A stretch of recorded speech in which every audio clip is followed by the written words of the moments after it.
section of the stomach of the porpoise. A. Esophagus, B. Left, or cardiac, compartment, C. Middle compartment, D and E. The two divisions of the right, or pyloric, compartment, F. Pylorus, G. Duodenum, dilated at its commencement, H. Biliary duct. The stomach of the porpoise, figure 94, may be taken as a typical example of this organ in the cetacea. The first and by far the largest compartment, B, may be regarded as a kind of crop, or dilatation of the large esophagus, A.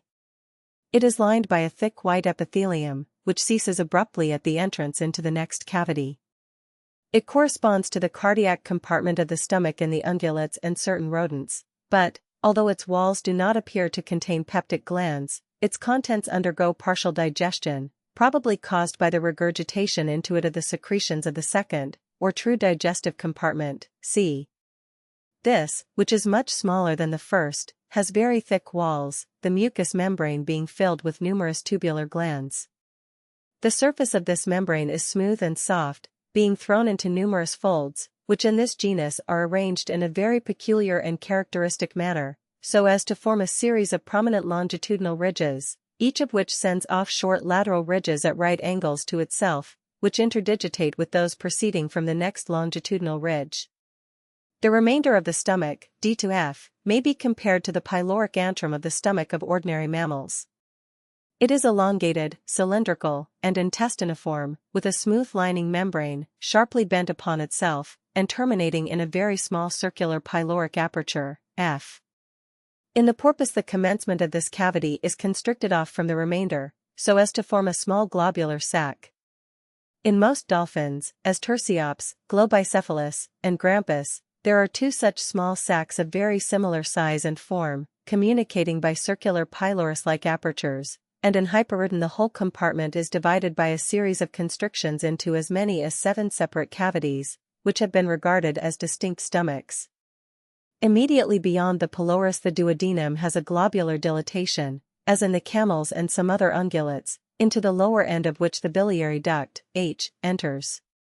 An allied species, differing mainly in the absence of dorsal fin, and in the teeth, with the same form of crown, being fewer in number and of larger size, called Delphinus phasinoides by Cuvier, D. melas by Schlegel, forms the type of Gray's genus Neomeris, 158, it is rather smaller than the common porpoise, and almost entirely black in color. Common off the coast of Bombay, it has been met with in other parts of the Indian Ocean, and near Japan. The British Museum recently received a specimen taken in the Chinese river Yangtze-Kiang nearly 1,000 miles from the sea, which only differs from others from India in wanting a patch of small horny tubercles on the back.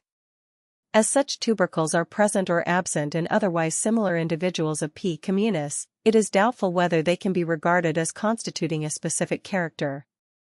Cephalorhynchus, 159, rostrum is long and sometimes slightly longer than the cranial portion of the skull. Pterygoids widely separated from one another. Teeth small, less than 3 mm in diameter, superscript 2/25 to superscript 3/3. Vertebrae, C7, D13, L15, C30, total 65. Dorsal fin low, obtusely triangular or rounded. Pectoral fins rather small, narrow, and ovate. Typified by C. hevesidae, from the southern seas. C. eutropia is a very distinct form from the same seas, known only by the skull, and referred provisionally to this genus. Orcella, 160, teeth superscript 1 superscript 2/2 to superscript 1/4, small, conical, pointed, rather closely set, and occupying nearly the whole length of the rostrum. Skull subglobular, high. Rostrum nearly equal in length to the cranial portion of the skull, tapering. Pterygoids widely separated from one another. Manus of moderate size, not elongated, but somewhat pointed. All the bones of the digits broader than long, except the proximal phalanges of the index and third fingers. Dorsal fin rather small, placed behind the middle of the body. Two species, both of small size, O. brevirostris, from the Bay of Bengal, and O. fluminalis, from the Irrawaddy River, from 300 to 900 miles from the sea. Our present knowledge of the anatomy, geographical distribution, and habits of these interesting cetaceans is almost entirely due to the researches of Dr. J. Anderson, 161, Orca, 162, teeth about superscript 1 superscript 2/2, occupying nearly the whole length of the rostrum, very large and stout, with conical recurved crowns, and large roots, expanded laterally and flattened, or rather hollowed, on the anterior and posterior surfaces. Rostrum about equal in length to the cranial part of the skull, broad and flattened above, rounded in front, premaxillary broad and rather concave in front of the nares, contracted at the middle of the rostrum, and expanding again towards the apex. Pterygoids of normal form, but not quite meeting in the middle line. Vertebrae, C7, D11 to 12, L10, C23, total 51 or 52.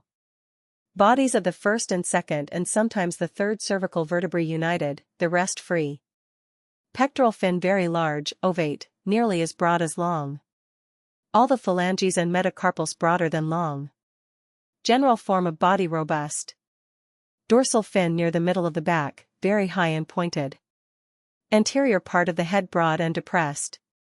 The animals composing this genus are met with in almost all seas from Greenland to Tasmania, but the number of species is still uncertain, and possibly they may be all reduced to one.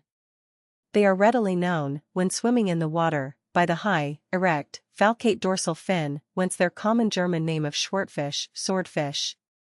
By English sailors they are generally known as grampuses or killers. They are distinguished from all their allies by their great strength and ferocity, being the only cetaceans which habitually prey on warm-blooded animals, for, though fish form part of their food, they also attack and devour seals, and various species of their own order, not only the smaller porpoises and dolphins, but even full-sized whales, which last they combine in packs to hunt down and destroy, as wolves do the larger ruminants. Figure 95. The killer whale or grampus, Orca gladiator. From Hunter. Orca cytoniensis, of the Italian Pliocene, was of smaller size than the existing killer.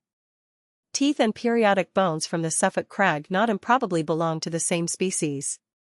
Pseudorca, 163, teeth about superscript 1/. Cranial and dental characters generally like those of Orca, except that the roots of the teeth are cylindrical. Vertebrae, C7, D10, L9, C24, total 50. First to sixth or seventh cervical vertebrae united. Bodies of the lumbar vertebrae distinguished from those of the preceding genera by being more elongated, the length being to the width as 3 to 2. Pectoral fin of moderate size, narrow, and pointed. Dorsal fin situated near the middle of the back, of moderate size, falcate. Head in front of the blowhole high, and compressed anteriorly, the snout truncated.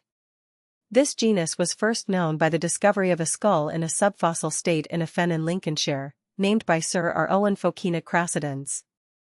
Animals of apparently the same species were afterwards met with in small herds on the Danish coast, and fully described by Reinhardt. Others subsequently received from Tasmania were supposed at first to indicate a different species, but comparison of a larger series of specimens from these extremely distant localities fails to establish any characteristic difference, and indicates an immense range of distribution for a species apparently so rare. The length of this cetacean is about 14 feet, and its color entirely black. Globicephalus, 164, teeth superscript 1 superscript 2/82, confined to the anterior half of the rostrum and corresponding part of the mandible, small, conical, curved, sharp-pointed when unworn, sometimes deciduous in old age. Skull broad and depressed. Rostrum and cranial portion about equal in length. Upper surface of rostrum broad and flat. Premaxilla strongly concave in front of the nares, as wide at the middle of the rostrum as at the base, or wider, and very nearly or completely concealing the maxillae in the anterior half of this region. Pterygoids of normal form, meeting, or very nearly so, in the middle line. Vertebrae, C7, D11, L12 to 14, C28 to 29, total 58 or 59. Bodies of the anterior 5 or 6 cervical vertebrae united. Length of the bodies of the lumbar and anterior caudal vertebrae about equal to their width. Pectoral limb very long and narrow, the second digit the longest, and having as many as 12 or 13 phalanges, the third shorter, with 9 phalanges, the first, fourth, and fifth very short. Fore part of the head very round, in consequence of the great development of a cushion of fat, placed on the rostrum of the skull in front of the blowhole. Dorsal fin low and triangular, the length of its base considerably exceeding its vertical height. The type of this well-marked genus is G. malas, the pilot whale, cawing whale, or grindville of the Faroe Islanders, which attains the length of 20 feet, and is of nearly uniform black color, except the middle of the undersurface, which is lighter. These animals are extremely gregarious, and, unlike the killers, are mild and inoffensive in disposition, feeding principally on cephalopods. Their eminently sociable character constantly leads to their destruction, since when attacked they instinctively rush together and blindly follow the leaders of the herd. When they are seen in the neighborhood of land, the fishermen endeavor to get to seaward of them in their boats, and with shouting and firing of guns to drive them into a bay or fjord, pursuing them until they run themselves on shore in their alarm. In this way many hundreds at a time are frequently driven ashore and killed, when a herd enters one of the bays or fjords of the Faroe Islands or north of Scotland. Animals of this well-marked genus are found in nearly all seas, and their specific distinctions are not yet made out.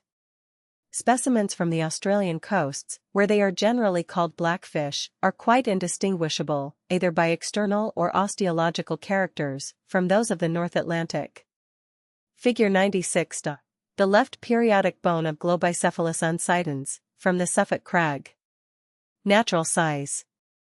The grooved surface on the right is the anterior facet for articulation with the tympanic, the posterior tympanic articulation being on the opposite side of the figure. From the cat. Foss. Mam. Brit. Muse PTV. Teeth, periodic, figure 96, and tympanic bones from the Suffolk crag, described as G. uncidens, indicate a form apparently closely allied to the existing species. The periodic is figured in order to illustrate the distinctive characters of that bone in the delphinity.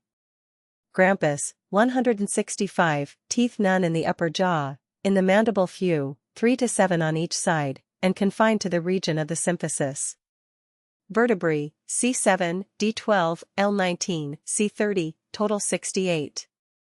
General external characters much as in Globicephalus, but the fore part of the head less rounded, and the pectoral fin less elongated. But one species, G. griseus, is certainly known, about 13 feet long, and remarkable for its great variability of color. It has been found, though rarely, in the North Atlantic and Mediterranean. A skull from the Cape of Good Hope, which differs slightly from that of the above, has been described under the name of G. richardsoni. Pharesia, 166, this genus, known at present only by 2 skulls, may be provisionally placed here.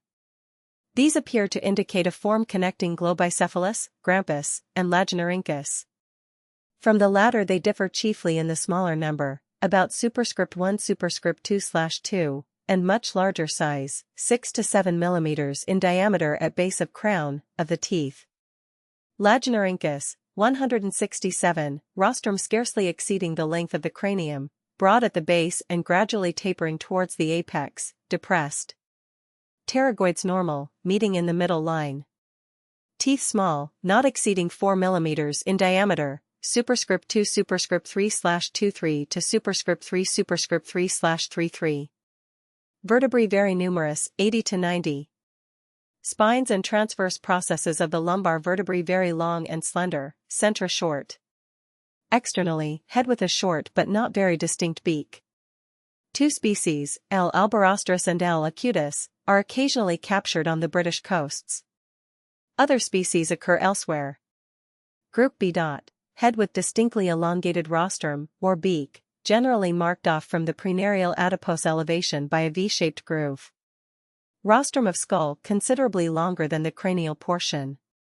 Atlas and axis firmly united, all the other cervical vertebrae free.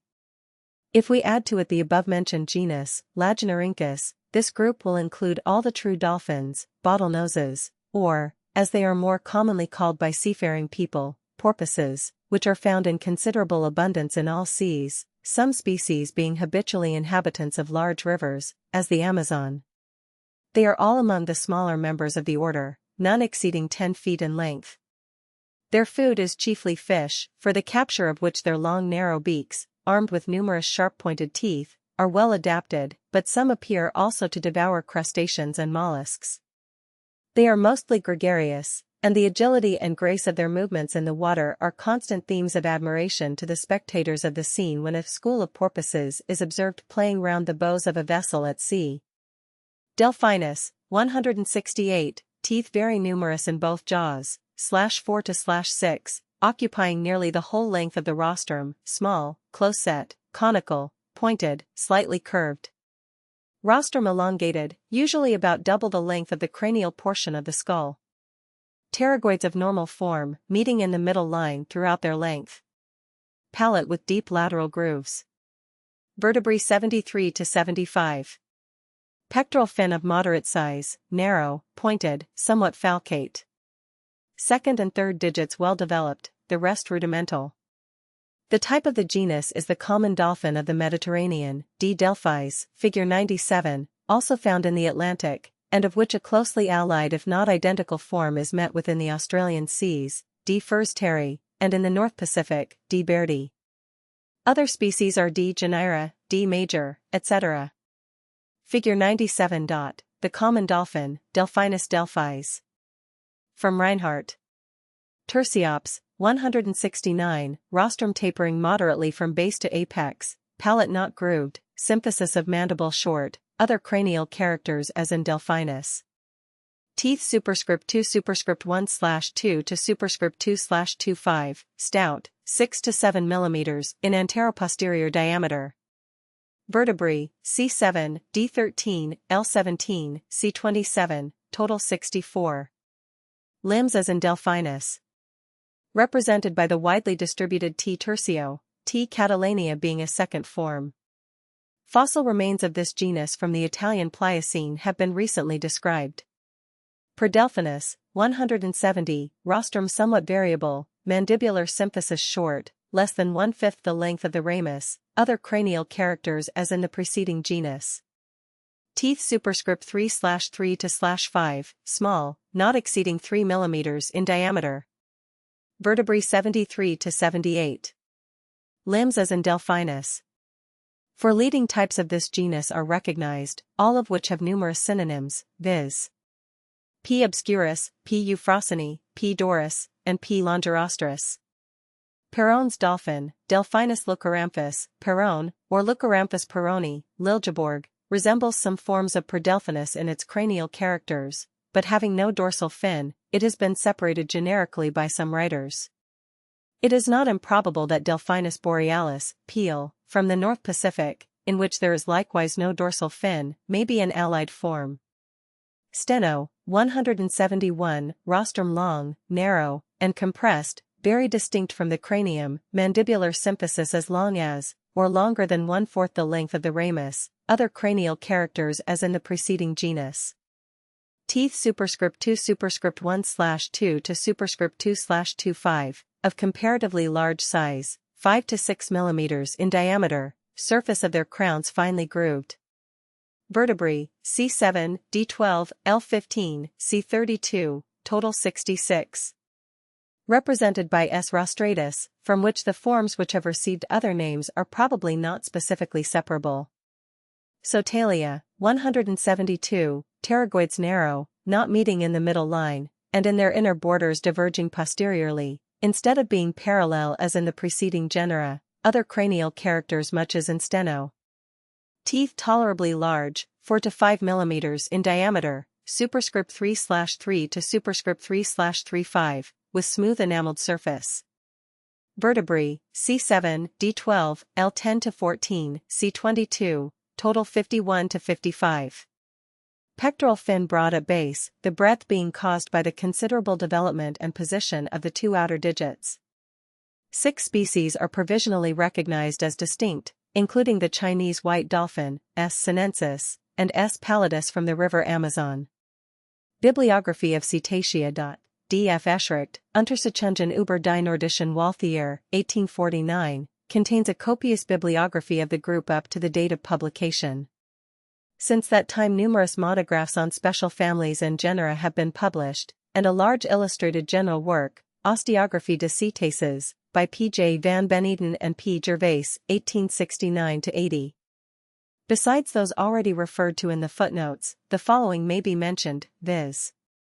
J. F. Brandt, Untersuchungen über die Fossilien und Subfossilien Cetaceen Europas, in MEM.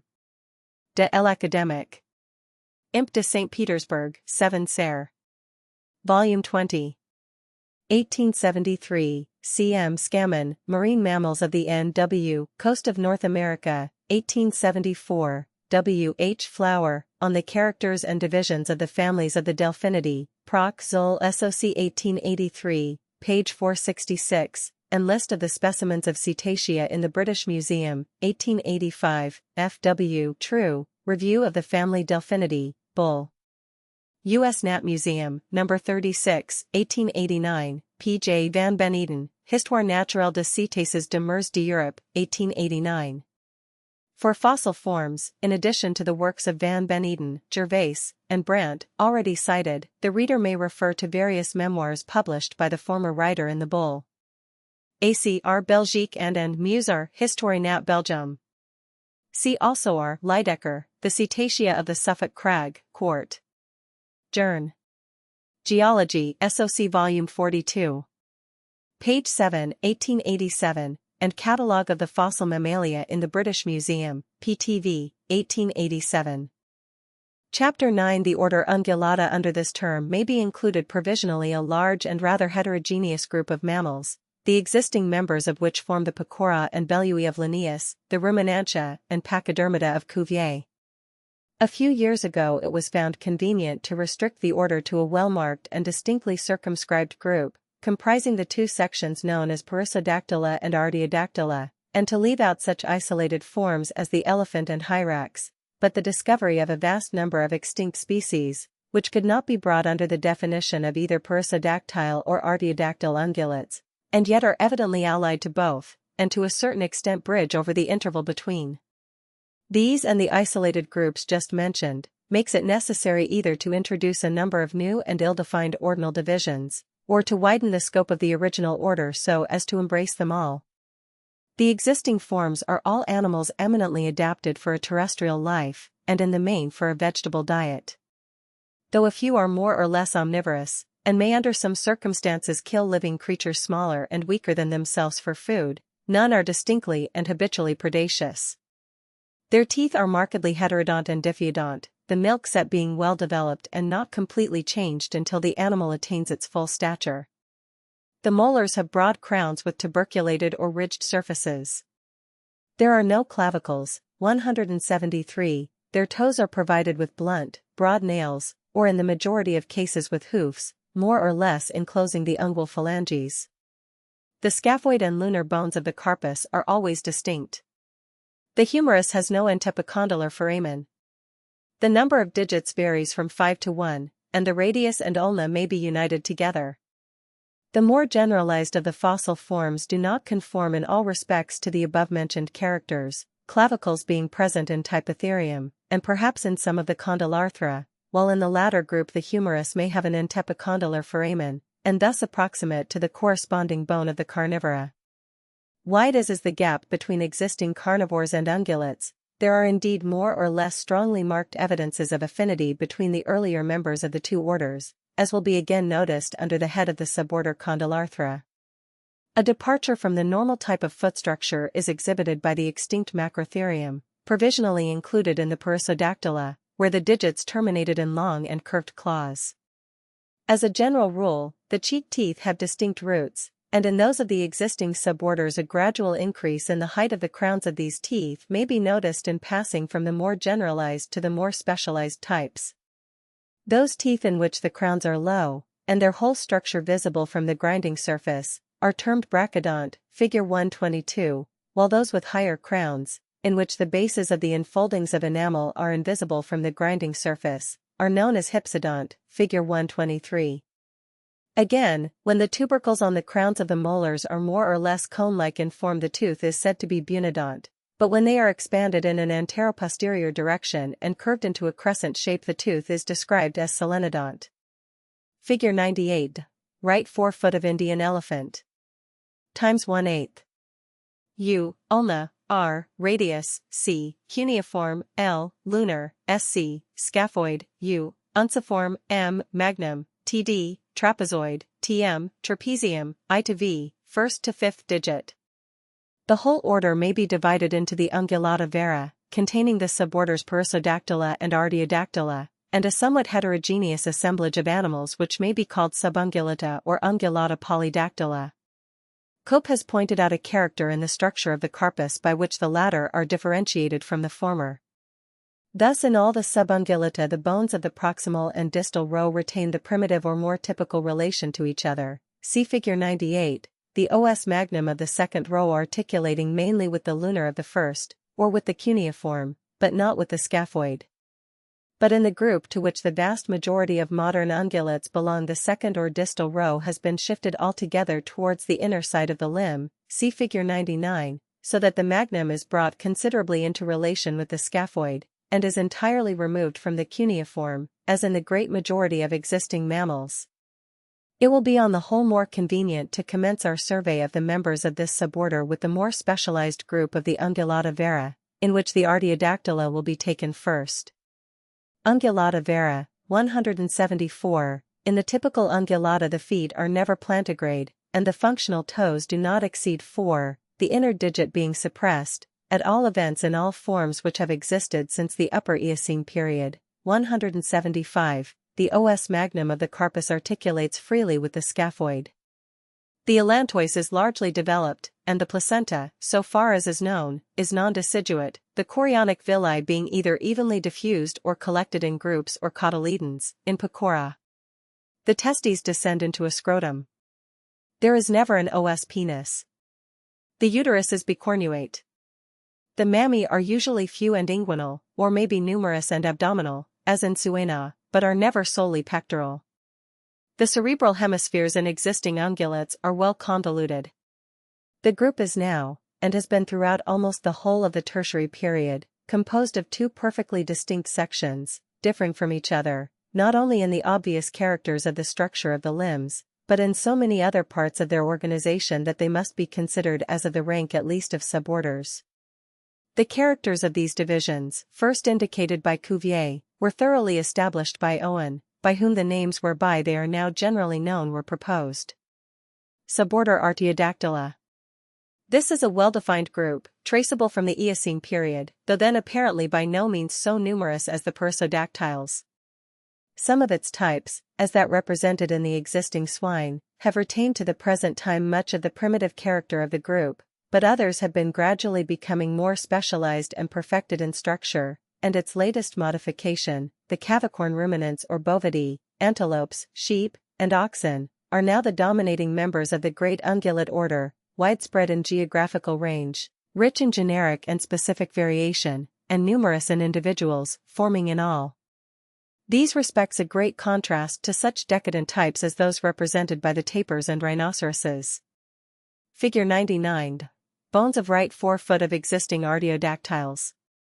A. Pig, Sus scrofa, times 1/3, B. Red deer, Cervus elephas, times, C. Camel, Camelus bactrianus, times 1/8. U. ulna, R. radius, C. cuneiform, L. lunar, S. scaphoid, U. unciform, M. magnum, TD. trapezoid, TM. trapezium. From Flower's Osteology of Mammalia. The principal anatomical characters by which the artiodactyls are distinguished from the perissodactyls are as follows. The premolar and molar teeth usually not alike, the former being single and the latter two-lobed. The last lower molar of both first and second dentition almost invariably three-lobed, and the first tooth of the upper cheek series always without a milk predecessor. Nasal bones not expanded posteriorly. No allospheноid canal. Dorsal and lumbar vertebrae together always 19, though the former may vary from 12 to 15. Femur without third trochanter. Third and fourth digits of both feet almost equally developed, and their ungual phalanges flattened on their inner or contiguous surfaces, so that each is not symmetrical in itself, but when the two are placed together they form a figure symmetrically disposed to a line drawn between them. Or, in other words, the axis or median line of the whole foot is a line drawn between the third and fourth digits, while in the perissodactyls it is a line drawn down the center of the third digit. Distal articular surface of the astragalus divided into two nearly equal facets, one for the navicular and the other for the cuboid bone. The calcaneum with an articular facet for the lower end of the fibula. Stomach almost always more or less complex. Colon convoluted. Cecum small. Placenta diffused or cotyledonary. Mammae few and inguinal, or numerous and abdominal. In treating of many sections of mammals, it is only from the existing species that our characters and classification can be derived, and to these chiefly our observations upon the group must be directed, many of the extinct forms being so little known that they can only be referred to incidentally. With the ungulata, however, it is quite otherwise. The history of the Artiodactyla throughout the Tertiary period is now well known, and throws great light upon the position and relations of the existing groups. The principal modifications which have taken place in the type from its earliest known and most generalized manifestation have been the following: 1. As regards the teeth. Assumption by the grinding surfaces of the molar teeth either of a bunodont or of a solenodont form. Modification of the latter from a brachydont to a hypsodont type. Loss of upper incisors. Development of canines into projecting tusks. Loss of anterior premolars. 2. As regards the limbs. Reduction of the ulna from a complete and distinct bone to a comparatively rudimentary state, in which it coalesces more or less firmly with the radius. Reduction of the fibula till nothing but its lower extremity remains. Reduction and final loss of external pair of digits, second and fifth, with coalescence of the metapodial bones of the two middle digits. Union of the navicular and cuboid, and sometimes the ectocuneiform, bones of the tarsus. 3. Change of form of the odontoid process of the axis vertebra from a cone to a hollow half-cylinder. 4. Development of horns or antlers on the frontal bones, and gradual complication of form of antlers. 5. By inference only, increasing complication of stomach with ruminating function superadded. Modification of placenta from simple diffused to cotyledonary form. The primitive artiodactyls, with the typical number, 44, of incisor, canine, and molar teeth, brachydont molars, conical odontoid process, 4 distinct toes on each foot, with metapodium and all carpal bones distinct, no frontal appendages, and, in all probability, simple stomach and diffused placenta, were separated at a very early period into bunodonts and solenodonts, although there is evidence of intermediate forms showing a complete transition from the one modification to the other. These and other fossil forms so completely connect the four groups, Suina, Tylopoda, Tragulina, and Pecora, into which the existing members of the suborder have become divided, that in a general classification embracing both living and extinct forms these divisions cannot be maintained. In the present work, however, it will be convenient to retain them, mention being made of some of the chief annectant forms in separate sections. Suina.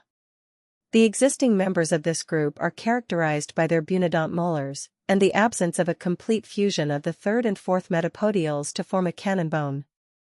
The full eutherian dentition is very frequently present. Remains of very generalized swine-like animals have been abundantly found in tertiary formations both in America and Europe. In the former continent they never, so far as present evidence indicates, underwent any great diversity of modification, but gradually dwindled away and almost died out, being only represented in the actual fauna by the two closely allied species of peccary, among the smallest and most insignificant members of the group, which have existed almost unchanged since the Miocene age at least, if the evidence of teeth alone can be trusted. In the Old World, on the other hand, the swine have played a more important part in recent times, having become widely distributed, and throwing off some curiously specialized forms. At the present time, though not very numerous in species, they range through the greater part of the Old World, except within or near the Arctic Circle, although, in common with all the other members of the great ungulate order, they were completely absent from the whole of the Australian region, until introduced by man in very recent times. The existing swine-like animals may be divided naturally into three families: I. Hippopotamidae, 2. Suidae, or true pigs, 3. Dicotylidae, or peccaries, 176, family Hippopotamidae. Figure 100. Grinding surface of a worn molar of Hippopotamus amphibius. Fermoan. Muzzle very broad and rounded. Feet short and broad, having 4 subequal toes, with short rounded hoofs, all reaching the ground in walking. Incisors not rooted, but continuously growing, those of the upper jaw curved and directed downwards, those of the lower straight and procumbent. Canines very large, curved, continuously growing, those of the upper jaw directed downwards. Stomach complex. No cecum. Hippopotamus, 177. This genus may be taken to include all the known members of the family. It appears to have been always confined to the Old World. The dentition may be expressed by the formula I superscript 2 superscript 3/3, C superscript 1/P/4, M superscript 3/3. The crowns of the molars, figure 100, when worn present trefoil-shaped surfaces of dentine, and those of the premolars are sharp. The facial portion of the skull is much elongated, the orbits are tubular and very prominent, and the mandible has a large rounded descending flange at its angle. The ears are small, the tail is short, and the legs are likewise so short that the belly is raised but a little distance above the ground. The brain is not richly convoluted, and differs very considerably from that of the pigs, approximating in some respects to that of the camel and giraffe, but on the whole standing very much by itself. The stomach of the common species is of enormous dimensions, having an axial length of 11 feet, and measuring upwards of 15 feet along the greater curvature. Its axis is longitudinal, the pylorus being situated almost in the pelvis, and it is divided into 3 distinct compartments, of which the third is cylindrical. The liver of the adult is of extremely simple form, elongated transversely, and narrow from above downwards. With the exception of a few tufts of hair on the lips, on the sides of the head and neck, and at the extremity of the short compressed tail, the skin of the hippopotamus, some portions of which are 2 inches in thickness, is entirely destitute of covering. Figure 101. The hippopotamus, Hippopotamus amphibius.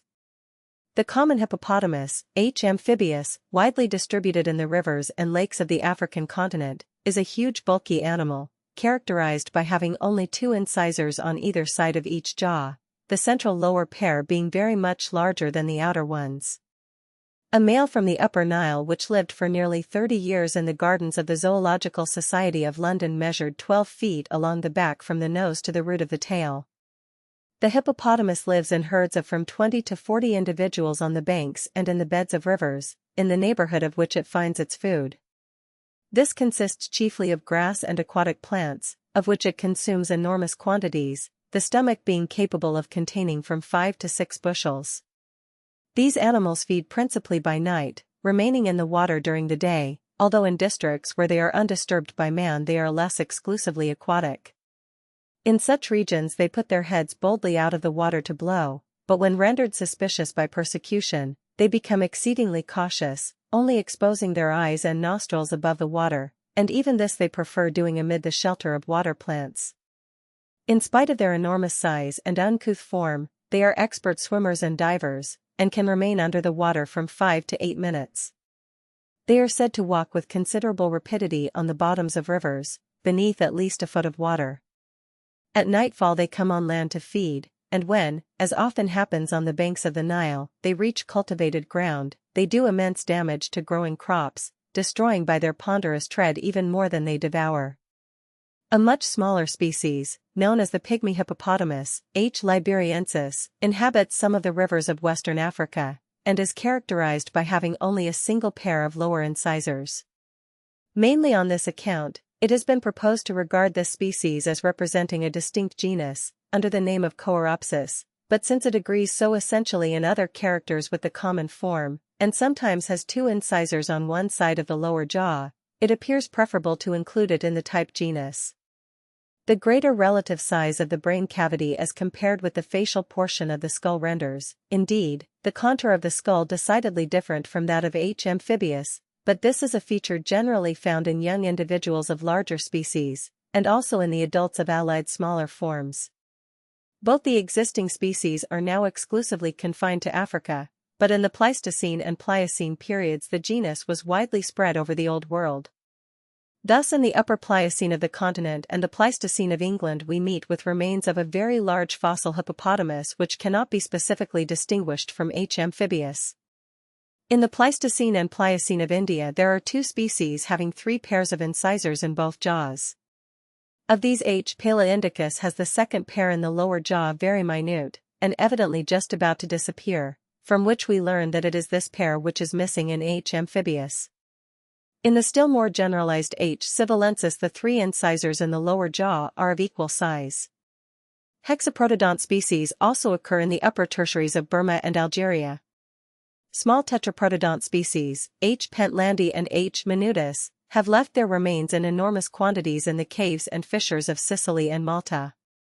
Family Suidae. An elongated mobile snout, with an expanded, truncated, nearly naked, flat, oval terminal surface in which the nostrils are placed. Feet narrow, 4 completely developed toes on each. Hoofs of the 2 middle toes with their contiguous surfaces flattened. The outer, 2nd and 5th, digits of existing forms not reaching to the ground in the ordinary walking position. Teeth variable in number, owing to the suppression in some forms of an upper incisor and 1 or more premolars. Incisors rooted. Upper canines curving more or less outwards or upwards. Stomach simple, except for a more or less developed pouch near the cardiac orifice. A cecum. Colon spirally coiled. Confined to the Old World. The mandible has no descending flange at the angle. The crowns of the molars do not wear into such distinct trefoils as in the hippopotamus, and are oblong in shape. The last molar of both the upper and lower jaw, figure 102, has an additional hinder lobe or talon, varying in size in the different species. The upper premolars are simpler than the true molars. Figure 102. Grinding surface of a worn third right lower molar of the wild boar, Sus scrofa. After Owen. Sus, 178, dentition, I superscript 3/3, C superscript 1/P/4, M superscript 3/3, total 44. Upper incisors diminishing rapidly in size from the first to the third. Lower incisors long, narrow, closely approximated, and almost horizontal in position, their apices inclining towards the middle line, the second slightly larger than the first, the third much smaller. Canines strongly developed and with persistent roots and partial enamel covering, those of the upper jaw not having the usual downward direction, but curving strongly outwards, upwards, and finally inwards, while those of the lower jaw are directed upwards and outwards with a gentle backward curve, their hinder edges working and wearing against the front edges of the upper canines, 179. They appear externally to the mouth as tusks, the form of the upper lip being modified to allow of their protrusion, but are much less developed in the females than in the males. The teeth of the molar series gradually increase in size and complexity from first to last, and are arranged in contiguous series, except that the first lower premolar is separated by an interval from the second. First and second upper premolars with compressed crowns and 2 roots. The third and fourth have an inner lobe developed on the crown, and an additional pair of roots. The first and second true molars have quadrate crowns, with 4 principal obtuse conical cusps, around which numerous accessory cusps are clustered. The length of the third molar is nearly equal, antero-posteriorly, to that of the first and second together, its crown having, in addition to the 4 principal cusps, a large posterior talon or heel, composed of numerous clustered conical cusps, and supported by several additional roots. The lower molar teeth resemble generally those of the upper jaw, but are narrower. Milk dentition, I superscript 3/3, C superscript 1/M superscript 3/3, total 28, the first permanent premolar having no predecessor in this series. The third incisor, in both upper and lower jaws, is large, developed before the others, and has much the size, form, and direction of the canine. Vertebrae, C7, D13-14, L6, S4, C20-24. The hairy covering of the body varies much under different conditions of climate, but when best developed, as in the European wild boar, consists of long stiff bristles, mostly abundant on the back and sides, and of a close softer curling undercoat. The skull of the pigs, figures 103, 105, has the axis of the face bent down upon the basicranial axis, as is also the case with the sheep. Its most striking feature is the elevation and backward slope of the occipital crest formed by the union of the supraoccipital and parietals. The broad and flat frontals have small postorbital processes, which do not join the zygomata, so that the orbits are open behind. The nasals are very long and narrow, and the premaxilli send up long nasal processes, stopping short of the frontals. A peculiar prenasal bone is developed at the anterior extremity of the mesethmoid, which serves to strengthen the cartilaginous snout. The palate is long and narrow, and extends behind the last molar tooth. In most species the occipital crest is more nearly vertical than in the skull represented in Figure 104. Figure 103. Left lateral view of the dentition of the boar, sus scrofa, the roots of the teeth being exposed by removing the external lamina of bone. Figure 104. Left lateral view of the skull of sus longirostrus. 1/5 natural size. From Naring. Figure 105. Frontal aspect of the cranium of sus longirostrus, 1/5 natural size. From Naring. This genus occurs at present under 3 principal modifications or subgenera. A. Sus proper comprises a number of animals found in a wild state throughout the greater part of Europe, except where exterminated by human agency, the north of Africa, southern continental Asia, and the great islands of the Malayan archipelago, Formosa, and Japan.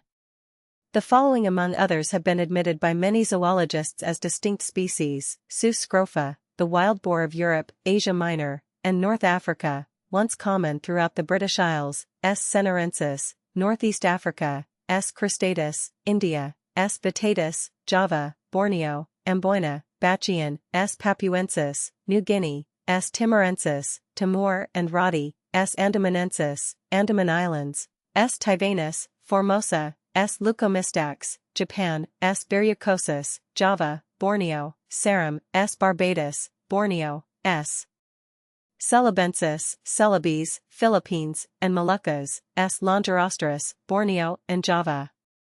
The last 4 species form an allied group in which the facial portion of the skull may be greatly elongated, S. barbatus, and S. celebensis being characterized by the small size and simple structure of the talon of the third molars. The skull of S. longirostrus is shown in Figures 104 and 105. The small S. andamanensis also has very simple third molars. S. vittatus, S. leucomistax, S. cristatus, S. tivanus, and S. papuensis form another group, in which the third molar is generally a very complex structure, more or less closely allied to the wild boar, and Dr. Naring is inclined to think that the whole 5 might be included under a single specific name.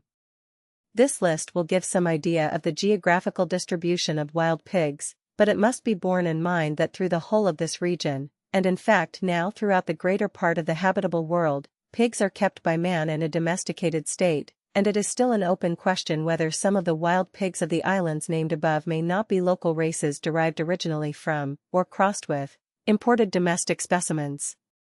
In New Zealand a wild or rather feral race is already established, the origin of which is of course quite recent, since it is well ascertained that no animal of the kind ever lived upon the island until after its settlement by Europeans. Whether the various breeds of domestic pigs have been derived from one or several sources is still unknown. As in so many similar cases, there is no historic evidence upon the subject, and the researches of naturalists, as Nathusius, Rudemeyer, Ralston, Naring, and others, who have endeavored to settle the question on anatomical evidence, have not led to any satisfactory conclusions. It is, however, tolerably certain that all the species or forms of wild pigs enumerated above and all the domestic races are closely allied, and it is probable, though of this there has been no opportunity of proof, will breed freely together. It is a curious circumstance that the young of all the wild kinds of pigs, so far as yet is known, present a uniform coloration, being dark brown with longitudinal stripes of a paler color, a character which completely disappears after the first few months. On the other hand, this peculiar marking is rarely seen in domestic pigs in any part of the world, although it has been occasionally observed. It is stated by Darwin that the pigs which have run wild in Jamaica and the semi-feral pigs of New Granada have resumed this aboriginal character, and produce longitudinally striped young. These must of course be the descendants of domestic animals introduced from Europe since the Spanish conquest, as before that time there were no true pigs in the New World. Another character by which the European domestic pig differs from any of the wild species is the concave outline of the frontal region of the skull, a form still retained by the feral pigs in New Zealand. The diminutive pig of the Nepal, Terai, and Bhutan, Sus salvanius, has been separated from the rest by Hodgson under the generic name of Porcula, but all the alleged distinctive characters prove on more careful investigation to have little real value. Owing to its retired habits and power of concealment under bushes and long grass in the depths of the Great South Forest, which is its principal home, very little has been known of this curious little animal, scarcely larger than a hare. The acquisition of living specimens in the London Zoological Gardens has, however, afforded opportunities for careful anatomical observation. 180, Figure 106. Wild boar and young. Two well-marked species of African swine have been with more reason separated under the name of Potamochoerus. The dentition differs from that of the true Sus, inasmuch as the anterior premolars have a tendency to disappear. Sometimes in adult specimens the first upper premolar is retained, but it is usually absent, as well as the first and often the second lower premolars. The molar teeth are also less complex, the last especially having a much less developed talon. There are likewise characteristic cranial differences. The two species are very distinct in outward appearance and coloration. One is S. africanus, the South African river hog, or boschvark, of a gray color, and the other S. porcus, the West African red river hog, figure 107, remarkable for its vivid coloring and long penciled ears. It should be noted that the young of both these species, as well as of the pygmy S. salvanius, present the striped character of the true Sus, a strong indication of close affinities, whereas in all the following forms this is absent. Figure 107. The red river hog, Sus porcus. From Sclater, Guide to Animals in Zoological Society's Gardens, 1883, page 183. The genus Sus, in the above extended sense, is well represented in the tertiaries of the Old World from the period of the Lower Pliocene upwards. In the Pliocene and Pleistocene of India, S. falconeri and S. carneliensis are characterized by the extremely complex structure of the molars, in which they show decided signs of approximation to the warthogs, the same feature being exhibited by S. phacochoroids of the Algerian Pliocene. S. titan and S. giganteus, of the Indian Pliocene, together with S. antiquus and S. erymantheus, of the corresponding European deposits, are very large species characterized by their comparatively simple molars, S. titan being fully as large as a tapir. S. hysidricus of the Pliocene of India, and S. paleocoerus of that of Europe, are smaller allied species not improbably related to S. andamanensis, with which they agree in molar structure. S. arvernensis, of the Upper Pliocene of France, appears to be allied to S. africanus, while in the diminutive S. punjabiensis of the Pliocene of northwestern India we probably have the direct ancestor of S. salvanius. Figure 108. Head of Babirusa, Babirusa alfuris. Babirusa, 181, dentition, I superscript 2/3, C superscript 1/P superscript 2/2, M superscript 3/3, total 34. The total number of teeth is therefore considerably reduced, the outer upper incisor and the two anterior premolars of both jaws being absent. The molars, especially the last, are smaller and simpler than in Sus, but the great peculiarity of this genus is the extraordinary development of the canines of the male. These teeth, figure 108, are ever-growing, long, slender, and curved, and entirely without enamel covering. Those of the upper jaw are directed upwards from their base, so that they never enter the mouth, but piercing the skin of the face, resemble horns rather than teeth, and curve backwards, downwards, and finally often forwards again, almost or quite touching the skin of the forehead. Vertebra, C7, D13, L16, S4. There is but one species, B. alfuris, found only in the islands of Celebes and Buru. Its external surface is almost entirely devoid of hair. With regard to the curiously modified dentition, Wallace, Malay Archipelago, Volume 1, page 435, makes the following observations. It is difficult to understand what can be the use of these horn-like teeth. Some of the old writers supposed that they served as hooks by which the creature could rest its head on a branch. But the way in which they usually diverge just over and in front of the eye has suggested the more probable idea, that they serve to guard these organs from thorns and spines while hunting for fallen fruits among the tangled thickets of rattans and other spiny plants. Even this, however, is not satisfactory, for the female, who must seek her food in the same way, does not possess them.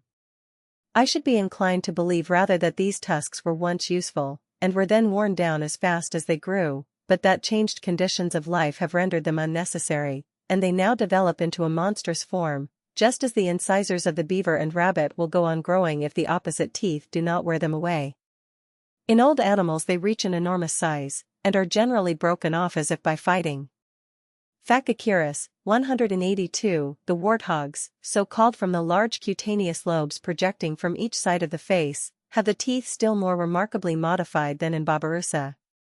The milk dentition, and even the early condition of the permanent dentition, is formed on the same general type as that of Seuss, except that certain of the typical teeth are absent, the formula being I superscript 1/3, C superscript 1/, P superscript 3/2, M superscript 3/3, total 34, but as age advances all the teeth have a tendency to disappear, except the canines and the posterior molars, which in some cases are the only teeth left in the jaws, and attain an extraordinary development.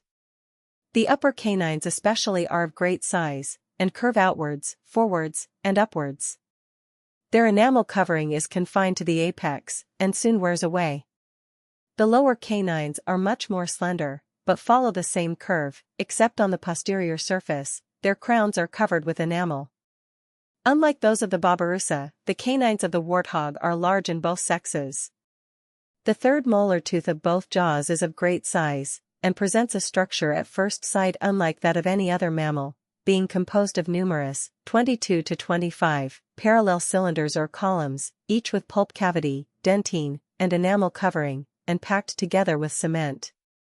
Careful examination will, however, show that a similar modification to that which has transformed the comparatively simple molar tooth of the mastodon into the extremely complex grinder of the Indian elephant has served to change the tooth of the common pig into that of Phacocheirus, and, as already mentioned, some of the fossil Indian and African species of Seuss indicate the mode in which this transition came about.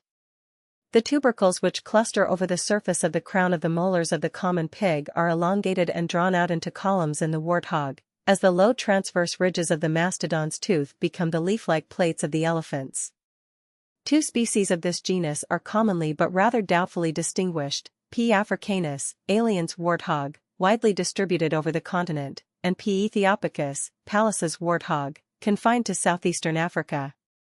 In specimens attributed to the latter species the dentition reaches its most complete reduction, as in adult animals the upper incisors are absent and the lower ones worn down to the roots. Family Dicotylidae. Snout as in suidae. Dentition, I superscript 2/3, C superscript 1/, P superscript 3/3, M superscript 3/3, total 38. Incisors rooted, upper canines directed downwards, with sharp cutting hinder edges. Toes, 4 on the 4 feet and 3 on the hind feet, the fifth wanting. Stomach complex. Acecum. Confined to the New World. Dicotyles, 183, the teeth of the peccaries, dicotyles, differ from those of the true pigs, Seuss, numerically in wanting the upper outer incisor and the anterior premolar on either side of each jaw, and also in the circumstance that the last premolar is nearly as complex as the molars. The upper canines have their points directed downwards, not outwards or upwards as in the boars, and are very sharp, with cutting hinder edges, and completely covered with enamel until worn. The lower canines are large, directed upwards and outwards, and slightly curved backwards. The premolar and molar teeth form a continuous series, gradually increasing in size from the first to the last. The true molars have square quadricuspidate crowns. The stomach is much more complex than in the true pigs, almost approaching that of the ruminants. In the feet, the two middle, third and fourth, metapodial bones, which are completely separate in the pigs, are united at their upper ends, as in the ruminants.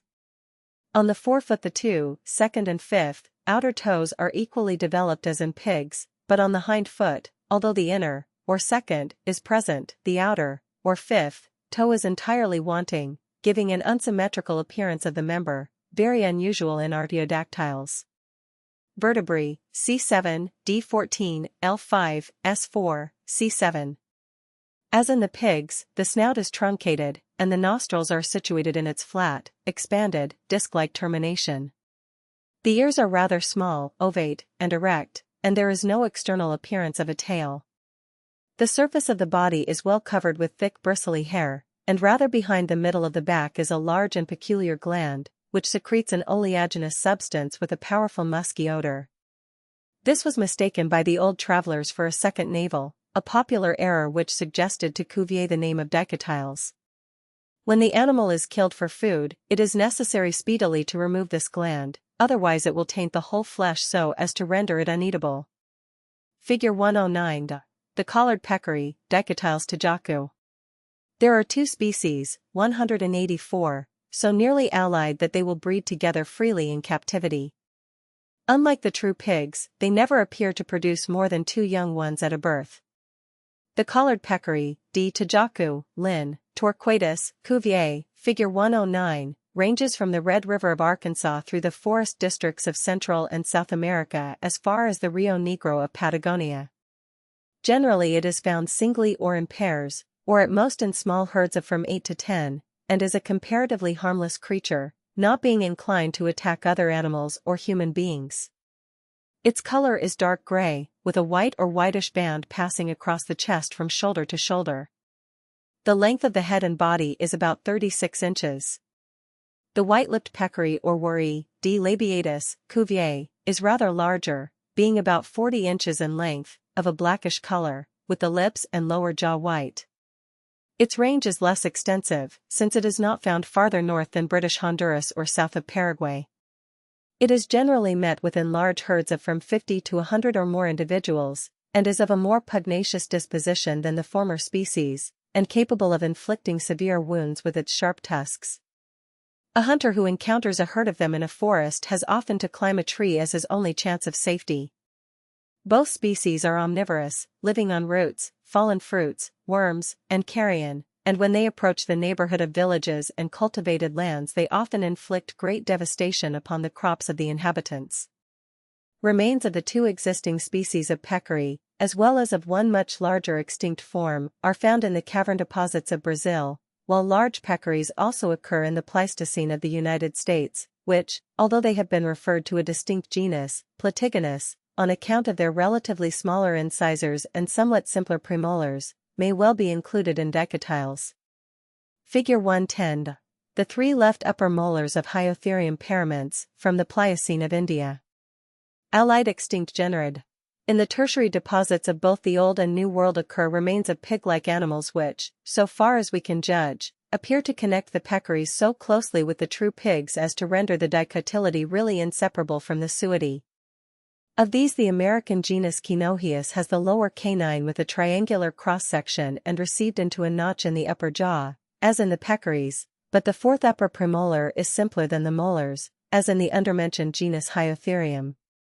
The typical forms have only 3 premolars, but in others, which it has been proposed to separate generically as Bothriolabes, there are 4 of these teeth.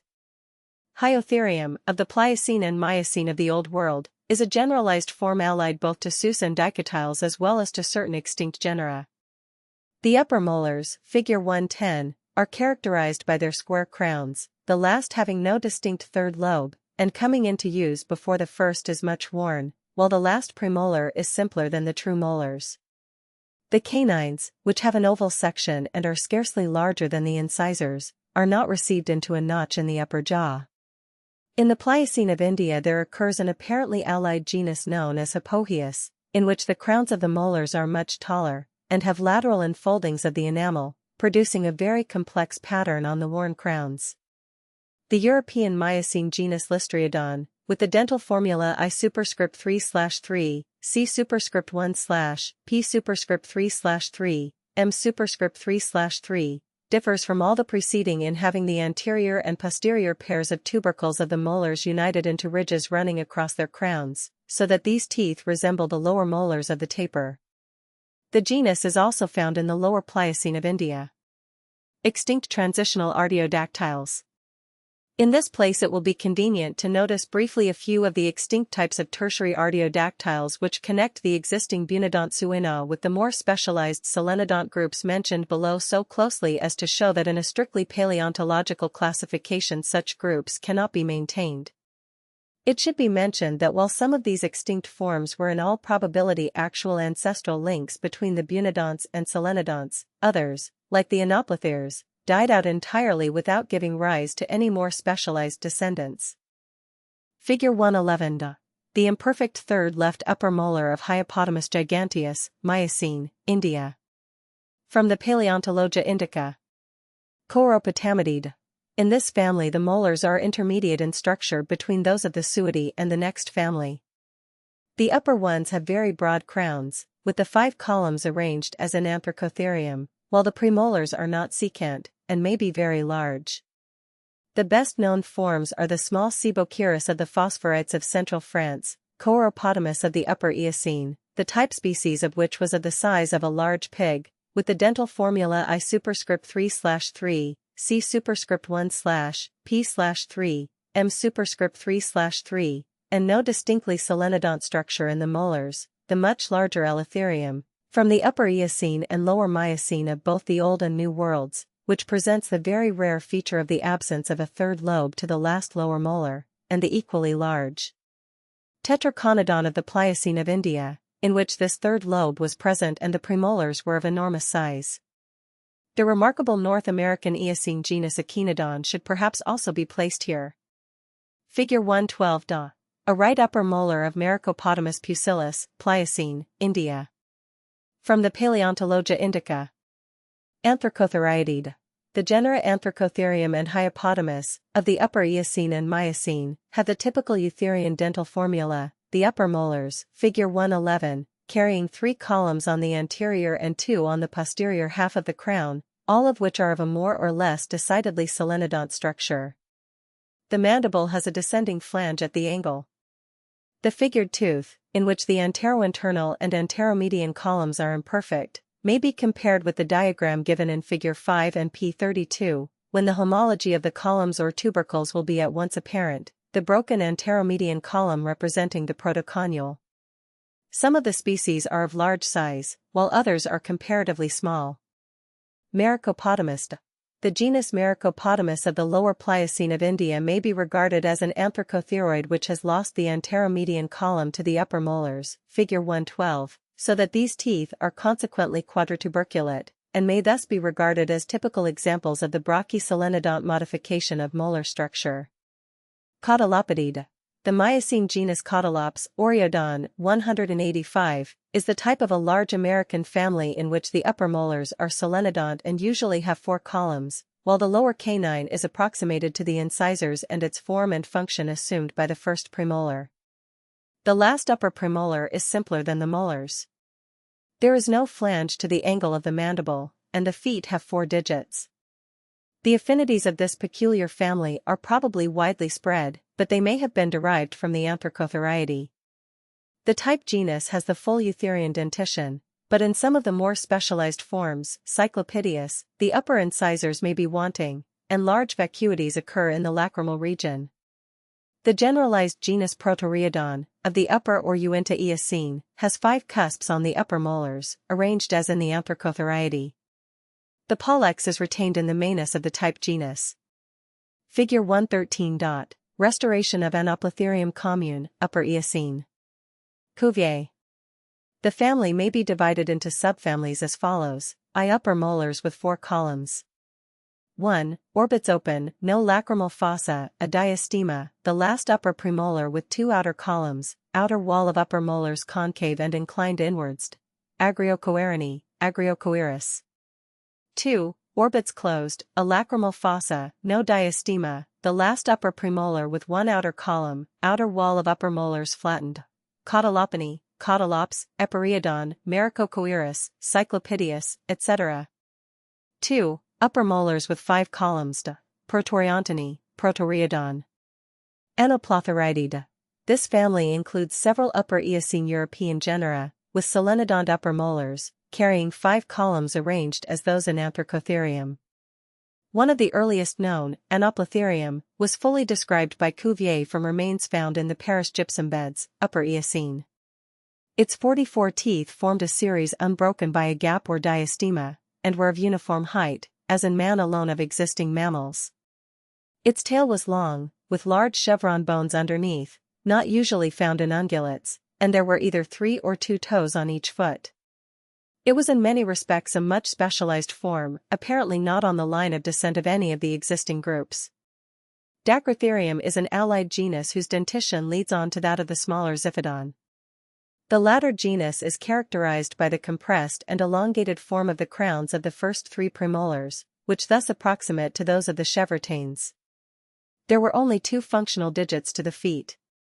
The so-called Hyopotamus pictidi, of the Swiss Eocene, is a species of Dacrotherium. Cenotheridae. The typical representatives of this family are small animals not larger than the Chevrotains, with the full complement of teeth, generally no marked gap in the series, and the crowns of the upper molars carrying 2 columns on the anterior and 3 on the posterior half of the crown, precisely the reverse of the arrangement obtaining in the Anthracotheriidae. The known forms are from the Upper Eocene and Lower Miocene of Europe. In Cenotherium the molars are solenodont, while they are bunodont in Dicobunus. Homocodon, of the Bridger Eocene of the United States, is closely allied to the latter. The first lower premolar of Dicobunus assumes the form and function of a canine. Spaniotherium, Metriotherium, is a much larger form, in which the molars are not unlike those of Anthracotherium. If the arrangement of the cusps were reversed, it occurs in the Eocene phosphorites of France. It is suggested that the Tylopoda may have originated from this group. Toperiolus is a small Eocene artiodactyl with the columns of the upper molars, which are somewhat like those of Hyopotamus, tending to form transverse ridges. Its family position is uncertain. Dichodontidae. The European genera included in this family all have quadritubercular solenodont molars, and show signs of approximating more or less closely to existing types. Dichodon, from the Upper Eocene and Lower Miocene, has the full complement of teeth, which show no diastema, and have low crowns. The 4th upper premolar has 4 columns, like the true molars, and the corresponding lower tooth 3 complete lobes, these features being unknown in any other solenodonts. In Lophiomyrex, of the same beds, the somewhat higher crowns of the molars approximate to those of the Cervidae, but the hinder lobes of the upper ones are imperfectly developed. The genus may be allied to the Tragulidae. In the small Gellicus, of the Lower Miocene, the molars are not unlike those of Dichodon, but the navicular and cuboid bones of the tarsus were fused together, and the metatarsals had united to form a cannon bone, although the metacarpals still remained distinct. It is not improbable that upper incisors were wanting, and it has been suggested that we have in this genus the ancestral type of the Tragulidae and Cervidae. Tylopoda. Family Camelidae. This group is represented at the present day by the 2 species of camels of the Old World and the llamas of South America, collectively constituting the family Camelidae. The special characters which the llamas and camels have in common, and the combination of which distinguishes them from the rest of the artiodactyls, are as follows. The premaxilli have the full number of incisor teeth in the young state, and the outermost is persistent through life as an isolated lanieriform tooth. The canines are present in both jaws, and those of the mandible are differentiated from the long, procumbent, and spatulate incisors, being suberect and pointed. The crowns of the true molars belong to the crescentic or solenodont type, and are very hypsodont, but one or more of the anterior premolars is usually detached from the series, and is of simple pointed form. The auditory bulla is filled with cancellous tissue. The hinder part of the body is much contracted, and the femur long and vertically placed so that the knee joint is lower in position, and the thigh altogether more detached from the abdomen than in most quadrupedal mammals. The limbs are long, but with only the third and fourth digits developed, no traces of any of the others being present. The trapezoid and magnum of the carpus, and the cuboid and navicular of the tarsus are distinct. The two metapodial bones of each limb are confluent for the greater part of their length, though separated for a considerable distance at the lower end. Their distal articular surfaces, instead of being pulley-like, with deep ridges and grooves, as in other recent artiodactyls, are simple, rounded, and smooth. The proximal phalanges are expanded at their distal ends, and the wide, depressed middle phalanges are embedded in a broad cutaneous pad, forming the sole of the foot, on which the animal rests in walking, instead of on the hoofs. The ungual phalanges are very small and nodular, not flattened on their inner or opposed surfaces, and not completely encased in hoofs, but bearing nails on their upper surface only. The cervical region is long and flexuous, and the vertebrae of which it is composed are remarkable for the position of the canal for the transmission of the vertebral artery, which does not perforate the transverse process, but passes obliquely through the anterior part of the pedicle of the arch, a condition only found in two other genera of mammals, Macrauchenia and Myrmecophaga. There are no horns or antlers. Though these animals ruminate, the stomach differs considerably in the details of its construction from that of the pecora. The interior of the rumen or paunch has no villi on its surface, and there is no distinct psalterium or manyplies. Both the first and second compartments are remarkable for the presence of a number of pouches or cells in their walls, with muscular septa, and a sphincter-like arrangement of their orifices, by which they can be shut off from the rest of the cavity, and into which the fluid portion only of the contents of the stomach is allowed to enter. 186. The placenta is diffuse, as in the Suina and Tragulina, not cotyledonary, as in the pecora. Finally, the Camelidae differ not only from other ungulates, but from all other mammals, in the fact that the red corpuscles of the blood, instead of being circular in outline, are oval, as in the inferior vertebrate classes. Camelus, 187, dentition of adult, I superscript 1/3, C superscript 1/P superscript 3/2, M superscript 3/3, total 34. First upper premolar simple, placed immediately behind the premaxilla, and separated by a long diastema from the penultimate tooth of that series. Lower incisors somewhat proclivus, the outermost the largest.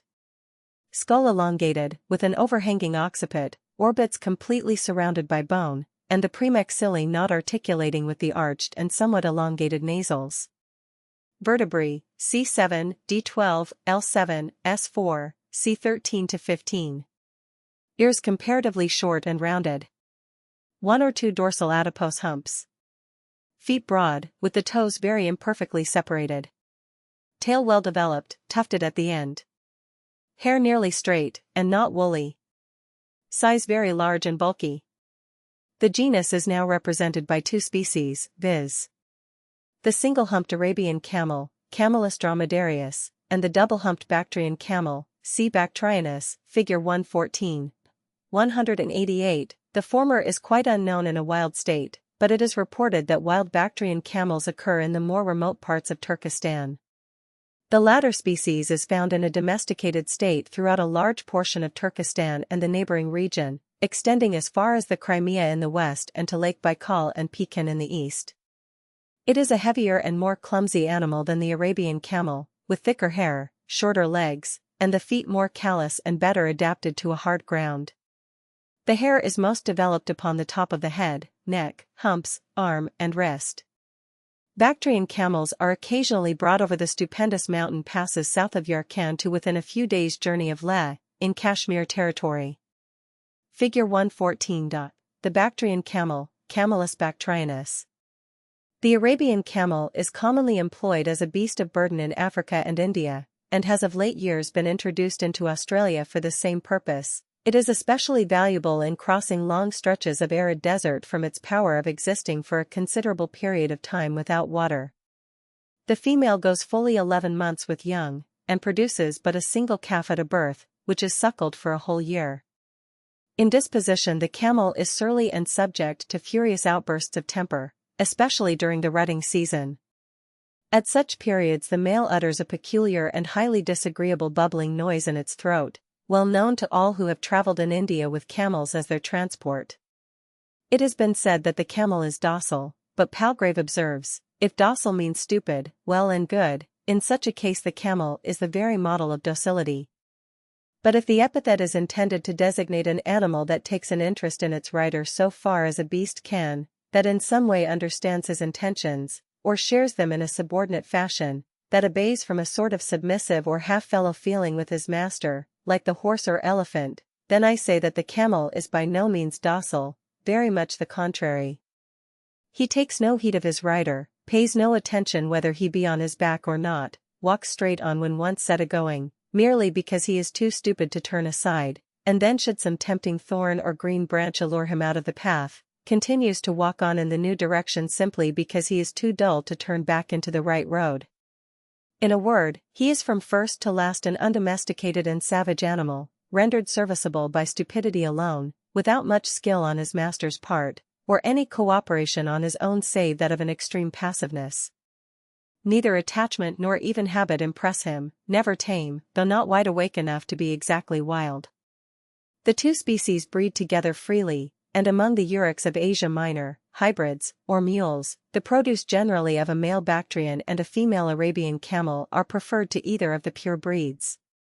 Fossil remains of camels are found in the Pliocene of the Siwalik Hills in northern India. These differ from the existing representatives of the genus in having a vertical ridge at the anteroexternal angle of the lower molars, whereby they resemble Audiobiblia. Their cervical vertebrae are also intermediate in structure between those of the latter and the existing camels. A fossil camel is also found in the Pleistocene of Algeria.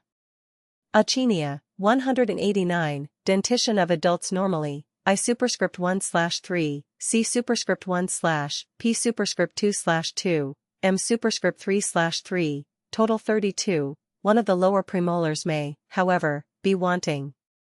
In the upper jaw there is a compressed, sharp, pointed lanieriform incisor near the hinder edge of the premaxilla, followed, in the male at least, by a moderate-sized, pointed, curved true canine in the anterior part of the maxilla.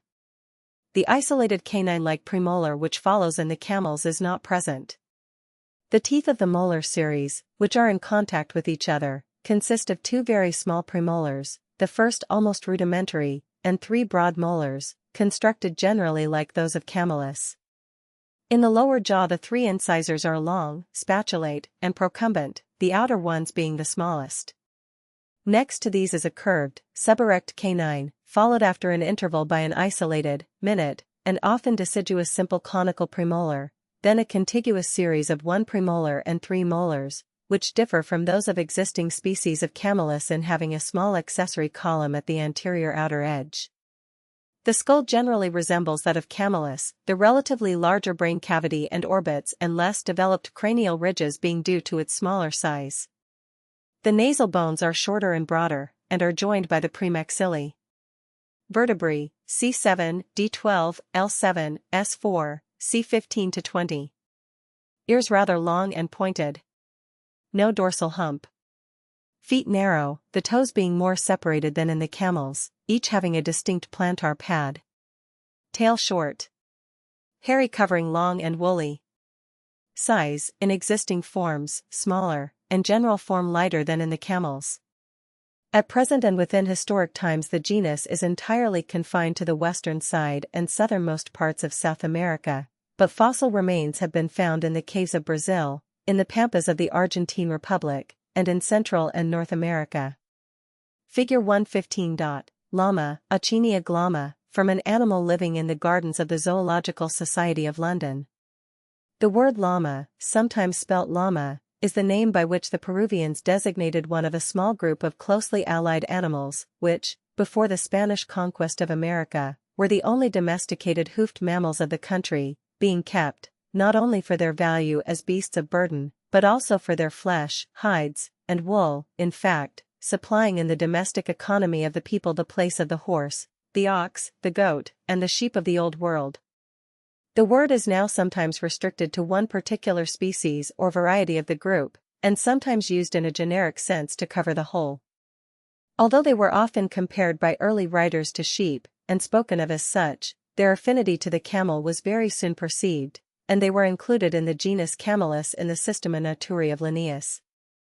They were, however, separated by Cuvier in 1800 under the name of llama, changed by Illiger in 1811 to Achinia, in allusion to the great length of neck, alpha kainu, a term afterwards adopted by Cuvier, and almost universally accepted by systematic zoologists, although there has been of late a disposition to revive the earlier name.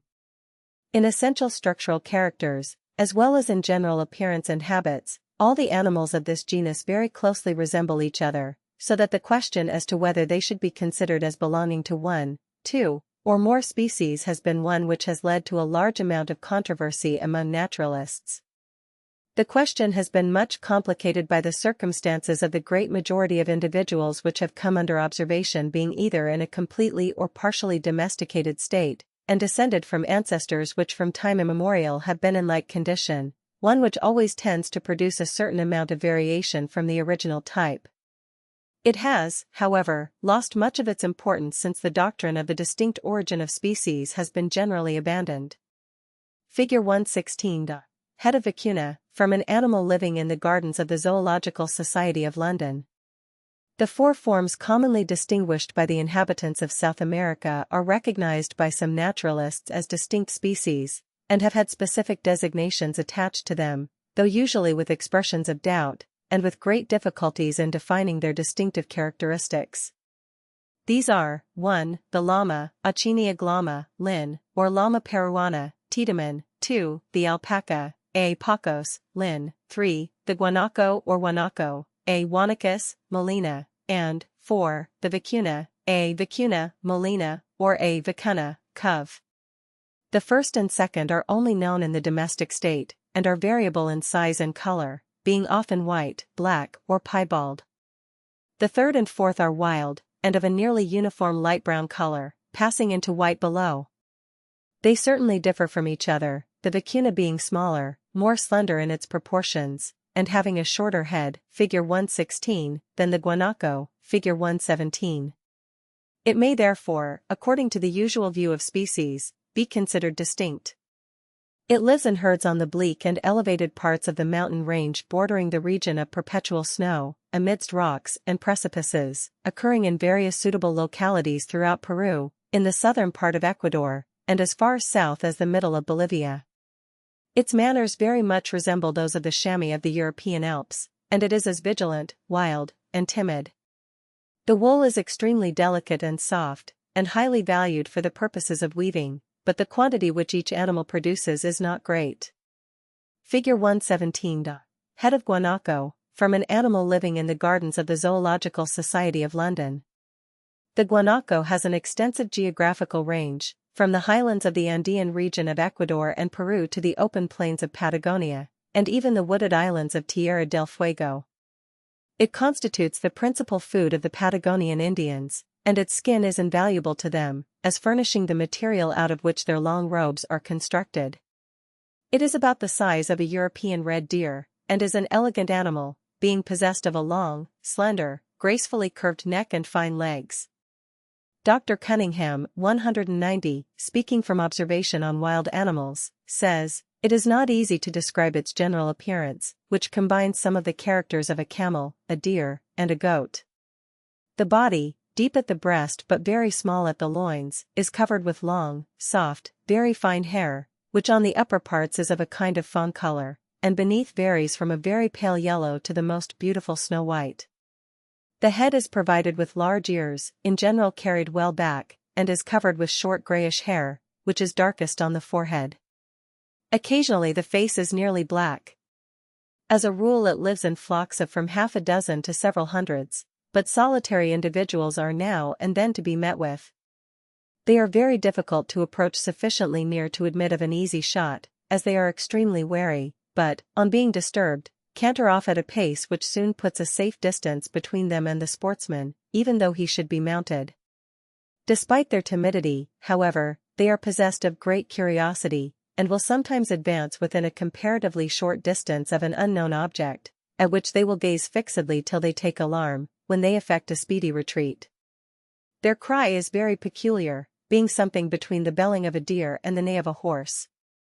It would be difficult to overestimate their numbers upon the Patagonian plains, for in whatever direction we walked we always came upon numbers of portions of their skeletons and detached bones. Darwin, who has given an interesting account of the habits of the guanaco in his Naturalist's Voyage, says that they readily take to the water, and were seen several times at Port Valdez swimming from island to island. The llama is only known as a domestic animal, and is chiefly met with in the southern part of Peru. Burmeister, a very competent writer on the subject, says that he is perfectly satisfied that it is the descendant of the wild guanaco, an opinion opposed to that of Scuti. It generally attains a larger size than the guanaco, and is usually white or spotted with brown or black, and sometimes altogether black. The earliest and often quoted account of this animal by Agustin de Zarate, Treasurer General of Peru in 1544, will bear repeating as an excellent summary of the general character and uses to which it was put by the Peruvians at the time of the Spanish conquest. He speaks of the llama as a sheep, observing, however, that it is camel-like in shape though destitute of a hump. In places where there is no snow the natives want water, and to supply this they fill the skins of sheep with water and make other living sheep carry them, for, it must be remarked, these sheep of Peru are large enough to serve as beasts of burden. They can carry about 100 pounds or more, and the Spaniards used to ride them, and they would go 4 or 5 leagues a day. When they are weary they lie down upon the ground, and as there are no means of making them get up, either by beating or assisting them, the load must of necessity be taken off. When there is a man on one of them, if the beast is tired and urged to go on, he turns his head round and discharges his saliva, which has an unpleasant odor, into the rider's face. These animals are of great use and profit to their masters, for their wool is very good and fine, particularly that of the species called pacas, which have very long fleeces, and the expense of their food is trifling, as a handful of maize suffices them, and they can go 4 or 5 days without water. Their flesh is as good as that of the fat sheep of Castile. There are now public shambles for the sale of their flesh in all parts of Peru, which was not the case when the Spaniards came first, for when one Indian had killed a sheep his neighbors came and took what they wanted, and then another Indian killed a sheep in his turn. The disagreeable habit here noticed of spitting in the face of persons whose presence is obnoxious is common to all the group, as may be daily witnessed in specimens in confinement in the menageries of Europe. One of the principal labors to which the llamas were subjected at the time of the Spanish conquest was that of bringing down ore from the mines in the mountains. Gregory de Bolivar estimated that in his day as many as 300,000 were employed in the transport of the produce of the mines of Potosi alone, but since the introduction of horses, mules, and donkeys the importance of the llama as a beast of burden has greatly diminished. The alpaca, though believed by many naturalists to be a variety of the vicuna, is more probably, like the llama, derived from the guanaco, having the naked callosities on the hind limbs, and the relatively large skull of the latter. It is usually found in a domesticated or semi-domesticated state, being kept in large flocks which graze on the level heights of the Andes of southern Peru and northern Bolivia at an elevation of from 14,000 to 16,000 feet above the sea level, throughout the year. It is smaller than the llama, and, unlike that animal, is not used as a beast of burden, but is valued only for its wool, of which the Indian blankets and ponchos are made. Its color is usually dark brown or black. Mention has already been made of the occurrence of fossil llamas in America, but some diversity of view obtains as to the generic position of some of these forms, owing to variations in their dental formula. Remains apparently referable to the existing species occur in the cavern deposits of Brazil. In the Pleistocene of Mexico we meet with A. Palachinia magna, which attained the size of a camel, and had always 2, and occasionally 3, lower premolars, while in one South American Pleistocene species, which has been generically separated as Hemiachinia, there were invariably 3 premolars in each jaw. In A. Holomeniscus, Hesterna, from the Pleistocene of North America, which was equal in size to A. magna, the premolars were reduced to 1 in each jaw, and the same condition obtains in A. Acacius, Vidicuriana, where, however, the upper one is of simpler structure. Extinct cameloids. Until within the last few years the existence of 2 genera having so very much in common as the camels and the llamas, and yet so completely isolated geographically, had not received any satisfactory explanation, for the old idea that they in some way represented each other in the 2 hemispheres of the world was a mere fancy without philosophical basis. The discoveries made mostly within the past 20 years of a vast and previously unsuspected extinct fauna in the American continent of the Tertiary period, as interpreted by Leidy, Cope, Marsh, and others, has thrown a flood of light upon the early history of this family, and upon its relations to other mammals. There have been found in these regions many camel-like animals exhibiting different generic modifications, and, what is more interesting, a gradual series of changes, coinciding with the antiquity of the deposits in which they are found, have been traced from the thoroughly differentiated species of the modern epoch down through the Pliocene to the early Miocene beds, where, their characters having become by degrees more generalized, they have lost all that specially distinguishes them as camelidae, and are merged into forms common to the ancestral type of all the other sections of the artiodactyls.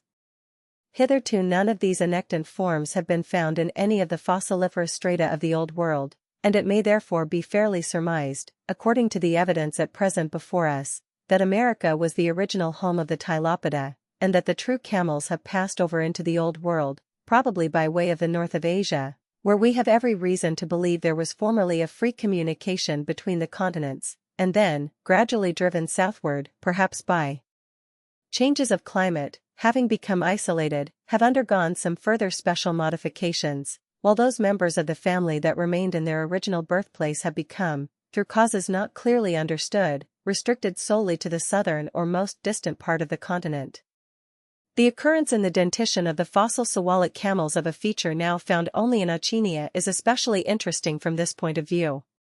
Briefly referring to some of these fossil types, we may note that Pliocenia, of the Lou Fork beds, Lower Pliocene, of the United States, has 3 lower premolars, while in Procamelus there were 4 of these teeth.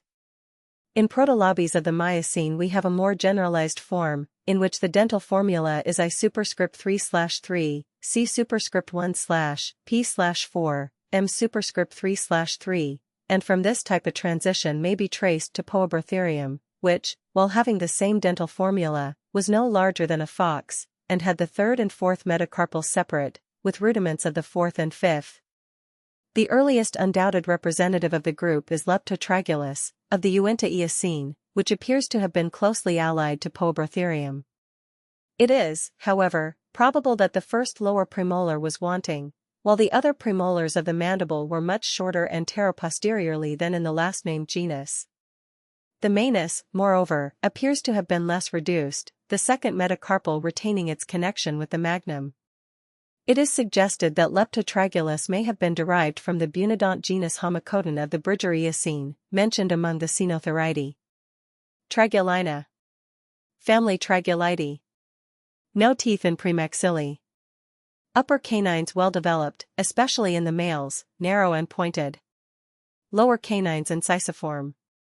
No caniniform premolars in either jaw, all the premolars except the last in the upper jaw being secant. Molariform teeth in a continuous series, consisting of P superscript 3/3, M superscript 3/3. Odontoid process of axis vertebra conical. Fibula complete. 4 complete toes on each foot. The middle metapodials generally confluent, the outer ones, 2nd and 5th, very slender but complete, i.e. extending from the carpus or tarsus to the digit.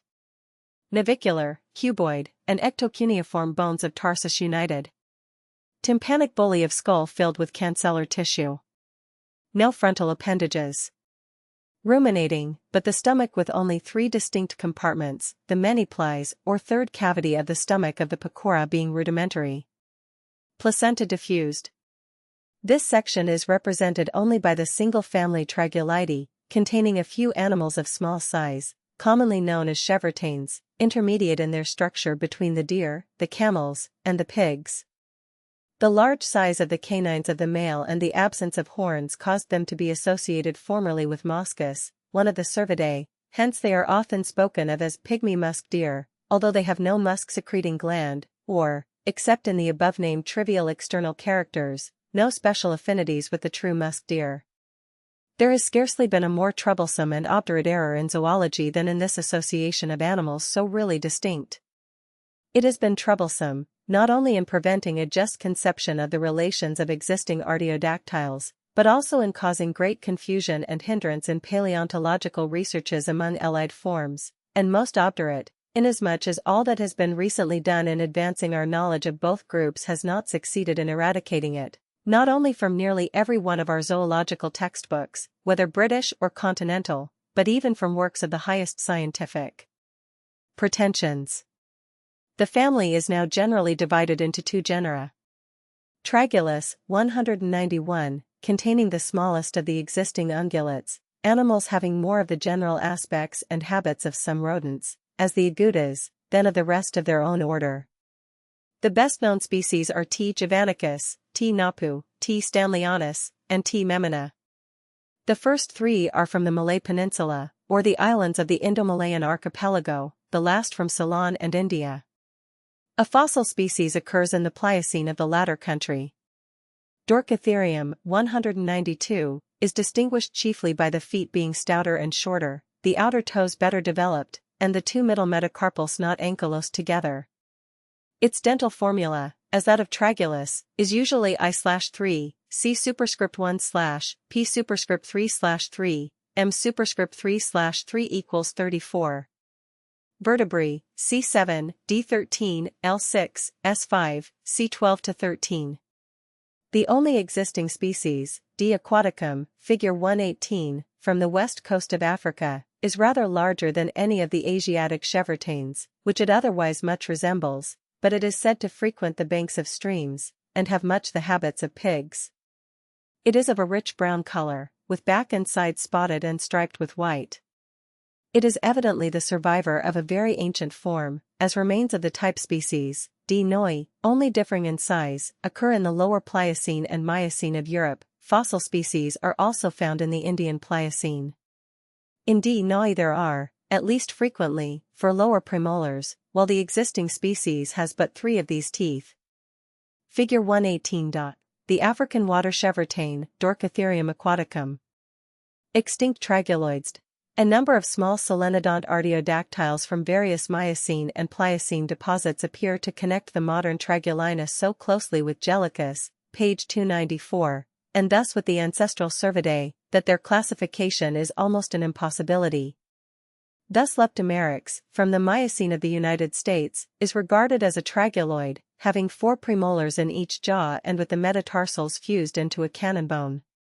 Prodremotherium, of the Upper Eocene phosphorites of France, differs in that the metacarpals also form a cannon bone, while in the American Hypertragulus, both metacarpals and metatarsals remain separate. Bachytherium, of the French phosphorites, apparently presents affinity with Gellicus, Prodremotherium, and Dorcitherium. In this genus the first of the 4 lower premolars assumes the character and function of a canine, the true canine being incisor-like, and there are traces of minute upper incisors. Pecora, or Caudilophora. No premaxillary teeth or caniniform premolars. Upper canines generally absent, though sometimes largely developed. Inferior incisors, 3 on each side with an incisiform canine in contact with them. Molariform teeth consisting of P superscript 3/3, M superscript 3/3, in continuous series. Auditory bully simple and hollow within. Odontoid process in the form of a crescent, hollow above. Distal extremity of the fibula represented by a distinct malleolar bone of peculiar shape, articulating with the outer surface of the lower end of the tibia. 3rd and 4th metacarpals and metatarsals confluent. Outer or lateral toes small and rudimentary, or in some cases entirely suppressed, their metapodial bones never complete in existing forms. Navicular and cuboid bones of tarsus united. Horns or antlers usually present, at least in the male sex. Left brachial artery arising from a common innominate trunk, instead of coming off separately from the aortic arch as in the preceding sections. Stomach with 4 complete cavities. Placenta cotyledonous, 193, figure 119. A shed right antler of the red deer, Cervus elephas, found in an Irish lake. A. Brow tine, B. Bez tine, C. Trace tine, D. Crown or royal tine. After Owen. The Pecora or true ruminants form at the present time an extremely homogeneous group, one of the best defined and most closely united of any of the mammalia.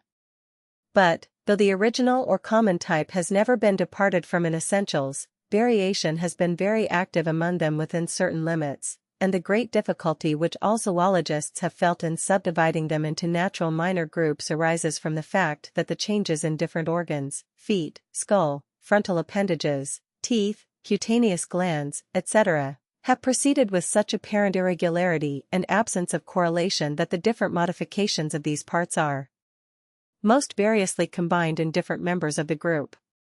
It appears, however, extremely probable that they soon branched into two main types, represented in the present day by the Cervidae and the Bovidae, otherwise the antlered and horned ruminants. Intermediate smaller branches produced the existing musk deer and giraffe, as well as the extinct Helidotherium inclining to the first-named group, and the extinct Civatherium, Brahmatherium, Hydaspitherium, and others more allied to the latter, although upon the true relationship of these forms there is a difference of opinion. Figure 120. Head of deer, Cervus scombergi, showing antlers. From Sclater, Proc. Zoll. SOC 1877, page 682.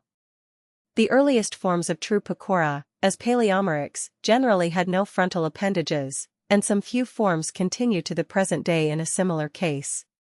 In the very large majority, however, either in both sexes or in the male only, a pair or occasionally two pairs, Tetraceros and the extinct Civatherium, of processes are developed from the frontal bones as weapons of offense and defense, these being almost always formed on one or other of two types.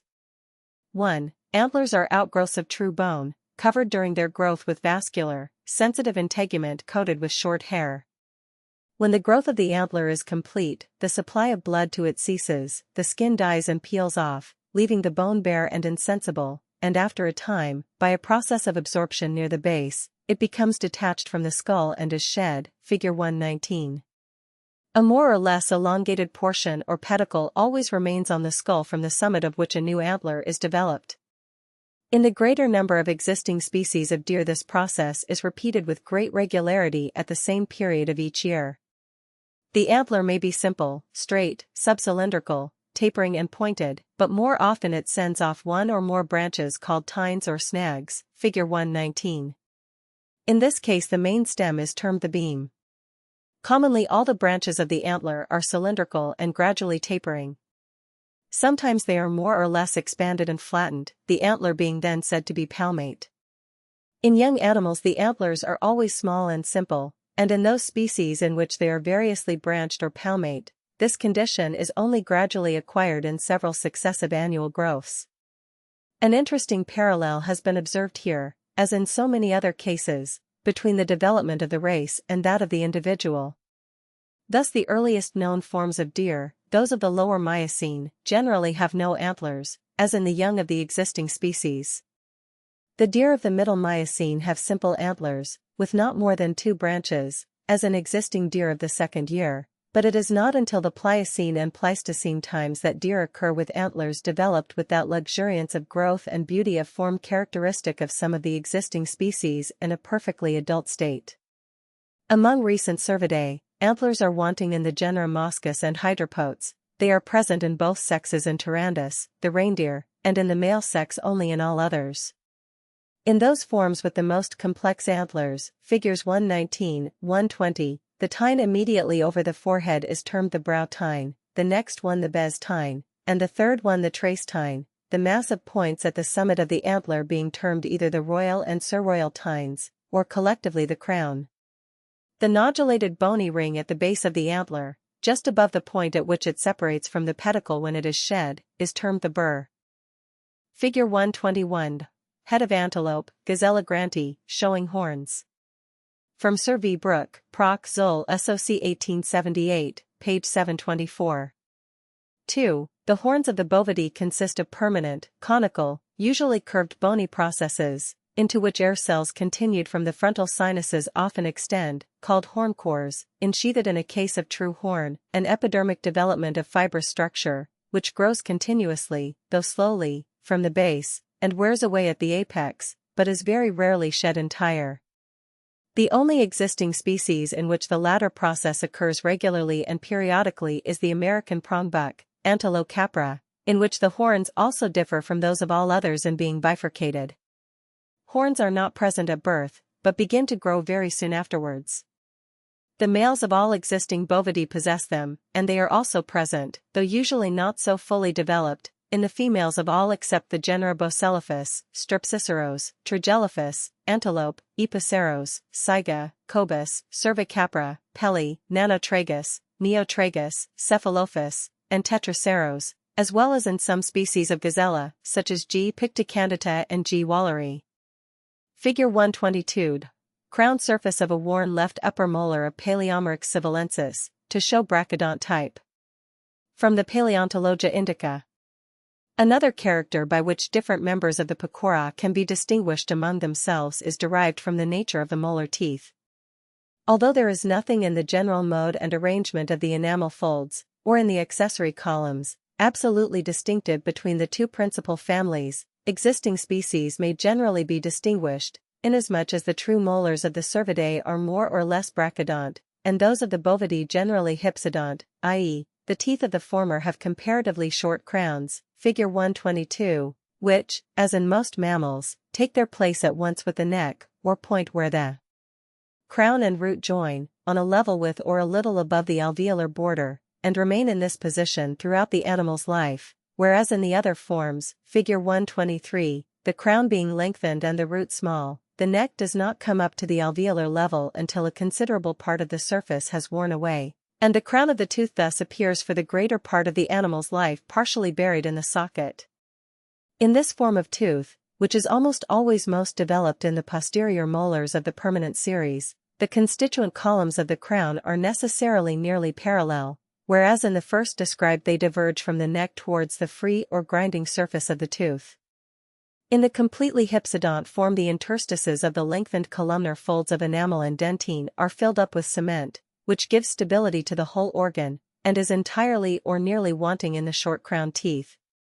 The same modification from low to high crowns without essential alteration of pattern is seen in an even still more marked manner in some of the perissodactyle ungulates, the tooth of the horse bearing to that of Anchitherium the same relation as that of an ox does to the early solenodont artiodactyls. A parallel modification has also taken place in the molar teeth of the Proboscidea. Figure 123. Inner and outer aspects of an almost unworn left upper molar of the nilgai, Bucelaphus trigocamelus, to show hypsodont type. From the Paleontologia Indica. As the hypsodont tooth is essentially a modification of, and, as it were, an improvement upon, the brachydont, it is but natural to expect that all intermediate forms may be met with. Even among the deer themselves, as pointed out by Lartet, the most ancient have very short molars, and the depressions on the grinding surface are so shallow that the bottom is always visible, while in the Cervidae of the more recent tertiary periods, and especially the Pleistocene and living species, these same cavities are so deep that whatever be the state of the dentition, the bottom cannot be seen. Some existing deer, as the Axis, are far more hypsodont than the majority of the family, and, on the other hand, many of the antelopes, as Trigelaphus, retain much of the brachydont character, which is, however, completely lost in the more modern and highly specialized sheep and oxen. Figure 124. Stomach of ruminant open to show internal structure. A. Esophagus, B. Rumen or paunch, C. Reticulum or honeycomb bag, D. Psalterium or manyplies, E. Abomasum or reed, F. Duodenum. The complicated stomach of the Pecora, figure 124, which is necessary for the performance of the peculiar function known as chewing the cud, a function common also to the Tragulina and Tylopoda, is divided into four well-defined compartments, known as 1. The rumen or paunch, 2. The reticulum or honeycomb bag, 3. The psalterium or manyplies, 4. The abomasum or reed. The paunch is a very capacious receptacle, shaped like a blunted cone bent partly upon itself. Into its broader base opens the esophagus or gullet at a spot not far removed from its wide orifice of communication with the second stomach or honeycomb bag. Its inner walls are nearly uniformly covered with a pale mucous membrane, which is beset with innumerable close-set, short, and slender villi, resembling very much the pile on velvet. The honeycomb bag is very much smaller than the paunch. It is nearly globose in shape, and receives its name on account of the peculiar arrangement of its mucous membrane, which forms shallow hexagonal cells all over its inner surface. Running along its upper wall there is a deep groove, coursing from the first to the third stomach. This groove plays an important part in the act of rumination. Its walls are muscular, like those of the viscus with which it is associated, which allows its caliber to be altered. Sometimes it completely closes round so as to become converted into a tube by the opposition of its edges. At others it forms an open canal.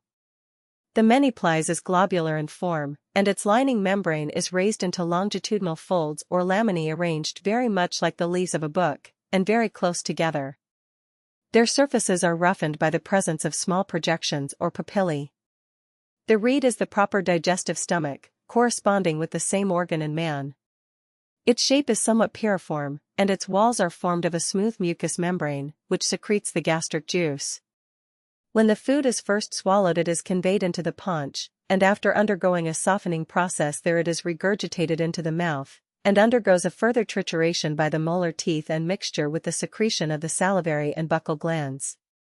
It is then swallowed again, but now passes directly through the before-mentioned groove into the manyplies, and, after filtering through the numerous folds of the lining membrane of this cavity, finally reaches the fourth or digestive stomach.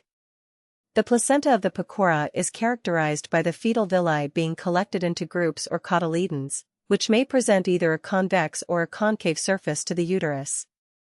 These cotyledons are received into permanent elevations in the mucous membrane of the uterus, the surfaces of which present a curvature which is the reverse of the cotyledons. Family Cervidae. Frontal appendages, when present, in the form of antlers. First molar, at least, in both jaws brachydont. 2 orifices to the lacrimal duct, situated on or inside the rim of the orbit. An antorbital or lacrimal vacuity of such dimensions as to exclude the lacrimal bone from articulation with the nasal. Upper canines usually present in both sexes and sometimes attaining a very great size in the male, see figure 134. Lateral digits of both fore and hind feet, almost always present, and frequently the distal ends of the metapodials. Placenta with few cotyledons. Gallbladder absent, except in Moschus. This family contains numerous species, having a wide geographical distribution, ranging in the New World from the Arctic Circle as far south as Chile, and in the Old World throughout the whole of Europe and Asia, though absent in the Ethiopian and Australian regions. It may be divided into 2 subfamilies. Subfamily Muscinida. This subfamily is represented solely by the musk deer, which differs so remarkably from the true deer that it is considered by several writers as the representative of a separate family. The late Professor Garrod even suggested that it should be regarded as an extremely aberrant member of the Bovidae. Figure 125. The musk deer, Moschus mosciferus. Moschus, 194. The musk deer, figure 125, in many respects stands by itself as an isolated zoological form, retaining characters belonging to the older and more generalized types of ruminants before they were distinctly separated into the horned and the antlered sections now dominant upon the earth. One of these characters is that both sexes are entirely devoid of any sort of frontal appendage. In this, however, it agrees with one existing genus of true deer, hydropotes, and, as in that animal, the upper canine teeth of the males are remarkably developed, long, slender, sharp-pointed, and gently curved, projecting downwards out of the mouth with the ends turned somewhat backwards. Vertebrae, C7, D14, L5, S5, C6. Among the anatomical peculiarities in which it differs from all true deer and agrees with the Bovidae is the presence of a gallbladder.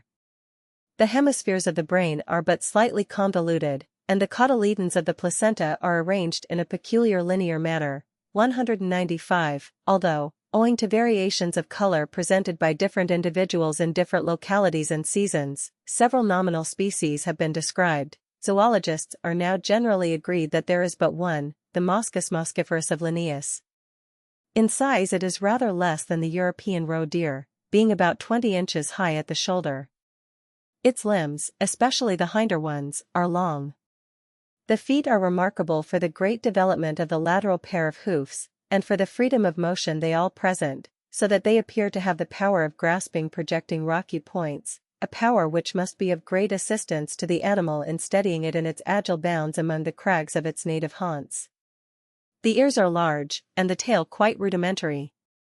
The hair covering the body is long, coarse, and of a peculiarly brittle and pith-like character, breaking with the application of an extremely slight force. It is generally of a grayish-brown color, sometimes inclined to yellowish red, and often variegated with lighter patches.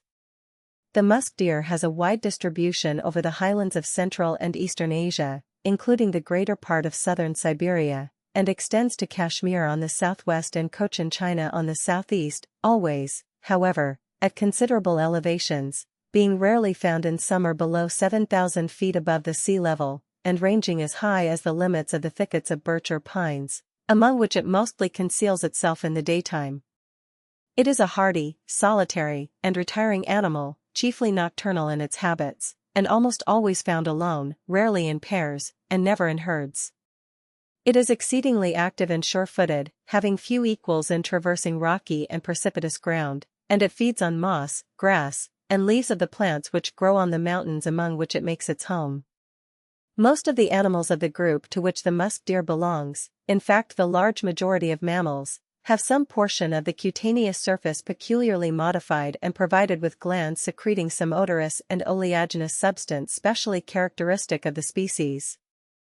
This, correlated with the extraordinary development of the olfactory organs, appears to offer the principal means by which animals in a state of nature become aware of the presence of other individuals of their own species, or of those inimical to them, even at very great distances, and hence it is of extreme importance both to the well-being of the individual and to the continuance of the race. The situation of this specially modified portion of skin is extremely various, sometimes between the toes, as in sheep, sometimes on the face in front of the eyes, as in many deer and antelopes. Sometimes it is in the form of a simple depression or shallow recess, often very deeply involuted, and in its fullest state of development it forms a distinct pouch or sac with a narrow tubular orifice.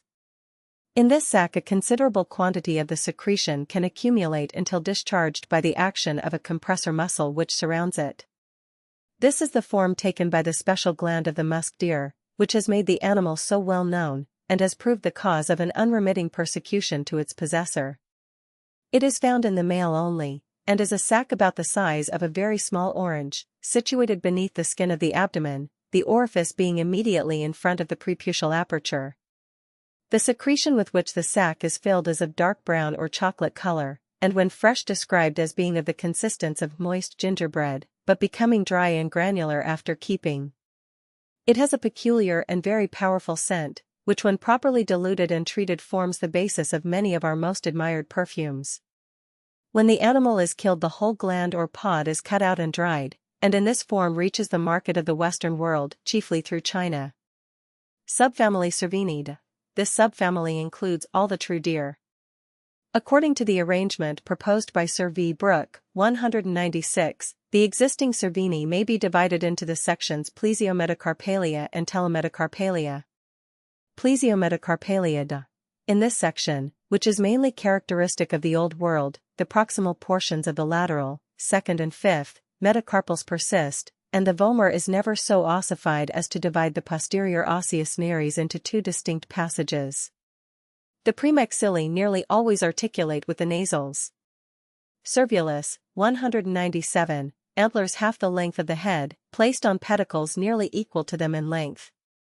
Brow tine short, inclined inwards and upwards, terminal extremity of beam unbranched, and curved downwards and inwards. Lacrimal fossa of skull very large, and extending into facial part of jugal, lacrimal, antorbital, vacuity moderate. Ascending portion of premaxilli at least as long as nasals.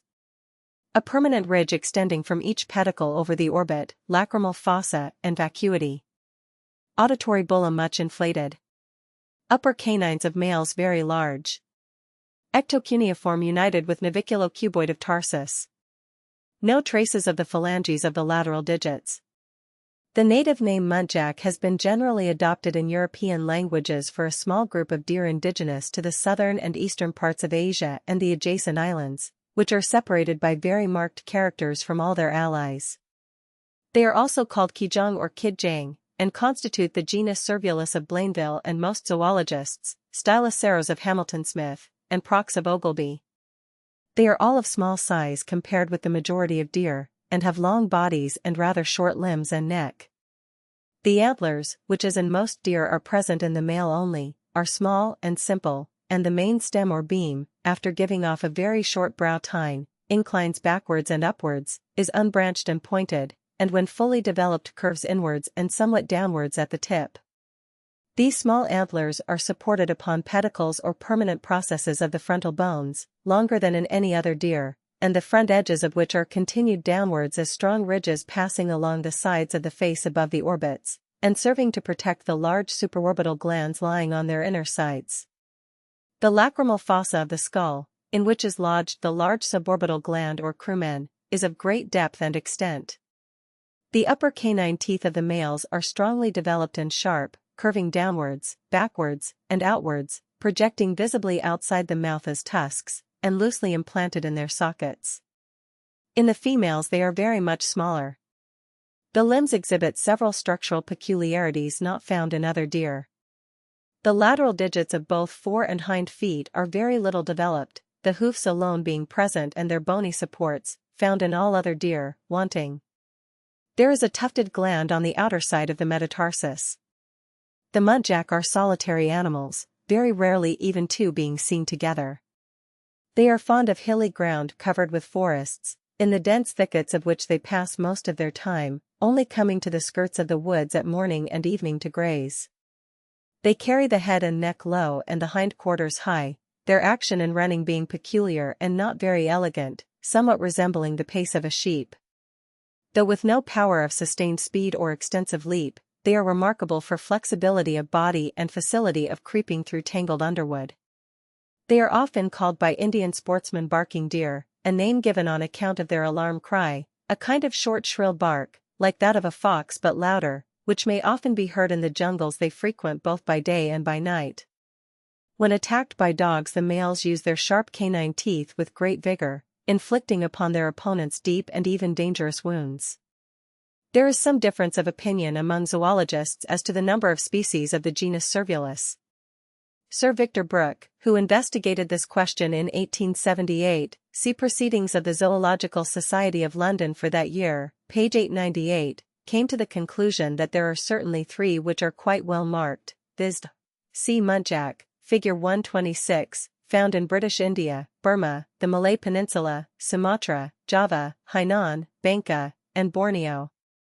The general color is a bright yellowish red, darker in the upper parts of the back, the fore legs from the shoulder downwards and the lower part of the hind legs, dark bluish-brown, anterior parts of the face from the muzzle to between the eyes, brown, a blackish line running up the inside of each frontal ridge, chin, throat, inside of hind legs, and under surface of tail white. The female has a black bristly tuft of hair on the spot from which the pedicles of the antlers of the male grow. The average length of the male, according to Jourdan, is 3.5 feet, tail 7 inches, height 26 to 28 inches.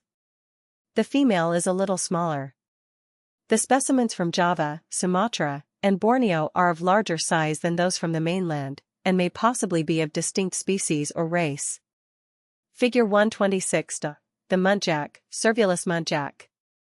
See Lacrymans of Milne Edwards, or Sclater's muntjac of Swinhoe, from Mupin, and near Hangzhou, China. See Riavisi, a very small species from southern China. Subsequently the name C. crinifrons has been applied to a muntjac from Ningpo, China, readily distinguished from all other species by its bushy forehead and long tail. Another species from Tenasserim has been described as C. fi. Small deer from the European Pliocene have been provisionally referred to Cervulus, but the so-called Prox furcatus, of the Miocene, is now included in Paleomyrex. Elaphidus, 198, antlers very small, unbranched, supported on long, slender, converging pedicles. Ascending ramia premaxilli shorter than nasals. No supraorbital ridges or frontal glands. Upper canines of male long, but not everted. A distinct frontal tuft of hair. Other characters as in Cervulus. This genus, which has also received the name of Lophotragus, is represented by a small deer, figure 127, from China of about the same size as the Indian muntjac. The male has minute simple antlers and very large canine teeth. There are no supraorbital glands, nor is there a tufted gland on the metatarsus. The limbs have the same peculiarities as in Cervulus, but the mesocuneiform may also ankylose with the ectocuneiform, and traces of the metacarpals may remain. The hair is coarse and somewhat quill-like. Figure 127. Male of Elaphidus mikianus. From Sclater Proc. Zoll SOC 1876, page 273. Service, 199. The great majority of the deer of the Old World may be included in this large genus, which is one not easy of definition. The antlers of the male are, however, large, and 2 or 3 times the length of the head, and may be either rounded or palmate. The canines are never large. The ectocuneiform of the tarsus remains distinct from the naviculo-cuboid, the lateral digits are represented by their phalanges, and the skull does not carry prominent frontal ridges. Vertebrae, C7, D13, L6, S4, C11-14. The size of the lacrimal fossa and vacuity, and the degree of inflation of the auditory bulla, are subject to variation in the different groups into which the genus may be divided. The Rusine group is characteristic of the Oriental region, where it is typically represented by the somber, C. aristotelis, of India, Burma, and China. The antlers are rounded, and often strongly grooved, without a bes tine, and with the beam simply forked at the extremity, upright, and but slightly curved, the angle formed by the brow tine, which rises close to the burr, being acute. The molars are markedly hypsodont, with small accessory columns.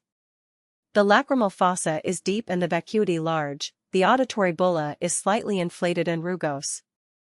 Tail moderate, neck maned. The somber, which is abundant in hilly districts, is a fine animal, standing nearly 5 feet in height, and of massive build, the general color being deep brown.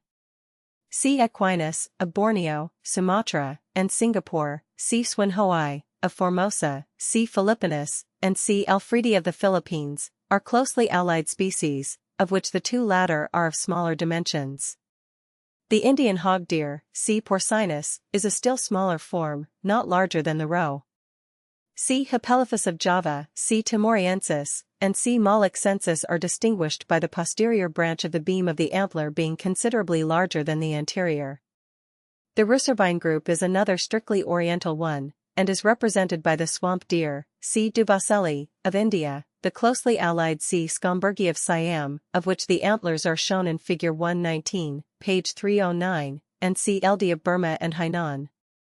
The beam of the antler is somewhat flattened, and more curved than in the Rusine group. The large brow tine is given off from the beam at an obtuse angle and curves upwards. The beam bifurcates into 2 branches, which again divide. Skull is in the Rusine group, but relatively narrower. Tail short, neck maned. The swamp deer is somewhat smaller than the somber, and of a full yellowish color. Fossil representatives of this group occur in the Pliocene of India. The Elaphurine group is represented only by the very aberrant C. davidianus of northern China. In size and proportions the species approximates to the swamp deer, but the antlers are peculiar in rising straight from the brow and then giving off a long and straight back tine, correlated by Sir V. Brooke with the posterior branch of the Rusine antler. The summit of the beam is forked, and in old individuals the 2 tines of the fork may again branch. Nasals long, and much expanded between the lacrimal vacuities, of which they form the inner border, lacrimal fossa large and deep. Tail long, neck maned. The axine group includes only the well-known axis of India, readily distinguished by the white spots with which the body is marked. Antlers of a Rusine type, the beam being much curved, and the brow tine usually given off at an acute or right angle. Molars very hypsodont. The coloration of the axis is more brilliant than that of any other member of the family. Here may be noticed a group of deer mainly characteristic of the eastern Palearctic region, frequently known as the Sudaxine group, which appears to connect the axine with the elephine type. Well-known representatives of this group are C. sika, Figure 128, of Japan, C. manchuricus of China, and C. tivanus of Formosa. The antlers have a brow and trace tine, and then a forked beam, of which the posterior tine is the smaller. The lacrimal vacuity and fossa are of moderate size, and the auditory bulla is only moderately inflated, and quite smooth externally. Tail moderate, neck maned. In summer the coat is spotted but is plain in winter. A herd of C. sicca have been acclimatized in Ireland by Viscount Powiscourt, at Powiscourt, County Wicklow. A number of deer from the Pliocene of Europe, such as C. perrieri and C. utuariarum, appear to be allied both to the Pseudaxine and Axine groups. Figure 128. The Japanese deer, Cervus sicca. From Lord Powiscourt, Proc. Zol. SOC 1884, page 209. The elephine or typical group is at once characterized by the presence of a bez tine to the antlers, figure 129, in which the beam is rounded, and splits up near the summit into a larger or smaller number of snags, often arranged in a cup-like manner. Skull as in the preceding group. All the species large. The red deer, C. elephas, which is dark brown in color, with a light patch on the rump, inhabits Europe, Western Asia, and Northern Africa, the so-called Barbary deer not being specifically distinct. A full-grown Scotch stag is fully 4 feet in height at the withers. The antlers are shed between the end of February and the early part of April, old animals shedding earlier than younger ones. The young, which, as in all the members of the genus except some of the Rusine species, are spotted, are born at the end of May or the beginning of June. The points on the antlers increase in number with the age of the creature, and when 12 are present it is known in Scotland as a royal stag. This number, however, is sometimes exceeded, as in the case of a pair of antlers, weighing 74 pounds, from a stag killed in Transylvania, which had 45 points. The antlers during the second year consist of a simple unbranched stem, to which a tine or branch is added in each succeeding year, until the normal development is attained, after which their growth is somewhat irregular. Many of the antlers dug up in British peat beds, as figure 118, are larger than those of living individuals, and in the cave deposits of England and the continent antlers are met with rivaling those of the wapiti in size, these large fossil antlers probably indicating the ancestral form from which the red deer and several of the allied species are descended. Figure 129. Head of the wapiti, Cervus canadensis. The North American wapiti, Cervus canadensis, figure 129, the Persian merle, C. merle, the Kashmir stag, C. kashmirianus, as well as C. affinis of Tibet, are all closely allied to the red deer, but are of larger size, this being especially the case with the first two. A fine example of the antlers of the wapiti is shown in the accompanying woodcut, and exhibits the absence of a cup at the surroyals, by which this species is distinguished from the red deer. The last, or damming group of existing deer includes the common and the Persian fallow deer. These are readily characterized by the palmation of the antlers in the region of the surroyals and the spotted coat. The common fallow deer, C. dama, stands about 3 feet in height. The Persian fallow deer, C. mesopotamicus, is very closely allied, differing only in its slightly larger size and the form of the antlers, the two breeding together. The common species, although now kept in English parks, does not appear to be a native of this country, having probably been introduced from the regions bordering the Mediterranean. The fur is of a yellowish-brown color, whence the name fallow, marked with white spots. There is, however, a uniformly dark brown variety found in Britain. The bucks and does live apart, except during the pairing season, and the doe produces 1 or 2, and sometimes 3 fawns at a birth. The fallow deer from the Pleistocene and Pliocene deposits of the East Coast described under the names of C. brownie and C. falconeri appear to have been closely allied to the existing species. The remarkable C. verticornis, of the Norfolk forest bed, is regarded as an aberrant member of this group, in which the antlers are very short and thick, with the brow tine cylindrical and downwardly curved, and the beam expanded above the trace tine into a crown with 2 points. The extinct Irish deer, Cervus giganteus, of which the skeleton is shown in the woodcut, figure 130, is the only representative of the Megaceratine group.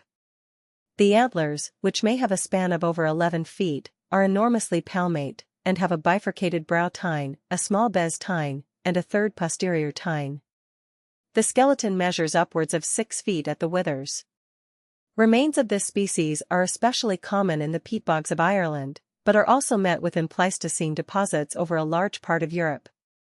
In addition to the forms already mentioned, there are many other fossil species of Cervus, some of which, like the English Pleistocene C. sedgwicki, cannot be included in any of the existing groups. There is no conclusive evidence of the existence of any species of cervus before the Lower Pliocene period. Telemetacarpaliid. This section includes all the deer of the New World, together with some Old World forms, and is characterized by retaining the distal extremities of the lateral, second and fifth, metacarpals. With the exception of alces, capreolus, and hydropotes, which are either partly or entirely Old World types, the vomer is so much ossified as to divide the posterior bony nares into two distinct orifices, Figure 132. Figure 130. Skeleton of the gigantic Irish deer, Cervus giganteus. After Owen. Rangifer, 200. The reindeer, or caribou as it is termed in North America, is the sole representative of the genus Rangifer, which is sufficiently distinguished from all its allies by the presence of antlers in both sexes. The lacrimal vacuity is small. This animal is distributed over the northern parts of Europe, Asia, and America, the differences which may be observable in specimens from different regions not being sufficient to allow of specific distinction. The reindeer is a heavily built animal, with short limbs, in which the lateral hoofs are well developed, and the cleft between the two main hoofs is very deep, so that these hoofs spread out as the animal traverses the snow-clad regions in which it dwells. Tioch. Antlers, Figure 131, are of very large relative size. There is a bez as well as a brow tine, which are peculiar in being either branched or palmate. In the American race, caribou, as well as in some of the specimens found fossil in the English Pleistocene, Figure 131, one of the brow tines is generally aborted to allow of the great development of the other. The dentition of the reindeer is frequently remarkable for the very small size of the posterior lobe of the last lower molar. Vertebrae, C7, D14, L5, S5, C11.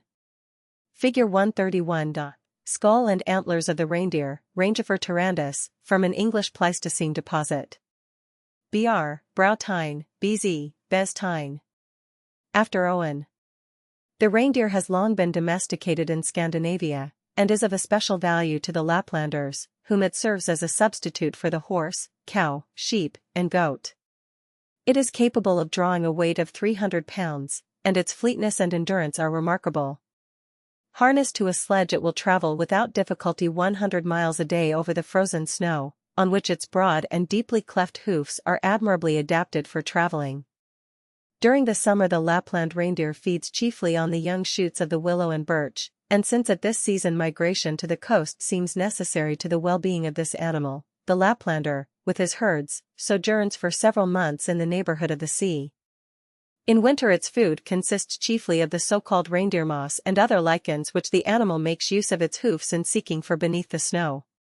The wild reindeer grows to a much greater size than the tame breed, but in northern Europe the former are being gradually reduced through the natives entrapping and domesticating them.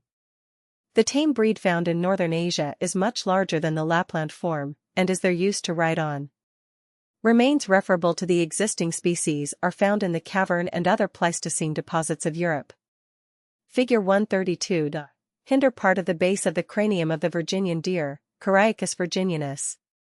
From Garrod, Proc. Zoll. SOC 1877, page 13.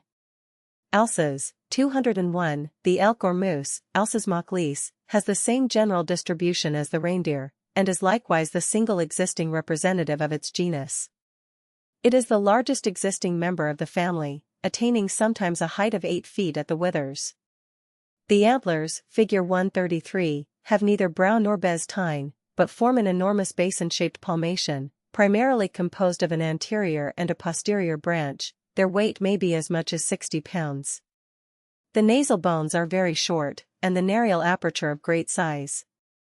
The elk is covered with a thick coarse fur of a brownish color, longest on the neck and throat.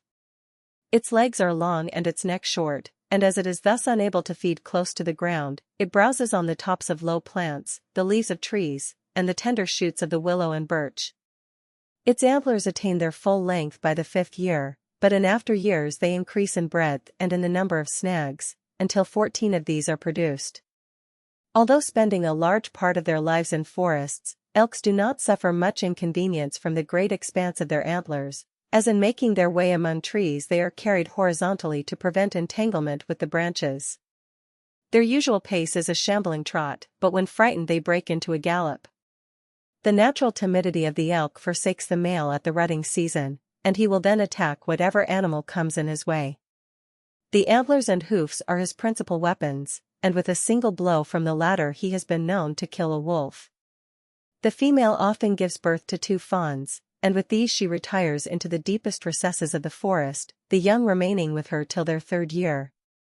The elk ranges, but in scanty numbers, over the whole of northern Europe and Asia, as far south as East Prussia, the Caucasus, and North China, and over North America from the New England states westward to British Columbia.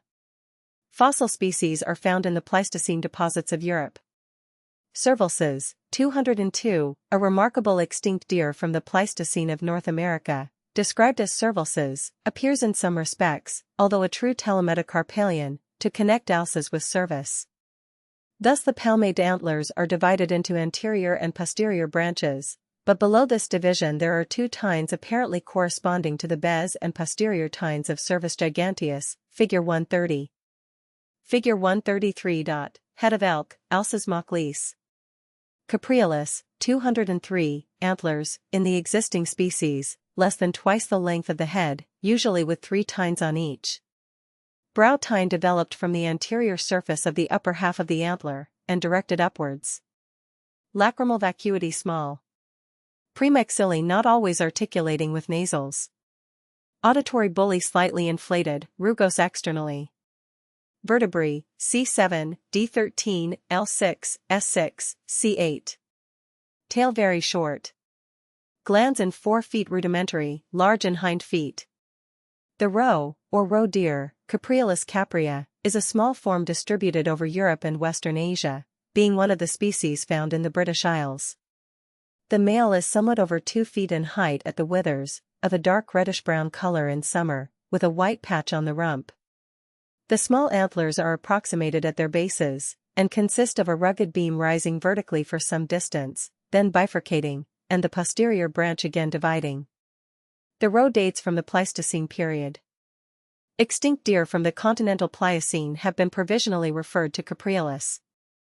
Hydropotes, 204, no antlers in either sex. Lacrimal fossa deep and short, figure 134, lacrimal vacuity of moderate size. Orbit small and but slightly prominent. Auditory bulla much inflated. Angle of mandible much produced backwardly, figure 134, alveolar margins of mandible in diastema sharp and everted. Canines of male very large, and slightly convergent. Vertebrae, C7, D12, L6, S4, C10. No tufts on metatarsals. Foot glands small in 4 feet, deep in hind ones. Figure 134. The left lateral view of the skull of a male Chinese water deer, Hydropotes inermis, with the wall of the maxilla cut away to show the root of the canine. 1/2 natural size. From Sir V. Brooke, Proc. Zoll. SOC 1872, page 524. Figure 135. Upper surface of the brain of Hydropotes inermis. From Garrod, Proc. Zoll. SOC 1877, page 792. The Chinese water deer, H. inermis, is the sole representative of this genus. In the absence of antlers and the large canines of the male it resembles Moschus, although very different in other respects. Thus the brain, figure 135, has the hemispheres much convoluted, as in other Cervini, and approximates to that of Pugua, while the placenta and viscera likewise agree with those of the true deer. In the total absence of any ossification of the vomer to divide the posterior nares, Hydropotes resembles Capreolus and differs from all the following genera. The Chinese water deer is nearly of the same size as the Indian muntjac. It has short legs and a long body, the hair covering the latter being of a light reddish-brown. It is a remarkably prolific animal, differing from all other deer in producing 5 or 6 young at a time. The mandible of a ruminant from the Middle Miocene of Gers in France, described under the name of Platyprosopus, presents such a marked resemblance to Hydropotes in the form of the angle as to suggest a more or less intimate affinity. Coriacus, 205, skull, figure 132, with the vomer dividing the posterior nares into 2 distinct chambers, premaxilla not reaching nasals. Antlers never greatly exceeding the length of the head. Lacrimal vacuity very large, and lacrimal fossa small. Auditory bully slightly inflated. Vertebrae, C7, D13, L6, S4, C13. Tail long or short. Color uniform in adult. This genus, which agrees with the reindeer in the division of the posterior nares by the ossified vomer, comprises a number of species confined to the New World, none of which attain very large dimensions, and the antlers of which are relatively smaller than in the existing species of Cervus. The genus may be divided into groups. The typical coriacine group, as represented by C. virginianus, has well-developed antlers, with a short brow tine rising from the inner side of the beam, and directed upwards, and several branches, a long tail, and no upper canines. In this species, as well as in C. mexicanus and other forms, the antlers do not divide dichotomously, and the lacrimal fossa is of moderate depth. The mule deer, C. macrotis, of North America is distinguished by the dichotomous branching of the antlers and the deeper lacrimal fossa. The Virginian deer is somewhat smaller than the fallow deer, and of a uniform reddish-yellow color in summer, and light gray in winter. The blastocerine group of South America is represented by C. paludosus and C. campestris, and has dichotomous antlers, with no brow tine, and the posterior branch the larger, a short tail, and no upper canines. The furciferan group includes C. chilensis and C. anticiensis, confined to western South America. The antlers are not longer than the head, with a large anterior tine curving forwards at right angles to the simple posterior one. Auditory bully slightly inflated, and rugose. Upper canines may be present. The species are of medium size. C. clavatus, of Central America, while resembling this group in the characters of the skull and the arrangement of the hair on the face, agrees with the next one in having simple spike-like antlers.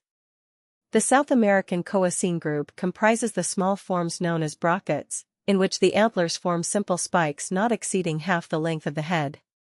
Some 6 species are known.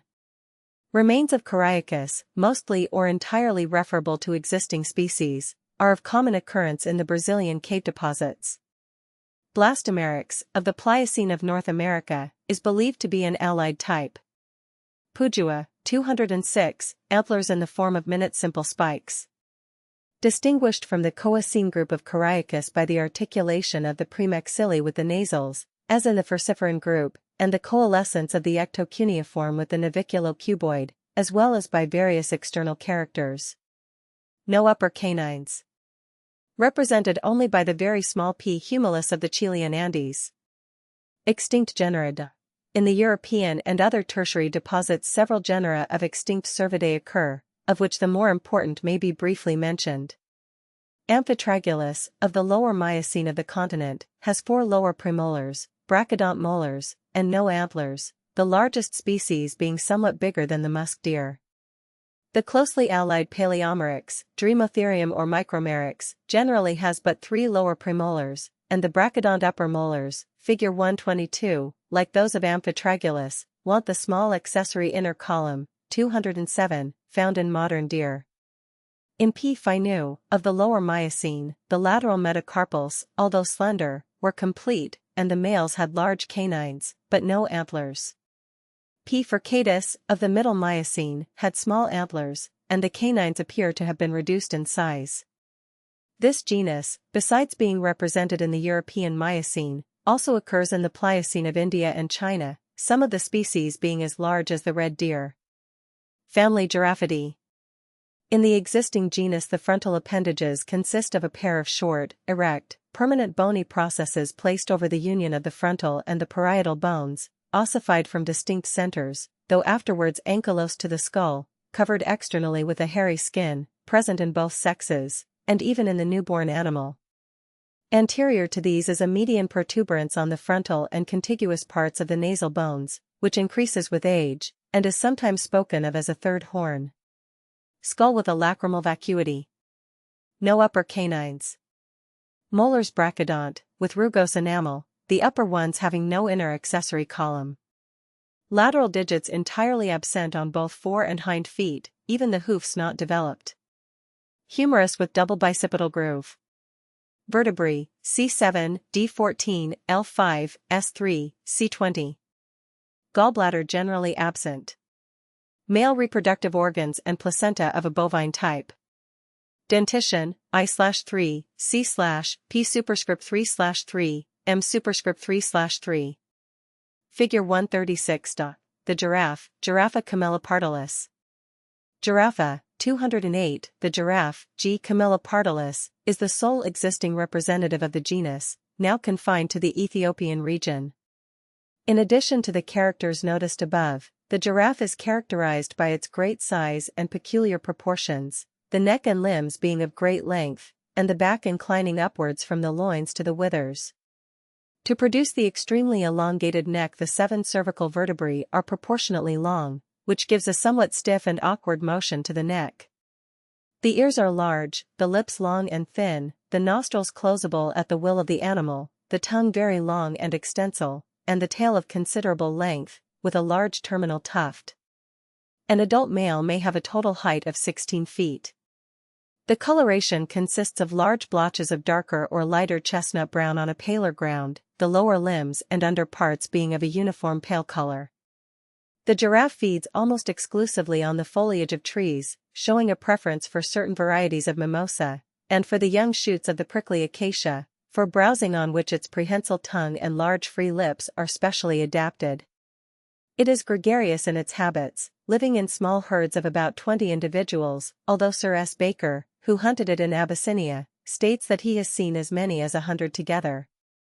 Fossil species of giraffe occur in Pliocene deposits over Greece, Persia, India, and China, thus affording one of many striking instances of the former wide distribution of the generic types now confined to the Ethiopian region. Allied extinct types. The Pliocene deposits of many parts of the Old World yield remains of a number of large ruminants which show such evident signs of affinity with the giraffe that it is difficult to draw up a definition by which they can be separated in characters of family value from that genus. On the other hand, some of these forms approximate in the characters of the skull to some of the brachydont members of the Bovidae, although it is quite clear from the nature of the cranial appendages that they cannot be included in that family. All these forms have brachydont molars, with rugose enamel, like those of the giraffe, while several of them have limb bones approximating to those of the latter, the humerus, when known, having a double bicipital groove. The nature of the cranial appendages, when present, is not fully understood, but it appears that in some cases these approximated more to the type of an antler than to that of a horn, although, from the absence of a burr, they appear never to have been shed. A gradual diminution in the length of the limbs and neck can be traced from the more giraffoid to the more bovoid forms of this extinct group, and it is manifest that if these animals be included in the Giraffidae, the definition of that family as given above must be somewhat modified. Only brief mention can be made of the more important genera. The imperfectly known Vishnetherium, of the Pliocene of India and Burma, seems to make the nearest approach to the giraffe, but the limbs and cervical vertebrae were decidedly shorter, although of a similar slender type. Helidotherium, of the Pliocene of Greece and India, is represented by a species of considerably larger size than the giraffe, with no appendages or lacrimal vacuity to the skull, and with shorter and stouter limbs and neck. Hydaspitherium, Brahmatherium, and Civatherium are Indian genera, characterized by the presence of large palmate and antler-like cranial appendages, varying considerably in arrangement. The former genus has a large lacrimal vacuity which is absent in the two latter. In the first and second genera all the appendages rise from a common base, but in Civatherium there is a pair of simple horn-like projections on the orbits in addition to the posterior palmate antlers. Civatherium was an animal of huge bulk, being the largest known representative of the Pecora. Another apparently allied type is Samotherium, of the Pliocene of the Isle of Samos, which appears also to have some affinity with the antelopes. The skull is nearly as large as that of the giraffe, and is of the same elongated shape, although depressed between the conical horn cores, which rise vertically above the orbits, and without a median bony prominence on the frontals. The horn cores form mere processes of the frontals. The diastema and the mandibular symphysis are shorter than in the giraffe, and the latter is less deflected. The teeth, although larger, are almost indistinguishable from those of the giraffe, the only well-marked difference being that the last lower premolar has a double in place of a single posterointernal column. Family Antilocapridae. Closely allied to the Bovidae, but the horns deciduous and branched. Antilocapra, 209, the prongbuck, or pronghorned antelope, Antilocapra americana, as the single existing member of this family is called, is an animal of nearly the same size as the fallow deer, but of a lighter and more graceful build. It is an inhabitant of the prairies of North America, where it is one of the few representatives of the Cavicorn pecora. The bony horn cores are unbranched, and form vertical, blade-like projections immediately above the orbit. The horns themselves are compressed, and nearly 1 foot in length, having a gentle backward curvature, the short branch arising somewhat above the middle of its height, and inclining forwards. When the horn is about to be cast off, it becomes loosened, and a new one is formed upon the bony core beneath it. The ears are long and pointed, and the tail is short. The neck has a thick mane of long chestnut-colored hair, and there is a white patch on the rump. Family Bovidae. Frontal appendages, when present, in the form of non-deciduous horns. Molars frequently hypsodont. Usually only one orifice to the lacrimal canal, situated inside the rim of the orbit. Lacrimal bone almost always articulating with the nasal. Canines absent in both sexes. The lateral toes may be completely absent, but more often they are represented by the hoofs alone, supported sometimes by a very rudimentary skeleton, consisting of mere irregular nodules of bone. Distal ends of the lateral metapodials never present. Gallbladder almost always present. The number of cotyledons in the placenta generally varies from 60 to 100, whereas in the cervidae the number is usually from 5 to 12, capreolus and hydropotes having the fewest. In giraffe the number is upwards of 180. The nature of the horns and horn cores has been already explained. In the majority of genera these appendages are present in both sexes, although much larger in the male, see page 310. The Bovidae, or hollow-horned ruminants, Cavicornia, form a most extensive family, with members widely distributed throughout the Old World, with the exception of the Australian region, but in America they are less numerous, and confined to the Arctic and northern temperate regions, no species being indigenous either to South or Central America. There is scarcely any natural and well-defined group in the whole class which presents greater difficulties of subdivision than this, consequently zoologists are as yet very little agreed as to the extent and boundaries of the genera into which it should be divided. For the present the genera provisionally adopted may be arranged under a number of sections or groups, which some writers regard as subfamilies. The series may be commenced with the antelopes, the greater number of which are now characteristic of the Ethiopian region. Alcelophene section includes large African antelopes, of which the type genus ranges into Syria, generally characterized by their great height at the withers as compared with the rump. Skull with large frontal sinuses, extending into the horn cores, and the horns lyre-shaped or recurved, and more or less approximated at the base.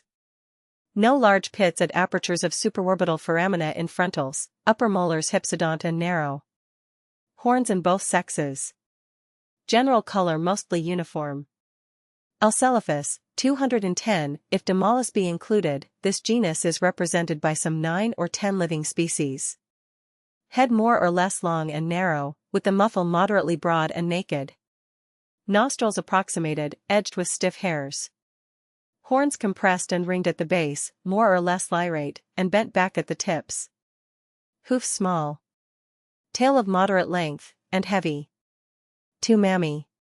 Figure 137. The hartebeest, Alcelophus, in the typical forms, such as the buboline antelope, A. bubolinus, the hartebeest, A, figure 137, and the tora antelope, A. tora, figure 138, the horns, which present the peculiar curvature shown in the figures, are situated on a crest at the vertex of the skull, and the facial portion of the cranium is greatly elongated. The hartebeest, which is found throughout Central and Southern Africa, stands nearly 5 feet high at the withers, and is a somewhat ungainly-looking animal, with short hair, which is grayish-brown above and nearly white beneath. In the Pliocene of the Siwalik Hills in northern India there occur remains of an Alcelophus, A. palaindicus, in which the skull had the long facial portion characteristic of the typical group, while the horns approximate to those of the bontebok. The blesbok, A. albifrons, and bontebok, A. pygargus, belonging to the genus Damalis of many authors, have the facial portion of the skull shorter, the horns situated more in advance of the plane of the occiput, and inclining regularly backwards. Of the blesbok, Mr. C. J. Anderson observes that it is of a beautiful violet color, and is found in company with black wildebeests and springboks in countless thousands on the vast green plains of short crisp, sour grass occupying a central position in South Africa. Cattle and horses refuse to pasture on the grassy products of these plains, which afford sustenance to myriads of this antelope, whose skin emits a most delicious and powerful perfume of flowers and sweet-smelling herbs. Since the time this was written, these antelopes have been greatly reduced in number. A. Damalis hunteri, from East Africa, appears to be allied to A. senegalensis, but in the more elongated facial portion of the skull approximates to the hartebeest, and thus confirms the view that Damalis should not form a distinct genus. Figure 138. Head of Alcelaphus tora. From Sclater, Proc. Zoll. SOC 1873, page 762. Conchoites, 211, head short and massive, with the muffle very broad and bristly. Nostrils widely separated, hairy within. Horns on the vertex of the skull, immediately over the occiput, approximated at base, cylindrical, bent outwards, and recurving upwards at the tip. Extremities of premaxilla much expanded laterally, and firmly ankylosed. Vertebrae, C7, D14, L6, S4, C16. Hoofs very narrow. Tail very long, covered throughout with long hairs. For mammy. 2 species, C. taurina and C. nu, figure 139, both from South Africa. The former, or brindled nu, is distinguished by the absence of long hair on the face, the black, instead of white, tail, and the presence of dark vertical streaks on the shoulders. It is never found to the south of the Orange River. The white-tailed nu stands about 4 feet 6 inches at the withers. These animals were formerly found in large herds, and are remarkable not only on account of their peculiar form, but also for their grotesque actions when alarmed. Some interesting observations have recently been published upon the mode of development of the horns of the nu, 212, from which it appears that in very young individuals the horns are straight and divergent, situated some distance below the vertex of the head, and separated by a wide hairy interval.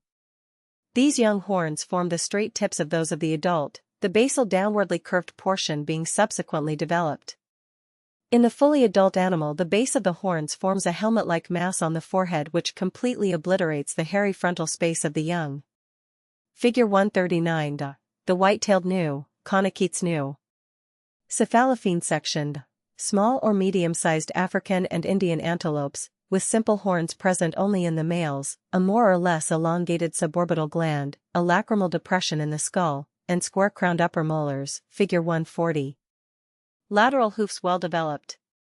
Cephalophus, 213, one pair of horns, arising far back on the frontals, conical, short, angulated at the base, and erect or recurved. Suborbital gland opening in the form of a slit, or as a row of pores. Auditory bulla divided by a distinct septum. Muffle large and moist. Tail very short. Head tufted. Upper molars of larger species with an accessory internal column. Dorsal vertebrae 14 in number. Some 16 species, confined to southern and tropical Africa. The dikerbocks, as the members of this genus are called, are among the most graceful of the African antelopes, the smallest species not being larger than a rabbit. The West African C. sylvicultur and C. longiceps are the largest species. Tetraceros, 214, 2 pairs of conical horns, of which the anterior are much the smaller. Suborbital gland elongated, and lacrimal fossa very large. Upper molars, figure 140, without accessory internal column. One existing Indian species, T. quadricornis. Figure 140. Palatal and outer aspects of the 3 right upper premolars and first molar of the four-horned antelope, Tetraceros quadricornis. From the Paleontologia Indica. The four-horned antelope is found throughout the peninsula of India in jungle. The general color is brown, lighter beneath and on the inside of the limbs. Remains of this species are found fossil in the cave deposits of Madras, and a small ruminant from the Pliocene of the Sawalik Hills has been provisionally referred to this genus. Cervicaprine sectioned. Small or large antelopes now confined to the Ethiopian region, with horns present only in the males, lacrimal vacuity generally large, more or less distinct pits at the apertures of the supraorbital foramina in the frontals, and narrow upper molars in which there is no accessory internal column. Neotragus, 215, distinguished from the next genus by having the crown of the head tufted, muzzle hairy, premaxilla long and reaching the lacrimals, nasals very short, mesethmoid much ossified, third lobe of last lower molar either absent or very small, and the hinder lobe of the corresponding upper molar much reduced. 3 species, Salt's antelope, N. saltianus, from Abyssinia, and N. kirki and N. damarensis, the two latter having a small third lobe to the last molar.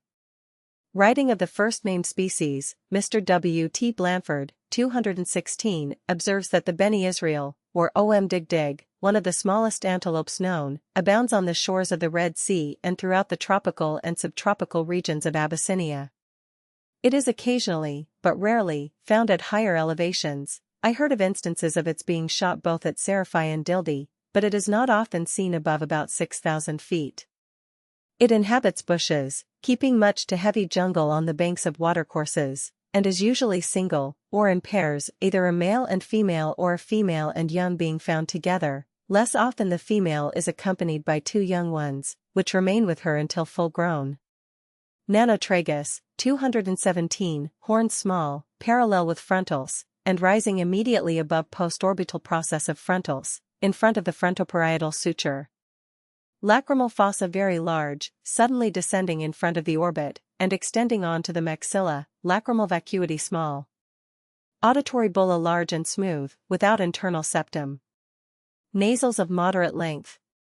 Crown of the head smooth, naked part of muffle small, aperture of suborbital gland small. Lateral hoof small or absent. 9 species, 218, the typical species is the royal antelope, N. pygmaeus, of Guinea, the smallest existing representative of the pecora. This species, together with N. muscatus and N. tragulus have no lateral hoofs, or tufts on the knees. In the Scopophorine group, comprising N. scoparia, N. montanus, and N. hastatus, both these appendages are present, while in the Oreotrogen group, N. melanotus and N. oreotragus, the former are present and the latter absent. Pelli, 219, horns rather small, compressed, upright, scarcely diverging, and placed immediately over the orbits. No suborbital gland, nor lacrimal fossa, premaxilla not reaching nasals. Tail short and bushy. Color uniform. 1 species, the Raybok, P. capreola, South Africa, is nearly of the size of a fallow deer, although more resembling a chamois in build and habits. The color is of a uniform light gray. This animal inhabits bare rocky districts, and thus differs widely from the waterbuck and its allies. Cobus, 220, large antelopes, with the horns large, elongate, sublurate, and ringed at the base, and with rudimentary suborbital glands. Skull with a deep frontal hollow, no lacrimal depression, large lacrimal vacuity, and the premaxilla reaching the very long nasals. Tail long, with a ridge of hair above, and slightly tufted at the end. Color uniform. 6 species, African. The antelopes of this genus are water-loving animals, the waterbuck, C. ellipsoprimnus, and the singzing, C. dephasis, being well-known examples. Both these species are much alike, standing as much as 4 feet 6 inches at the withers. The waterbuck of South and Eastern Africa is characterized by the coarseness of its long hair, while in the singzing of West and Central Africa the hair is remarkably fine and soft. Fossil antelopes from the Pliocene of India are referred to Cobus. Helicophora, from the lower Pliocene of Attica, is regarded as allied to Cobus, but it has no distinct supraorbital pits. Cervicapra, 221, an allied South African genus in which the tail is short and bushy and the premaxilla do not reach the nasals. 3 species. The Reitbok, C. arundinium, is of a grizzly ochre color. It stands nearly 3 feet in height, and has horns about 1 foot in length. The Nager, C. redunca, is about 6 inches shorter, with horns of half the length, and fulvous brown above and white below, the West African sea boar being rather larger. Antilopine sectioned. A large group of moderate-sized or small antelopes, most abundant in the deserts bordering the Palearctic, Oriental, and Ethiopian regions. Horns generally compressed and lyrate, or recurved, or cylindrical and spiral, ringed at base, sometimes present in both sexes. Skull with large pits at apertures of supraorbital foramina of frontals, and generally a distinct lacrimal fossa. Molars of upper jaw narrow, without inner accessory column, and resembling those of the sheep and goats. Tail moderate, compressed, hairy above. Antelope, 222, horns, present only in the male, long, cylindrical, subspiral, and diverging. Suborbital gland large, with a somewhat linear opening, lacrimal depression of skull very large, and a small lacrimal fissure. Glands in the feet, lateral hoofs present. One species, India. The well-known blackbuck, A. cervicapra, is found on open plains all over India, except in Lower Bengal and Malabar. Old males are deep blackish-brown in color on the back and sides and the outer surfaces of the limbs, the underparts and inner surfaces of the limbs white, and the back of the head, nape, and neck yellowish. Young males and females are fawn-colored above. Very large herds are seen in the plains about Delhi and Matra, which are said in some instances to reach to thousands. Horn cores are found in the Pleistocene deposits of the valley of the Jumna which cannot be distinguished from those of the existing species. Epiceros, 223, horns compressed, lyrate, and wide-spreading, present only in male. No suborbital gland or lacrimal depression in the skull. No lateral hoofs. Two species, one from South and the other from West Africa. The pala, A. melampus, is a large antelope standing over 3 feet high at the withers, and readily distinguished by its dark red color, gradually shading to white below. It is usually found on or near hills in herds of from 20 to 30. A. petersi is from the Congo. Saiga, 224, nose very large, convex, and inflated. Supraorbital gland present. Lacrimal fossa of skull small, and fissure absent, narial aperture very large, nasals extremely short, supraorbital pits rather small. Horns yellow, lyrate, of moderate length, present only in male. Vertebrae, C7, D13, L6, S4, C10. One species, Eastern Europe and Western Asia. The saiga, S. teterica, is a clumsily built and somewhat sheep-like antelope inhabiting the steppes. It occurs fossil in the Pleistocene of France and England. Panthalops, 225, allied in the characters of the head and skull to saiga, but the nose less convex, the nostrils of the male more swollen, and the horns of that sex black, very long, compressed, and lyrate, those of female very short. One species, Central Asia. The Kairu, P. hudgsoni, inhabits the highlands of western Tibet and Turkestan. In the former area it generally goes in small herds of from 3 to 6, and in the summer may be found grazing in early morning on the level spaces frequently found in the river valleys at elevations of about 15,000 feet. It is excessively shy and difficult to approach. The large size of the narial aperture in the skull of Kairu is suggestive of a connection with respiration at a high altitude, but this appears to be negatived by the occurrence of the same feature in the saiga. Gazella, 226, delicately built and sandy-colored antelopes, with lyrate or recurved horns, which may be absent in the female, and are always smaller and simpler in that sex than in the male. Skull with moderate lacrimal fossa, and a distinct lacrimal fissure. Vertebrae, C7, D13, L6, S4, C14. Suborbital gland frequently small, and covered with hair. Face with a white streak running from the outer side of the base of each horn nearly down to the upper end of each nostril, cutting off a dark triangular central patch, and bordered externally by a diffused dark line, see Figure 121 and P310. The gazelles, of which there are some 24 existing species, are typically Palearctic desert forms, the springbok, G. eucor, being an outlying South African species. G. pictocaudata and G. gutturosa are respectively found in western Tibet and Mongolia, the former at great elevations. The majority of the gazelles do not exceed 30 inches in height, although G. Moore is 36. Sir Victor Brooke classifies, 227, the gazelles as follows: A. No stripe on back, 3 lower premolars. A. White of rump not encroaching on the fawn of the haunches. I. Female with horns. 1. Horns lyrate or sublyrate, G. Dorcas, G. Isabella, G. rufifrons, G. Levipes, G. Tylanura, G. naso. 2. Horns non-lyrate, G. cuvieri, G. leptoceros, G. speakii, G. arabica, G. benetti, G. fussifrons, G. muscatensis. 2. Female without horns. G. subgutturosa, G. gutturosa, G. pictocaudata. B. White of rump projecting forwards in an angle into the fawn color of the haunches. Horns in both sexes. G. dama, G. Moore, G. soemeringi, G. granti, figure 121, G. thomsoni.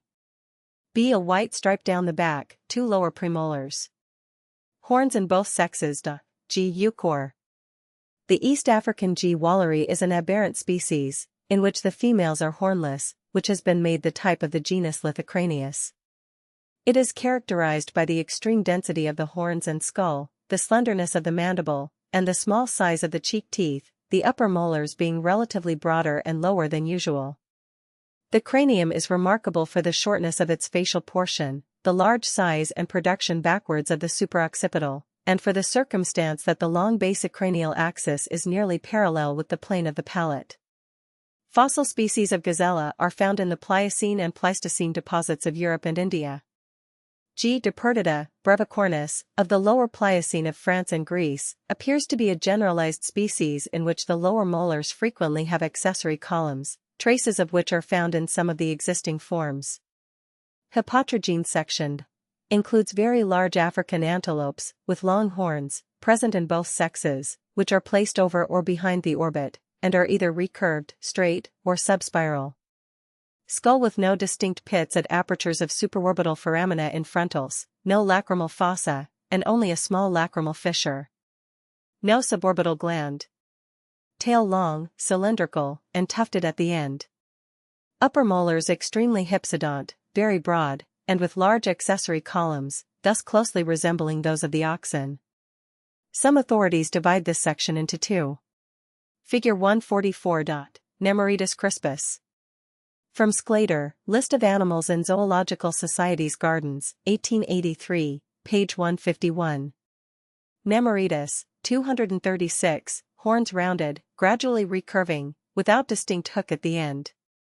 Suborbital gland small or wanting, ears large, skull with a large lacrimal depression, and the premaxilla not quite reaching the nasals. Some 9 species, ranging from the eastern Himalayas to North China and Japan, and southwards to Formosa, the Malay Peninsula, and Sumatra. The smallest species is the Himalayan goral, and goral. Of the larger forms we may mention the Himalayan serow, and bubolinus, the Camingutan, and sumatrensis, of Sumatra, and the Japanese N. crispus, figure 144. Of the serow, Colonel Kinloch remarks that it is a large and powerful beast. The body is covered with very coarse hair, which assumes the form of a bristly mane on the head and shoulders, and gives the beast a ferocious appearance, which does not belie its disposition. The color is a dull black on the back, bright red on the sides, and white underneath, the legs also being dirty white. The ears are very large, the muzzle is coarse. The serow has an awkward gait, but in spite of this can go over the worst ground, and it has perhaps no superior in going down steep hills. It is a solitary animal, and nowhere numerous. Haploceros, 237, the Rocky Mountain goat, Haploceros montanus, inhabiting the northern parts of California, appears to be very closely allied to Nemoritus. The horns are somewhat compressed at the base, there is no suborbital gland, and the ears are small. The hair, which is whitish in color, is very long, and especially abundant in the region of the throat, shoulders, flanks, and tail. The animal is about the size of a large sheep. Budorcas, 238, the takin, B. taxicolor, of the Mishmi Hills in Assam, and an allied species from eastern Tibet, are larger forms apparently related to Nemoritus, but with a much greater development of the horns. The horns of what is considered to be the male, 239, arise from the vertex of the skull, and are nearly in contact in the middle line. They first bend outwards and downwards, and then suddenly upwards and backwards. Those regarded by Mr. Hume as referable to the female are directed at first outwards, and then gradually curve upwards and backwards, without any downward flexure or angulation. The horns of the male may be 2 feet in length, with a basal diameter of 13 inches.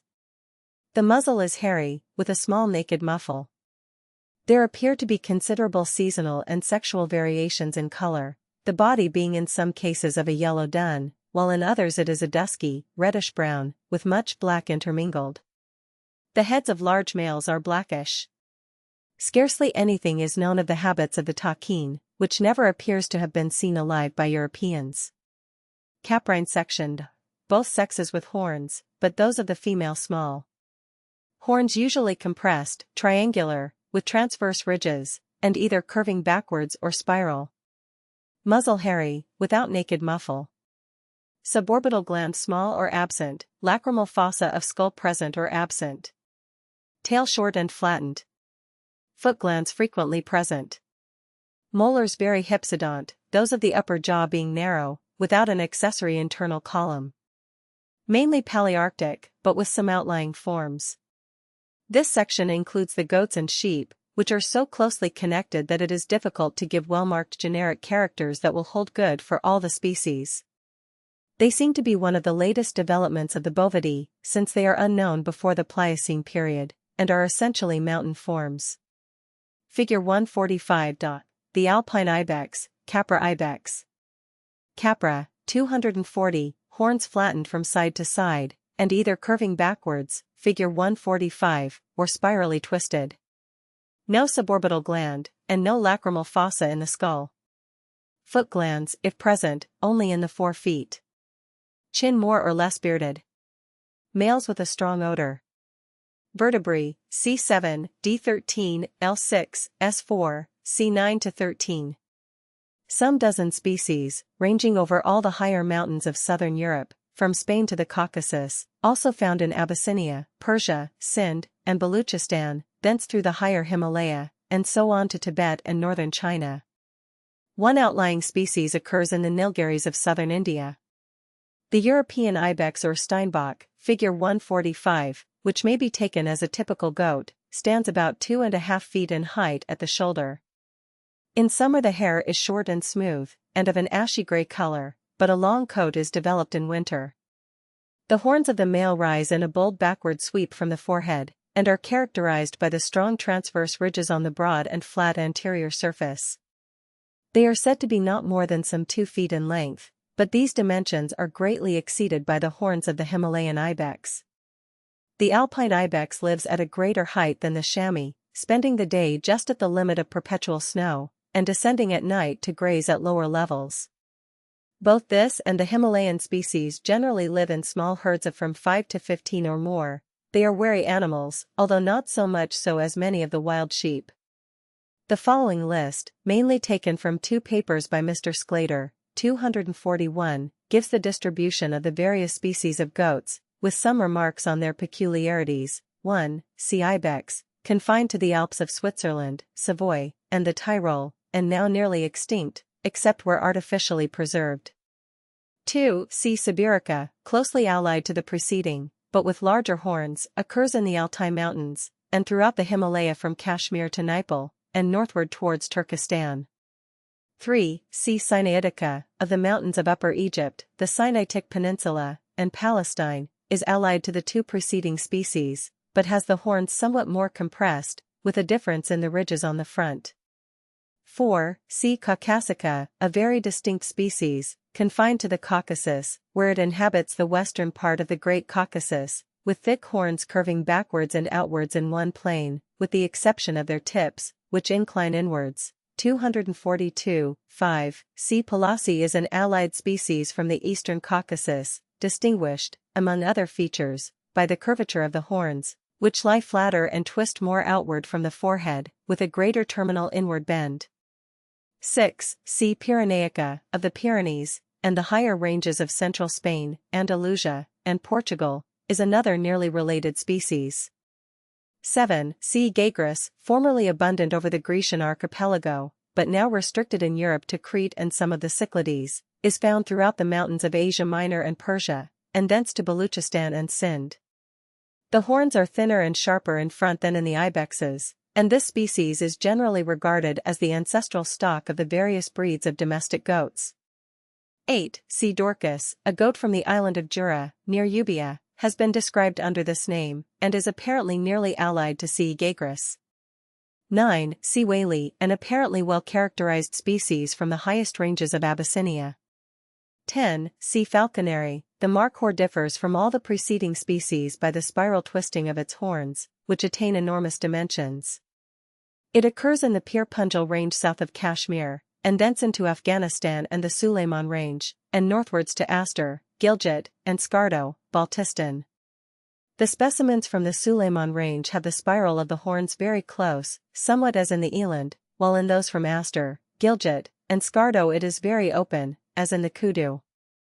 The Pir Punjal race occupies a somewhat intermediate position in this respect. 11. C. Jimlaica, the Dhar, inhabits suitable regions along the whole range of the Himalaya from Kashmir to Bhutan. Together with the next species, it differs from the more typical goats in its short, thick, and much compressed horns, the anterior border of which is keeled, and the moist naked muffle. There are no glands in the 4 feet. It was generically separated by Gray as hemitragus. 12. C. hylocrius, the so-called ibex of the Nilgiris, Animales, and other adjoining ranges of southern India, is an outlying species, apparently allied to the preceding, but with somewhat different horns, in which the external angle in front is much rounded off. Of fossil goats we have but little knowledge. Remains of C. pyrenaica are found in cave deposits at Gibraltar, and it is not improbable that the genus is represented in the Upper Pliocene of France. Several species occur in the Pliocene of India, C. civalensis being apparently closely allied to C. jimlaica, while another has horns resembling those of C. falconeri, and it is possible that a third may be more nearly related to the ibexes. Ovis, 243, horns curving backwards and downwards in a bold sweep, with the tips everted, generally with more or less prominent transverse ridges, and brownish in color. Suborbital gland and lacrimal fossa usually present, but generally small. Foot glands in all the feet. Chin not bearded wink with a frown 244, males without a strong odor. Vertebrae, C7, D13, L6, S4, C10 to 14. Some 12 species, mainly Palearctic, but extending into the adjacent portions of the Oriental region, and with one outlying species in North America. The more typical sheep are closely connected with the goats by the Himalayan beryl, O. nahura, and the Aoudad, O. trigelaphus, of northern Africa, both these species having no suborbital gland and no lacrimal fossa, while their comparatively smooth and olive-colored horns show a decided approximation to those of the goats. Both present, however, the ovine character of glands in all the feet. In the typical sheep the basioccipital of the skull is wider in front than behind, with the anterior pair of tubercles widely separated and much larger than the posterior pair. The beryl, however, resembles the goats in having an oblong basioccipital, with the posterior tubercles larger and more prominent than the anterior ones, both being situated in the same anteroposterior line. These transitions towards the caprine type are, however, not sufficient to support the view that the beryl should form the type of a distinct genus, Pseudois, more especially since some of the typical sheep, like O. canadensis, have the lacrimal fossa of the skull very much reduced in size. The distinction of the various permanent modifications under which wild sheep occur is a matter of considerable difficulty. Trivial characters, such as size, slight variations in color, and especially the form and curvature of the horns, are relied upon by different zoologists who have given attention to the subject in the discrimination of species, but no complete accord has yet been established. The most generally recognized forms are enumerated below. The geographical distribution of wild sheep is interesting. The immense mountain ranges of Central Asia, the Pamir and Tian Shan of Turkestan, may be looked upon as the center of their habitat. Here, at an elevation of 16,000 feet above the sea level, is the home of the magnificent Ovis Polly, named after the celebrated Venetian traveler Marco Polo, who met with it in his adventurous travels through this region in the 13th century. It is remarkable for the great size of the horns of the old rams and the wide open sweep of their curve, so that the points stand boldly out on each side, far away from the animal's head, instead of curling round nearly in the same plane, as in most of the other species. A sheep from the same region, in which the horns retain their more normal development, has received the name of O. carolini, but, according to Mr. W. T. Blanford, 245, is not distinct specifically from O. polly. Eastward and northward is found the argali, O. argali, with a wide and not very well determined range. It formerly occurred in the Altai, but is now found in northern Mongolia.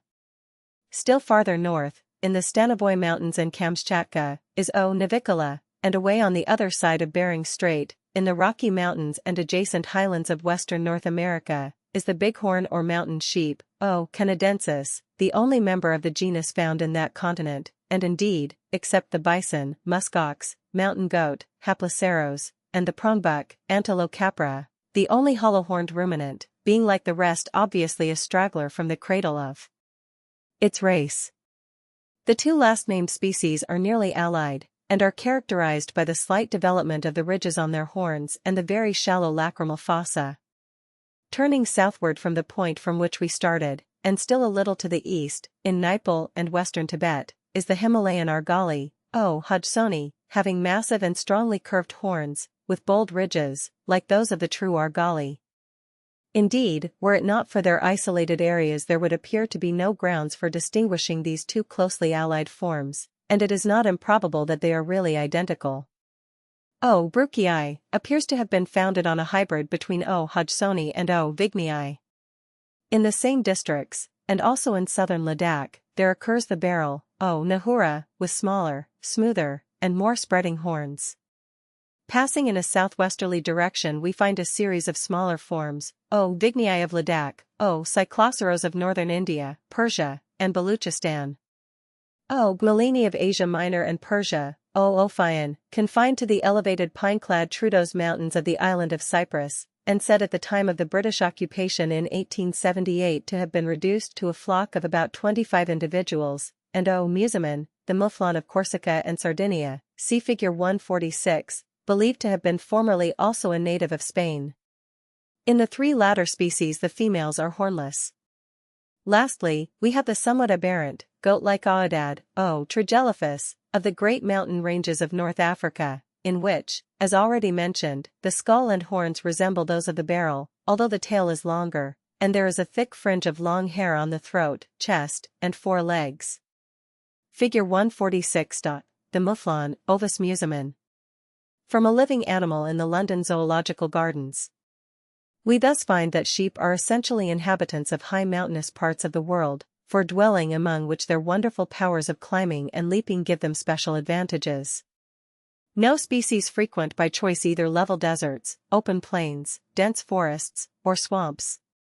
By far the greater number of species are inhabitants of the continent of Asia, one extending into North America, one into southern Europe, and one into North Africa. No wild sheep exist in any other part of the world, unless the so-called muskox of the Arctic regions, the nearest existing ally to the true sheep, may be considered as one. Geologically speaking, sheep appear to be very modern animals, or perhaps it would be safer to say that no remains that can be with certainty referred to the genus have been met within the hitherto explored true tertiary beds, which have yielded such abundant modifications of antelopes and deer. They are generally considered not to be indigenous in the British Isles, but to have been introduced by man from the East in prehistoric times. A fossil sheep, Ovis savigny, apparently allied to the argali, has, however, been described from the so-called forest bed of the Norfolk coast. The sheep was a domestic animal in Asia and Europe before the dawn of history, though quite unknown as such in the New World until after the Spanish conquest. It has now been introduced by man into almost all parts of the world where settled agricultural operations are carried on, but flourishes especially in the temperate regions of both hemispheres. Whether our well-known and useful animal is derived from any one of the existing wild species, or from the crossing of several, or from some now extinct species, is quite a matter of conjecture. The variations of external characters seen in the different domestic breeds are very great. They are chiefly manifested in the form and number of the horns, which may be increased from the normal 2 to 4 or even 8, or may be altogether absent in the female alone, or in both sexes, in the form and length of the ears, which often hang pendant by the side of the head, in the peculiar elevation or arching of the nasal bones in some eastern races, in the length of the tail, and the development of great masses of fat at each side of its root, or in the tail itself, and in the color and quality of the fleece.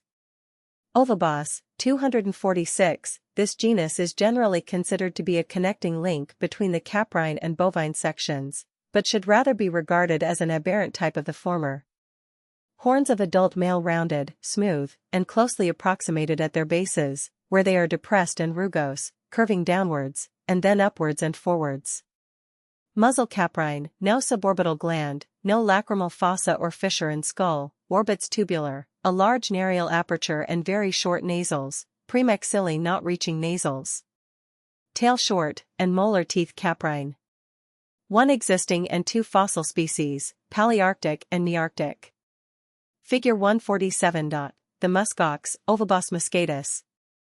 The animal commonly known as the muskox, Ovibos moschatus, though approaching in size the smaller varieties of oxen, is in structure and habits closely allied to the sheep, its affinities being well expressed by the generic name Ovibos bestowed upon it by de Blainville. The specific name, as also the common English appellatives muskox, musk buffalo, or musk sheep, applied to it by various authors, refer to the musky odor which the animal exhales. This does not appear to be due to the secretion of a special gland, as in the case of the musk deer, but it must be observed that, except as regards the osteology, very little is known of the anatomy of this species. It about equals in size the small Welsh and Scotch cattle. The head is large and broad. The horns in the old males have extremely broad bases, meeting in the median line, and covering the brow and whole crown of the head. They are directed at first downwards by the side of the face and then turn upwards and forwards, ending in the same plane as the eye.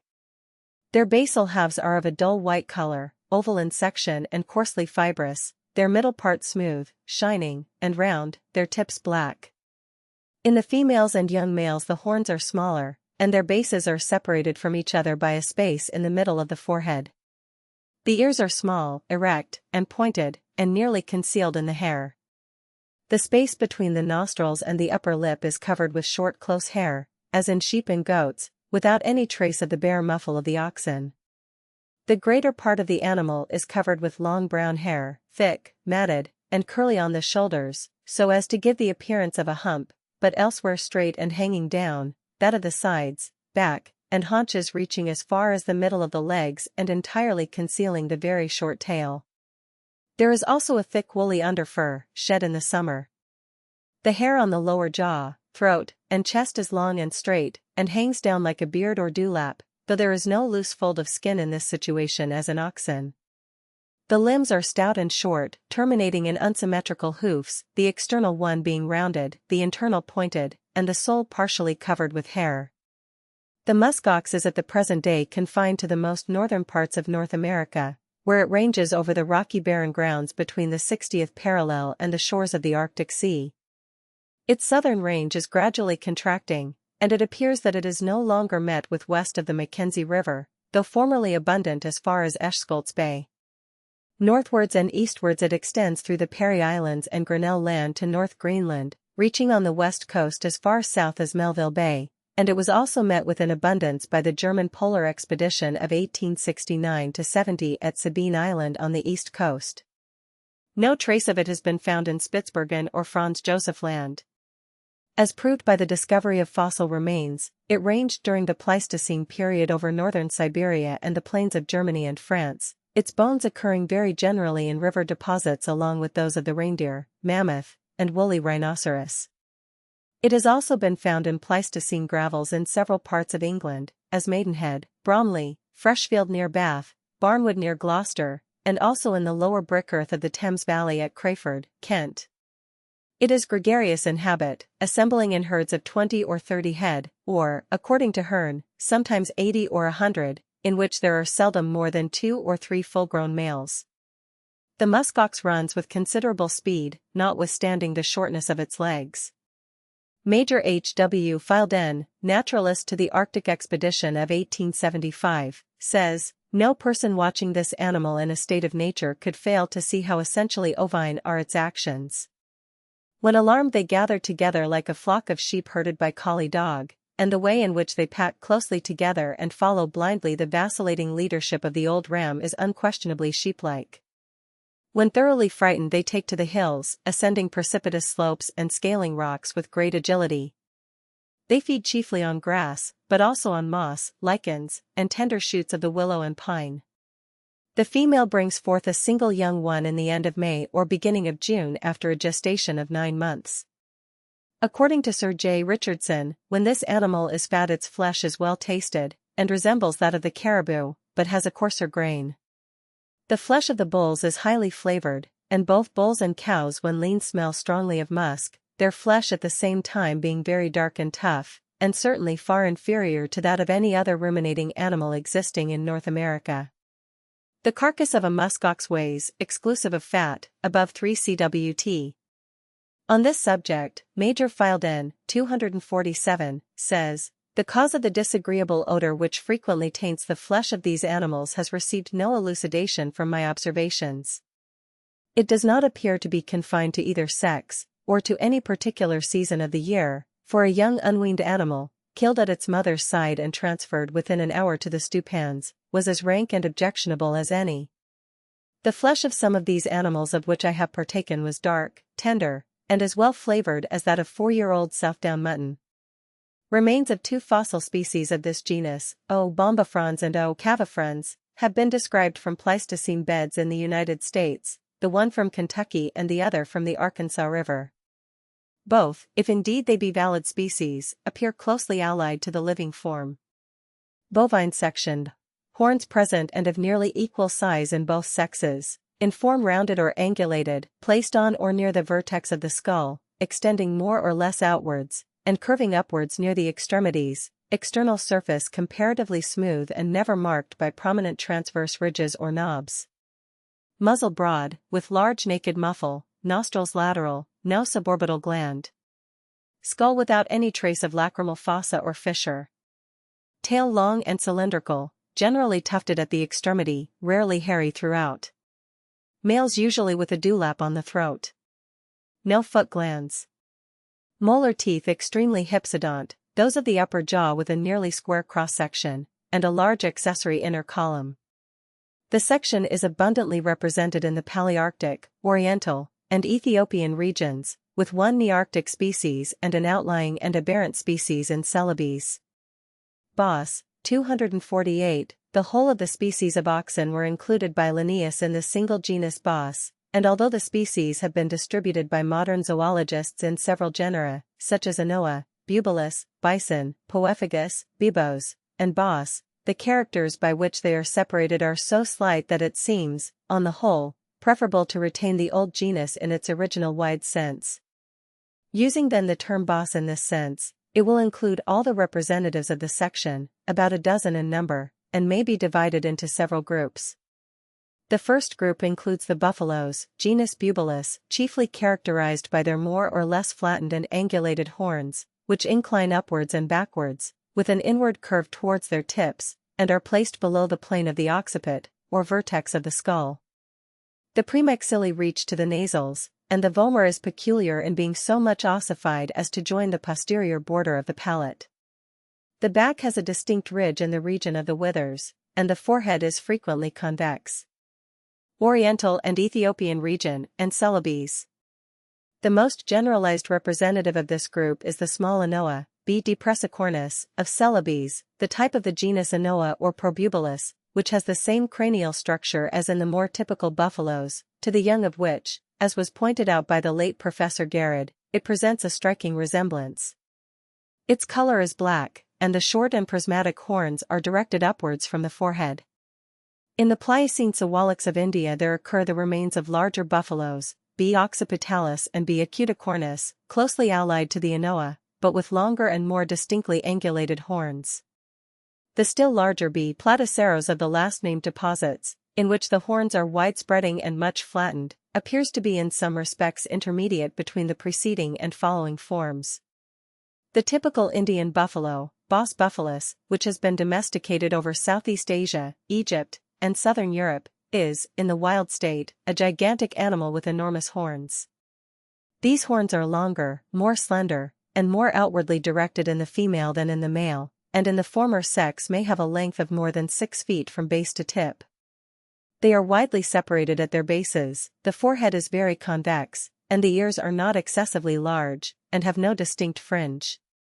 These buffaloes frequent swampy and moist districts in several parts of India, but it is in many instances difficult to decide whether they belong to really wild or to feral races. Very large skulls, specifically indistinguishable from those of the existing form, occur in the Pleistocene deposits of the Narbada Valley in India, while an allied, if not specifically identical form, occurs in the Pliocene of the same country. There is some doubt whether B. antiquus of the Pleistocene of Algeria is most nearly related to the Indian or to the African species. In Africa 2 species of buffalo are recognized by Sir Victor Brooke, 249, namely the large B. caféer, occurring typically at the Cape, but said by this writer to range to Abyssinia, and the smaller B. pumilus, which seems to have a very wide distribution. The skulls of both these forms are shorter than in the Indian species, while the horns are also shorter, much more curved inwardly, and more approximated on the forehead. In the large typical form of B. caféer from South Africa the color is black, the horns of the male are very thick, much reflected, and closely approximated on the forehead, where they form a helmet-like mass. 250. The large northern form described as B. equinoxialis has the horns somewhat less thick, and thus approximates to the so-called B. pumilus.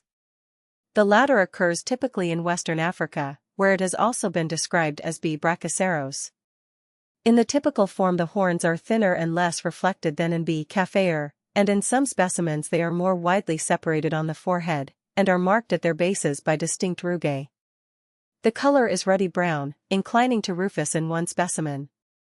The skulls of buffaloes from West Africa, probably referable to the form described as B. centralis, appear to connect B. pumilus with B. caféer, as shown by their larger size and the form of their horns, so that further observations are required to show whether the smaller form is really entitled to rank as a distinct species, or merely as a well-marked local race.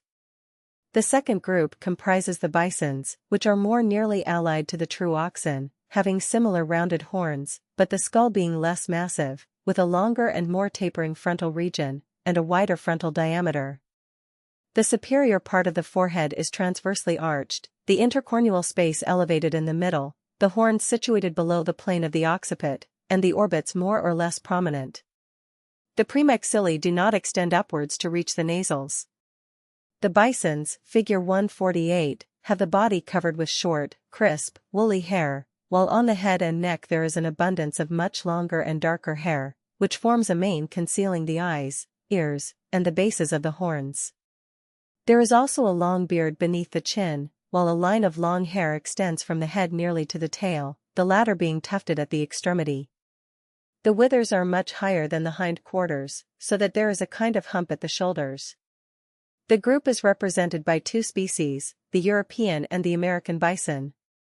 The former is the Bos bonasus of Linnaeus, and is also identical with the Bos bison of Ray. The German name Wisent is the equivalent of the Greek bison. The American species is the Bos americanus of Gmelin. Both species are closely allied, but the American bison is slightly the smaller animal of the two, and is shorter and weaker in the hind quarters, with a smaller pelvis. Its body is, however, more massive in front, and the hair on the head, neck, and forequarters is longer and more luxuriant. A large bull American bison, preserved in the museum at Washington, stands 5 feet 8 inches in height at the withers. The European bison appears to have been formerly abundant over a large portion of Europe in the Pleistocene period, the fossil race described as B. priscus not being specifically distinct, but at the present day it exists only in the primeval forests of Lithuania, Moldavia, Wallachia, and the Caucasus, where it is artificially preserved. Figure 148. The American bison, Bos americanus. After Hornidae. The American bison formerly ranged over about 1/3 of the North American continent.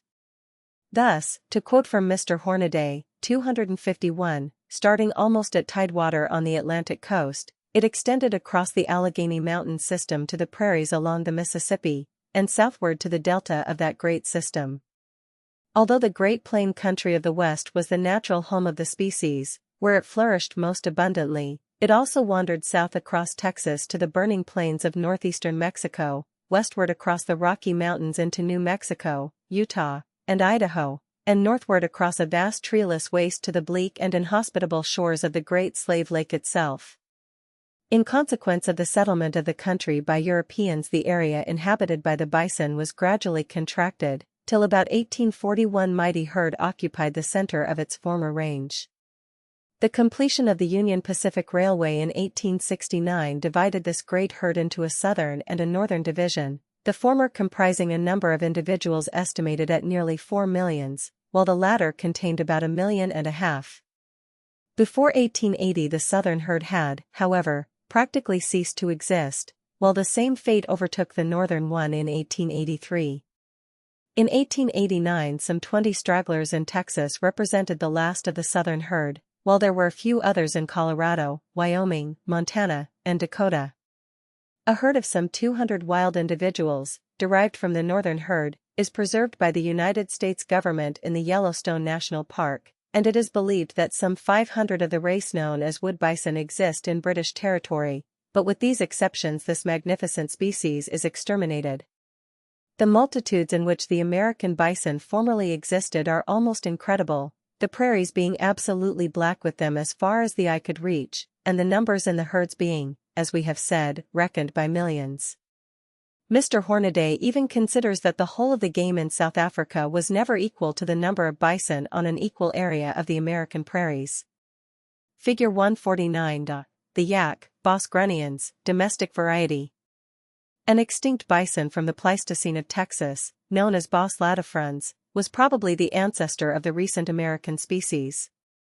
The yak, Bos grunniens, appears to be allied both to the bisons and the true oxen, being distinguished from the former by the different position occupied by the long hair, which forms a fringe investing the shoulders, flanks, and thighs, and grows over the whole of the tail. In the skull the orbits are less tubular, the forehead flatter, and the premaxilla less widely separated from the nasals. There is no distinct dewlap. Wild yaks inhabit the higher regions of Chinese Tibet and the region of the Karakoram, as well as the more outlying parts of Ladakh, such as the Chongqing Valley. Owing, however, to incessant pursuit those now found within the territories of the Maharaja of Kashmir are stragglers from Chinese Tibet. The height of the yak is somewhat lower than that of the larger domestic cattle. The color of the wild race is black, tending to brown on the flanks, but many of the tame breeds which have been crossed with ordinary cattle have more or less white, figure 149, and it is the white tails of these half-breeds that are so esteemed in India as chowries. Yaks are exceedingly intolerant of heat, and the wild ones always live at very great elevations. Tame yaks are extensively used as beasts of burden in Tibet, where they are extremely valuable in crossing the high and desolate wastes of that region. They have, however, the great drawback that they refuse to eat corn, so that in districts where there is no grass it is frequently necessary to make forced marches with wearied beasts in order to prevent them, and thus the whole party, perishing from starvation. The skull of an extinct species from the Pliocene of northern India, described as Bos sivalensis, appears to indicate a species allied to the yak. With the bibavine group we come to the consideration of 3 oriental species which connect the preceding forms with the typical oxen. The 3 species are the gaur, B. gaurus, the gale, B. frontalis, figure 150, of India, and the bantang, B. sondaicus, of Burma, Java, Bali, and Lombok. In this group, as in the true oxen, there are 13 pairs of ribs, against 14 in the bisons. All the 3 species are characterized by the great height of the spines of the anterior dorsal vertebrae, causing a prominent ridge down the back. The horns, which are of a greenish color in the gaur, are somewhat flattened, and after running outwards are directed upwards instead of backwards. They occupy the vertex of the skull. The frontals are more or less concave, the premaxillae do not join the nasals, and the occipital aspect of the skull is characterized by the deep incisions made by the temporal fossae. The lower part of the legs is white, figure 150, and the hoofs are comparatively small and pointed. The gaur, B. gaurus, is the largest of the three species, and inhabits all the large forests of India from near Cape Comorin to the foot of the Himalaya. It is commonly known to sportsmen as the Indian bison. It stands fully 6 feet in height at the withers, which are much elevated, and since the whole back is arched, the line from the nose to the root of the tail forms an almost continuous curve. The most characteristic feature of the animal is, however, the large and convex intercornual frontal crest, which curves forward, and thus gives a concave profile to this part of the skull. As a rule, the gaur prefers hilly regions, although it is sometimes met with on the flat. It is very shy and readily frightened, and it has never been domesticated. The gale, or mithun, of which a figure is given in woodcut 150, is at once distinguished from the gaur by the straight line between the horns, which are black in color, owing to the absence of the intercornual crest of the latter. The horns are also shorter, more rounded, and less curved. In the Indian Museum, Calcutta, there are, however, skulls which are to a great extent intermediate between those of typical gaurs and those of typical gayals, but these may belong to hybrids. The gael occurs in Assam, Chittagong, and adjacent districts, but it appears that these animals exist in a semi-domesticated condition, no wild race being known to Europeans, although it is probable that such may exist in the unexplored Mishmi Hills. Figure 150. The gael, Bos frontalis. From Sclater, List of Animals in Zoological Society's Gardens, 1883. The bantang, B. sondaicus, is a smaller and lighter-built animal than either of the preceding, with a longer and sharper head, and more rounded and slender horns. The dorsal ridge is, moreover, but slightly developed, while the bright dun color of the body of the female readily distinguishes it from the darker hue of the gaur and gael. A fossil skull from the Pleistocene deposits of the Narbada Valley, India, described as Bos paleogoris, is believed to indicate a species nearly allied to the gaur, if indeed it be specifically distinct. The true oxen, or taurine group, are now represented solely by Bos taurus and Bos indicus. Both of these species are now known only by domesticated races, unless the herds of the former preserved at Chillingham and some other British parks are the survivors of an original wild race. The dorsal ridge of the bibavine group is here wanting. The horns are rounded, with their extremities directed backwards, and are placed at the extreme vertex of the skull, while the long frontal region is nearly flat. The temporal fossae scarcely intrude upon the occipital aspect of the skull, and the premaxilla reach the nasals. The hoofs are large and rounded. It is known that wild oxen were abundant in the forests of Europe at the time of Julius Caesar, by whom they were described as the urus, equal to the German aurochs, and the large skulls found in Tertiary and Pleistocene deposits, and described under the name of Bos primigenius, can only be regarded as having belonged to the large original race of B. taurus, of which it has been thought the Chillingham cattle are smaller descendants. 252. The subfossil skulls described as B. longifrons and B. frontosus must also be looked upon as referable to smaller races of the same species. That the domestic cattle of Europe are descendants from the various races of the same original species there can be no doubt, but in the case of the humped cattle of India, B. indicus, it is quite probable that their origin may be, at least in part, different. The extinct Bos pneumaticus, of the Pleistocene deposits of India, was a species with the general characters of the taurine group, but with an inclination to a flattening of the horns, and with an approximation to a bibavine type of occiput, as well as with the separation of the premaxillae from the nasals. The earliest representatives of this group occur in the Pliocene of the Siwalik Hills in northern India. One of these species, B. planifrons, appears to be allied to B. pneumaticus, but the other, B. acutifrons, was a gigantic species characterized by the sharp median angulation of the frontal region, and the piriform section of the enormous horncores.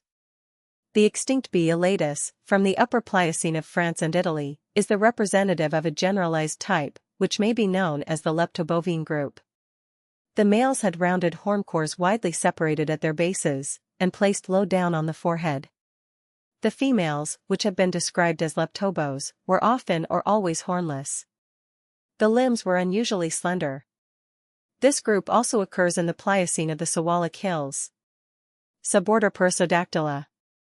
This is a perfectly well-defined group of ungulate mammals, represented in the actual fauna of the world by only 3 distinct types or families: the tapirs, the rhinoceroses, and the horses, poor in genera and species, and, except in the case of the 2 domesticated species of equus, which have been largely multiplied and diffused by man's agency, not generally numerous in individuals, though widely scattered over the Earth's surface.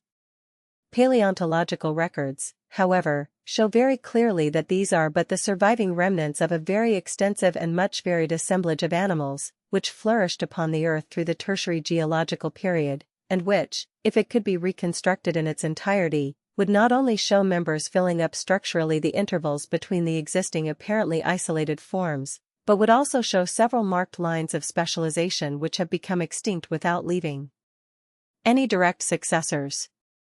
Figure 151. Bones of right forefoot of existing perissodactyls. A. Tapir, Tapirus indicus, times 1/5. B. Rhinoceros, Rhinoceros sumatrensis, times 1/6. C. Horse, Equus caballus, times 1/8. U. Ulna, R. Radius, C. Cuneiform, L. Lunar, S. Scaphoid, U. Unciform, M. Magnum, TD. Trapezoid, TM. Trapezium. From Flower, Osteology of Mammalia. The following are the principal characters distinguishing them from the Artiodactyla. Premolar and molar teeth in continuous series, with massive, quadrate, transversely ridged or complex crowns, the posterior premolars often resembling the true molars in size and structure. Crown of the last lower molar commonly bilobed, and if a third lobe is present in this tooth it is wanting in the last lower milk molar. Dorsolumbar vertebrae never fewer than 22, usually 23 in the existing species. Nasal bones expanded posteriorly. Analosphenoid canal. Femur with a third trochanter, 253, the middle or third digit on both fore and hind feet larger than any of the others, and symmetrical in itself, the free border of the ungual phalanx being evenly rounded, see figure 151. This may be the only functional toe, or the second and fourth may be subequally developed on each side of it. In the tapirs and many extinct forms, the 5th toe also remains on the forelimb, but its presence does not interfere with the symmetrical arrangement of the remainder of the foot around the median line of the third or middle digit. Traces of a hallux have only been found in some extremely ancient and primitive forms. The astragalus has a pulley-like surface above for articulation with the tibia, but its distal surface is flattened and unites to a much greater extent with the navicular than with the cuboid, which bone is of comparatively less importance than in the Artiodactyla. The calcaneum does not articulate with the lower or distal extremity of the fibula. The stomach is always simple, the cecum is large and capacious, the placenta diffused, and the mammae are inguinal. The gallbladder is invariably absent. As regards the dentition, the whole of the premolar series may be preceded by milk teeth, and it has been demonstrated in rhinoceros that when there is no displacement of the first cheek tooth, that tooth is a persistent milk molar, the same condition apparently holding good in Paleotherium. This feature indicates considerable dental specialization, the milk molars, according to the theory generally accepted by the leading English zoologists, being the acquired, and the premolars the original series. Another peculiar feature of the dentition of the Perissodactyla, very rarely met with among the Artiodactyla, is that the premolars tend to resemble the true molars, this feature occurring in all the existing genera, although not found in the earlier generalized types. The cheek teeth of all the members of the suborder are primarily constructed on some modification of what is known as the Lafadont plan. Thus the upper molars, figure 155 and P375, have an outer anteroposterior wall from which proceed 2 transverse ridges, formed by the coalescence of the primitive inner and outer columns, towards the inner aspect of the crown, while in the lower molars there may be either 2 simple transverse ridges, or these ridges may be curved into crescents, coming into contact with one another at their extremities. Those forms having brachydont teeth show this plan of structure in its simplest modification, but in cases, as in the horse, where the teeth assume an extremely hypsodont form, the original plan is so obscured by enfoldings of the enamel that it can only be traced with difficulty.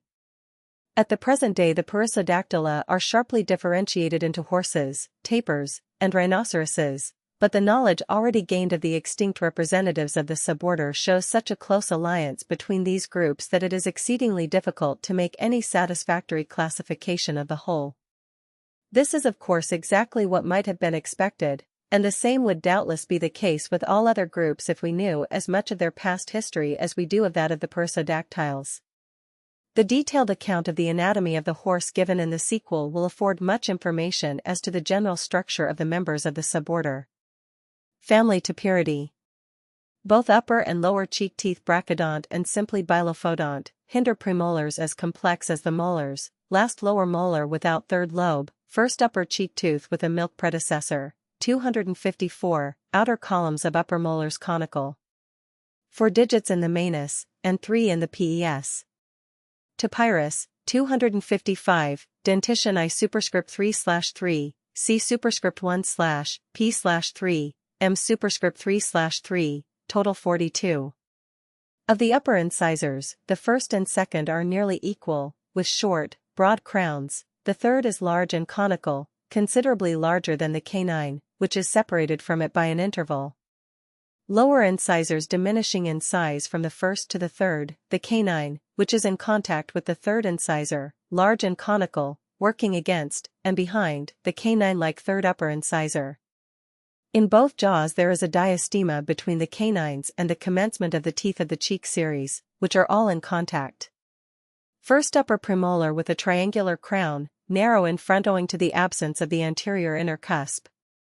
The other upper premolars and molars all formed on the same plan and of nearly the same size, with 4 roots and quadrate crowns, rather wider transversely than from before backwards, each having 4 cusps, connected by a pair of transverse ridges, anterior and posterior.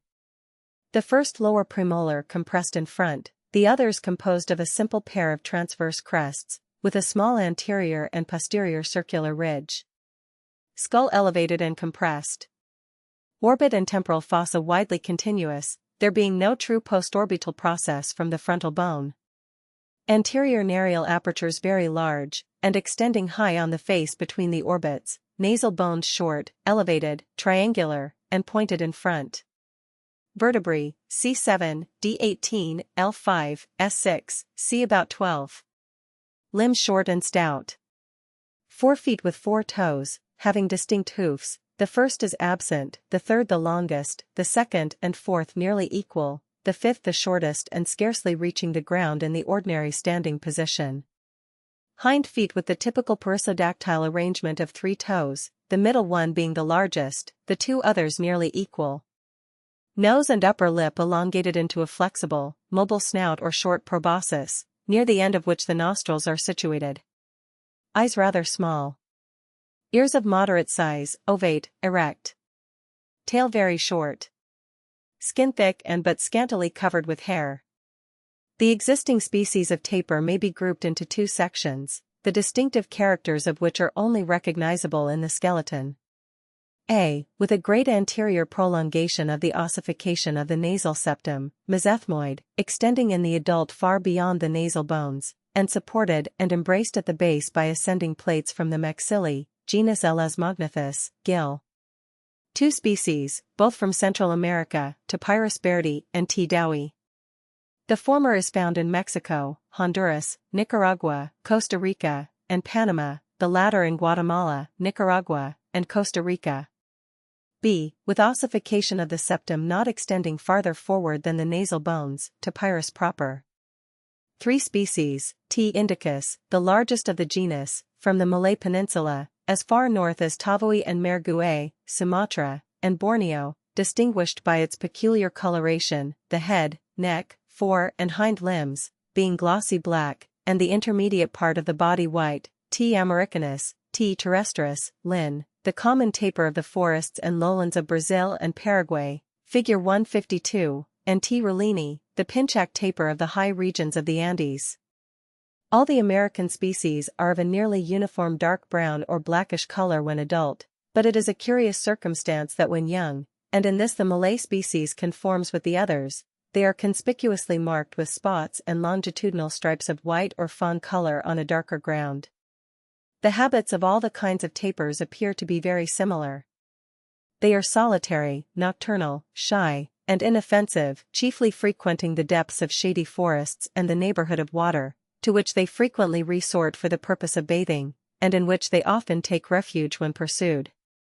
They feed on various vegetable substances, as shoots of trees and bushes, buds, and leaves. They are hunted by the natives of the lands in which they live for the sake of their hides and flesh. The singular fact of the existence of so closely allied animals as the Malayan and the American tapirs in such distant regions of the earth, and in no intervening places, is accounted for by what is known of the geological history of the race, for the tapirs must once have had a very wide distribution. There is no proof of their having lived in the Eocene epoch, but in deposits of Miocene and Pliocene date remains undistinguishable generically from the modern tapirs, and described as T. priscus, T. arvernensis, etc., have been found in France, Germany, and in the Red Crag of Suffolk. Tapirs appear, however, to have become extinct in Europe before the Pleistocene period, since none of their bones or teeth have been found in any of the caverns or alluvial deposits in which those of elephants, rhinoceroses, and hippopotamuses occur in abundance, but in other regions their distribution at this age was far wider than at present, as they are known to have extended eastward to China, T. sinensis, Owen, and westwards over the greater part of the southern United States of America. From South Carolina to California. Lund also distinguished two species or varieties from the caves of Brazil, one of which appears identical with T. americanus. Thus we have no difficulty in tracing the common origin in the Miocene tapirs of Europe of the now widely separated American and Asiatic species. It is, moreover, interesting to observe how very slight an amount of variation has taken place in forms isolated during such an enormous period of time. Figure 152. The American tapir, Tapirus americanus. The anatomy of the soft parts of the tapirs, 256, conforms to the general perissodactyle type, as exemplified in the rhinoceros and the horse, although on the whole, as might have been expected, presenting a closer resemblance to the former. T. americanus differs from T. indicus by the absence, or at any rate the less development, of the intestinal valvuli conniventes, the presence of a moderator band in the heart, the shape of the glans penis, and the more elongated cecum, which is sacculated by 4 distinct longitudinal fibrous bands. The convolutions of the hemispheres of the brain of the tapirs are simpler than in other perissodactyls, thus tending to confirm the inferences which may be drawn from the skeleton and teeth as to the comparatively low or generalized organization of these animals. Paleotapirus. This name has been applied to an imperfectly known form from the Upper Eocene phosphorites of central France, which is regarded by Dr. Philhall as referable to this family.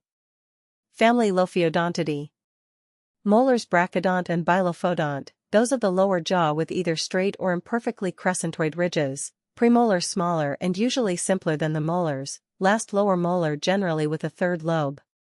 Outer columns of upper molars conical or flattened. Digits usually as in the preceding family. Figure 153. Right side of skull of Hyracotherium leperinum, from the London clay. 1/2 natural size. After Owen. 3. Occiput, 7. Sagittal crest, 11. Frontals, 15. Nasals, 21. Maxilla, 22. Premaxilla, D. Mandibular condyle, A. Aperture of facial nerve, P1 to 4. Premolars, M1 to 3. Molars. This family includes a number of more or less imperfectly known forms, all of which are extinct and apparently confined to the Eocene period, and ranging from the size of a rabbit to that of a rhinoceros. Although some of these appear to have died out without giving rise to more specialized forms, it is probable that this family contained the ancestral types from which most or all of the modern perissodactyls have been derived. Only very brief mention can be made here of some of the leading genera.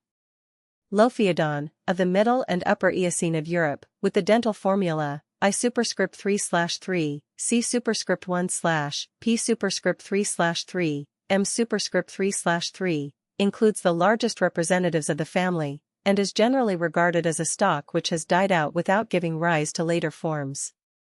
The ridges of the lower molars are straight, and the last of these teeth has a third lobe, while the second transverse ridge of the last upper premolar is usually incomplete. The outer columns of the upper molars are flattened, as in the next genus. Hyraceus, of the Upper Eocene of the United States, and probably also occurring in the French Eocenes, is an allied genus, with 4 premolars and no third lobe to the last lower molar, the fourth upper premolar having the 2 ridges uniting internally to form a crescent. This genus has been regarded as the ancestor of the rhinocerotic Hyraceodon. The genus Hyracotherium was established in 1839 by Owen for a small animal no larger than a hare, the skull of which was found in the London clay at Herne Bay. A more nearly perfect specimen, apparently of the same species, was afterwards, in 1857, described under the name of Pliolophus vulpiceps, of which the skull is figured in the accompanying woodcut. Other forms referable to the same genus have been obtained from the Wasatch Eocene of the United States, and were described by Professor Marsh under the name of Eohippus. There were 4 premolars, the fourth being unlike the molars, and in the upper jaw having only 1 inner cusp. The upper molars are of the general type of those of Lophiodon, but have conical outer columns, and the anterior transverse ridge imperfect, while the ridges of the lower molars are crescentoid. Systemodon differs from Hyracotherium by the absence of a diastema between the first and second premolars. It occurs in the Wasatch Lower Eocene of the United States. In Pachynolophus, Lophiotherium, Oritherium, or Orohippus, which is common to the Middle and Upper Eocene of Europe and the Bridger Eocene of North America, the outer columns of the upper molars are flattened, and in some cases, at least, the last premolar resembles the molars, that of the upper jaw having 2 inner cusps. 257. This genus, indeed, so closely connects Hyracotherium with the genera Epihippus and Ankylophus as to show that the distinction between the Lophiodontidae and Paleotheridae is really an arbitrary one. Epihippus, of the Upper Eocene of the United States, has both the third and fourth upper premolars as complex in the molars, and is distinguished from Ankylophus by the lower cusps and more imperfect transverse ridges of these teeth. The so-called Orohippus agilis belongs to this genus. Isectolophus is another American Eocene genus which may be provisionally placed in this family. It is regarded by Professor Scott and Osborne as connecting Systemodon with the Tapiridae, the fourth and probably the third upper premolar approximating in structure to the molars. The upper molars have conical outer columns. Hyloledes is another closely allied form, with similar premolars, but with the outer columns of the upper molars flattened. Figure 154. Restoration of Paleotherium, Upper Eocene. After Cuvier. Family Paleotheridae. Figure 155. A half-worn right upper molar of Paleotherium magnum. After Owen, F. External surfaces of outer columns, A. Posteroexternal column, metacone, B. Anteroexternal column, paracone, C. Posterointernal column, hypocone, D. Anterointernal column, protocone, I. Anterior intermediate column, protoconule, E. Median valley, G. Posterior valley. Molars, figure 155, brachydont, with the valleys between the ridges never filled with cement, upper premolars either simpler than or as complex as the molars, lower molars with crescentoid ridges, and the last of the series with or without a third lobe. Outer columns of upper molars flattened. Orbit, at least usually, confluent with temporal fossa. 3 digits on each foot. This family includes extinct genera ranging from the Middle and Upper Eocene to the Miocene, and passes so gradually into the following one that the maintenance of the two can only be supported on the ground of convenience. The typical genus, Paleotherium, was made known to science in the early part of the present century by Cuvier, who restored the skeleton, figure 154, with a short neck like that of the tapirs, although it has been subsequently found that the neck was considerably longer. This genus, which may be taken to include Paloplotherium, ranges from the Middle to the Upper Eocene of Europe, and usually has the full typical dentition, although the first premolar may disappear. The last lower molar has a third lobe, and in the typical forms the last premolar is as complex as the molars, the diastema is short, and the canines are not large. In other forms, however, the hinder ridge of the fourth upper premolar may be aborted. The first upper cheek tooth is generally a well-developed tooth, which may have a deciduous predecessor. Ankylophus, of the Upper Eocene of Europe, and Ankytherium, of the Miocene of Europe and North America, connect the preceding forms with the equity. In the latter genus there is the full number of teeth, the last lower molar has almost completely lost the third lobe of Ankylophus, and the surfaces of the two outer lobes of the upper molars, figures 157, 158, lack the median vertical ridges of that genus. In the American species of Ankytherium, which have been described as Mesohippus and Myohippus, the lateral digits are larger than in the European Middle Miocene Ankytherium aurelianense. A mere splint represents the fifth metacarpal, and the meso- and entocuneiform of the tarsus do not unite as they do in the latter. Family equity. Molars hypsodont, with the outer columns of the upper ones flattened, the valleys completely filled with cement, and the enamel thrown into folds and plications, upper premolars as complex as molars, which they slightly exceed in size, ridges of lower molars crescentoid, and complicated by enamel foldings, no distinct third lobe to last lower molar, summits of incisors with a central enfolding of enamel. Orbit completely surrounded by bone. Digits 3 or 1, but in the former case the median one is alone of functional importance, ulna and fibula incomplete, meso- and entocuneiform of tarsus united. Such are the leading characters which serve to distinguish the existing horses and their nearest fossil allies from the Paleotheriidae. The horse, as being the best known of the perissodactyle ungulates, is selected for a somewhat detailed description, but before proceeding to this it will be advisable to take a brief survey of the relations of the equity to the extinct forms already noticed, and also of the modifications of the family at present existing.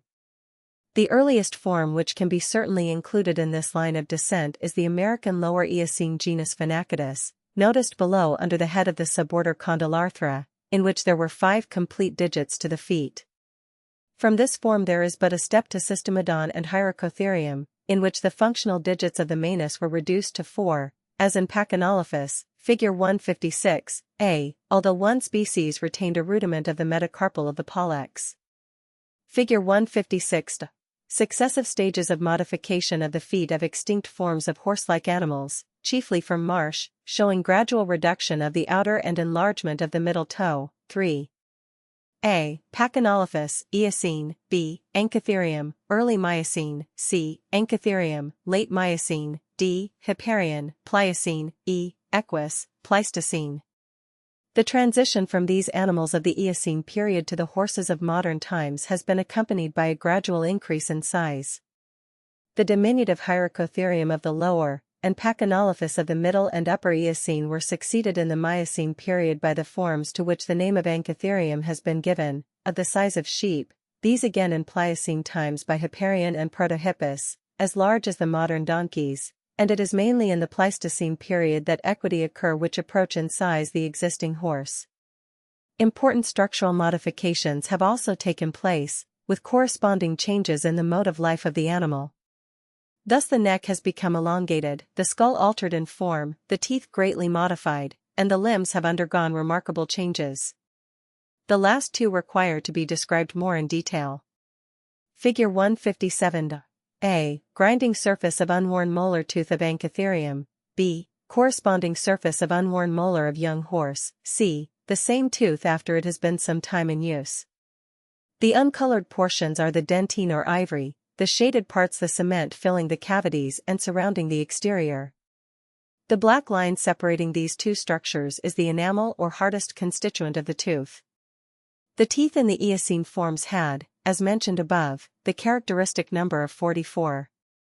This number has been retained throughout the series, at least theoretically, but one tooth on either side of each jaw, the anterior premolar, which in all the Eocene and Miocene species was well developed, persisting through the lifetime of the animal, is in all modern horses rudimentary, functionless, and generally lost at an early period of life, evidently passing through a stage which must soon lead to its complete disappearance. The canines have also greatly diminished in size, and are rarely present in the female sex, so that practically a very large number of adult horses of the present day have 8 teeth less than the number possessed by their predecessors. The diastema or interval between the incisor and premolar teeth, of essential importance in the domesticated horse to his master, as without it there would be no room for inserting the special instrument of subjugation to his commands. The bit already existed in the earliest known forms, but has gradually increased in length. The incisors have undergone in comparatively recent times that curious change, producing the structure more fully described hereafter, which distinguishes the horse's incisors from those of all other known animals, with the exception of the extinct Macrauchenia. Lastly, the molars have undergone a remarkable series of modifications, much resembling in principle those that have taken place in several other groups of herbivorous animals. Distinctions in form which existed between the premolars, at least in the anterior part of the series, and the true molars have gradually disappeared, the teeth becoming all very uniform in the shape and structure of their grinding surface. The crowns of all these teeth in the early forms were very short, see figure 158a. There was a distinct constriction, or neck, between the crown and roots, and when the tooth was developing, as soon as the neck once rose fairly above the alveolar margin, the tooth remained permanently in this position. The term brachydont expresses this condition of teeth, the mode of growth of which may be illustrated by those of man. The free surface had two nearly transverse curved ridges, with valleys between, figure 157a, but the valleys were shallow and had no deposit of cement filling them, the whole exposed surface of the unworn tooth being formed of enamel. When the ridges became worn down, the dentine of the interior was exposed, forming islands surrounded by enamel. With the progress of time, the crowns of the teeth gradually became longer, the valleys deeper, and the ridges not only more elevated but more curved and complex in arrangement. To give support to these high ridges and save them from breaking in use, the valleys or cavities between them became filled up to the top with cement, and as the crown wore down, an admirable grinding surface consisting of patches and islands of the two softer substances, dentine and cement, separated by variously reduplicated and contorted lines of intensely hard enamel, resulted, figure 157c. The crown continued lengthening until in the modern horses it has assumed the form called hypsodont, figure 158b. Instead of contracting into a neck and forming roots, its sides continue parallel for a considerable depth in the socket, and as the surface wears away, the whole tooth slowly pushes up, and maintains the grinding edge constantly at the same level above the alveolus, much as in the perpetually growing rodent's teeth. But in existing horses there is still a limit to the growth of the molar. After a length is attained which in normal conditions supplies sufficient grinding surface for the lifetime of the animal, a neck and roots are formed, and the tooth is reduced to the condition of that of the brachydont ancestor. It is perfectly clear that this lengthening of the crown adds greatly to the power of the teeth as organs of mastication, and enables the animals in which it has taken place to find their sustenance among the comparatively dry and harsh herbage of the open plains, instead of being limited to the more succulent vegetable productions of the marshes and forests in which their predecessors probably dwelt. Figure 158a. Outer view of second upper molar teeth of Anchitherium, brachydont form, b. Corresponding tooth of horse, hypsodont form. The modifications of the limbs which took place pari passu with those of the teeth must have been associated with increased speed, especially over firm and unyielding ground. Short, stout legs, and broad feet, with numerous toes, spreading apart from each other when the weight of the creature is borne on them, are sufficiently well adapted for plodding deliberately over marshy and yielding surfaces, and the tapirs and the rhinoceroses, which in the structure of the limbs have altered but little from the primitive Eocene forms, still haunt the borders of streams and lakes and the shady depths of the forests, as was probably the habit of their ancient representatives. While the horses are all inhabitants of the open plains, for a life in which their whole organization is in the most eminent degree adapted. The length and mobility of the neck, position of the eye and ear, and great development of the organ of smell, give them ample means of becoming aware of the approach of enemies, while the length of their limbs, the angles the different segments form with each other, and especially the combination of firmness, stability, and lightness in the reduction of all the toes to a single one, upon which the whole weight of the body and all the muscular power are concentrated, give them speed and endurance surpassing that of almost any other animal. When surprised, however, they are by no means helpless, both fore and hind feet becoming at need powerful weapons of defense. If we were not so habituated to the sight of the horse as hardly ever to consider its structure, we should greatly marvel at being told of a mammal so strangely constructed that it had but a single toe on each extremity, on the end of the nail of which it walked or galloped. Such a conformation is without a parallel in the vertebrate series, and is one of the most remarkable instances of specialization, or deviation from the usual type, in accordance with particular conditions of life. It is clear, both from the structure of the foot itself, and also by an examination of the intermediate forms, that this toe corresponds to the middle or third digit of the complete typical or pentadactyl foot, and there is very strong evidence to show that by a gradual concentration of all the power of the limb upon this toe, and the concurrent dwindling away and final disappearance of all the others, the present condition of the horse's foot has been produced. Protohippus, 258, in this lower Pliocene North American genus, also described as Merychippus, the cheek teeth resemble those of the generalized species of Equus, but have shorter crowns, while the milk molars approximate to the permanent molars of Anchitherium. Each foot has 3 digits. Figure 159. 3 right upper cheek teeth of Hipparion. A. Anteroexternal column. B. Posteroexternal column. C. Posterointernal column, or posterior pillar. D. Anterointernal column, or anterior pillar. F. Posterior intermediate column. I. Anterior intermediate column. From the Paleontologia Indica. Hipparion, 259, upper cheek teeth, figure 159, with the anterointernal column, or anterior pillar as it may be conveniently termed in this family, detached throughout the greater part of its height from the adjacent column. Either a single or 3 digits in each foot. First upper premolar large and persistent. This genus was very widely distributed in the Pliocene, occurring in Europe, Asia, and North America. In the typical European forms, and also in those of North America, there were 3 digits in the feet, figure 156, d, but in the Indian H. antilopenum, separated by Copus hippodactylus, the lateral digits seem to have disappeared.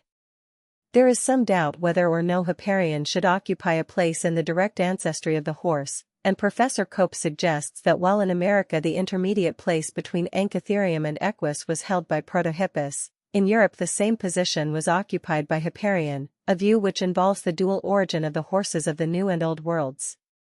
Equus, 260, upper cheek teeth with the anterior pillar, except in a very early stage of wear, joined by a narrow neck to the adjacent column, figure 157, c.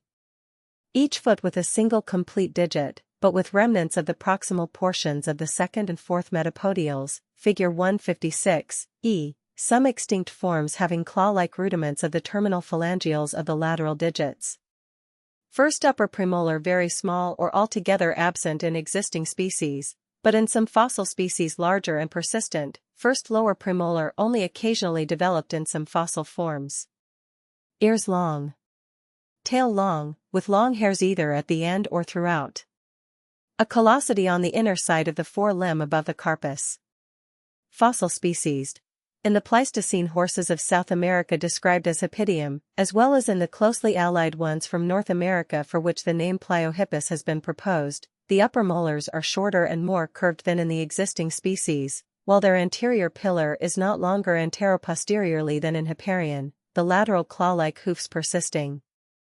Some of the European Pliocene species, like E. stenones, agree with these species in the form of the grinding surface of the anterior pillar of the upper molars. In one of the species from the lower Pliocene of India, E. civilensis, which was a contemporary of Hipparion, and in all the existing species, the grinding surface of the pillar in question is greatly elongated in the anteroposterior direction, as in figure 157 and c. Fossil remains of horses are found abundantly in deposits of the most recent geological age in almost every part in America, from Eschscholtz Bay in the north to Patagonia in the south. In that continent, however, they became quite extinct, and no horses, either wild or domesticated, existed there at the time of the Spanish conquest, which is the more remarkable as, when introduced from Europe, the horses that ran wild proved by their rapid multiplication in the plains of South America and Texas that the climate, food, and other circumstances were highly favorable for their existence. The former great abundance of equity in America, their complete extinction, and their perfect acclimatization when reintroduced by man, form curious but as yet unsolved problems in geographical distribution. Existing species. The existing species of the genus are the following: the horse, Equus caballus, is distinguished from the others by the long hairs of the tail being more abundant and growing quite from the base as well as the end and sides, and also by possessing a small bare callosity on the inner side of the hind leg, just below the hock or heel joint, in addition to the one on the inner side of the forelimb above the carpus, common to all the genus. The mane is also longer and more flowing, and the ears are shorter, the limbs longer, the hoofs broader, and the head smaller. Though the existing horses are not usually marked in any definite manner, or only irregularly dappled, or spotted with light surrounded by a darker ring, many examples are met with showing a dark median dorsal streak like that found in all the other members of the genus, and even with dark stripes on the shoulders and legs indicating the probability of the descent of all the existing races from a single dun-colored, more or less striped, primitive stock, to which our horses still occasionally revert. 261. In Europe, wild horses were extremely abundant in the Neolithic or polished stone period. Judging from the quantity of their remains found associated with those of the men of that time, the chase of these animals must have been among man's chief occupations, and they must have furnished him with one of his most important food supplies. The characters of the bones preserved, and certain rude but graphic representations carved on bones or reindeer's antlers, enable us to know that these horses were rather small in size, and heavy in build, with large heads and rough shaggy manes and tails, much like, in fact, the present wild horses of the steppes of the south of Russia. They were domesticated by the inhabitants of Europe before the dawn of history, but it is doubtful whether the majority of the animals now existing on the continent are derived directly from them, as it is more probable that they are descendants from horses imported through Greece and Italy from Asia, derived from a still earlier domestication, followed by gradual improvement through long-continued attention bestowed on their breeding and training. Horses are now diffused by the agency of man throughout almost the whole of the inhabited parts of the globe, and the great modifications they have undergone in consequence of domestication and selective breeding are well exemplified by comparing such extreme forms as the Shetland pony, dwarfed by uncongenial climate, the thoroughbred racer, and the London dray horse. In Australia, as in America, horses imported by the European settlers have escaped into the unreclaimed lands, and multiplied to a prodigious extent, roaming in vast herds over the plains where no hoofed animal ever trod before. A wild horse from Central Asia, named E. Przewalski, 262, is described as having callosities on both limbs and broad hoofs like E. cabalis, but the long hairs of the tail do not begin until about halfway down its length. It also differs from E. cabalis in having a short erect mane and no forelock, neither is there any dorsal stripe. The ears are of moderate size, the whole body is of a whitish gray, paler beneath, and reddish on the head and upper parts of the limbs. If rightly described, this form would appear to be intermediate between the true horses and the asses. The second species is the domestic ass, E. asinus, and the wild asses of Africa, E. asinus, var. Africanus and var. Somalicus, 263. The domestic ass, which is now nearly as widely diffused and useful to man as the horse, was known in Egypt long before the latter, and is doubtless of African origin. The ears are long, the mane erect, the tail without long hairs at the base, and there are no callosities on the hind limbs. There is a dark dorsal stripe, and another across the shoulders, while the limbs are frequently banded. Of the wild forms, the Nubian race, var. Africanus, has distinct dorsal and shoulder stripes, but the rings on the limbs are often very indistinct, while in the Somali race the dorsal stripe is indistinct, and the shoulder stripe wanting, but the rings on the limbs are very boldly marked. Teeth and bones from a Pleistocene cavern deposit in Madras have been referred to E. asinus. The Asiatic wild asses, which roam in small herds in the open plains of Syria, of many parts of Persia, of the northwest of India, and the highlands of Tartary and Tibet, from the shores of the Caspian to the frontiers of China, differ from the last in being of a more rufous or isabellan color, instead of pure gray, in wanting the dark streak across the shoulder, and having smaller ears. They have all a dark-colored median dorsal stripe. Though it is considered probable by many zoologists that they form but a single species, 264, E. hemianus, they present such marked variations in size and form that they have commonly been divided into three: the Syrian wild ass, E. hemippus, the onager, E. onager, from Persia, Baluchistan, the Punjab, Sindh, and the desert of Kach, and the Kiang or Jagatai, Hemianus, of the high tablelands of Tibet, where it is usually met with at an elevation of 15,000 feet and upwards above the sea level. The last is considerably larger than either of the others, and differs from them in external appearance, having more the aspect of the horse. They are all remarkably swift, having been known to outstrip the fleetest horse in speed. Figure 160. The quagga, Equus quagga. Lastly, there are 4 striped species, all inhabitants of Africa.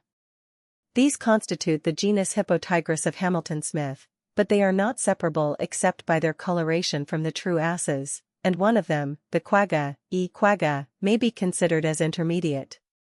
This animal was formerly met with in vast herds on the Great Plains of South Africa, between the Cape Colony and the Vaal River, but now, in common with most of the larger wild animals of that region, is becoming extremely scarce, owing to the encroachments of European civilization, if, indeed, it is not already extinct.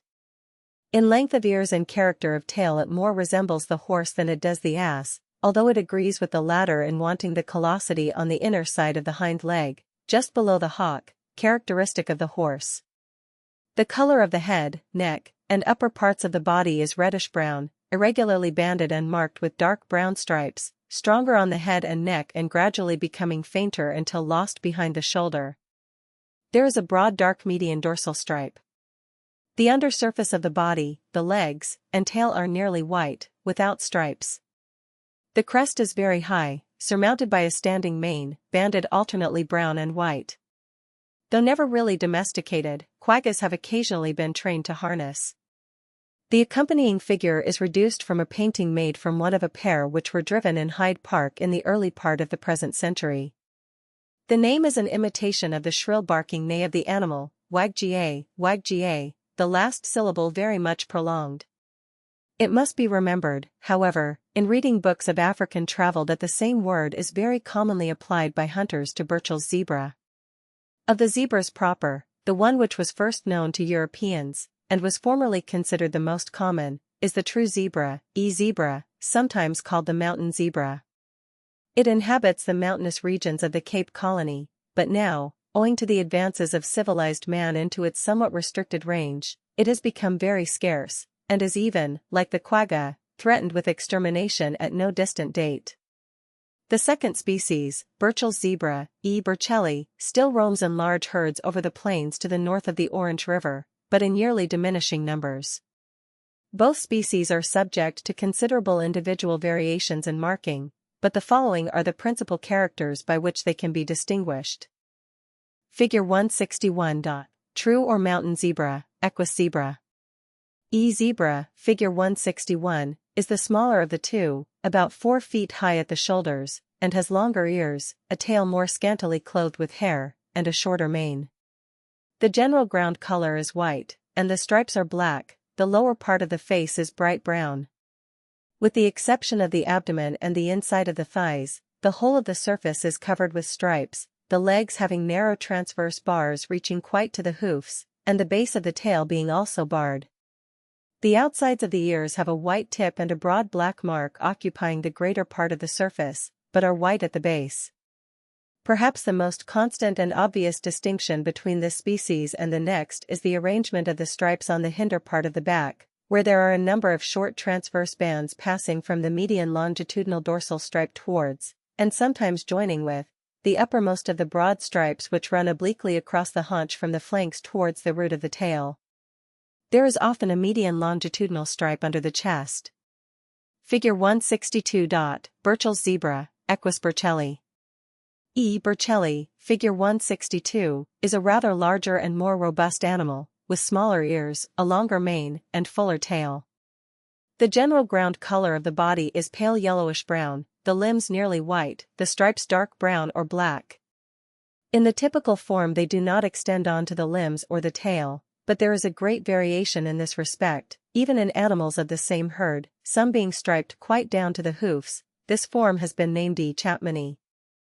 There is a strongly marked median longitudinal ventral black stripe, to which the lower ends of the transverse side stripes are usually united, but the dorsal stripe, also strongly marked, is completely isolated in its posterior half, and the uppermost of the broad haunch stripes runs nearly parallel to it.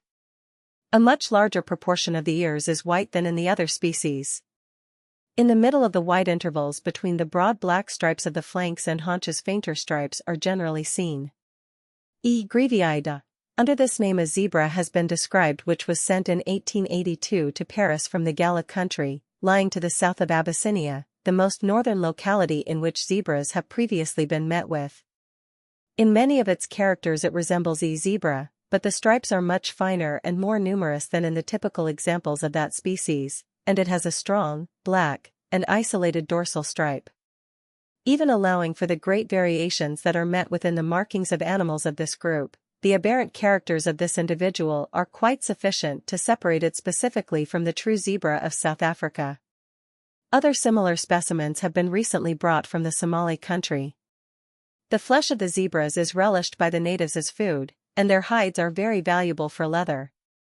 Although the many attempts that have been made to break in and train these animals for riding or driving have sometimes been rewarded with partial success, they have never been domesticated in the true sense of the word. There are thus at least 7 modifications of the horse type at present existing, sufficiently distinct to be reckoned as species by all zoologists, and easily recognized by their external characters. They are, however, all so closely allied that each will, at least in a state of domestication or captivity, breed with perfect freedom with any of the others. Cases of cross-breeds are recorded between the horse and the quagga, the horse and Burchell's zebra, the horse and the Hemianus or Asiatic wild ass, the common ass and the zebra, the common ass and Burchell's zebra, the common ass and the Hemianus and the zebra, and the Hemianus and Burchell's zebra.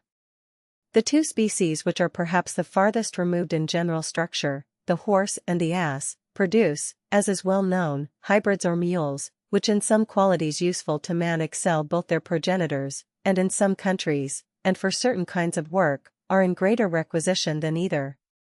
Although occasional instances have been recorded of female mules breeding with the males of one or other of the pure species, it is doubtful if any case has occurred of their breeding inter se, although the opportunities of doing so must have been great, as mules have been reared in immense numbers for at least several thousands of years. We may therefore consider it settled that the different species of the group are now in that degree of physiological differentiation which enables them to produce offspring with each other, but does not permit of the progeny continuing the race, at all events unless reinforced by the aid of one of the pure forms. The several members of the group show mental differences quite as striking as those exhibited by their external form, and more than perhaps might be expected from the similarity of their cerebral organization.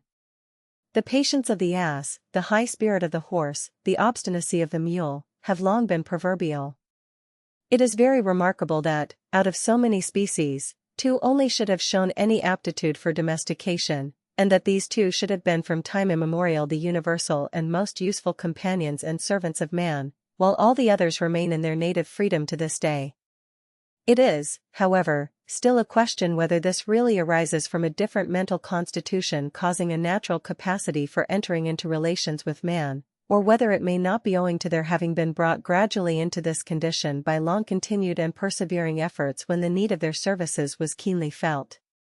It is quite possible that one reason why most of the attempts to add new species to the list of our domestic animals in modern times have ended in failure is that it does not answer to do so in cases in which existing species supply all the principal purposes to which the new ones might be put. It can hardly be expected that zebras and quaggas fresh from their native mountains and plains can be brought into competition as beasts of burden and draught with horses and asses, whose naturally useful qualities have been augmented by the training of thousands of generations of progenitors. Not unfrequently instances occur of domestic horses being produced with a small additional toe with complete hoof, usually on the inside of the principal toe, and, though far more rarely, 3 or more toes may be present. These malformations are often cited as instances of reversion to the condition of some of the earlier forms of equine animals previously mentioned. Such explanations, however plausible they appear at first sight, are nevertheless very doubtful. All the feet of polydactyl horses which we have examined bear little resemblance to those of Hipparion or Anchitherium, but look rather as if due to that tendency to reduplication of parts which occurs so frequently as a teratological condition, especially among domestic animals, and, whatever its origin, certainly cannot in many instances, as the cases of entire limbs superadded, or of 6 digits in man, be attributed to reversion. Anatomy. The anatomical structure of the horse has been described in great detail in several works devoted to the subject, which will be mentioned in the bibliography, though these have generally been written from the point of view of the veterinarian rather than of the comparative anatomist. The limits of the present work will only admit of the most salient points being indicated, particularly those in which the horse differs from the other ungulata. Unless otherwise specified, it must be understood that all that is stated here, although mostly derived from observation upon the horse, applies equally well to the other existing members of the group. Figure 163. Side view of skull of horse, with the bone removed so as to expose the whole of the teeth. PMX, premaxilla, MX, maxilla, na, nasal, ma, malar or jugal, L, lacrimal, FR, frontal, SQ, squamosal, PA, parietal, OC, occipital condyle, PP, paroccipital process, I superscript 1, I superscript 2, and I superscript 3 superscript 3, the 3 incisors, C, the canine, PM superscript 1, the situation of the rudimentary first premolar, which has been lost in the lower, but is present in the upper jaw, PM superscript 2, PM superscript 3, and PM, the 3 fully developed premolars, M superscript 1, M superscript 2, and M superscript 3, the 3 true molars. Skeleton. The skull, figure 163, as a whole is greatly elongated, chiefly in consequence of the immense size of the face as compared with the hinder or true cranial portion. The basal line of the cranium from the lower border of the foramen magnum to the incisor border of the palate is very nearly straight. The orbit, of nearly circular form, though small in proportion to the size of the whole skull, is distinctly marked, being completely surrounded by a strong ring of bone with prominent edges.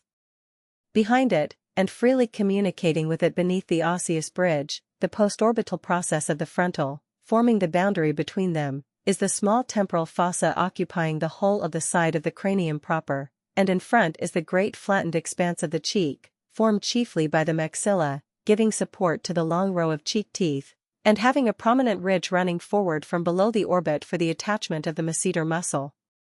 The lacrimal occupies a considerable space on the flat surface of the cheek in front of the orbit, and below it the jugal or malar does the same. The latter sends a horizontal or slightly ascending process backwards below the orbit to join the under surface of the zygomatic process of the squamosal, which is remarkably large, and, instead of ending as usual behind the orbit, runs forwards to join the greatly developed postorbital process of the frontal, and even forms part of the posterior and inferior boundary of the orbit, an arrangement not met with in other mammals. The closure of the orbit behind distinguishes the skull of the horse from that of the rhinoceros and tapir, and also from all of the perissodactyls of the Eocene period. In front of the cerebral cavity, the great tubular nasal cavities are provided with well-developed turbinal bones, and are roofed over by very large nasals, broad behind, and ending in front in a narrow decurved point. The opening of the anterior nares is prolonged backwards on each side of the face between the nasals and the elongated slender premaxilli. The latter expand in front, and are curved downwards to form the semicircular alveolar border supporting the large incisor teeth. The palate is narrow in the interval between the incisor and cheek teeth, in which are situated the large anterior palatine foramina. Between the cheek teeth it is broader, and it ends posteriorly in a rounded excavated border opposite the hinder edge of the penultimate molar. It is mainly formed by the maxillae, as the palatines are very narrow. The pterygoids are delicate slender slips of bone attached to the hinder border of the palatines, and supported externally by, and generally ankylosed to, the rough pterygoid plates of the allospheноid, with no pterygoid fossa between. They slope very obliquely forwards, and end in curved, compressed, hamular processes. There is a distinct allospheноid canal for the passage of the internal maxillary or main branch of the external carotid artery. The base of the cranium is long and narrow. The allospheноid is very obliquely perforated by the foramen rotundum, but the foramen ovale is confluent with the large foramen lacerum medium behind. The glenoid surface for the articulation of the mandible is greatly extended transversely, concave from side to side, convex from before backwards in front, and hollow behind, and is bounded posteriorly at its inner part by a prominent postglenoid process. The squamosal enters considerably into the formation of the temporal fossa, and, besides sending the zygomatic process forwards, it sends down behind the meatus auditorius a post-tympanic process which aids to hold in place the otherwise loose tympanoperiodic bone. Behind this the ex-occipital gives off a very long paroccipital process. The periodic and tympanic are ankylosed together, but not with the squamosal.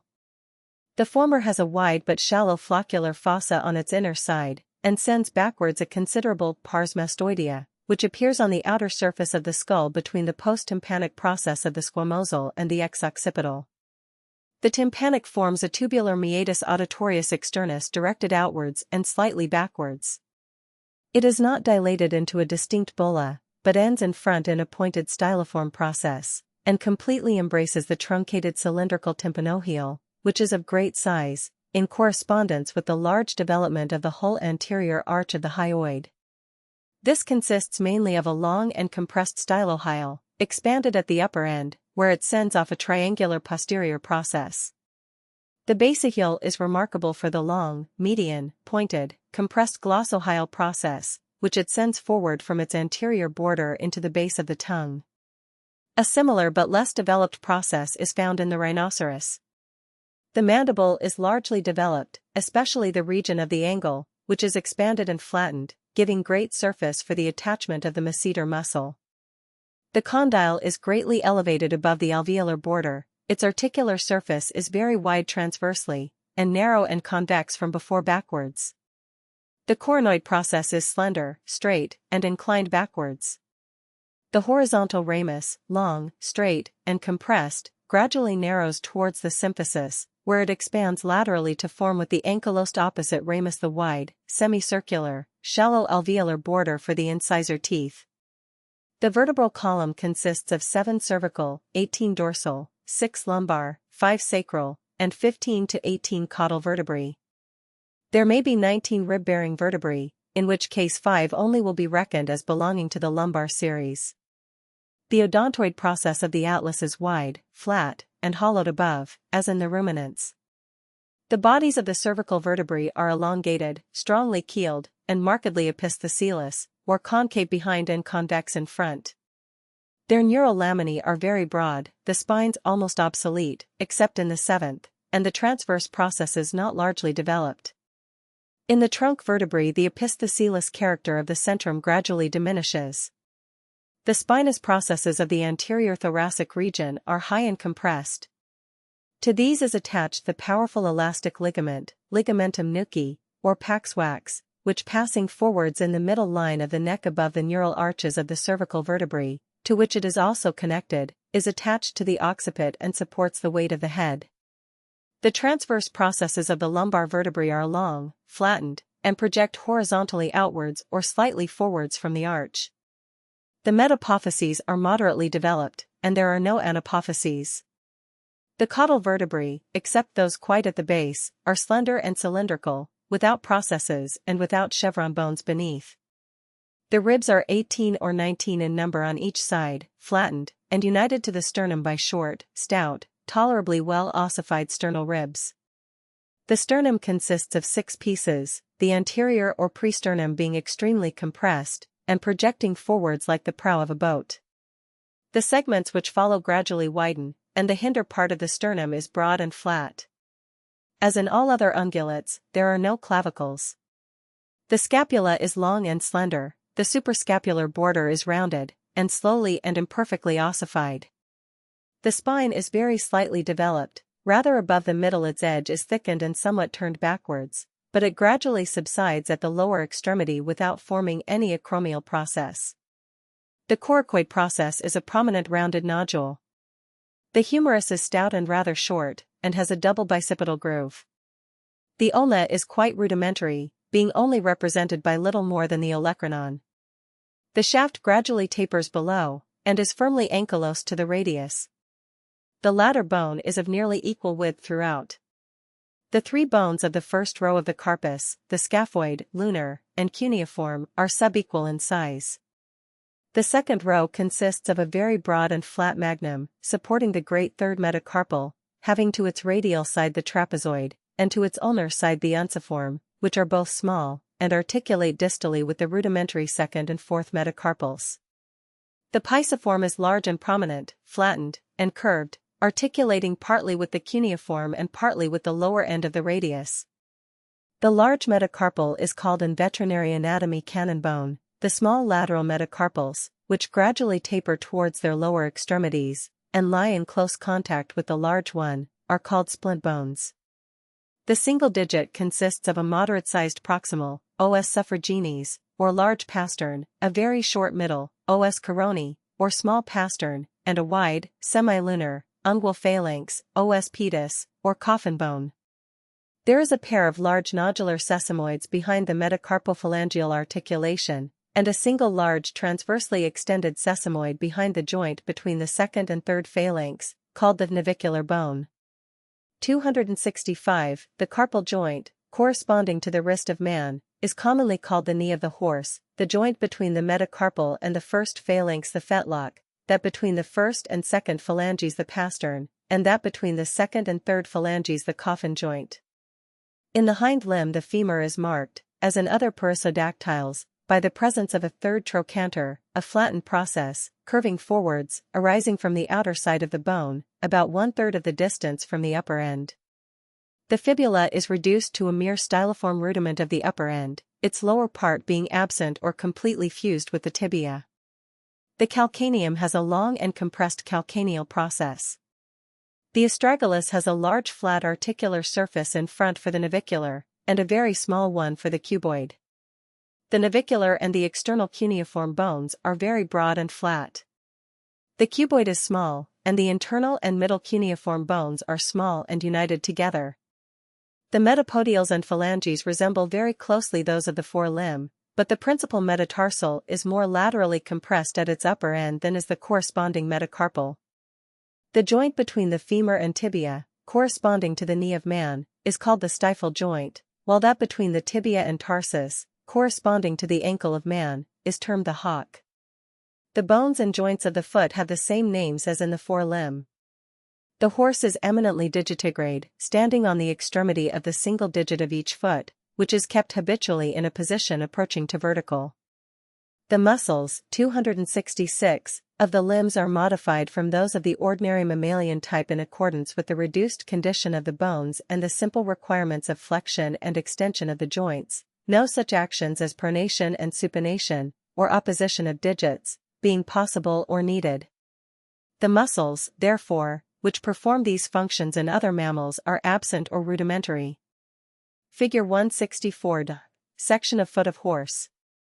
1. Metacarpal bone. 2. First phalanx, os suffraginis. 3. Second phalanx, os coroni. 4. Third or ungual phalanx, os pedis, or coffin bone. 5. One of the upper sesamoid bones. 6. Lower sesamoid or navicular bone. 7. Tendon of anterior extensor of the phalanges. 8. Tendon of superficial flexor, FL perforatus. 9. Tendon of deep flexor, FL perforans. 10. Suspensory ligament of fetlock. 11. Inferior or short sesamoid ligament. 12. Derma or skin of the foot, covered with hair, and continued into 13. The coronary cushion. 14. The podophyllous or laminar membrane, and 15. The keratogenous membrane of the sole. 16. Plantar cushion. 17. Hoof. 18. Fatty cushion of fetlock.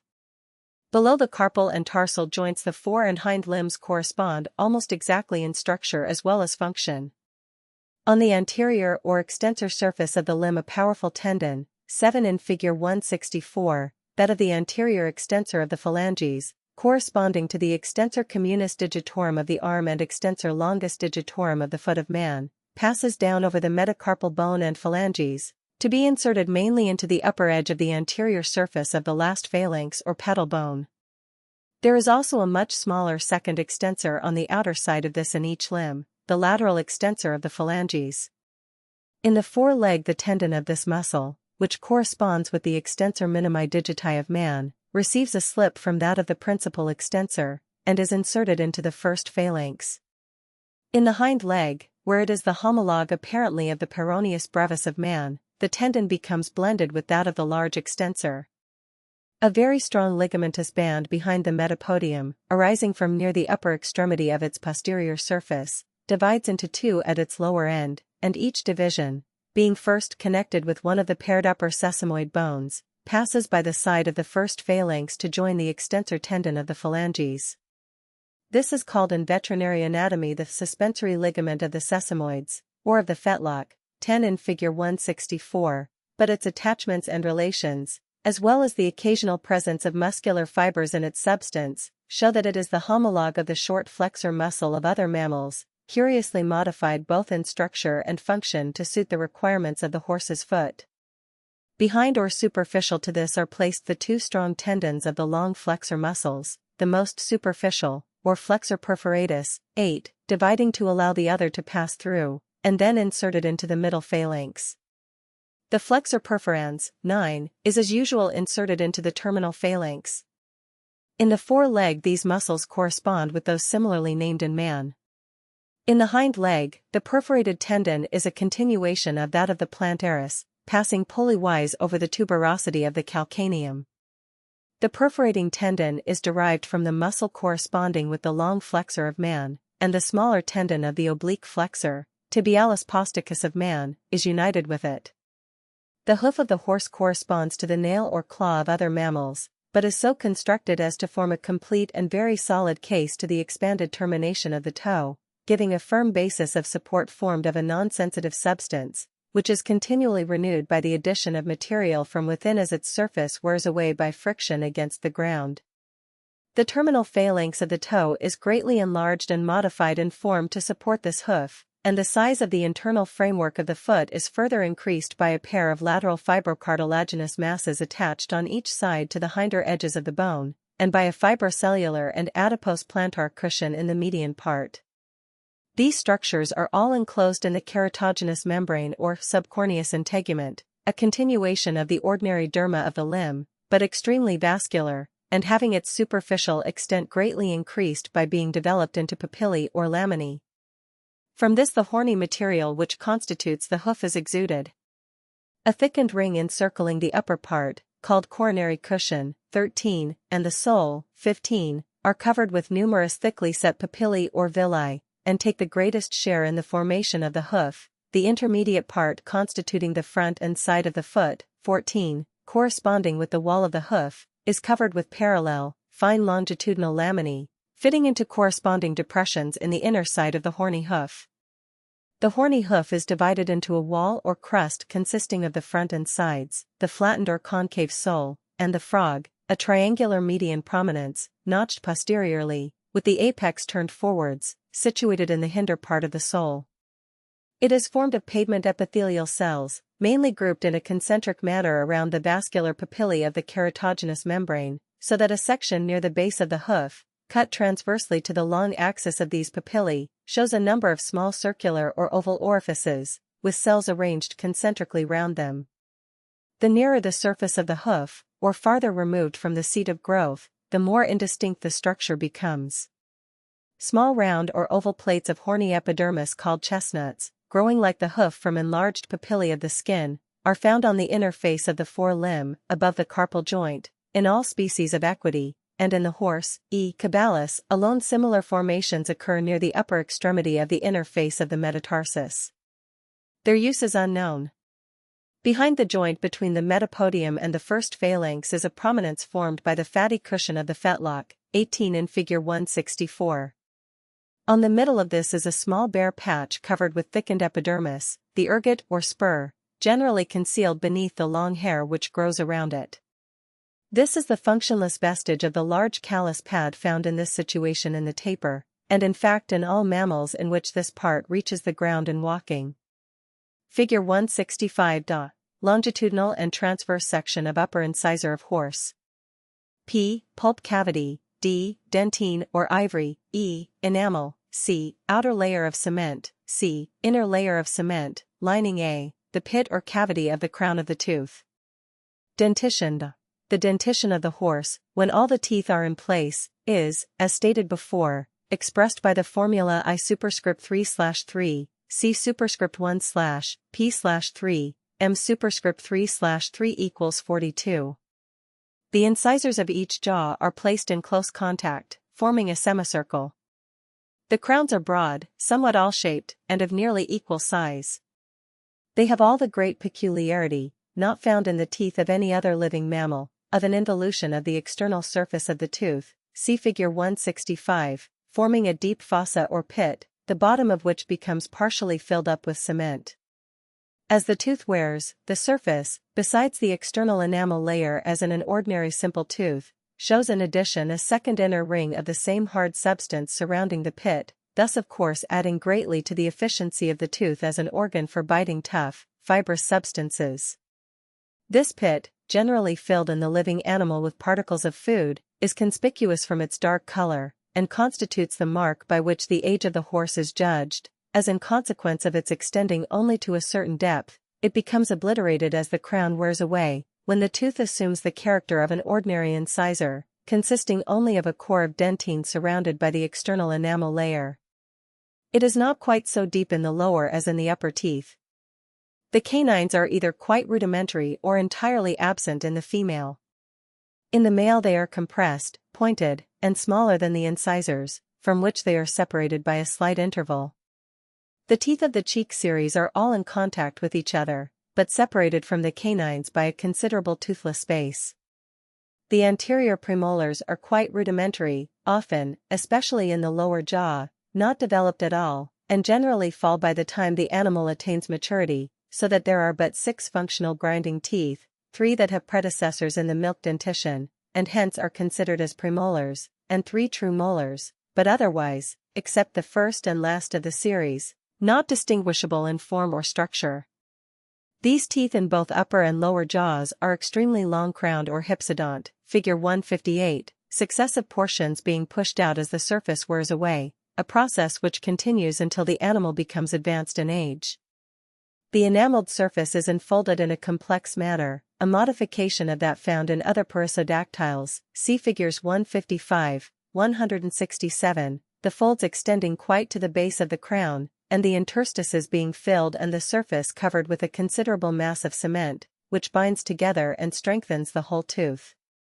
As the teeth wear, the folded enamel, being harder than the other constituents, the dentine and cement, forms projecting ridges on the surface arranged in a definite pattern, which give it great efficiency as a grinding instrument, see Figure 157, B and C. The free surfaces of the upper teeth are quadrate, except the first and last, which are nearly triangular. The lower teeth are much narrower than the upper. The milk dentition consists of I3/3, C/M3/3 equals 24, the canines and first or rudimentary premolars having apparently no predecessors. In form and structure they much resemble the permanent teeth, having the same characteristic enamel foldings. Their eruption commences a few days after birth, and is complete before the end of the first year, the upper teeth usually appearing somewhat earlier than those of the lower jaw. The first teeth to appear are the first and second milk molars, about 5 days, then the central incisor, from 7 to 10 days, this is followed by the second incisor, at 1 month, then by the third molar, and finally by the third incisor. Of the permanent teeth the first true molar appears a little after the end of the first year, followed by the second molar before the end of the second year. At about 2½ years the first premolar replaces its predecessor. Between 2½ and 3 years the first incisor appears. At 3 years the second and third premolars and the third true molar have appeared, at from 3½ to 4 years the second incisor, at 4 to 4½ years the canine, and, finally, at 5 years the third incisor, completing the permanent dentition. Up to this period the age of the horse is clearly shown by the state of the dentition, and for some time longer indications can be obtained from the wear of the incisor teeth, though this depends to a certain extent upon the hardness of the food or other accidental circumstances. As a general rule, the depression caused by the enfolding of the surface of the incisor, the mark, is obliterated in the first or central incisor at 6 years, in the second at 7 years, and in the third at 8 years. In the upper teeth, as the depressions are deeper, this obliteration does not take place until about 2 years later. After this period no certain indications can be obtained of the age of the horse from the teeth. Digestive organs. the lips are flexible and prehensile. The membrane that lines them and the cheeks is quite smooth. The palate is long and narrow. Its mucous surface has 17 pairs of not very sharply defined oblique ridges, extending as far back as the last molar tooth, beyond which the velum palati extends for about 3 inches, having a soft corrugated surface, and ending posteriorly in an arched border without uvula. This embraces the base of the epiglottis, and shuts off all communication between the cavity of the mouth and the nasal passages, respiration being, under ordinary circumstances, carried on exclusively through the nostrils. Between the mucous membrane and the bone of the hard palate is a dense vascular and nervous plexus. The membrane lining the fauces is soft and corrugated. An elongated raised glandular mass, 3 inches long and 1 inch from above downwards, extending backwards from the root of the tongue along the side of the fauces, with openings on the surface leading into crypts with glandular walls, represents the tonsil. The tongue, corresponding to the general form of the mouth, is long and narrow. It consists of a compressed intermolar portion with a flat upper surface, broad behind and becoming narrower in front, and of a depressed anterior part rather shorter than the former, which is narrow behind but widens towards the evenly rounded apex. The dorsal surface generally is very soft and smooth. There are 2 large circumvallate papillae near the base, rather irregular in form, about 1/4 of an inch in diameter and 1/2 an inch apart. The conical papillae are very small and close set, though longer and more filamentous on the intermolar portion. There are no fungiform papillae on the dorsum, but a few not very conspicuous ones scattered along the sides of the organ. Of the salivary glands, the parotid is by far the largest, elongated in the vertical direction, and narrower in the middle than at either upper or lower extremity. Its upper extremity embraces the lower surface of the cartilaginous ear conch. Its lower end reaches the level of the inferior margin of the mandible, along the posterior margin of which it is placed. Its duct leaves the inferior anterior angle, at first descends a little, and runs forward under cover of the rounded inferior border of the mandibular ramus, then curves up along the anterior margin of the masseter muscle, becoming superficial, pierces the buccinator, and enters the mouth by a simple aperture opposite the middle of the crown of the 3rd premolar tooth. It is not quite so thick as a goose quill when distended, and nearly 1 foot in length. The submaxillary gland is of very similar texture to the last, but much smaller. It is placed deeper, and lies with its main axis horizontal. It is elongated and slender, and flattened from within outwards. Its posterior end rests against the anterior surface of the transverse process of the atlas, from which it extends forwards and downwards, slightly curved, to beneath the ramus of the jaw. The duct which runs along its upper and internal border passes forwards in the usual course, lying in the inner side of the sublingual gland, to open on the outer surface of a distinct papilla, situated on the floor of the mouth, 1/2 an inch from the middle line, and midway between the lower incisor teeth and the attachment of the frenum linguae. The sublingual is represented by a mass of glands lying just beneath the mucous membrane of the floor of the mouth on the side of the tongue, causing a distinct ridge, extending from the frenum backwards, and the numerous ducts opening separately along the summit of the ridge. The buccal glands are arranged in 2 rows parallel with the molar teeth. The upper ones are the largest, and are continuous anteriorly with the labial glands, the ducts of which open on the mucous membrane of the upper lip. The stomach of the horse is simple in its external form, with a largely developed right cul-de-sac, and is a good deal curved on itself, so that the cardiac and pyloric orifices are brought near together. The antrum pyloricum is small and not very distinctly marked off. The interior is divided by the character of the lining membrane into 2 very distinct portions, right and left. Over the latter the dense white smooth epithelial lining of the esophagus is continued, terminating abruptly by a raised crenellated border. Over the right part, rather the larger portion, the mucous membrane has a grayish-red color and a velvety appearance, and contains very numerous peptic glands, which are wanting in the cardiac portion. The esophageal orifice is very small, and is guarded by a strong crescentic or rather horseshoe-like band of muscular fibers, which is supposed to be the cause of the difficulty of vomiting in the horse. The small intestine is of great length, 80 to 90 feet, its mucous membrane being covered with numerous fine villi. The cecum is of conical form, about 2 feet long and nearly 1 foot in diameter. Its walls are sacculated, especially near the base, having 4 longitudinal fibrous bands, and its capacity is about twice that of the stomach. It lies with its base near the lower part of the abdomen, and its apex directed towards the thorax. The colon is about 1/3 the length of the small intestine, and very capacious in the greater part of its course. As usual, it may be divided into an ascending, transverse, and descending portion, but the middle or transverse portion is folded into a great loop, which descends as low as the pubis, so that the colon forms altogether 4 folds, generally parallel to the long axis of the body. The descending colon is much narrower than the rest, and not sacculated, and being considerably longer than the distance it has to traverse, is thrown into numerous folds. The liver, figure 166, is tolerably symmetrical in its general arrangement, being divided nearly equally into segments by a well-marked umbilical fissure. Each segment is again divided by lateral fissures, which do not extend quite to the posterior border of the organ. Of the central lobes thus cut off, the right is rather the larger, and has 2 fissures in its free border subdividing it into lobules. The extent of these varies, however, in different individuals, being not usually so marked as in the figure, which is from a fetal specimen. The 2 lateral lobes are subtriangular in form. The Spigelian lobe is represented by a flat surface between the portal fissure and the posterior border, not distinctly marked off from the left lateral by a fissure of the ductus venosus, as this vessel is buried deep in the hepatic substance, but the caudate lobe is distinct and tongue-shaped, its free apex reaching nearly to the border of the right lateral lobe. In most works on the anatomy of the horse this has been confounded with the Spigelian lobe of man. There is no gallbladder, as in all other perissodactyls, and the biliary duct enters the duodenum about 6 inches from the pylorus.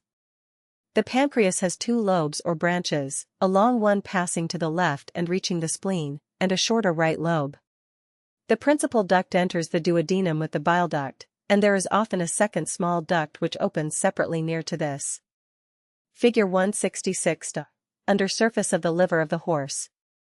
U. Umbilical fissure, LL, left lateral lobe, LC, left central lobe, RC, right central lobe, RL, right lateral lobe, S, Spigelian lobe, C, caudate lobe. Circulatory and respiratory organs. The heart has the form of a rather elongated and pointed cone. There is 1 anterior vena cava, formed by the union of the 2 jugular and 2 axillary veins. The aorta gives off a large branch, the anterior aorta, very near its origin, from which arise, first, the left axillary, and afterwards the right axillary and the 2 carotid arteries. Under ordinary circumstances the horse breathes entirely by the nasal passages, the communication between the larynx and the mouth being closed by the velum palati. The nostrils are placed laterally, near the termination of the muzzle, and are large and very dilatable, being bordered by cartilages upon which several muscles act. Immediately within the opening of the nostril, the respiratory canal sends off on its upper and outer side a diverticulum or blind pouch, called false nostril, of a conical form, and curved, 2 to 3 inches in depth, lying in the notch formed between the nasal and premaxillary bones. It is lined by mucous membrane continuous with that of the nasal passage, but its use is not apparent. It is longer in the ass than in the horse. A similar structure is found in the rhinoceros, and in a much more developed condition in the tapir. Here may be mentioned the guttural pouches, large air sacs, diverticula from the eustachian tubes, and lying behind the upper part of the pharynx. These are likewise found in other perissodactyls, but their use is also still not clearly understood. The larynx has the lateral sacculae well developed, though entirely concealed within the alae of the thyroid cartilage. The trachea divides into 2 bronchi, 1 for each lung. Nervous system. The brain differs little, except in details of arrangement of convolutions, from that of other ungulates. The cerebral hemispheres are rather elongated and subcylindrical, the olfactory lobes are large and project freely in front of the hemispheres, and the greater part of the cerebellum is uncovered. The eye is provided with a nictitating membrane or third eyelid, at the base of which the ducts of the Harterian gland open. Reproductive system. The testes are situated in a distinct sessile or slightly pedunculated scrotum, into which they descend from the 6th to the 10th month after birth. The accessory generative glands are the 2 vesiculae seminals, with the median third vesicle, or uterus masculinus, lying between them, the single bilobed prostate, and a pair of globular Cooper's glands. The penis is large, cylindrical, with a truncated, expanded, flattened termination. When in a state of repose, it is retracted by a muscle arising from the sacrum, within the prepuce, a cutaneous fold attached below the symphysis pubis. The uterus is bicornuate. The vagina is often partially divided by a membranous septum or hymen. The mammae, as in other members of the suborder, are inguinally placed. The surface of the chorion is covered evenly with minute villi, constituting a diffuse non-deciduate placenta. The period of gestation is 11 months. Bibliography. M.S. Arlowing, Organisation du Pied chez le Cheval, and Sci. Nat. 1867, 8. Pages 55 to 81. H. Burmeister, Los Caballos Fósiles de la Pampa Argentina, Buenos Aires, 1875. Chanvaux and Arlowing, Traité d'anatomie comparée de animaux domestiques, Paris, 1871, and English edition by G. Fleming, 1873, E. Cuier and E. Alex, Le Cheval, 1886, A. Ecker. Das Europäische Wildpferd und dessen Beziehungen zum domestizierten Pferd, Globus, BD 34. Brunswick, 1878, Forsyth Major, Beitrag zur Geschichte der fossilen Pferd besonders Italiens, ABH. SCHW Pell. Guess. 4. Pages 1 to 16, pt 4, George, Études zoologiques sur les hémiens et quelques autres espèces chevalines, and Sci. Nat. 1869, 12. Page 5, E. F. Gerlt, Anatomische Abbildungen der Hausaugethier, 1824, and Hand. Der Vergleich. Anat der Hausaugethier, 2 volumes 1822, Hute, Croisement de diverses species du genre cheval, Neuve. Archives du Museum, 2D Serre. Tom. 2, page 46, 1879, Liesering, Atlas der Anatomie des Pferds, Leipzig, 1861, J. Mphedian, The Anatomy of the Horse, 1884, O. C. Marsh, Notice of New Equine Mammals from the Tertiary Formation, A.M. Journ. Of Science and Arts, Volume 7. March 1874, ID Fossil Horses in America, America Naturalist, Volume 8. May 1874, ID Polydactyl Horses, A.M. Journ. Of Science and Arts, Volume 17. June 1879, Franz Müller, Lehrbuch der Anatomie des Pferds, Vienna, 1853, R. Owen, Equine Remains in Cavern of Bernequal, Phil. Trans Volume Clicks. 1870, page 535, W. Percival, The Anatomy of the Horse, 1832, G. Stubbs, Anatomy of the Horse, 1766. F. H. Huff's Bibliographical Record of Hippology, 1887, contains a list of nearly 4,000 works on horses and equitation, published in the various languages of the civilized world. Family Rhinocerotidae. Although the existing members of this family are readily distinguished from the other living representatives of the suborder by the simple crescentoid form assumed by the ridges of the lower cheek teeth, yet it is exceedingly difficult to give a definition by which they can be distinguished from the Lophiodontidae, from some members of which they are, indeed, probably derived. The outer columns of the upper molars, figure 167, are, however, so excessively flattened as to produce a continuous thick and nearly straight outer wall, which is often produced in advance of the anterior transverse ridge, both transverse ridges being but little curved, and intimately connected with the outer wall.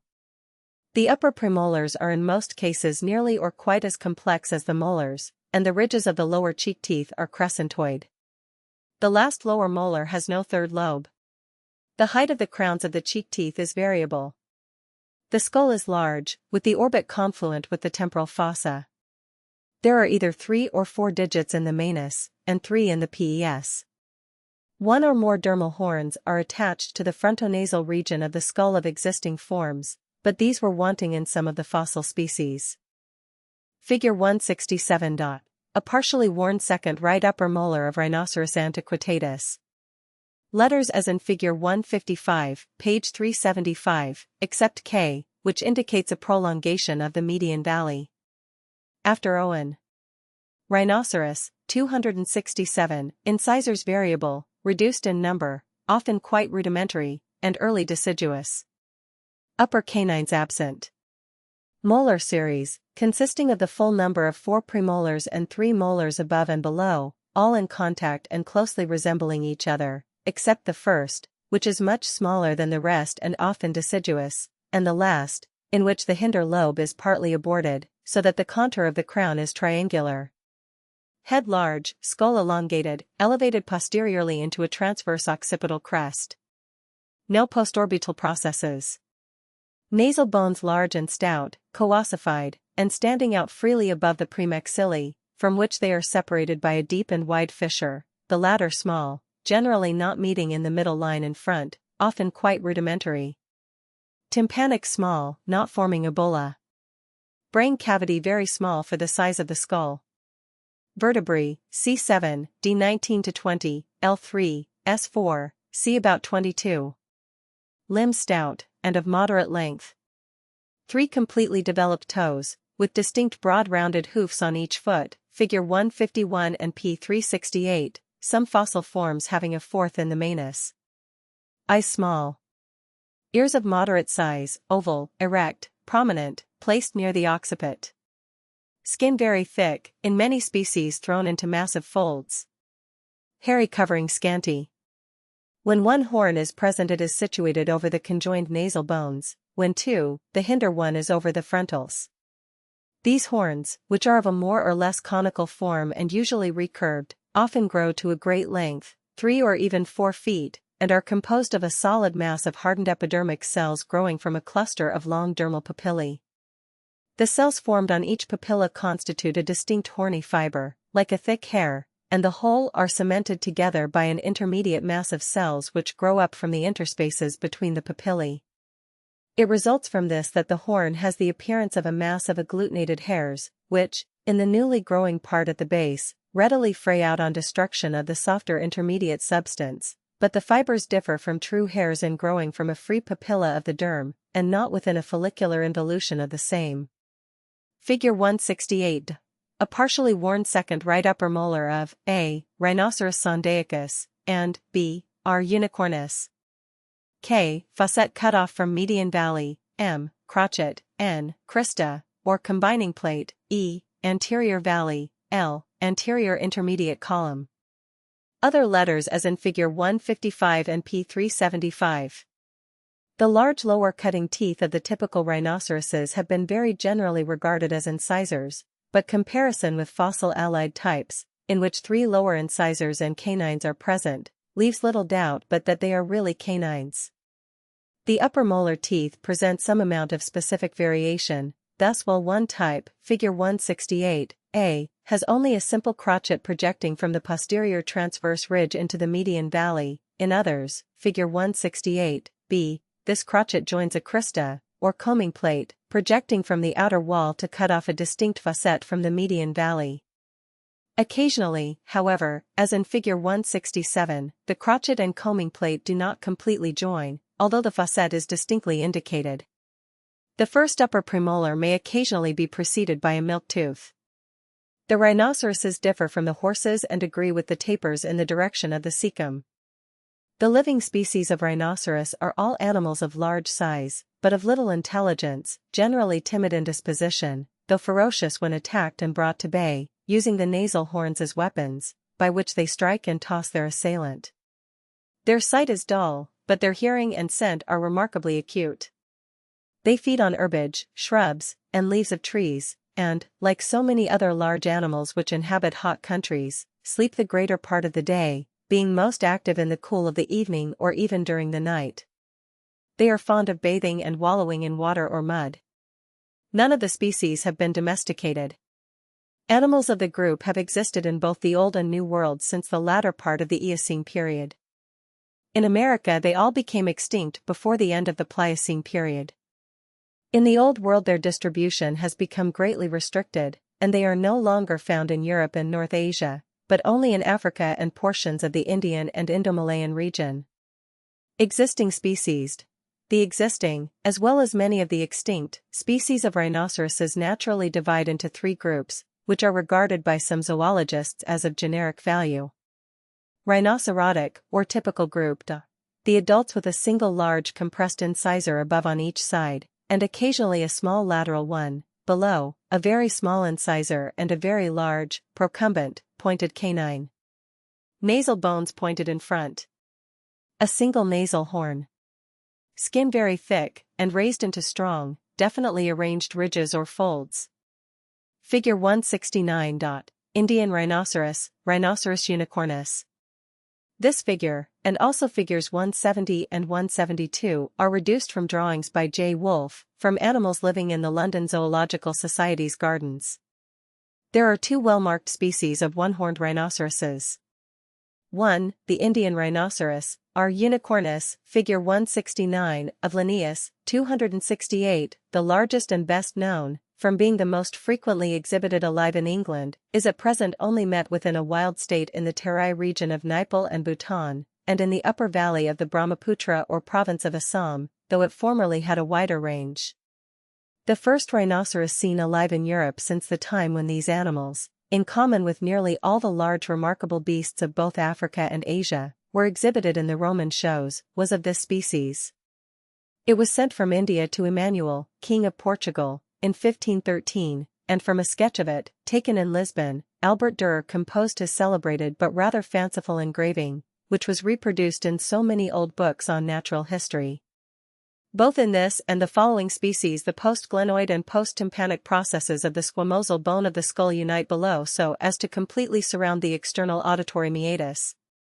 The molar teeth are hypsodont, and have a horizontal plane of wear, those of the upper jaw, figure 168, b, being characterized by the presence of a combing plate joining the crotchet, and the absence of a distinct buttress at the anteroexternal angle.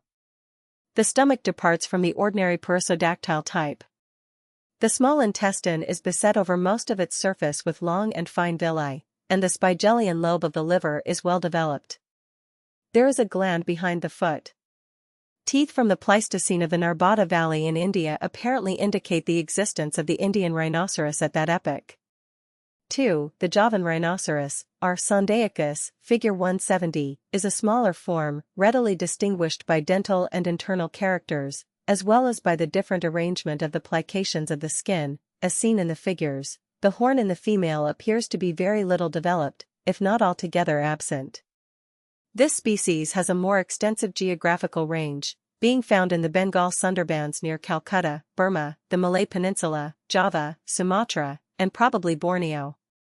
The molar teeth have shorter crowns than in the preceding species, and wear into ridges, those of the upper jaw, figure 168, a, having no combing plate, and a strongly marked buttress at the anteroexternal angle, not distinctly shown in the figure. The visceral anatomy, according to Bedard, 269, does not differ materially from that of the next species. In respect to its dentition and anatomical characters, this species is indeed more nearly allied to the Sumatran than to the Indian rhinoceros, and thereby indicates that the division of the existing rhinoceroses into separate genera is not advisable. Figure 170. Javan rhinoceros, Rhinoceros sondaicus. Ceratodorine group. The adults with a moderate-sized compressed incisor above, and a laterally placed, pointed, procumbent canine below, which is sometimes lost in old animals. Nasal bones narrow and pointed anteriorly. A well-developed nasal, and a small frontal horn separated by an interval. The skin thrown into folds, but these not so strongly marked as in the former group. The smallest living member of the family, the Sumatran rhinoceros, R. sumatrensis, Cuvier, now represents this group. Its geographical range is nearly the same as that of the Javan species, though not extending into Bengal, but it has been found in Assam, Chittagong, Burma, the Malay Peninsula, Sumatra, and Borneo. So far as can be determined during the life of the type specimen, it appears that the hairy form from Chittagong, described as R. lasiotus, is only a variety of this species. 270. The molar teeth of the Sumatran rhinoceros are almost indistinguishable from those of the Javan species, and reference has already been made to the resemblance between the visceral anatomy of these species. 271. The form of the stomach is very similar to that of the horse. The liver, figure 171, has a comparatively large caudate lobe, but is chiefly remarkable for the peculiar shape of the spigelian lobe, which mainly consists of a thin strip of tissue, 8 inches long, 3/4 inch wide, and 1/4 inch deep. The small intestine, in place of the villi of our unicornis, has throughout the greater part of its length a uniform series of thin and nearly or quite continuous transverse foldings, like the valvuli conniventes of the human small intestine. There is no gland behind the foot. The postglenoid and posttympanic processes of the squamosal do not unite below the auditory meatus. The presence of a lateral nasal diverticulum, like that of the horses and tapirs, has been verified only in this species, although it doubtless occurs in the others. Figure 171.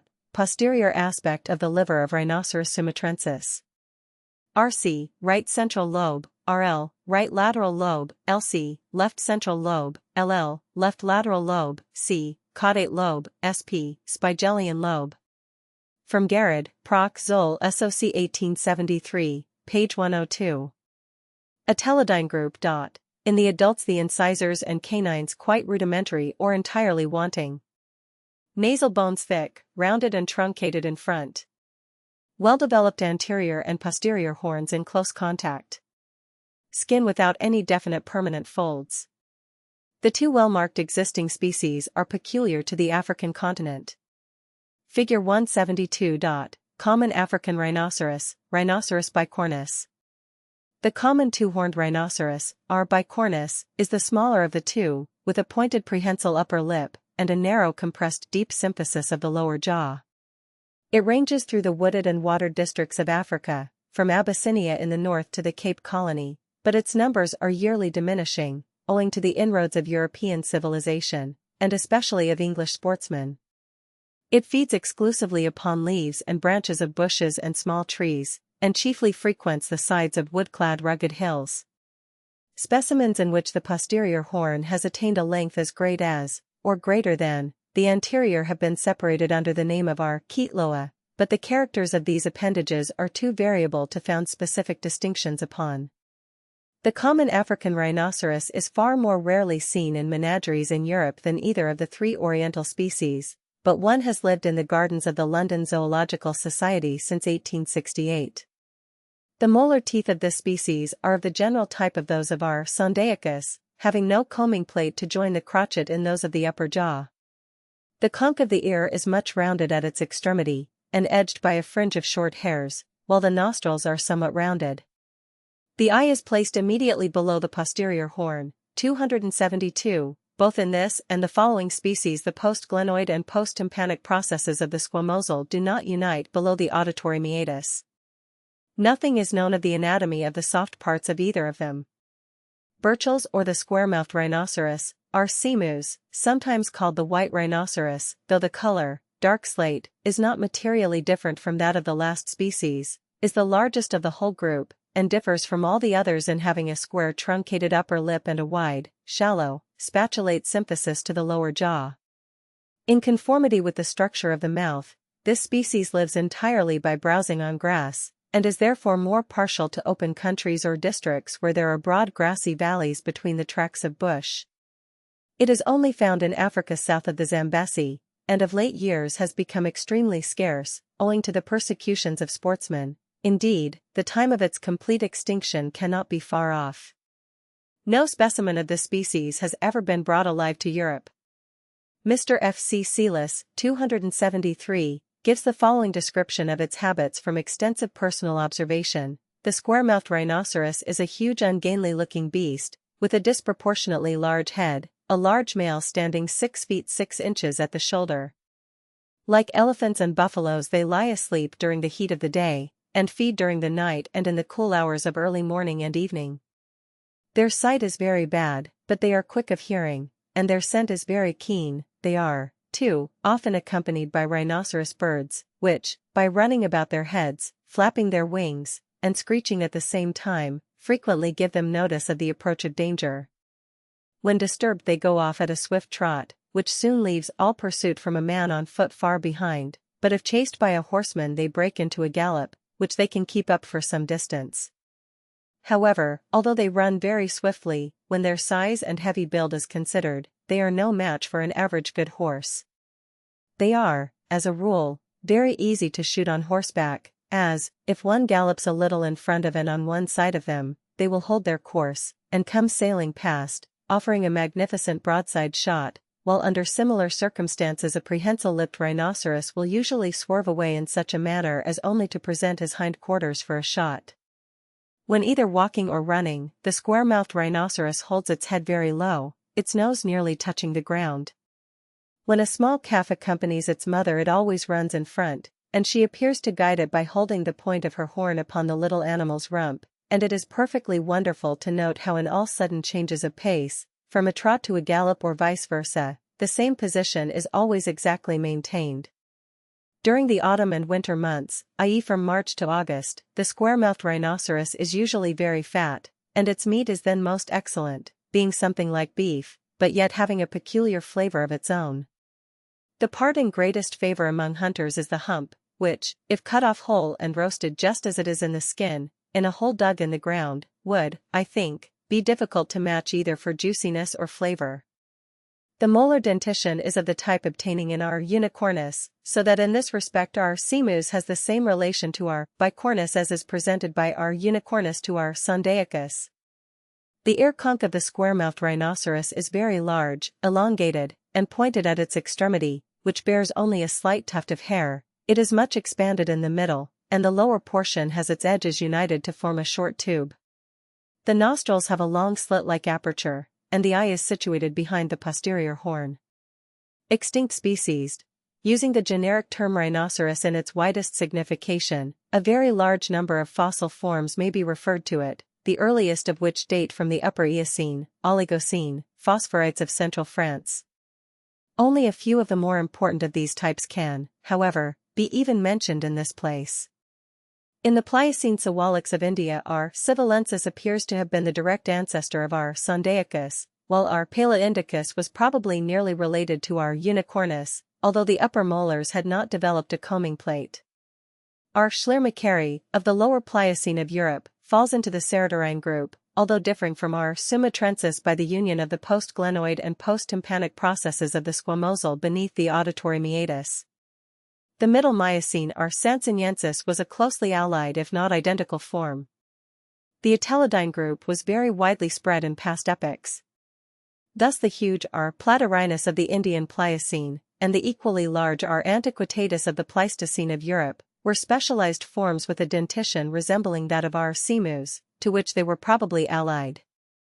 An upper molar of R. Antiquitatus, the so-called Ticarine, or woolly rhinoceros, is shown in the woodcut on page 402. Of this species nearly whole carcasses, with a thick woolly external covering, have been discovered associated with those of the mammoth, preserved in the frozen soil of the north of Siberia. In common with some other extinct species, it had a solid median wall of bone supporting the nasals, from which it is inferred that the horns were of a size and weight surpassing that of the modern species. In the lower Pliocene of Attica, our Pachygnathus appears to have been closely allied to our Bicornis. Several species such as our Leptorhinus, figure 173, our Megarhinus, and our Etruscus occur in the European Pleistocene, which do not present a marked relationship to any of the living forms. This group is also represented in the Pleistocene of southern India by the small R. decanensis and R. carneliensis. In the Upper Miocene, or Lower Pliocene, of North America, numerous rhinoceroses with incisor teeth occur which have no nasal horn, although in those forms of which the limbs are known the 4 feet resembled those of existing species in having only 3 digits.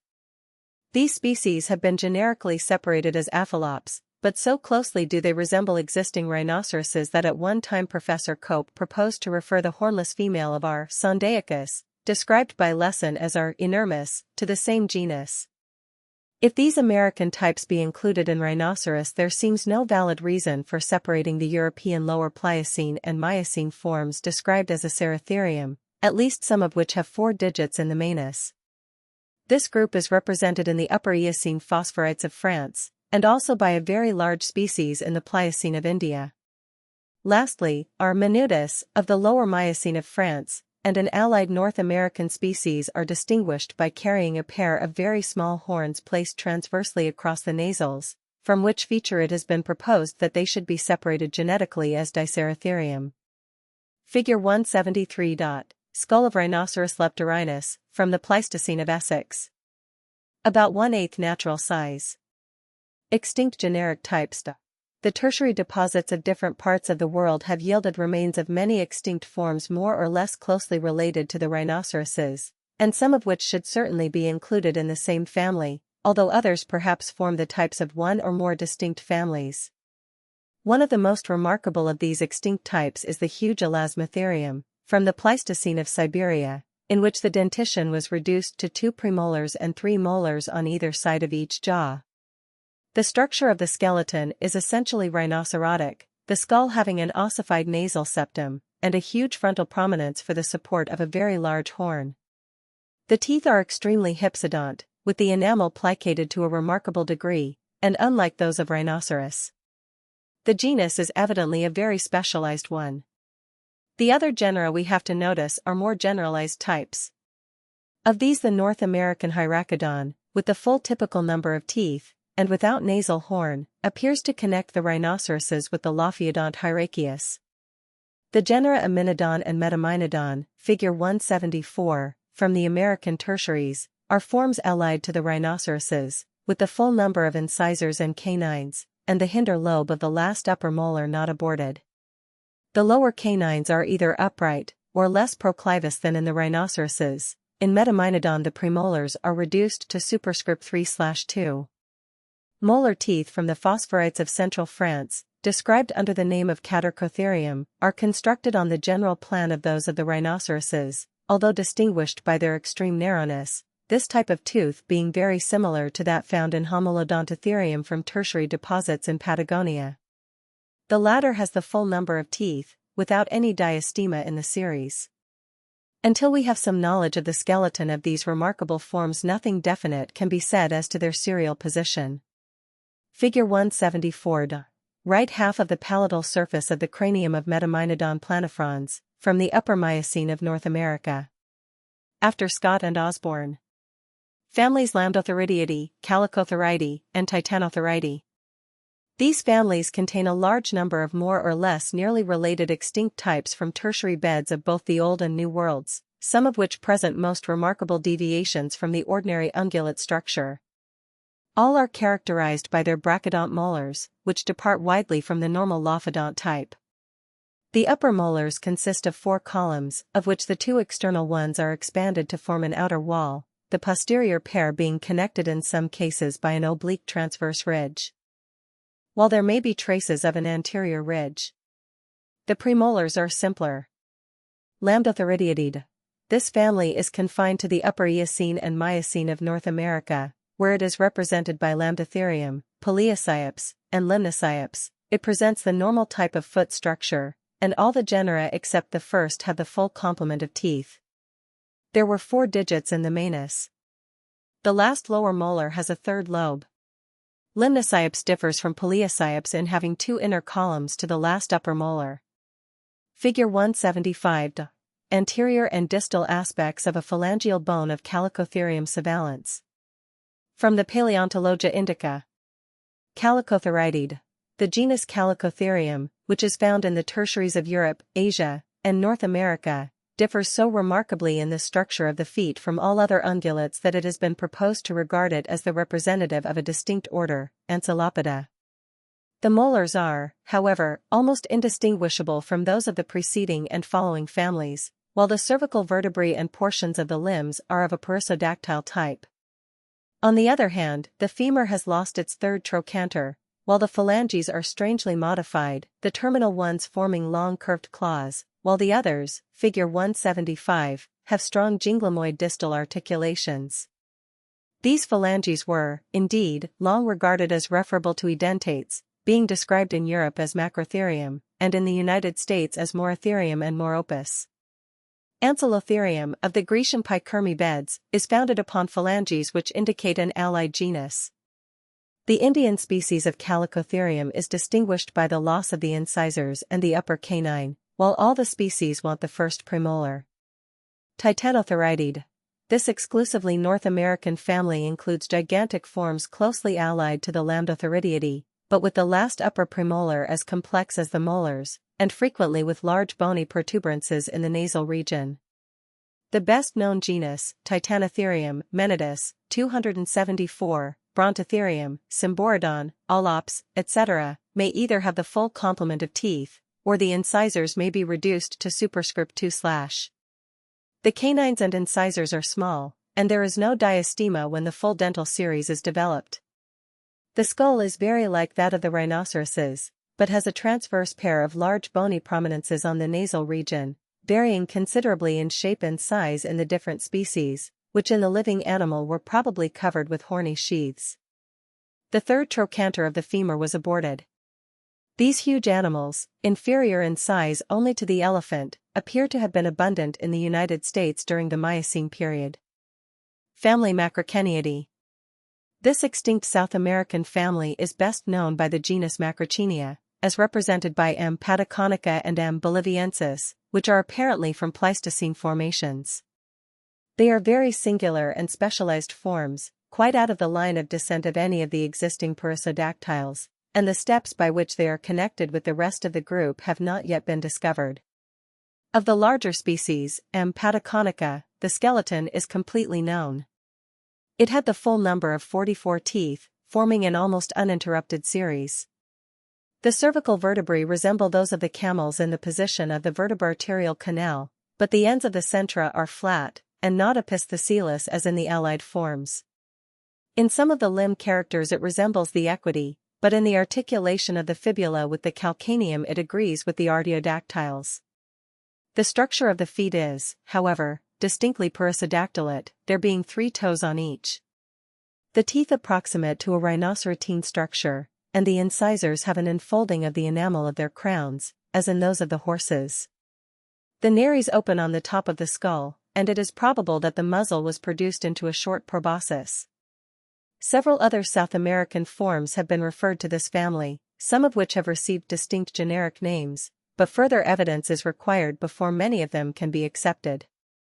Possibly Homolodontotherium should be placed here. Family Proterotheriidae. Proterotherium.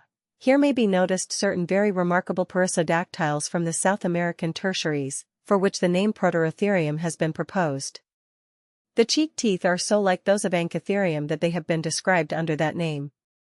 The upper jaw has 1 pair of canine-like incisors and no canines, while the lower jaw carries 2 pairs of incisors.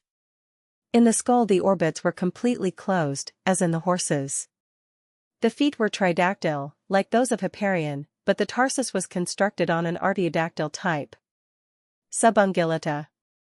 By far the greater number of the subungulata are extinct, and of many of those whose former existence has been revealed, chiefly by the labors of the American paleontologists, our knowledge is at present necessarily imperfect, though daily extending. It will only be possible here to give details of some of the more interesting or best-known forms. The characters by which the skeleton of the feet of the subungulata are distinguished from those of the ungulata vera have been already mentioned on page 275.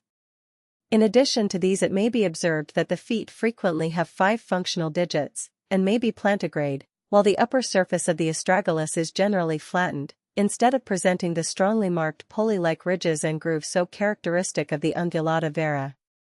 Suborder Hyracoidea. Family Hyracidae. Figure 176. Hyrax capensis. This division is constituted to receive a single family of mammals, the affinities of which have long constituted a puzzle to zoologists. They were first placed among the rodents, to which animals their small size and general appearance and habits give them much superficial resemblance.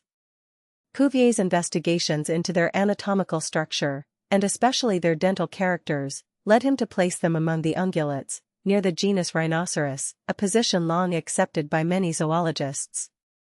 Further knowledge of their organization and mode of development caused Milne Edwards, Huxley, and others to disassociate them from this connection, and, failing to find any agreement with any other known forms, to place them in an order entirely apart. Paleontology has thrown no light upon the affinities of this anomalous and isolated group, as no extinct animals possessing their distinctive characters have as yet been discovered. Figure 177. Skull and dentition of Dendrohyrax dorsalis. Times 2/3.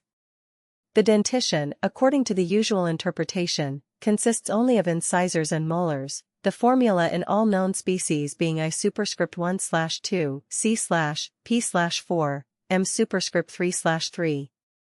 The upper incisors have persistent pulps, and are curved longitudinally, forming a semicircle as in rodents. They are, however, not flattened from before backwards as in that order, but prismatic, with an antero-external, an antero-internal, and a posterior surface, the first two only being covered with enamel. Their apices are consequently not chisel-shaped, but sharp-pointed. They are preceded by functional, rooted milk teeth. The outer lower incisors, which should perhaps be regarded rather as canines, have long tapering roots, but not of persistent growth. They are straight, procumbent, with all-shaped, trilobed crowns. Behind the incisors is a considerable diastema. The molars and premolars are all contiguous, and formed almost exactly on the pattern of some of the perissodactyle ungulates. The hyoid arch is unlike that of any known mammal. The dorsal and lumbar vertebrae are very numerous, 28 to 30, of which 21 or 22 bear ribs. The tail is extremely short. There are no clavicles. In the forefoot the three middle toes are subequally developed, the fifth is present, but smaller, and the hallux is rudimentary, although, in one species at least, all its normal bones are present. The ungual phalanges of the four outer digits are small, somewhat conical, and flattened in form. The carpus has a distinct os central. There is a slight ridge on the femur in the place of a third trochanter. The fibula is complete, thickest at its upper end, where it generally ankyloses with the tibia. The articulation between the tibia and astragalus is more complex than in other mammals, the end of the malleolus entering into it. The hind foot is very like that of rhinoceros, having 3 well-developed toes. There is no trace of a hallux, and the fifth metatarsal is represented only by a small nodule. The ungual phalanx of the inner, or second, digit is deeply cleft, and has a peculiar long curved claw. The others have short broad nails. The stomach is formed upon much the same principle as that of the horse or rhinoceros, but is more elongated transversely and divided by a constriction into 2 cavities, a large left cul-de-sac, lined by a very dense white epithelium, and a right pyloric cavity, with a very thick, soft, vascular lining. The intestinal canal, figure 178, is long, and has an arrangement perfectly unique among mammals, indeed among vertebrate animals, for, in addition to the ordinary short, but capacious and sacculated cecum, cm, at the commencement of the colon, there is, lower down, an additional pair of large, conical, pointed, supplemental ceca, c. The liver is much subdivided, and there is no gallbladder. The brain resembles that of the typical ungulates far more than the rodents. The testes are permanently abdominal. The ureters open into the fundus of the bladder, as in some rodents. The female has 6 teats, of which 4 are inguinal and 2 axillary, and the placenta is zonary, as in the elephant and carnivora. Figure 178. Diagrammatic view of the alimentary canal of Hyrax capensis, the intestines being somewhat abbreviated. D. Duodenum, I. Ileum, cm. Cecum, c. Supplemental colic ceca, r. Rectum. There are 2 distinct forms of hyrax, differing both in structure and habits, which may be accorded generic rank. Hyrax, 275, molar teeth having the same pattern as those of rhinoceros. Interval between upper incisors less than the width of the teeth. Lower incisors slightly notched at the cutting edge. Vertebrae, C7, D22, L8, S6, C6. Of this form the earliest known species, H. capensis, figure 176, is the type. There are several other species, as H. habasinicus and syriacus, from eastern Africa and Syria. They inhabit mountainous and rocky regions, and live on the ground. Dendrohyrax, 276, molar teeth having the same pattern as Paleotherium, except that the third lower molar has but 2 lobes. Interval between upper incisors exceeding the width of the teeth. Lower incisors with very distinctly trilobed crowns. Vertebrae, C7, D21, L7, S5, C10. The members of this section frequent the trunks and large branches of trees, sleeping in holes. There are several species, not distinctly defined, from Western and South Africa, as D. arboreus and D. dorsalis. The members of both groups appear to have a power like that possessed by the lizards called geckos of clinging to vertical surfaces of rocks and trees by the soles of their feet. It should be added that some writers separate three of the African species usually included in hyrax, viz. H. boccagii, H. beckeri, and H. blainvillei, under the designation of heterohyrax, 277, suborder Proboscidea. This name has been appropriated to a well-marked group of animals, presenting some very anomalous characters, allied in many respects to the typical ungulata, but belonging neither to the artiodactyl nor perissodactyl type of that order. It has been thought that they possess some, though certainly not very close, affinities with the rodentia, and also with the sirenia. It is certain, however, that the two species of elephant, which are the sole living representatives of the group, stand quite alone among existing mammals, differing widely from all others in many points of their structure. In some respects, as the skull, proboscis, and dentition, they are highly specialized, but in others, as in the presence of two anterior veni cavi and in the structure of the limbs, they retain a low or generalized condition. A considerable series of extinct forms, extending back through the Pliocene and Miocene epochs, show the same type under different modifications, and in still more generalized outlines, and certain forms from the Eocene of North America, if their affinities are rightly interpreted, appear to link the true Proboscidea to some unknown primitive type of ungulata. The following are the principal characters common to existing, and, by inference, to the extinct, Proboscidea. The nose extended into a long, muscular, very flexible and prehensile proboscis, at the end of which the nostrils are situated, and from which the name given to the group is derived. The teeth consisting of ever-growing incisors of very great size, but never exceeding one pair in each jaw, and often present in one jaw only, no canines, large and transversely ridged molars. No clavicles. Limbs strong, the upper segment, especially in the hind limb, the longer. Radius and ulna distinct, the latter articulating extensively with the carpus. Fibula and tibia distinct. Astragalus very flat on both surfaces. Manus and pes short, broad, and massive, each with 5 toes, though the outer pair may be more or less rudimentary, all encased in a common integument, though with distinct, broad, short hoofs. Third digit the largest. 2 anterior veni cavi entering the right auricle. Stomach simple. A capacious cecum. Testes permanently abdominal. Uterus bicornuate. Placenta nondeciduate and zonary. Mammae 2, pectoral. With regard to the teeth, the incisors, 278, which project largely out of the mouth, and are commonly called tusks, are of an elongated conical form, and generally curved. They are composed mainly of solid dentine, the fine elastic quality and large mass of which renders it invaluable as ivory for commerce and the arts. A peculiarity of the dentine of most Proboscidea is that it shows, in transverse fractures or sections, striae proceeding in the arc of a circle from the center to the circumference in opposite directions, and forming by their decussations curvilinear lozenges, as in the engine turning of the case of a watch. The enamel covering in existing species is confined to the extreme apex, and very soon wears off, but in some extinct species it forms persistent longitudinal bands of limited breadth. The tusks have small milk predecessors, shed at an early age. The molar teeth present a remarkable series of modifications, from the comparatively simple form in Dinotherium, with 2 or 3 strongly pronounced transverse ridges and a normal mode of succession, to the extremely complex structure and anomalous mode of replacement found in the true elephants. The intermediate conditions occur in the various species of mastodon.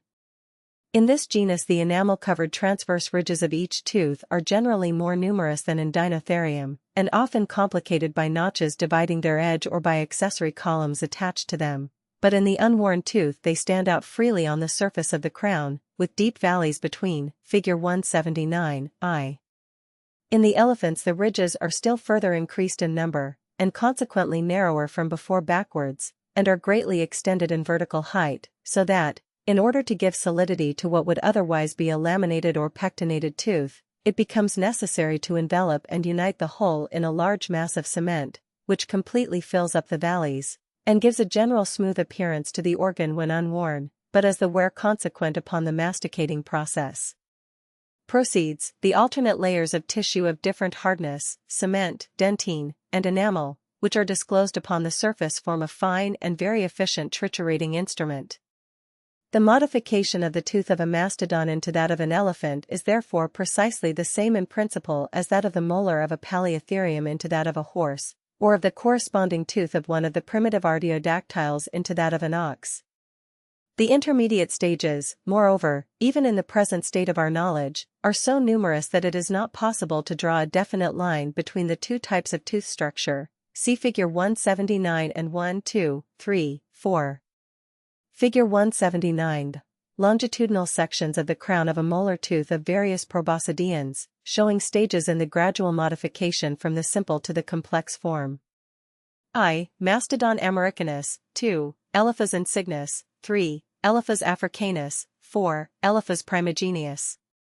The dentine is indicated by transverse lines, the cement by a dotted surface, and the enamel is black. As regards the mode of succession, that of modern elephants is, as before mentioned, very peculiar.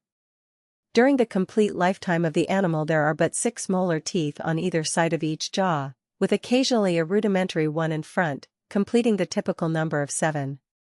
The last 3 represent the true molars of ordinary mammals. Those in front appear to be milk molars, which are never replaced by permanent successors, but the whole series gradually moves forwards in the jaw, and the teeth become worn away and their remnants cast out in front, while development of others proceeds behind. The individual teeth are so large, and the processes of growth and destruction by wear take place so slowly, that not more than 1, or portions of 2, teeth are ever in place and in use on either side of each jaw at one time, and the whole series of changes coincides with the usual duration of the animal's life. On the other hand, the Dinotherium, the opposite extreme of the proboscidean series, has the whole of the molar teeth in place and use at one time, and the milk molars are vertically displaced by premolars in the ordinary fashion. Among mastodons transitional forms occur in the mode of succession as well as in structure, many species showing a vertical displacement of one or more of the milk molars, and the same has been observed in one extinct species of elephant, E. planifrons, as regards the posterior of these teeth. All known proboscideans are animals of comparatively large dimensions, and some are the most colossal of land mammals. The head is of great proportionate size, and, as the brain case increases but little in bulk during growth, while the exterior wall of the skull is required to be of great superficial extent to support the trunk and the huge and ponderous tusks, and to afford space for the attachment of muscles of sufficient size and strength to wield the skull thus heavily weighted, an extraordinary development of air cells takes place in the cancellous tissue of nearly all the bones of the cranium, Figure 180. These cells are not only formed in the walls of the cranium proper, but are also largely developed in the nasal bones and upper part of the premaxilla and maxilla, the bones forming the palate and the basicranial axis, and even extend into the interior of the ossified mesethmoid and vomer. Where 2 originally distinct bones come into contact, the cells pass freely from one to the other, and almost all the sutures become obliterated in old animals. The intercellular lamellae in the great mass which surrounds the brain cavity superiorly and laterally mostly radiate from the inner to the outer table, but in the other bones their direction is more irregular. Like the similar but less developed air cells in the skulls of many other mammals, they all communicate with the nasal passages, and they are entirely secondary to the original growth of the bones, their development having scarcely commenced in the newborn animal, and they gradually enlarge as the growth of the creature proceeds towards maturity. The nasal bones are very short, and the anterior narial aperture is situated high in the face. The zygomatic arch is slender and straight, the jugal bone being small, and forming only the middle part of the arch, the anterior part of which, unlike that of typical ungulates, is formed only by the maxilla. The maxilloturbinals are but rudimentary, the elongated proboscis supplying their place functionally in warming and clearing from dust the inspired air. Figure 180. A vertical section of the skull of the African elephant, Elephas africanus, taken to the left of the middle line, and including the vomer, vo, and the mesethmoid, me. N, anterior, and Pn, posterior narial aperture. Superscript 1/2 natural size. From Flower's Osteology of the Mammalia. The neck is very short. The limbs are long and stout, and remarkable for the great length of the upper segment, especially the femur, as compared with the distal segment, the manus, and pes. It is owing to this and the vertical position of the femur that the knee joint in the hind leg is placed much lower, and is more conspicuous externally than in most quadrupedal mammals, and this having been erroneously compared with the hock joint or ankle of typical ungulates, the popular fallacy that the joints of the elephant's leg bend in a contrary direction to that of other mammals has arisen. There is no round ligament in the hip joint, or third trochanter to the femur. The radius and ulna are distinct, though fixed in a crossed or prone position. The fibula also is quite distinct from the tibia. The feet are short and broad, the carpal and tarsal bones being very square, with flattened surfaces for articulation. The astragalus especially differs from that of typical ungulates in its flatness, in the absence of a distinct pulley-like articular surface at either extremity, and in having no articular facet for the cuboid. The fibula articulates with the calcaneum, as in artiodactyls. Of the 5 toes present on each extremity, see figure 98, the middle one is somewhat the largest, and the lateral one smallest, and generally wanting, especially in the hind foot, the complete number of phalanges.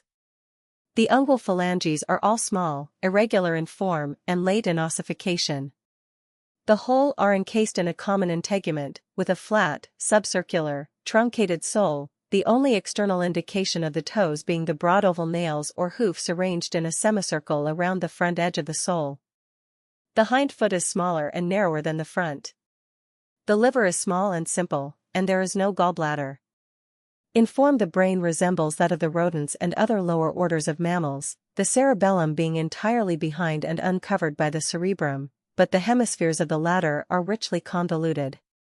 The Proboscidea are exclusively vegetable feeders, living chiefly on leaves and young branches of forest trees and various kinds of herbage, which they gather and convey to their mouth by the very mobile proboscis, an organ which combines in a marvelous manner strength with dexterity of application, and is a necessary compensation for the shortness and inflexibility of the neck, as by it many of the functions of the lips of other animals are performed.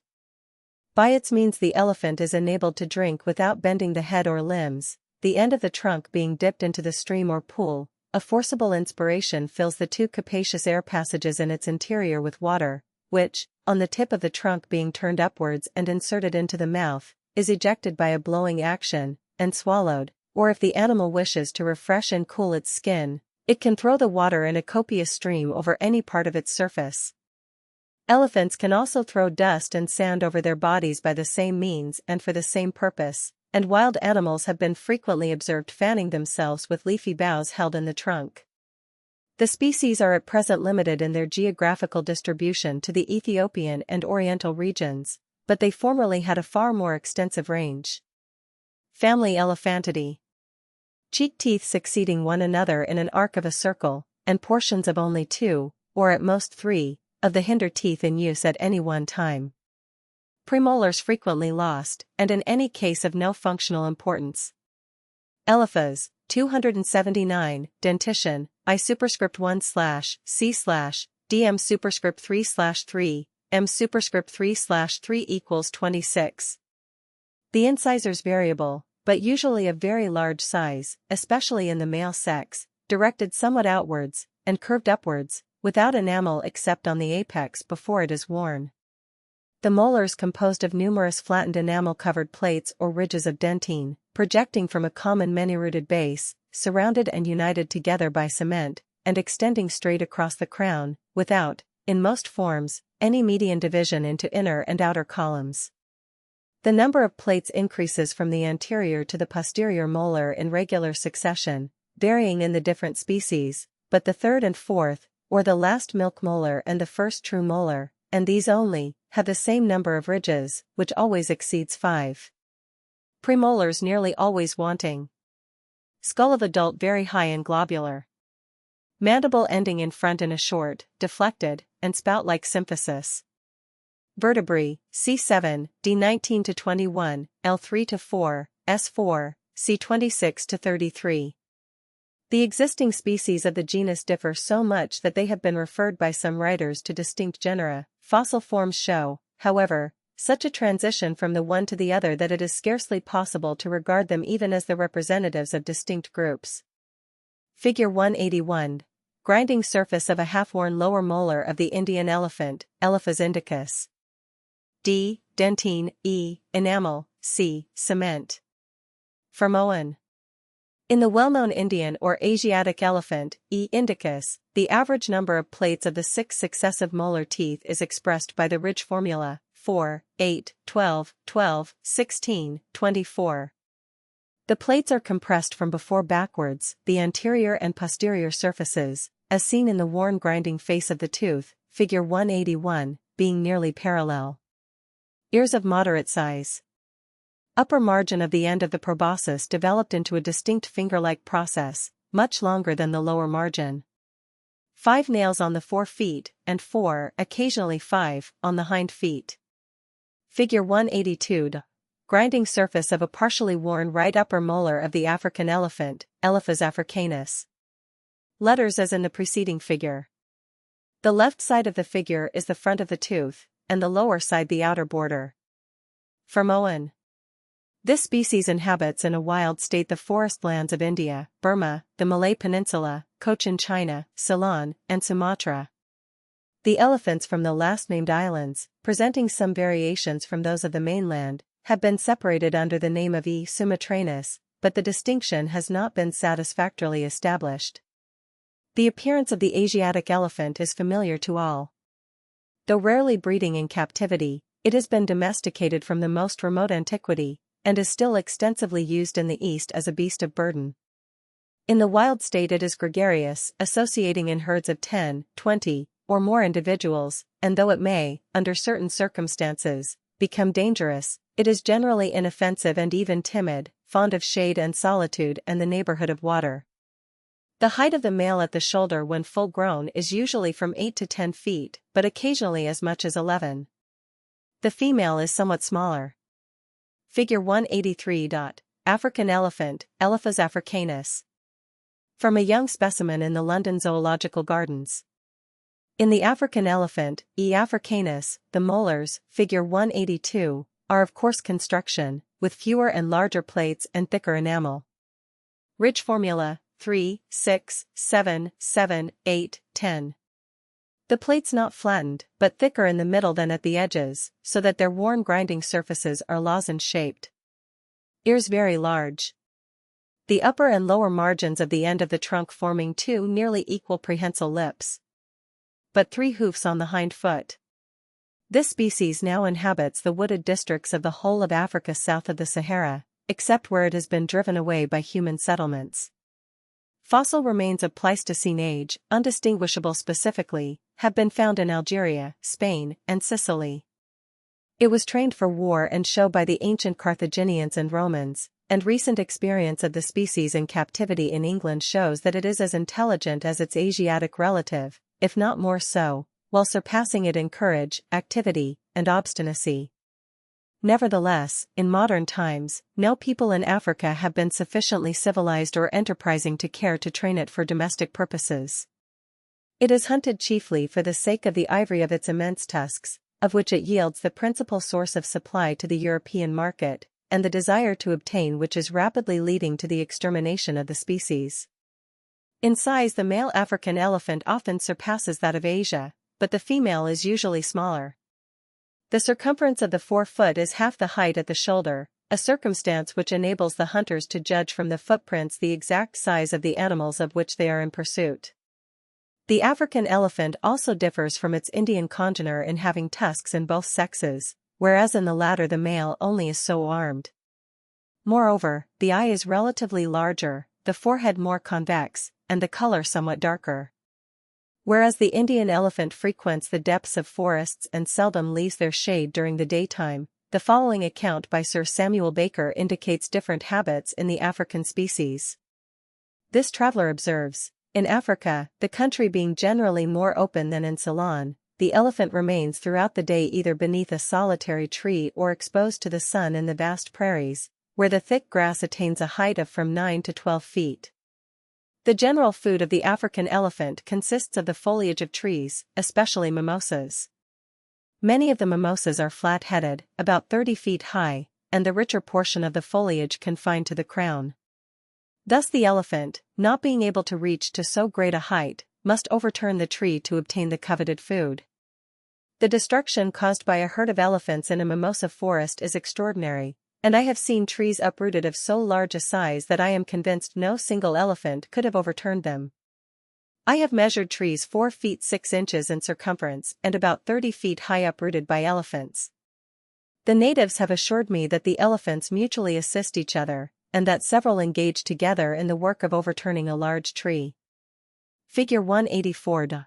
Restored skeleton of the mammoth, Elephas primigenius. From Tilesius in Mem. Academic Imp. SC St. Petersburg, Volume 5, 1815. S. Scapula, H. Humerus, R. Radius, U. Ulna, C. Carpus, RS, Ischium, F. Femur, T. Tibia, Phi, Fibula, Ta, Tarsus. Extinct species of elephant. Abundant remains of elephants are found embedded in alluvial gravels, or secreted in the recesses of caves, into which they have been washed by streams and floods, or dragged as food by hyenas and other carnivorous inhabitants of these subterranean dens. Such remains belonging to the Pleistocene and Pliocene periods have been found in many parts of Europe, including the British Isles, in North Africa, throughout the North American continent from Alaska to Mexico, and extensively distributed in Asia, where the deposits of the sub-Himalayan Siwalik Hills, and equivalent deposits in the Punjab, Param Island, 280, and Burma, belonging to the earliest Pliocene, are rich in the remains of elephants of varied form. These species are chiefly known and characterized at present by the skulls and teeth. Some of the latter resemble the existing Indian and some the African type, but the majority are between the two, and make the distinction between the two existing species as of generic importance quite impracticable. Others again approach so closely in the breadth and coarseness of the ridges and paucity of cement to mastodon as to have been placed by some zoologists in that genus. These form the subgenus called Stegodon by Falconer, and may be regarded as a distinct group of the genus. Among the best-known extinct elephants is E. primigenius, the mammoth, 281, very closely resembling the existing Indian species, and one of the most recently extinct and extensively distributed of all the fossil forms. Probably no animal which has not survived to the historic period has left such abundant and well-preserved evidence of its former existence.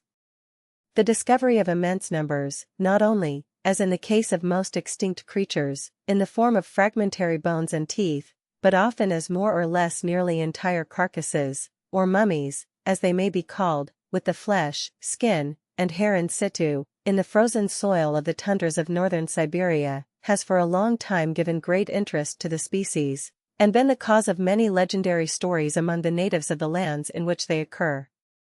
Among these one of the most prevailing is that the mammoth was, or still is, an animal which passes its life habitually in burrows below the surface of the ground, and immediately dies if by any chance it comes into the upper air. Of the whole group the mammoth is in many respects, as in the size and form of the tusks, and especially the characters of the molar teeth, the farthest removed from the primitive mastodon-like type, while its nearest surviving relative, E. indicus, has retained the slightly more generalized characters of the mammoth's contemporaries of more southern climes, E. columbi of America, and E. armeniacus of the Old World, if, indeed, it can be specifically distinguished from them. The tusks or upper incisor teeth were doubtless present in both sexes, but probably of smaller size in the female. In the adult males they often attained the length of from 9 to 10 feet measured along the outer curve. Upon leaving the head they were directed at first downwards and outwards, then upwards and finally inwards at the tips, and generally with a tendency to a spiral form not seen in other species of elephant. Different specimens, however, present great variations in curve, from nearly straight to an almost complete circle. It is chiefly by the characters of the molar teeth that the various extinct modifications of the elephant type are distinguished. Those of the mammoth, figure 185, differ from the corresponding organs of allied species in the great breadth of the crown as compared with the length, the narrowness and close approximation of the ridges, the thinness of the enamel and its straightness, parallelism, and absence of crimping, as seen on the worn surface, or in a horizontal section of the tooth.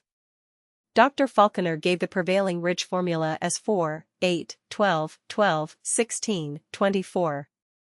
Dr. Leith Adams, working from more abundant materials, has shown, however, that the number of ridges of each tooth, especially those at the posterior end of the series, is subject to very great individual variation, ranging in each tooth of the series within the following limits: 3 to 4, 6 to 9, 9 to 12, 9 to 15, 14 to 16, 18 to 27, excluding the small plates called talons at each end of the tooth. Besides these variations in the number of ridges or plates of which each tooth is composed, the thickness of the enamel varies so much as to have given rise to a distinction between a thick-plated and a thin-plated variety, the latter being most prevalent among the specimens from the Arctic regions, and most distinctively characteristic of the species. From the specimens with thick enamel plates, the transition to the other species or varieties mentioned above, including E. indicus, is almost imperceptible. Figure 185. Grinding surface of upper molar of the mammoth, Elephas primigenius. C. Cement. D. Dentine. E. Enamel. From Owen. The bones of the skeleton generally more resemble those of the Indian elephant than of any other known species, but the skull differs in the narrower summit, narrower temporal fossae, and more prolonged incisive sheaths required to support the roots of the enormous tusks. Among the external characters by which the mammoth was distinguished from either of the existing species of elephant was the dense clothing, not only of long coarse outer hair, but also of close woolly under hair, of a reddish-brown color, evidently an adaptation to the colder climate which it inhabited. This character, for a knowledge of which we are indebted to the well-preserved remains found in northern Siberia, is also represented in the rude but graphic drawings of prehistoric age found in caverns in the south of France. 282. In size, different individuals varied considerably, but the average height does not appear to have exceeded that of either of the existing species of elephant. The geographical range of the mammoth was very extensive. There is scarcely a county in England in which some of its remains have not been found either in alluvial deposits of gravel or in caverns, and numbers of its teeth are from time to time dredged up from the bottom of the sea by the fishermen who ply their trade in the German Ocean, having been washed out of the water-worn cliffs of the eastern counties of England.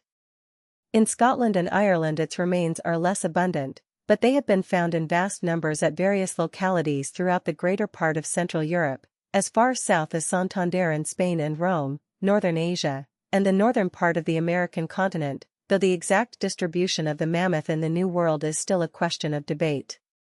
It has not hitherto been met with in any part of Scandinavia or Finland. In point of time, the mammoth belongs exclusively to the Pleistocene epoch, and it was undoubtedly contemporaneous with man in France, and probably elsewhere. There is evidence to show that it existed in Britain before, during, and after the glacial period. As before indicated, it is in the northern part of Siberia that its remains have been found in the greatest abundance, and in quite exceptional conditions of preservation. For a very long period there has been from that region a regular export of mammoth ivory in a state fit for commercial purposes, both eastward to China and westward to Europe. In the middle of the 10th century an active trade was carried on at Khiva in fossil ivory, which was fashioned into combs, vases, and other objects, as related by Abu el-Qasim, an Arab writer of that period. Middendorf reckoned that the number of tusks which have yearly come into the market during the last 2 centuries has been at least 100 pairs, and Nordensky-Old, from personal observation, considers this calculation as probably rather too low than too high. They are found at all suitable places along the whole line of the shore between the mouth of the Obi and Bering Straits, and the farther north the more numerous do they become, the islands of New Siberia being now one of the most favorite collecting localities. The soil of Bear Island and of Lyachov Islands is said to consist only of sand and ice with such quantities of mammoth bones as almost to compose its chief substance. The remains are not only found around the mouths of the great rivers, as would be the case if the carcasses had been washed down from more southern localities in the interior of the continent, but are embedded in the frozen soil in such circumstances as to indicate that the animals had lived not far from the localities in which they are now found, and they are exposed either by the melting of the ice in unusually warm summers or by the washing away of the sea cliffs or river banks by storms or floods. In this way the bodies of more or less nearly perfect animals, often standing in the erect position, with the soft parts and hairy covering entire, have been brought to light.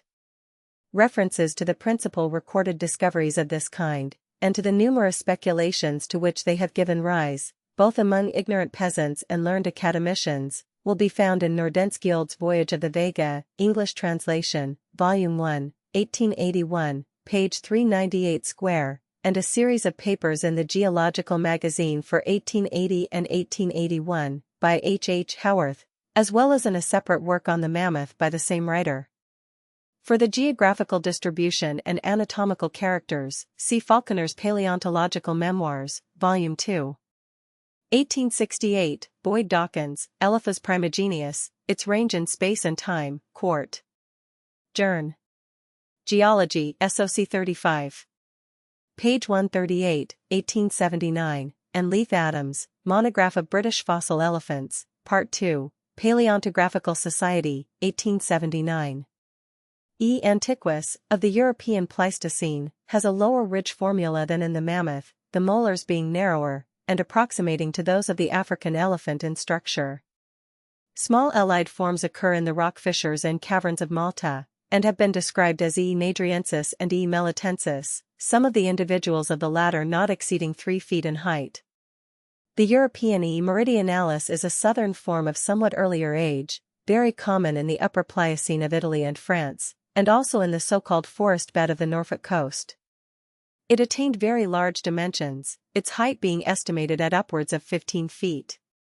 The ridge formula is lower than in E. antiquus, the molars are broad, with the worn enamel discs generally expanded in the middle, and the enamel itself is crenulated. Elephant remains are very abundant in the Pleistocene and Pliocene deposits of India, those from the latter beds being the oldest representatives of the genus. Of these the Pleistocene E. pneumaticus appears closely allied to E. antiquus, from which it is distinguished by a bold ridge across the forehead. Among the Pliocene forms E. hysidricus may be an ancestral type allied to the Indian elephant, while E. planifrons is closely related to E. meridionalis, although retaining the ancestral feature of developing premolars. The stegodont group is peculiar to the eastern parts of the Old World, and, as already observed, connects the true elephants intimately with the mastodons. The molars, figure 179, 2, are characterized by the lowness of the ridges, while the intervening valleys may have but little cement, and there may be a more or less distinct longitudinal groove in the crown dividing each ridge into an inner and an outer moiety. In species like E. insignis the ridge formula is nearly the same as in E. meridionalis, but in E. clifti some of the molars carry only 6 ridges, and premolars were present, so that we thus have such a complete transition to the next genus that it is very difficult to know where to draw the line between the two. Mastodon, 283, dentition, I superscript 1/C/ DM superscript 3/3, M superscript 3/3. Upper incisors large, as in Elephas, sometimes with longitudinal bands of enamel, more or less spirally disposed. Lower incisors variable, when present comparatively small and straight, sometimes persistent, sometimes early deciduous, and in some species never present. Grinding surface of molars with transverse ridges, the summits of which are divided more or less into conical or mammillary cusps, and often with secondary or additional cusps between and clustering against the principal ridges, enamel thick, cement very scanty, never filling up the interspaces between the ridges. The third, fourth, and fifth cheek teeth, i.e. the last milk molar, and the first and second molars, having the same number of ridges, 284, which never exceeds 5. In the upper jaw the incisors, though of large size, were apparently never so much curved as in some species of elephant, and they often have longitudinal bands of enamel, more or less spirally disposed upon their surface, which are not met with in elephants. Lower incisors were present throughout life in some species, which have the symphysis of the lower jaw greatly elongated to support them, as in M. angustidens, M. pentillici, and M. longirostrus. In the common North American species, M. americanus, the mandibular symphysis is short, but it may have a small incisor on one side. In other species no inferior tusks have been found, at all events in adult life, see figure of M. arvernensis. The molar teeth increase in size from before backwards, but as many as 3 of these teeth may be in place in each jaw at one time. There is in many species a true vertical succession, affecting either the third, or the third and second, or, in M. productus, the first, second, and third of the 6 molariform teeth. These 3 are therefore reckoned as milk molars, and their successors as premolars, while the last 3, which are never changed, correspond to the true molars of those animals in which the typical dentition is fully developed.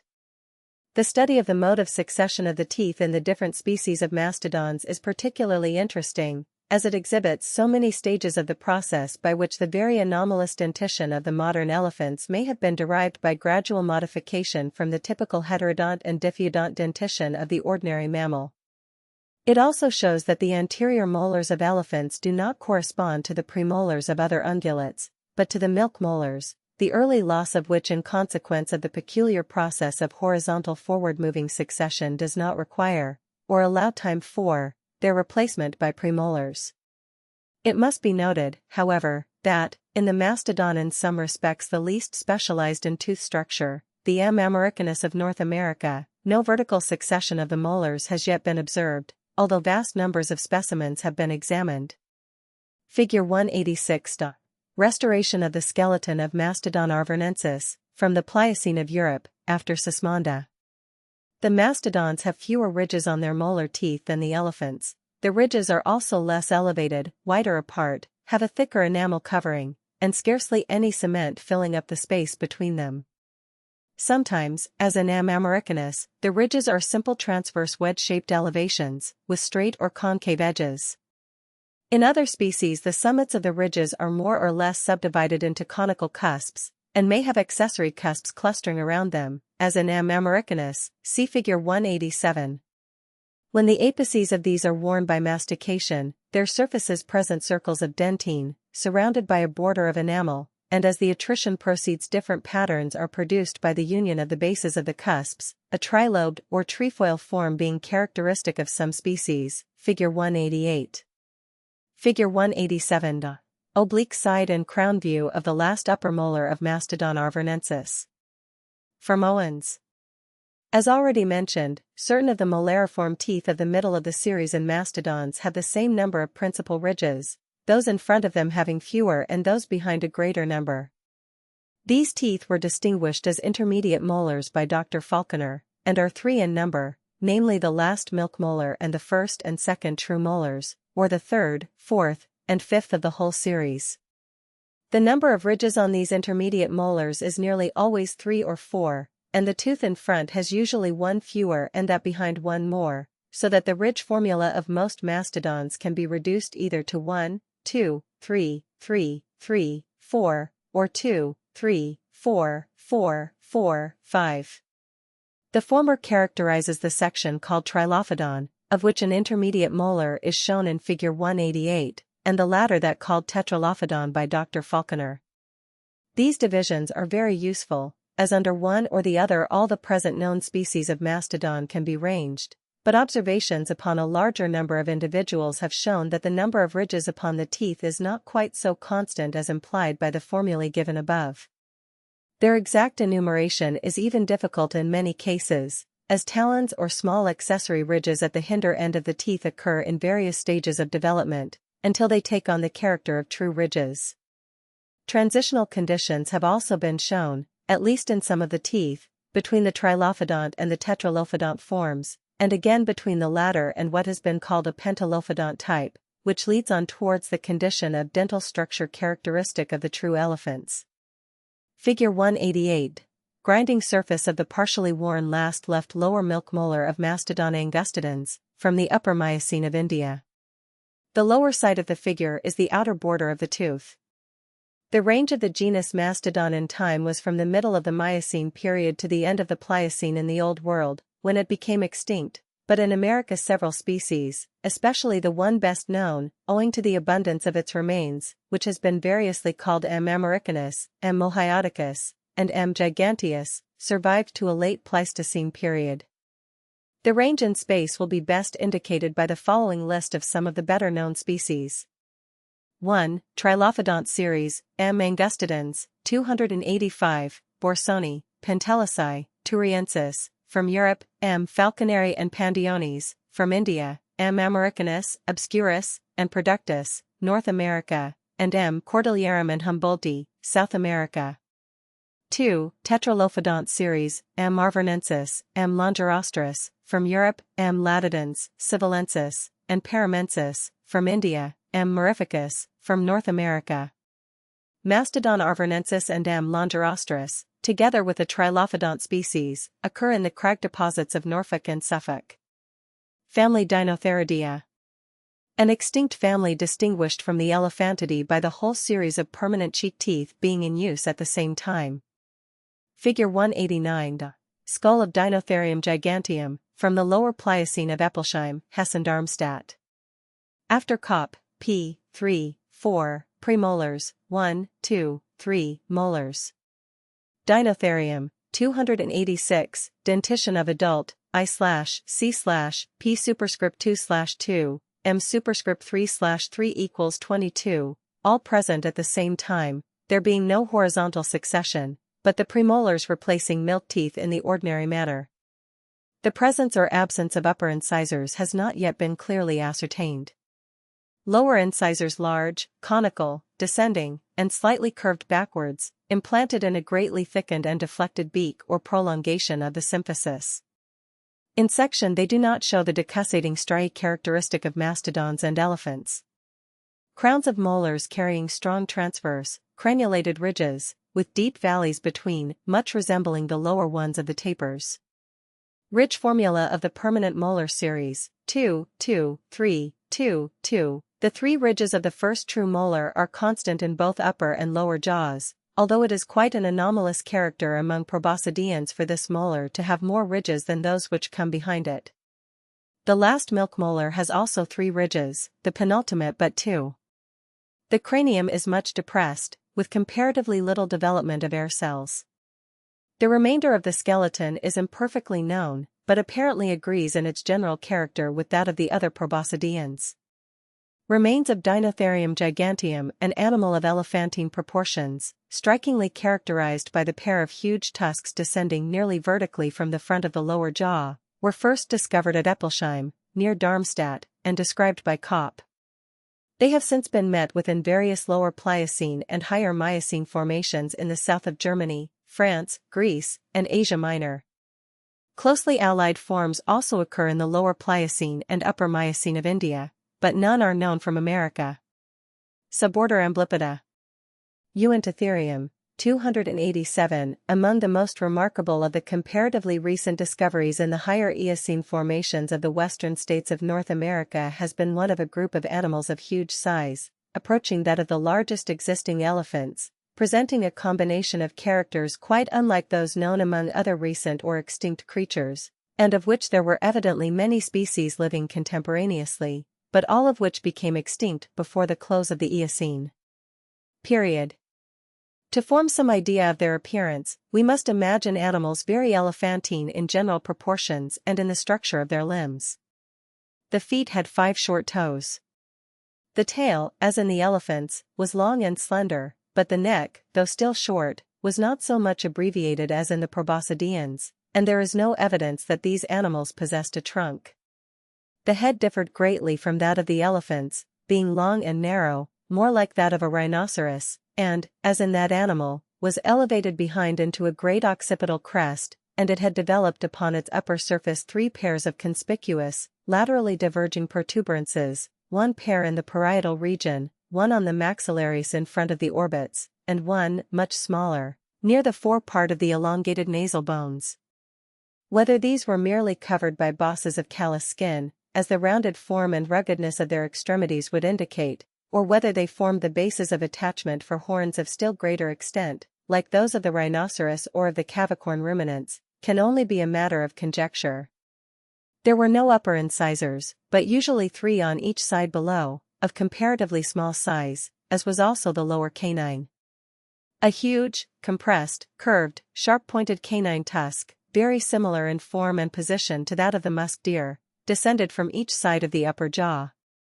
These were present in both sexes, but very much smaller in the female, as was also the flange-like process of the lower jaw by which they were guarded. Behind these, and at some distance from them, were on each side above and below 6 cheek teeth, of comparatively small size, placed in continuous series, each with a pair of oblique ridges conjoined internally and diverging externally in a V-like manner, and provided with a stout basal cingulum. The normal dental formula was therefore I/3, C superscript 1/ P superscript 3/3, M superscript 3/3 equals 34, and the dentition had thus already attained a remarkable degree of specialization, although the brain was smaller and more rudimentary in characters than in almost any other known mammal. In its comparative length and the absence of a third trochanter, the femur of these animals resembles that of the Proboscidea. The first discovered evidences of the existence of animals of this group were described by Leidy in 1872, under the name of Uintatherium, from the Uinta Mountains, near which they were found.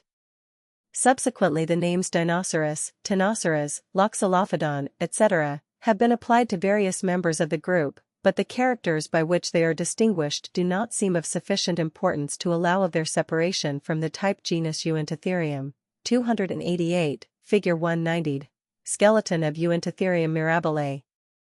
Superscript 1/3 natural size. From Marsh, A.M. Journ. Sci. Volume 12. Page 2.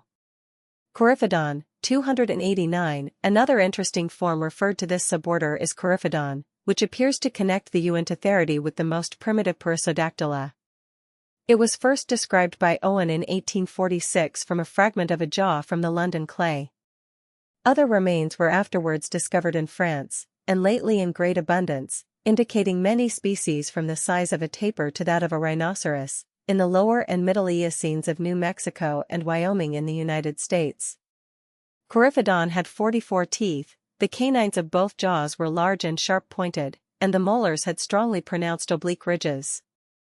The general proportions were those of a bear, but the tail was of moderate length, and the feet short and wide. The femur had a third trochanter, and the cranium was devoid of protuberances. The genus should be regarded as the type of a distinct family Coryphodontidae. Figure 191. Palatal aspect of the cranium of Coryphodon hamidus, from the Wasatch Eocene of New Mexico. Superscript 2/9 natural size. After Cope. Suborder Condylarthra. The term Condylarthra has been proposed by Professor Cope for a number of generalized and mostly comparatively small ungulates, which were probably allied both to the Perissodactyla and Artiodactyla, but present characters separating them from those divisions as commonly defined. In the structure of the carpus and tarsus, these forms, which are chiefly known to us from the Eocene of the United States, come nearer to the Hyracoidea than to any other existing type.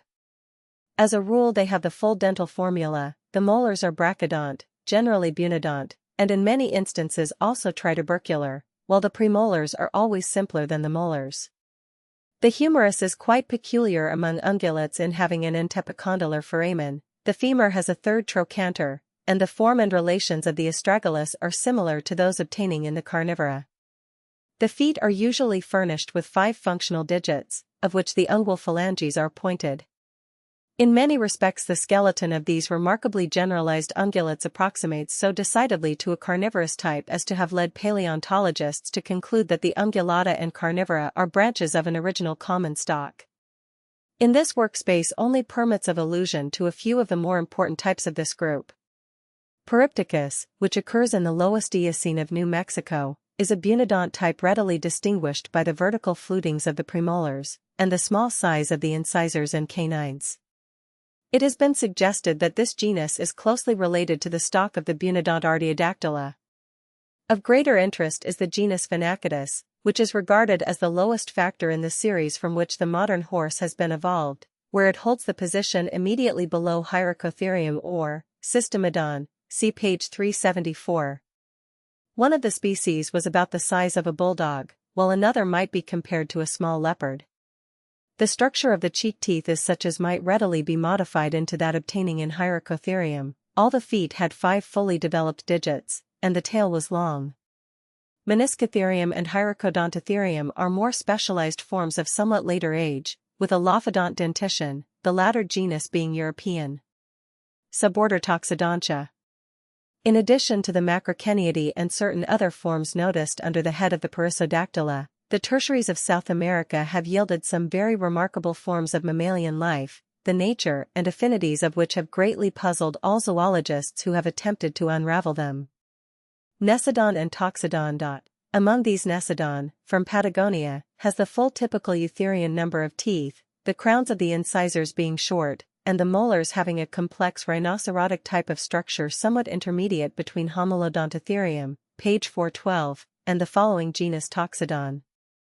The typical species of Nesodon was about as large as a sheep, but nothing more is known of it than the teeth and portions of the skull. Toxodon is an animal about the size of a hippopotamus. It was first discovered by Darwin, and many specimens have since been found in Pleistocene deposits near Buenos Aires, and described by Owen, Gervais, and Burmeister. The teeth consist of large incisors, very small lower canines, and strongly curved molars, all with persistent roots, the formula being apparently I2/3, C/P/3, M2/3/3 equals 38. The cranial characters exhibit a combination of those found in both perissodactyls and artiodactyls, but the form of the hinder part of the palate and the absence of an allospheноid canal belong to the latter, and the tympanic, firmly fixed in between the squamosal and the exoccipital, ankylosed to both, and forming the floor of a long upward-directed meatus auditorius, is so exactly like that of the Suina that it is difficult to believe it does not indicate some real affinity to that group.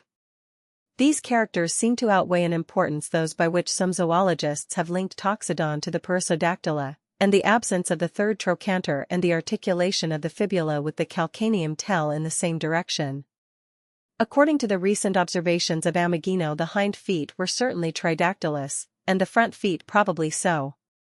The earlier allied genera Protoxodon and Adenotherium are definitely known to have tridactylous front and hind feet, which conform to the perissodactylate type, the bones of the proximal and distal rows of the carpus interlocking.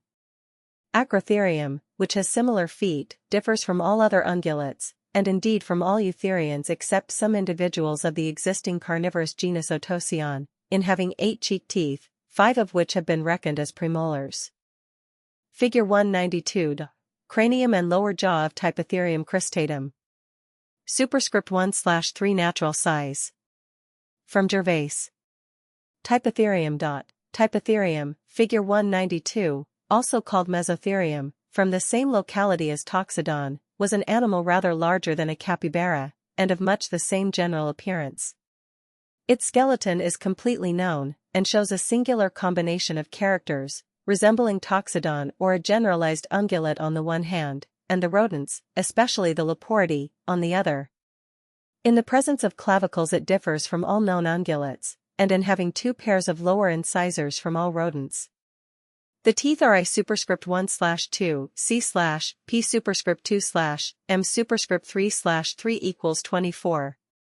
From the tertiaries of various parts of South America, a number of forms more or less closely allied to Toxodon and Typotherium have been recently described, but as many of them are very imperfectly known, and there is much doubt as to their generic position, it will be unnecessary to refer to them further.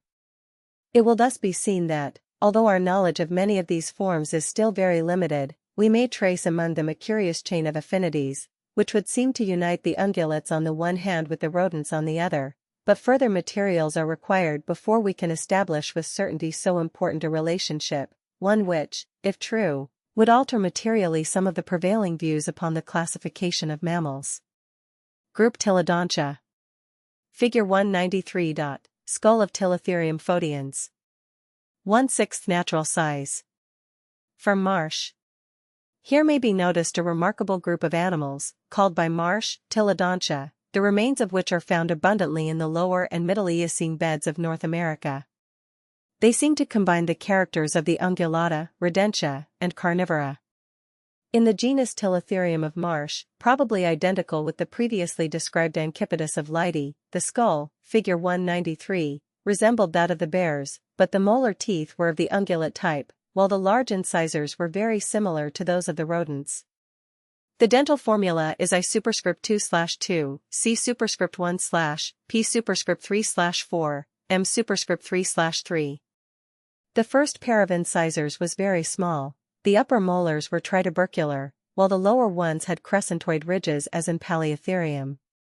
The skeleton resembled that of the carnivores, but the scaphoid and lunar bones were distinct, and there was a third trochanter on the femur. The feet were plantigrade, and each had 5 digits, all with long pointed claws. In the allied genus Stylynodon all the teeth were rootless. Some forms were as large as a tapir. These, with other more or less closely allied animals, such as Calamodon and Psittacotherium, constituting a group called Taeniodonta, are included by Cope in his large order Buenotheria, to which also the existing insectivora are referred. The dentition of some of these forms makes a remarkable approximation towards a rodent type, while it has been suggested that there are also signs of remote edentate affinities. The constantly increasing knowledge of these annectant forms adds to the difficulty so often referred to in this work of establishing anything like a definite classification of the heterodont mammals. An incisor tooth from the Swiss Eocene has recently been referred to Calamodon. Bibliography of Ungulata. In addition to the works and memoirs mentioned under the different sections of the order, the following may be referred to: W. Kowalewski, Monographie de genus Anthracotherium, Paleontographica 1873, id. Sur Elencotherium Aurelianense et sur l'histoire paléontologique de chevaux, mem. De l'Académique. Imp de Sciences de St. Petersburg, 1873, id. On the Osteology of the Hyopotamidae, Philosophical Transactions, 1873, L. Rudemeyer, Versuch einer Naderlichen Geschichte de Rhines, etc., Neue Denks. Der Allgem. Schweiz. Gesellschaft für Naturwissenschaften, 1867, id. Die Rinder der Tertiärepoche, Abhand. Der Schweiz. Paläont. Gesellschaft. 1877 and 1878, id. Beitrag zu einer Naderlichen Geschichte der Hirsch, Ibid 1880-1881, C.J. Forsyth Major, Beitrag zur Geschichte der Fossilien Pferd, Ibid 1880, M. Schlosser, Beitrag zur Kenntnis der Stammesgeschichte der Huftier und Versuch einer Systematik der Paar und Unparafer, Morph Jarb. 1886, E. D. Cope, The Perissodactyla, America Natural. 1887, M. Pavlo, Études sur l'histoire paléontologique des Anguilles, Bull. SOC Imp Naturalists Moscow, 1887-1890. W. B. Scott and H. F. Osborne, The Mammalia of the Uinta Formation, Transamerica Phil. SOC Volume 16. 1889. Chapter 10. The order Rodentia. The Rodentia, or rodents, form a well-defined order, readily distinguished by their large scalpiform incisors and the absence of any trace of canines. The existing forms are mostly of comparatively small size, and are generally of terrestrial habits, although a few are arboreal or natatorial. The dentition is diffeodont, the mandible never has more than a single pair of incisors, the premolars are always below the full number, being very generally superscript 1/ or altogether wanting. The feet are plantigrade or semi-plantigrade, generally with 5 digits, and usually unguiculate, although occasionally of a subungulate type. Clavicles are present as a rule, although they may be imperfect or rudimentary. The upper incisors resemble the lower in growing uninterruptedly from persistent pulps, and, except in the suborder Duplicedentata, agree with them in number. The premolars and molars may be rooted or rootless, with tuberculated or laminated crowns, and are arranged in an unbroken series. The orbits communicate freely with the temporal fossae. The condyle of the mandible is elongated in the anteroposterior direction, and, through the absence of a postglenoid process to the squamosal, admits of a backward and forward motion of the jaw. The intestine, except in the Myoxidae, has a large cecum. The testes are inguinal or abdominal. The uterus is two-horned, the cornua either opening separately into the vagina or uniting to form a corpus uteri. The placenta is discoidal and deciduate, and the smooth cerebral hemispheres do not extend backwards so as to cover any part of the cerebellum. Figure 194. Skull of Hystrix cristata, juvenile, T, temporal muscle, M, masseter, M, portion of masseter transmitted through the infraorbital foramen, the superior maxillary nerve passing outwards between it and the maxillary bone.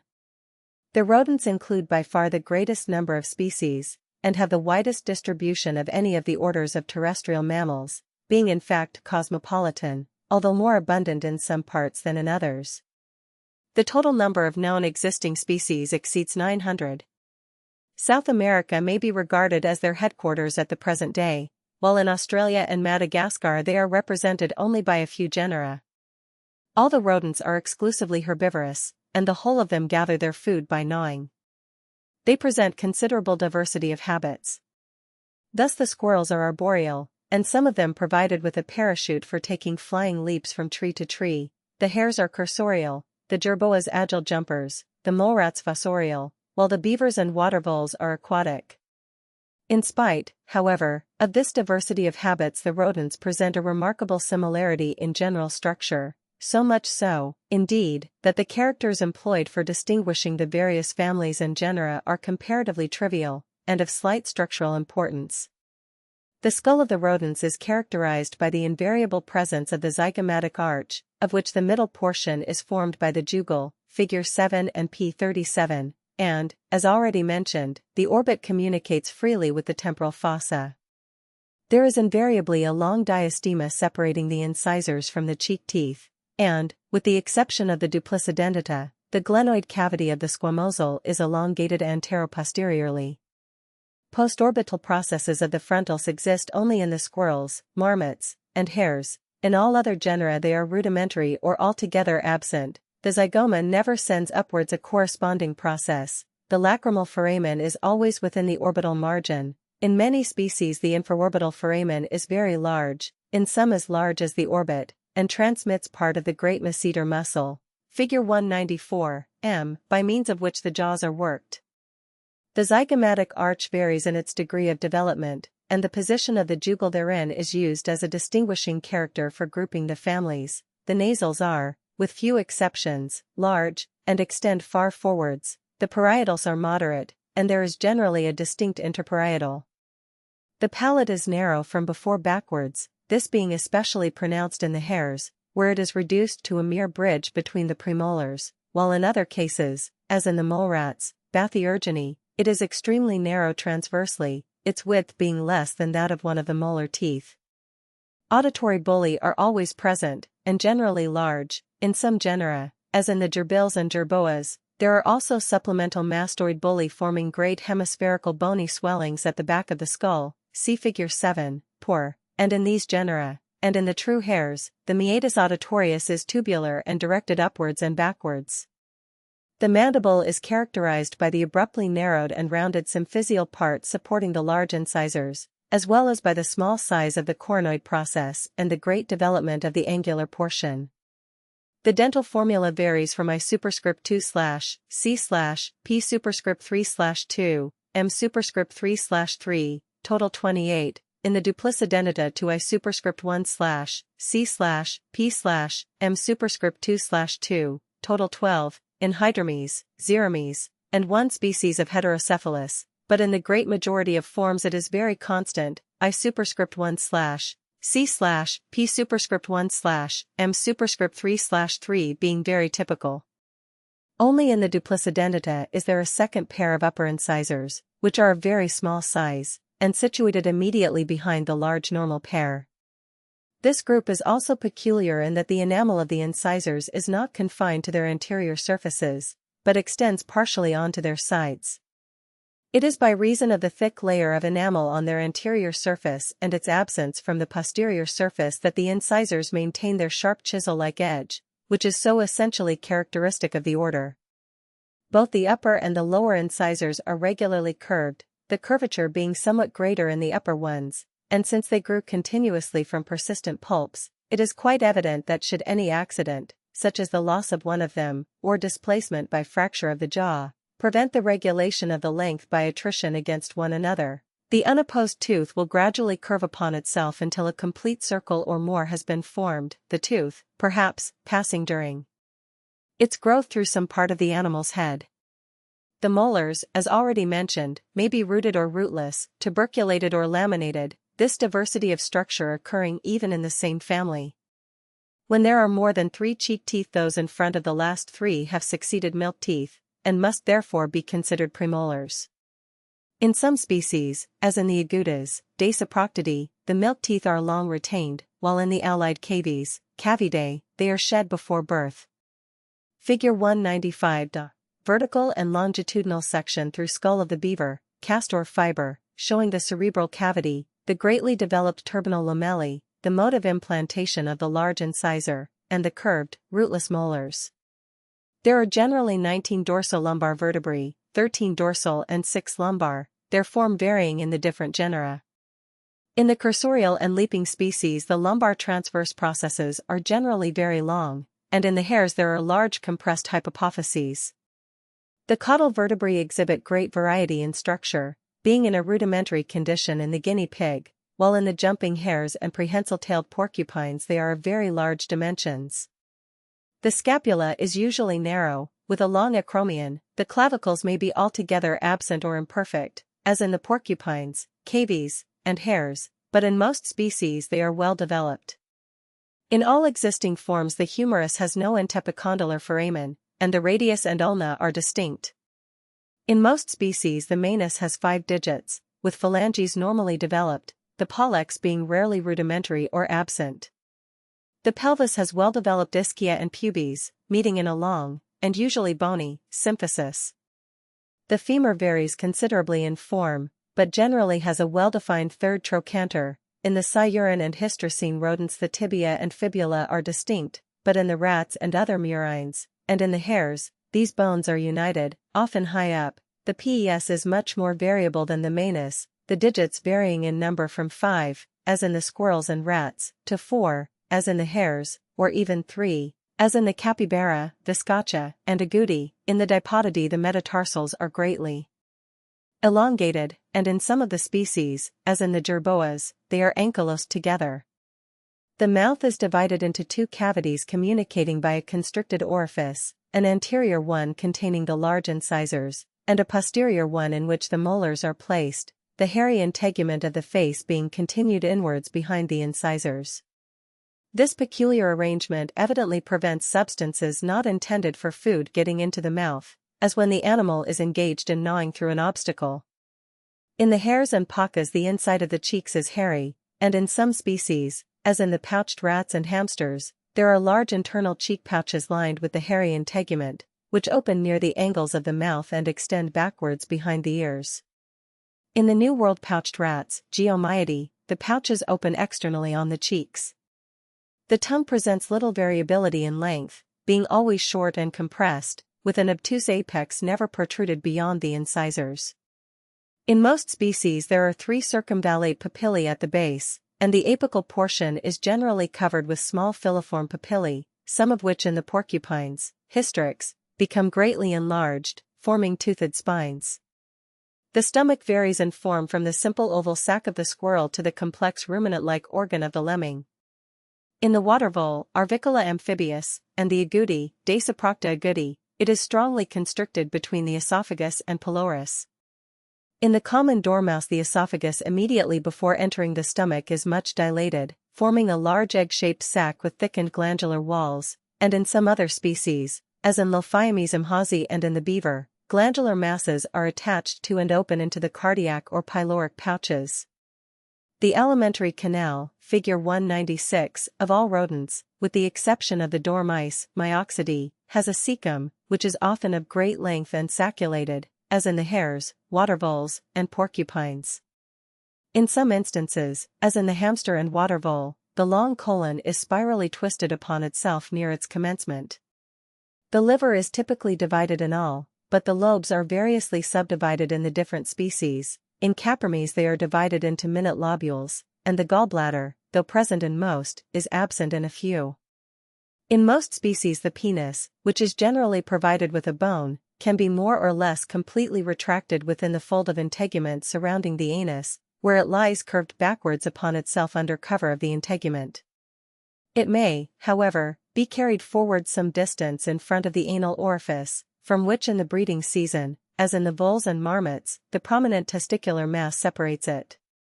The testes in the rutting season form projections in the groins, but, except in the Duplicidendata, do not completely leave the cavity of the abdomen. Prostatic glands and, except in the Duplicidendata, vesiculae seminals are present in all. The uterus may be double, each division opening by a separate aperture into a common vagina, as in Leporidae, Sciuridae, and Hydrochaeris, or completely two-horned, as in most species. The mammae vary in number and position from the single abdominal pair of the guinea pig to the 10 thoracico-abdominal pairs found in some of the rats. In the Octodontidae, the mammae are placed high up on the sides of the body. Figure 196. Alimentary canal of rat, mus decumanus, the greater part of the small intestine being omitted. O. Esophagus, D. Duodenum, I. Ileum, cm. Cecum, C. Colon. The peculiar odor evolved by many rodents is due to the secretions of special glands, which may open either into the prepuce, as in Mus, Arvicola, Chrysetis, etc., or into the rectum, as in Arctomys and Alocotus, or into the passage common to both, as in the beaver, or again, into pouches opening near the anus, as in the hare, agouti, and jerboa. The integument is generally thin, and the panniculus carnosus, the sheet of muscle underlying the skin, rarely much developed. The fur varies exceedingly in character. Thus it may be very fine and soft, as in the chinchillas and hares, in others more or less replaced by spines on the upper surface, as in the spiny rats and porcupines, in several genera, as in Xeris, Acanthomes, Platycanthomes, Echinothrix, Launchers, and Echinomes, the spines are flattened.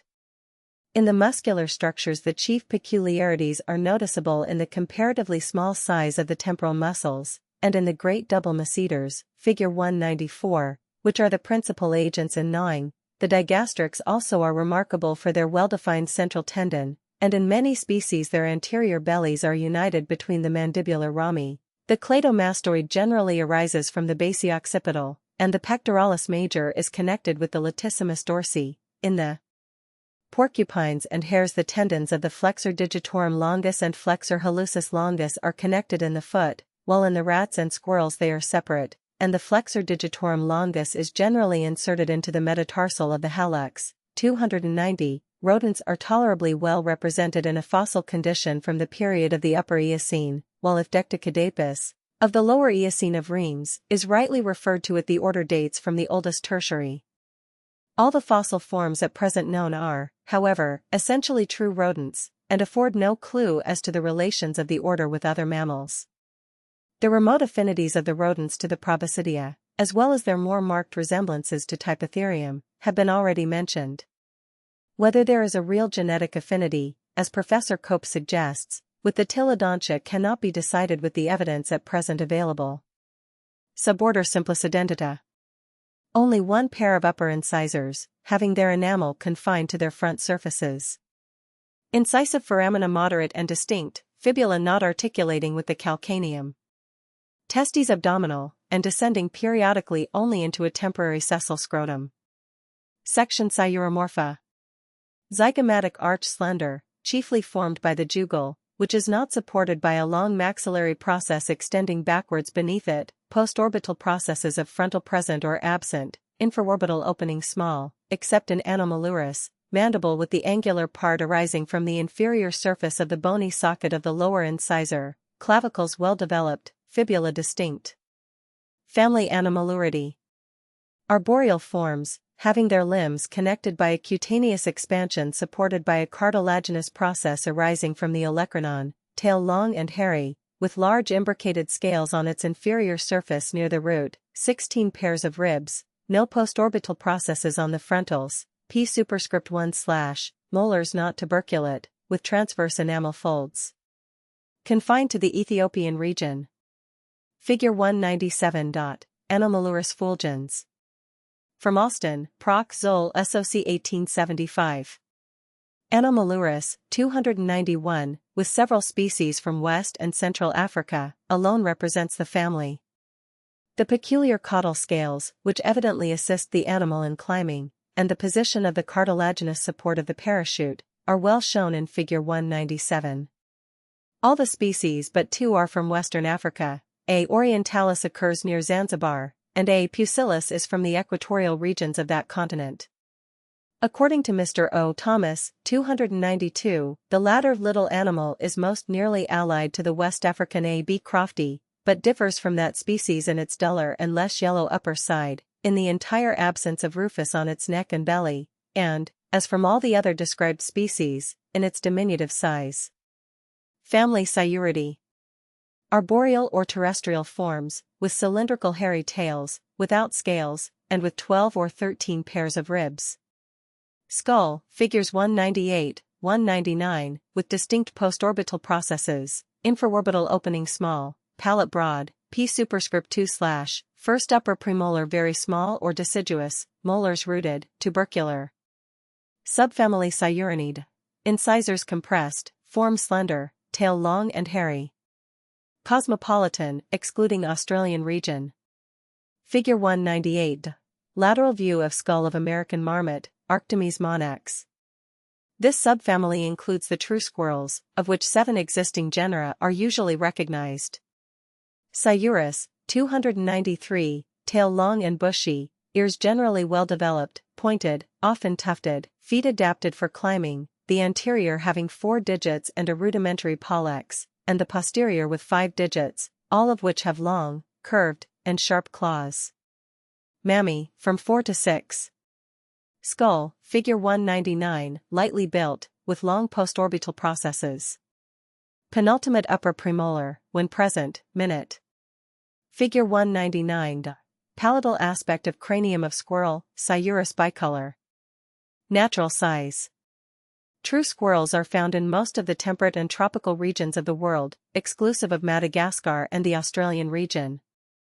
They are, however, most abundant in the Malayan part of the Oriental region, and attain their largest size and most brilliant coloration in the tropics. Their size is very variable, so that whereas S. suricinus, of Borneo, is no larger than a mouse, S. bicolor, of the Malayan region, is nearly as large as a cat. The common English squirrel, S. vulgaris, is found over the whole of the Palearctic region, reaching in one direction from Ireland to Japan, and in the other from the north of Italy to Lapland. Its remains occur in the Norfolk forest bed. In the Malayan region nearly all the numerous species are brilliantly marked, and many are ornamented with variously colored longitudinal stripes along their bodies. One of the commonest and best known of the striped species is the little Indian palm squirrel, S. palmarum, which in large numbers runs about every Indian village. Another oriental species, S. caniceps, presents almost the only known instance among mammals of the temporary assumption during the breeding season of a distinctly ornamental coat, corresponding to the breeding plumage of birds. For the greater part of the year the animal is of a uniform gray color, but about December its back becomes a brilliant orange-yellow, which lasts until about March, when it is again replaced by gray. The squirrel shown in figure 200 is a native of Burma and Tenasserim, and is closely allied to S. caniceps, but goes through no seasonal change of color. Figure 200. Burmese squirrel, Sciurus pygerithris. After Anderson.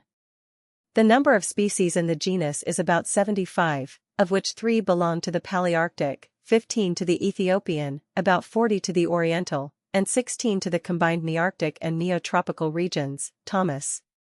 Fossil species referred to Sciurus are found in the European tertiaries down to the phosphorites of central France, while others occur in the White River Miocene of the United States.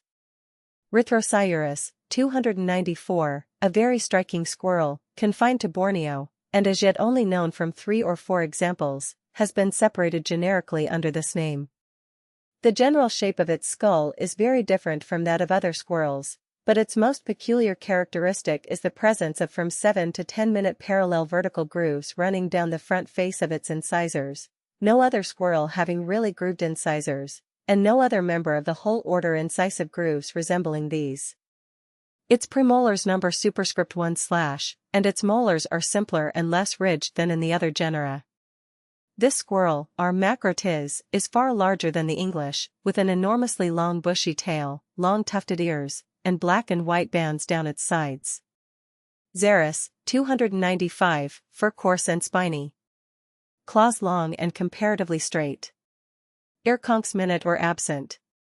Skull with the postorbital processes short and directed backwards, the bony palate prolonged considerably behind the tooth row, and the external ridge on the front face of the anterior zygomatic root more developed, and continued much farther upwards than in Sciurus. Premolars superscript 2/, molars as in Sciurus. Mammy 2. This genus contains 4 well-marked species, known as spiny squirrels, all natives of Africa. They are terrestrial in their habits, living in burrows which they dig for themselves. X. getulus, a striped species of North Africa, has much the size and appearance of the Indian palm squirrel. All the others are a little larger than the English squirrel. Tamias, 296. All the members of this genus are characterized by the possession of internal cheek pouches, and by their style of coloration, being ornamented on the back with alternate light and dark bands. Their skulls are slenderer and lighter than those of the true squirrels, from which they differ in several unimportant details. There is only one functional premolar, the small anterior one usually found in Sciurus being either absent altogether or quite small and functionless. There are some 4 well-defined species, all found in North America. 1. T. asiaticus, extending also through Siberia into Eastern Europe. 297. They are generally known as ground squirrels, but in America, where they are among the commonest and best known of the indigenous rodents, as chipmunks. The members of this genus seem to lead into the genus Spermophilus, so that the division of the Sciuridae into 2 subfamilies, although convenient for classification, is rather artificial. Remains of tamias, probably belonging to existing species, occur in the Pleistocene deposits of Europe and Nebraska. Pteromes, 298, and Sciuropterus, 299, the flying squirrels, although incapable of true flight, can yet float through the air for considerable distances by the aid of an extension of skin connecting their fore and hind limbs, and forming a sort of parachute. This parachute is merely a lateral extension of the ordinary skin of the body, which passes outwards between the limbs and terminates at the wrists and ankles. In addition to the lateral membrane there is a narrow and inconspicuous one passing from the cheek along the front of the shoulder to the front of the wrist, and another, at least in the larger species, stretching across behind the body from ankle to ankle and involving the base of the tail. The flying squirrels are divided into 3 genera. Of those with a normal dentition, Pteromes contains the larger and Sciuropterus the smaller species. The 2 differ in certain details of dentition, as well as in the greater development in the former of the expanded membranes, especially of the interfemoral or posterior membrane, which in the latter is almost wholly absent. In Pteromes the tail is cylindrical and comparatively thin, while in Sciuropterus it is broad, flat, and laterally expanded, and evidently compensates for the absence of the interfemoral membrane by acting as a supplementary parachute. In appearance flying squirrels resemble the other forms, although they are even more beautifully colored. Their habits, food, etc., are also very similar to those of the true squirrels, except that they are more decidedly nocturnal, and are therefore less often seen by the traveler. Their peculiar shrill cry is, however, well known to all who have camped out in the regions which they inhabit. Their mode of flight is precisely similar to that of the flying phalangers of Australia. Of each of the 2 genera there are about 13 or 14 species, all natives of the Oriental region, except that one of Sciuropterus is found in North America, and another in Siberia and Eastern Europe. Eupatorus, 300, externally as in Pteromes, except that the claws are less sharp. Skull with a more produced muzzle than in the latter, more distinct supraorbital notches, longer anterior palatal foramina, and a shorter bony palate. Cheek teeth differing from those of all other Sciuridae in their hypsodont character. One large species, E. cinereus, from Gilgit and adjacent districts on the extreme northwest of Kashmir Territory. This fine flying squirrel is chiefly known by one entire specimen and some imperfect skins. Extinct genera. The genera Pseudosurus and Sciuroids, from the Upper Eocene of Europe, have the molar teeth more elongated than in Sciurus. Gymnopticus with P superscript 1/, from the North American Miocene, approximates in the structure of its molars to Tamias. Meniscames, P superscript 2/, from the latter deposits, together with Sciurodon of the French phosphorites, are regarded as squirrels showing signs of affinity with the Haplodontidae. Subfamily Arctomyonidae. Incisors not compressed, typically the form stout, and the tail comparatively short. This subfamily comprises burrowing forms which may be collectively known as marmots. As already mentioned, they are so intimately connected with the preceding subfamily that the division into 2 groups is purely a matter of convenience. They are confined to the Palearctic and Nearctic regions. Arctomes, 301, external form stout and heavy, ears short, tail short and hairy, cheek pouches rudimentary or absent. 4 feet with 4 well-developed digits, and a rudimentary pollex provided with a flat nail. Skull, figure 198, large and heavy, with the postorbital process stout, and at right angles to the axis. Incisors broad and powerful. First upper premolar nearly as large as the second. Molar series nearly parallel, scarcely converging behind at all. The various species of true marmot, which exceed a dozen in number, are all much alike in general appearance, ranging in size from about 15 to 25 inches in length, with tails from 3 to 12 inches long. The alpine marmot, figure 201, is peculiar to Europe, being found in the Alps, Pyrenees, and Carpathians. Its remains occur in European Pleistocene deposits. A bobak occurs in Eastern Europe and Siberia. Several species, e.g. A. monax, figure 198, are found in the Nearctic region, and many in Kashmir and Central Asia.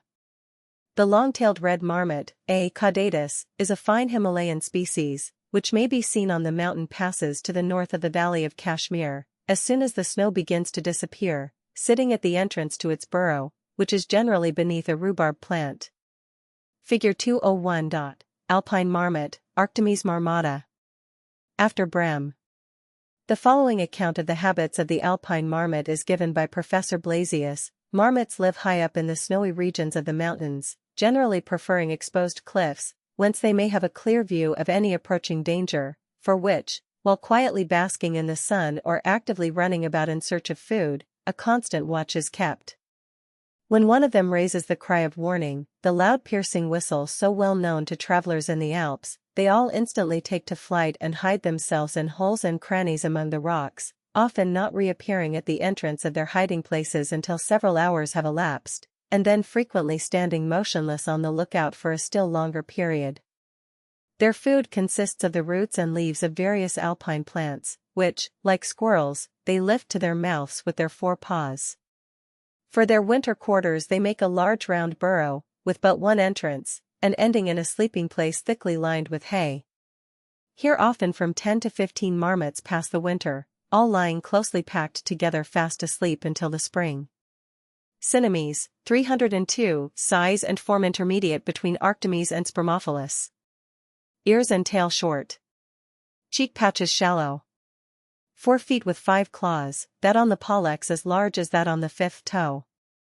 Skull, figure 202, heavily built, with the postorbital processes directed outwards. Dentition, as shown in figure 202, remarkably heavy, the molar teeth differing from those of Arctomys and Spermophilus by having 3 instead of 2 transverse grooves on their crowns. First premolar nearly as large as the second. Molar series strongly convergent behind. 2 species of prairie marmots, or, as they are often called, prairie dogs, are found in North America.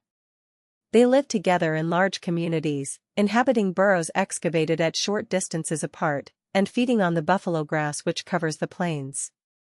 The small burrowing owl, Athene cunicularia, and the rattlesnake are often found inhabiting their burrows, the former probably availing itself of the convenience of a ready-made habitation, the latter coming there to feed on the young marmots.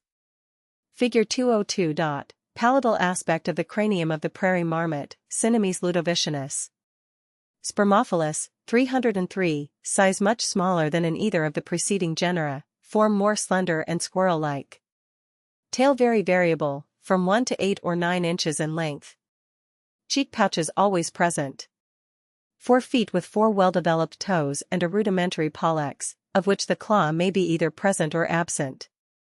Skull more lightly built than in the other preceding genera, with the postorbital processes slender and directed backwards. Molar series nearly parallel, as in Arctomys, but all these teeth much smaller and lighter, first premolar simply rounded, never more than about 1/3 of the size of the second. The pouched marmots, or sussex, have nearly the same distribution as tamias, and are represented by a considerable number of species. They present a far greater range of variation than is found among the true marmots, some of them, such as the European species, being scarcely as large as a common squirrel, almost entirely without external ears, and with the tail reduced to a mere stump, barely an inch long, while others are more than 3 times this size, with large and often tufted ears, and long bushy squirrel-like tails. Professor Blasius gives the following details of the habits of the common European sussex. Psittacus. It lives in dry treeless plains, especially on a sandy or clayey soil, and is never found either in forests or on swampy ground.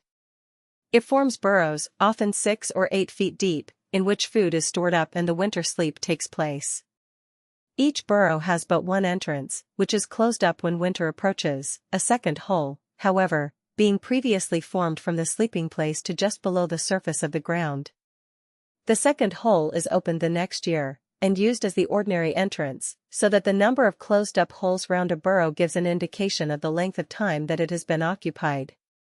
Sussex ordinarily feed on roots, seeds, berries, etc., but occasionally also on animal food, preying readily on eggs, small birds, and mice, the remains of these latter being often found in their burrows. They bring forth in the spring from 4 to 8 young ones, which, if taken early, may be easily tamed. They are often eaten by the peasants, the inhabitants of the Russian steppes considering their flesh an especial delicacy. Remains of Spermophilus are not uncommon in European tertiary deposits, some belonging to living and others to extinct species. Extinct genera. Plus Spermophilus, from the Upper Eocene phosphorites of central France, appears to be closely allied to the sussex.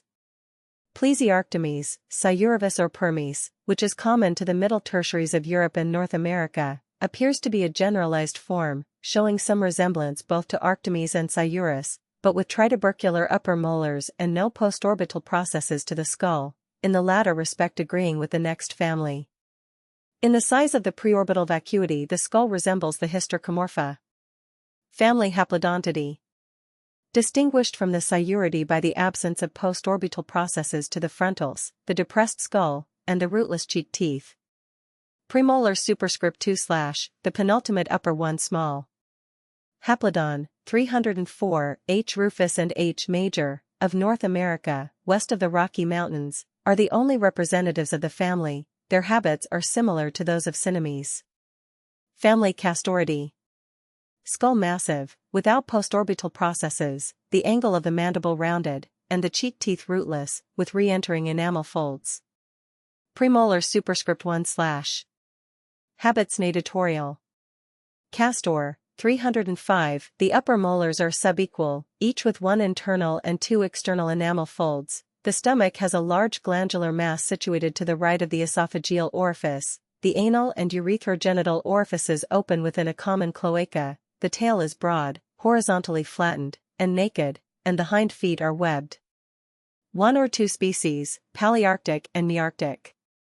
Zoologists are not yet of accord as to whether the European and American beavers should be regarded as distinct species or as local races, the general consensus of opinion being in favor of the latter view. The European beaver, C. fiber, was at one time an inhabitant of the British Isles, having been found, according to Pennant, in certain Welsh rivers so late as the 12th century, while subfossil remains of it occur in the peat beds of many parts of the country. In Scandinavia beavers are still found in the neighborhood of Arundel.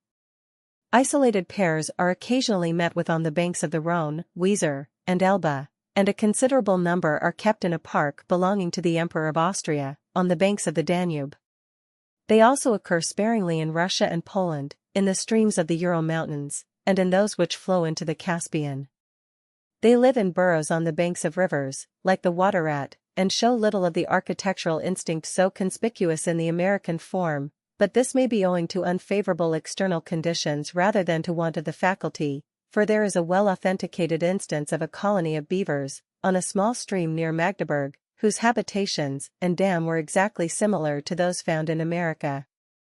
The American beaver, C. canadensis, extends over that part of the American continent included between the Arctic Circle and the Tropic of Cancer, owing, however, to the gradual spread of population over part of this area, and still more to the enormous quantity of skins that, towards the end of last and the beginning of the present century, were exported to Europe, numbering about 200,000 annually. This species is in imminent danger of extirpation.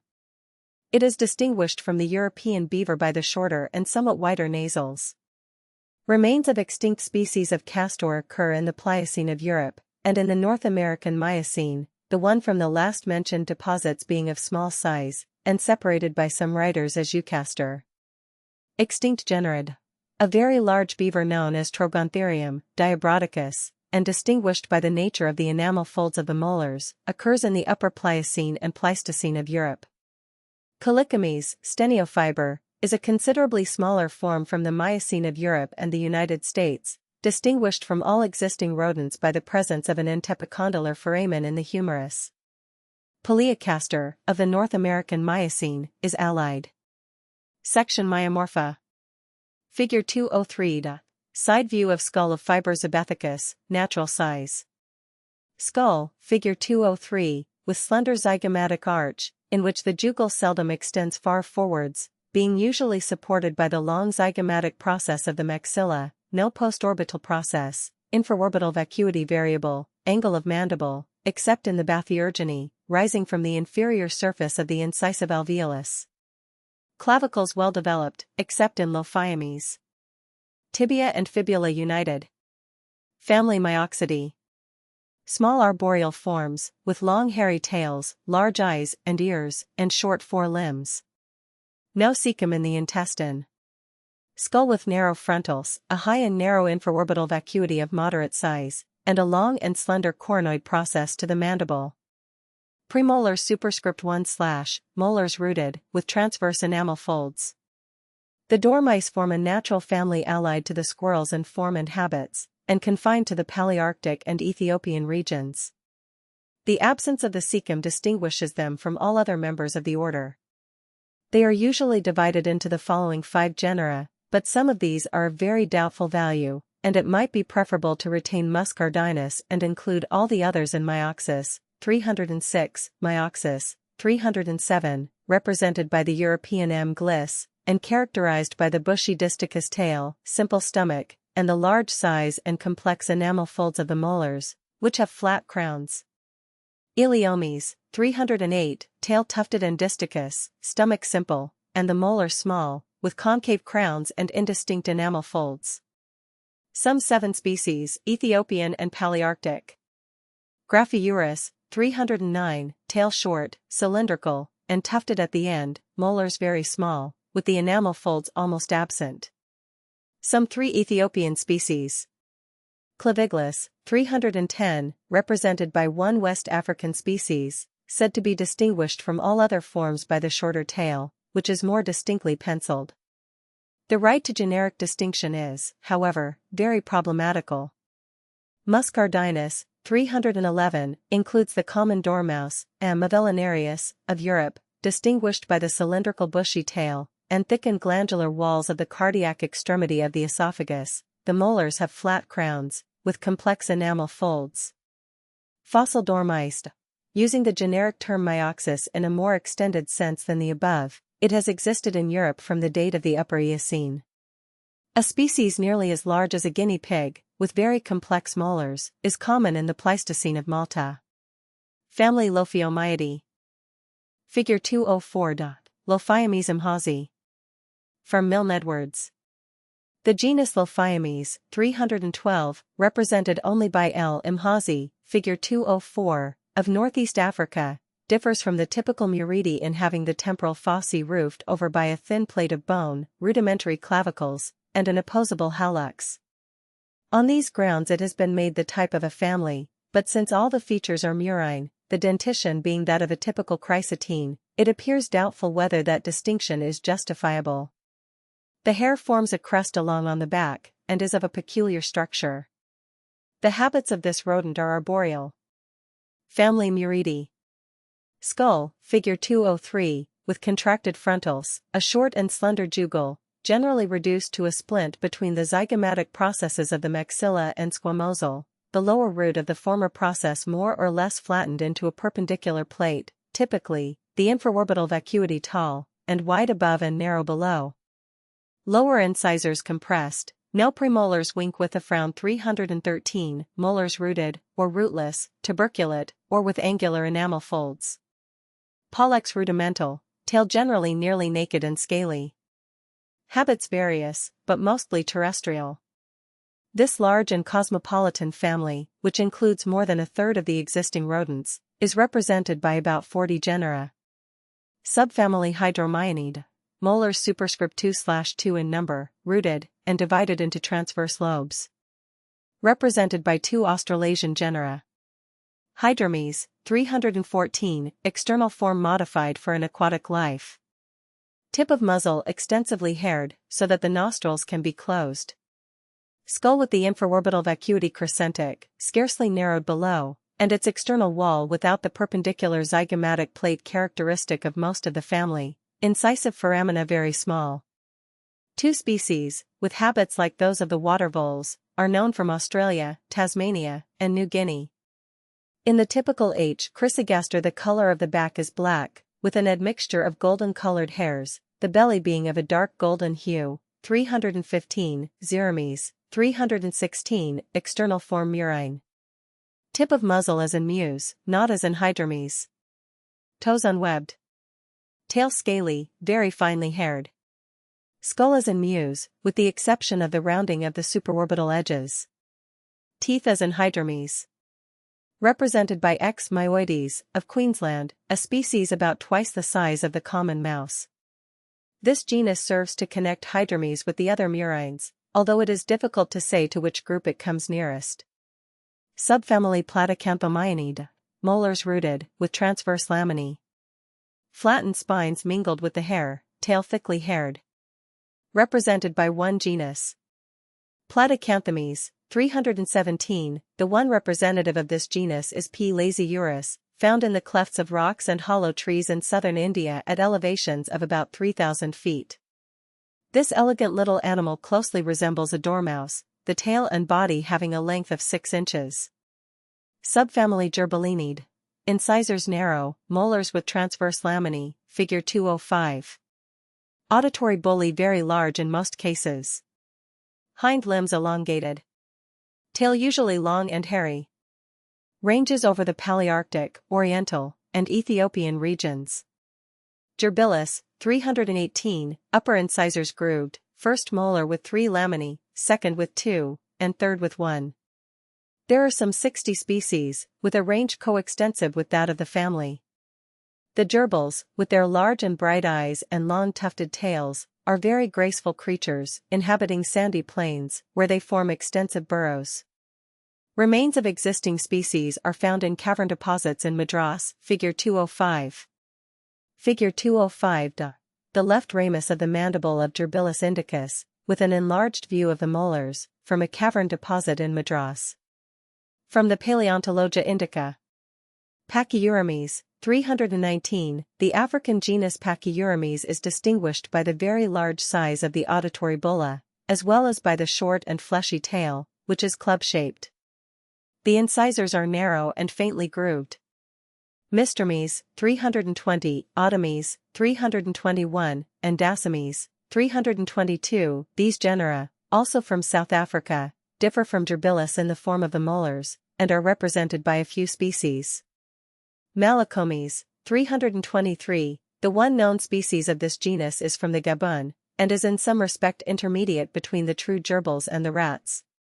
Thus the dentition and feet are those of the former, but the long scaly tail resembles that of the latter. Subfamily Phloeomyini, 324, this subfamily is represented only by Phloeomes, 325, Cumingi, of the Philippine Islands, in which the incisors are very broad, the molars are divided into transverse laminae, and the claws are large. The muzzle is blunt, the ears are hairy externally, the tail is moderate, and thickly haired, and the auditory bulli are very small. The first upper molar has 3, and the others 2 laminae. Subfamily Dendromyinidae. Incisors convex in front, molars superscript 3/3, rooted and tuberculated. Ears hairy, claws long. Confined to the Ethiopian region. Dendromes, 326, a small rodent, with the habits of a dormouse, characterized by its grooved incisors, slender form, and long, scaly tail, which is sparsely haired. 2 other murines described as Steatomes, 327, and Lophuromes, 328, are referred to this subfamily. The first is of plump form, with a rather short and thickly haired tail, and grooved incisors. The latter resembles Steatomes in form, but has fine flattened bristles instead of fur, and plain incisors. Subfamily Chrysotinidae. Molars superscript 2/3, tuberculate and rooted, with the tubercles of the upper ones arranged in two longitudinal rows, figure 206, b. This subfamily has an almost cosmopolitan distribution, and appears to include the most generalized members of the family, from which the more specialized Murini have been evolved. Chrysetus, 329. According to the arrangement proposed by Mr. O. Thomas, 330, this genus is taken to include both the hamsters of the Old World, Chrysetus proper, and the white-footed or vesper mice, Hesperomys, of the New. Cheek pouches are frequently present, and may be very large. The first molar, figure 206, b, generally has 6 tubercles. The tail may be very short. Figure 206, left upper molars of Mus, a, and Chrysetus, b. This large and unwieldy genus may be divided into a number of groups or subgenera. The typical group includes the hamsters of the Old World, characterized by the large size of their cheek pouches, the walls of which are connected with muscles arising from the lumbar vertebrae. The tail is remarkable for its shortness. The best-known species is C. fermentarius, inhabiting Europe and northern Asia. The American forms, which range over the whole of that continent, comprise a number of subgenera, of which the following are the most important. Rhipitomys, including dormouse-like forms with long tails and a dentition like that of the typical group, Oryzomys, represented by murine species, Calamys, with short tail and hamster-like body, Vesperomys, with only 5 tubercles on the first molar, Onychomys, in which the tail is extremely short and hamster-like, and the form is arvicoline, Scapteromys, of murine form with a long and hairy tail, Philotis, with a shorter tail, Haberthrix, an arvicoline group, with a short and thinly haired tail, and Oxymicterus, distinguished from the preceding by having a nail instead of a claw on the pollex. With regard to the distribution of these forms, Mr. Thomas, 331, remarks that in South America as we proceed southwards there is a general tendency to a disappearance of the tropical and northern mouse and dormouse-like subgenera Rhipitomys, Vesperomys, and Oryzomys, with the appearance and increase of the vole and hamster-like Haberthrix and Calamys, a change that is curiously paralleled in the Old World by the gradual supersession of Mus and Myoxus in favor of Arvicola and Chrysetus as we go northwards from tropical to temperate and Arctic regions. One species has spines in the fur. Remains of Chrysetus are abundant in the Pleistocene cavern deposits of Brazil, where a number of the forms are referable to existing species. The genus is also represented in the Miocene of North America and Europe, the species from the former area having been described as Eomys, and those from the latter as Chrysetodon. Holocolus, 332, Nectomys. The rats of this genus are allied to the American forms of Chrysetus, but have the third upper molars proportionately larger and the skull more stoutly built. This genus is confined to Brazil, and contains about 6 species, some of which are the largest indigenous rats of America. 2 species are aquatic in their habits, and have short webs between the toes of their hind feet. Sigmodon, 333, differs from Chrysetus in the pattern of the molar teeth. It contains 1 species only, the rice rat, S. hispidus, ranging from the United States to Ecuador. Rithrodon, 334, and Achetodon, 335, these are more or less like Chrysetus, but with grooved upper incisors. The first is a South American genus, and contains 5 rat-like species, 1 from Venezuela, another from Peru, and the other 3 from Patagonia. The second consists of 3 North American mice, of about the size and proportions of the English woodmouse, Mus sylvaticus. Neotoma, 336, a peculiar North American genus, in which the teeth simulate the prismatic appearance of those of the Arvicolini. There are 4 species known as wood rats, all of about the size of Mus decumanus, one of them, and Cinerea, having a tail almost as bushy as a squirrel's, while the other 3 have ordinary scaly rat-like tails. Fossil remains of Neotoma from cavern deposits in Pennsylvania are not improbably referable to the existing Florida rat, and Floridana. Pasiculus, from the Miocene of the United States, is regarded as an allied extinct genus with enamel folds to the molars. Hypogeomys, 337, this and the following genera are confined to Madagascar, where they are the sole representatives of the rodentia. Hypogeomes is a very peculiar form of large size, with long ears, feet, and tail. There is only one species, H. antimina, a fawn-colored rat about 9 inches long. Nezemes, 338, contains 2 species of long-haired rats, more or less rufous in color, about the size of the brown rat. Brachytarsames, 339, represented only by B. albicauda, a pretty velvety-haired fawn-colored rat, with short feet and a long tail. Halames, 340, the only species, H. audibirdi, is very like a Nezemes, but has much longer hind feet. Eleurus, 341, represented by one small dormouse-like species, characterized by its nearly naked and short ears, and long tail, of which the proximal third is scaly, and the remainder covered with long hair. The pollex is rudimental, but the hallux well-developed. Subfamily Arvicolinidae. Molars usually imperfectly rooted or rootless, and composed of 2 longitudinal rows of triangular prisms placed alternately, Figure 207. Tail moderate or short. Common to the Palearctic and Nearctic regions. Figure 207. Upper, A, and lower, B, molars of the water vole, Arvicola amphibius. The voles, as the members of this group are commonly termed, are so closely connected with the chrysotines that they may be regarded merely as a branch of that subfamily which has attained a peculiarly specialized type of molar dentition. The voles are externally distinguished, as a rule, from true rats and mice by their more clumsy and heavy build and less graceful movements, by the small size of their eyes, the bluntness of the muzzle, the small ears, and the shorter limbs and tail. Phenacomes, 342, a North American genus distinguished by its rooted molars, and thus connecting the typical forms with chrysotines like Neotoma. Several species have been described by Dr. C. H. Merriam. Arvicola, 343, the type genus Arvicola has rootless molars, and naked soles to the feet.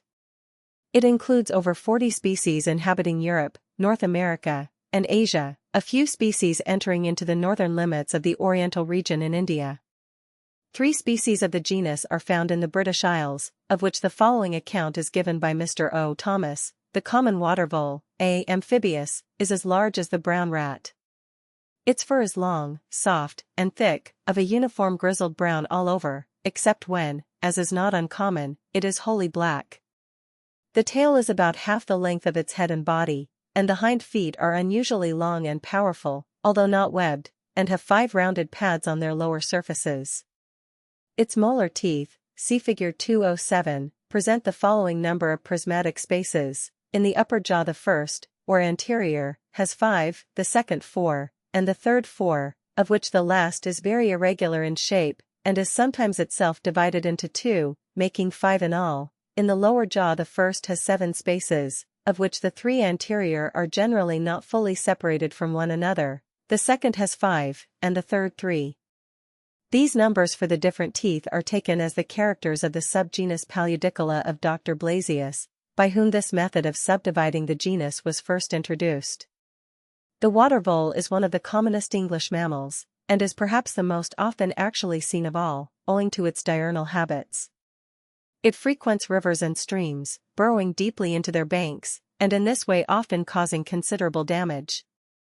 Its food consists almost wholly of water weeds, rushes, and other vegetable substances, but, like so many other rodents, it will also occasionally eat animal food, in the shape of insects, mice, or young birds. The female during the warm season of the year has 3 or 4 litters, each of from 2 to 7 young. The range of the water vole extends over the whole of Europe and North Asia, from England to China, but it is not found in Ireland. The common field vole, or short-tailed field mouse, A. agrestes, representing the subgenus Agricola, is about the size of a house mouse, but with a short stumpy body, and a tail only about 1/3 the length of the head and body combined. Its hind feet have 6 pads on their inferior surfaces. The color is dull grizzled brown above, and grayish-white below. Its molar teeth have respectively 5, 5, and 6 prismatic spaces above, and 9, 5, and 3 below. The field vole is one of the commonest of our smaller mammals, and frequents fields, woods, and gardens in enormous numbers, often doing very considerable damage in the latter, owing to its fondness for garden produce of all kinds. It is spread over the whole of Great Britain from the Hebrides southwards. Abroad its range extends from Finland to North Italy and from France and Spain to Russia. The bank vole, A. glareolus, resembles in size and general appearance the common field vole, but may be distinguished by its more or less rusty or rufous-colored back, its larger ears, and the relatively longer tail, which attains to about half the length of the head and body. Its molar teeth present characters so different from those of all other voles as to have caused it to be regarded as belonging to an entirely distinct genus, for which the name of Audiobiblia has been used. Their chief distinction lies in the fact that, unlike those of all other voles, their pulp cavities close up in adult life, and they form distinct roots, more resembling those of the ordinary rats and mice. The enamel spaces of these teeth number respectively 5, 4, and 5 above, and 7, 3, and 3 below. The habits of this species are in every way similar to those of the field vole. Its range in Great Britain extends northwards to Murrayshire, beyond which it has not yet been observed. It is also found all along the North Temperate Zone from France to China, and is replaced in North America by a closely allied animal known as A. gap-parry.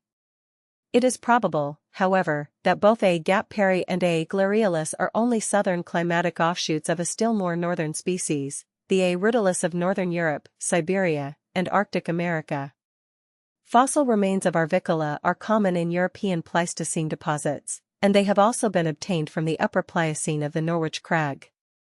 Synaptomes, 344, represented by one North American species, having grooved upper incisors, skull and molars like those of myodes, with the external characters of Arvicula.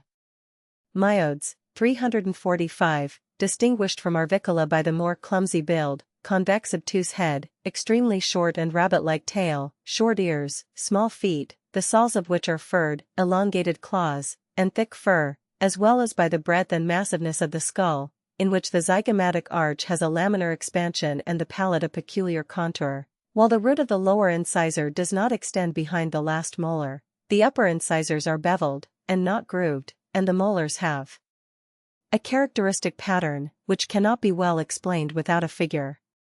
Figure 208. The lemming, Myodes lemmus. The lemmings, as the members of the genus are commonly called, are represented by the Norwegian lemming, M. lemmus, figure 208, and the North American M. obensis.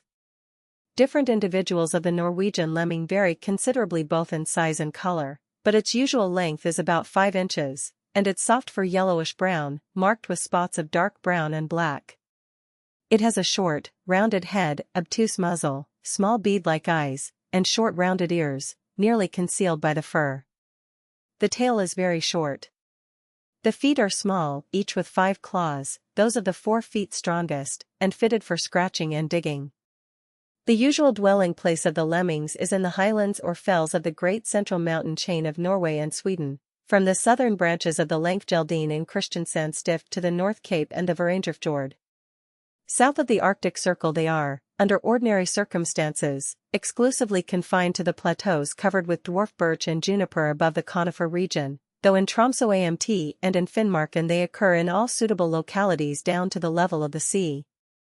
The nest is formed under a tussock of grass or a stone, constructed of short dry straws, and usually lined with hair. The number of young in each nest is generally 5, sometimes only 3, but occasionally 7 or 8, and at least 2 broods are produced annually. Their food is entirely vegetable, especially grass roots and stalks, shoots of the dwarf birch, reindeer lichens, and mosses, in search of which they form, in winter, long galleries through the turf or under the snow. They are restless, courageous, and pugnacious little animals. When suddenly disturbed, instead of trying to escape they will sit upright, with their back against a stone or other point of vantage, hissing and showing fight in a very determined manner, figure 208.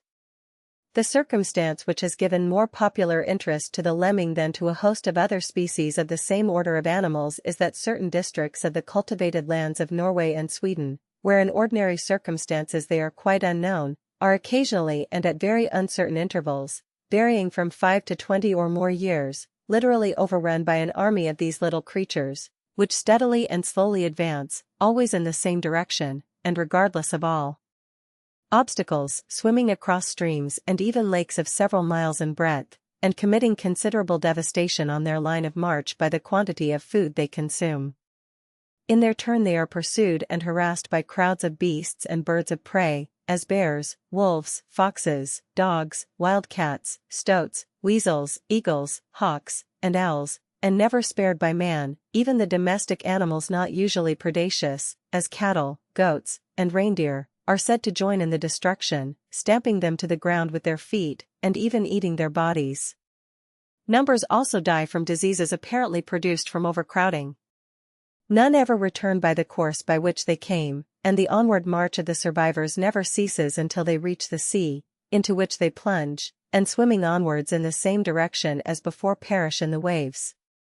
These extraordinary and sudden appearances of vast bodies of lemmings, and their singular habit of persistently pursuing the same onward course of migration, have given rise to various speculations, from the ancient belief of the Norwegian peasants, shared in by Olaus Magnus, that they fall down from the clouds, to the almost equally untenable hypothesis, ingeniously maintained by the late Mr. W. D. Crotch, that they are acting in these migrations in obedience to an instinct inherited from vastly ancient times, and are still seeking the congenial home in a supposed submerged Atlantis, to which their ancestors of the Miocene period were wont to resort when driven from their ordinary dwelling places by crowding or scarcity of food. The principal really ascertained facts regarding these migrations seem to be as follows. When any combination of circumstances has occasioned an increase in the numbers of the lemmings in their ordinary dwelling places, impelled by the restless or migratory instinct possessed in a less developed degree by so many of their congeners, a movement takes place at the edge of the elevated plateau, and a migration towards the lower-lying land begins. The whole body moves forward slowly, always advancing in the same general direction in which they originally started, but following more or less the course of the great valleys. They only travel by night, and, staying in congenial places for considerable periods, with unaccustomed abundance of provender, notwithstanding all the destructive influences to which they are exposed, they multiply excessively during their journey, having families still more numerous and more frequently than in their usual homes. The progress may last from 1 to 3 years, according to the route taken, and the distance to be traversed until the seacoast is reached, which in a country so surrounded by water as the Scandinavian peninsula must be the ultimate goal of such a journey. This may be either the Atlantic or the Gulf of Bothnia, according as the migration has commenced from the west or the east side of the central elevated plateau. Those that finally perish in the sea, committing what appears to be a voluntary suicide, are only acting under the same blind impulse which has led them previously to cross smaller pieces of water with safety. Funiculus, 346, cranial and incisive characters those of myodes, in the main, but the molars more of an arvicoline type, the first upper one differing from that of all other members of the family in having 7 prisms. Externally of the general shape of myodes, but distinguished by the absence of external ears, the shortness and dense furring of the feet, the obsolete pollex with rudimentary nail, and the great length of the 2 middle claws of the manus.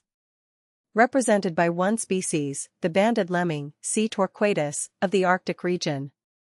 Remains of both C. torquatus and myodes lemmus occur in British Pleistocene deposits. Fiber, 347, closely allied to Arvicola, both externally and in cranial and dental characters, but with the tail nearly as long as the body, apart from the head, compressed, nearly naked, and reticulate. Feet incompletely webbed, and the whole body adapted for a thoroughly aquatic life. The muskrat or musquash, F. sebethicus, figure 209, is the only representative of this genus, and the largest member of the subfamily, the head and body being about 12 inches in length. It is rather a heavily built animal, with a broad head, no distinct neck, and short limbs. The eyes are small, and the ears project very little beyond the fur.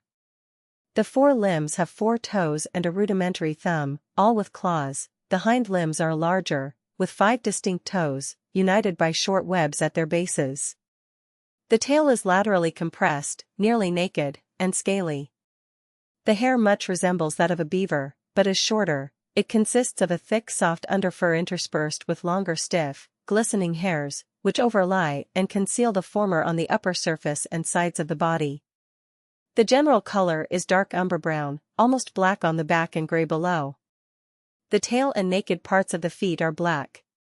The musky odor from which it derives its name is due to the secretion of a large gland situated in the inguinal region, and present in both sexes. Figure 209.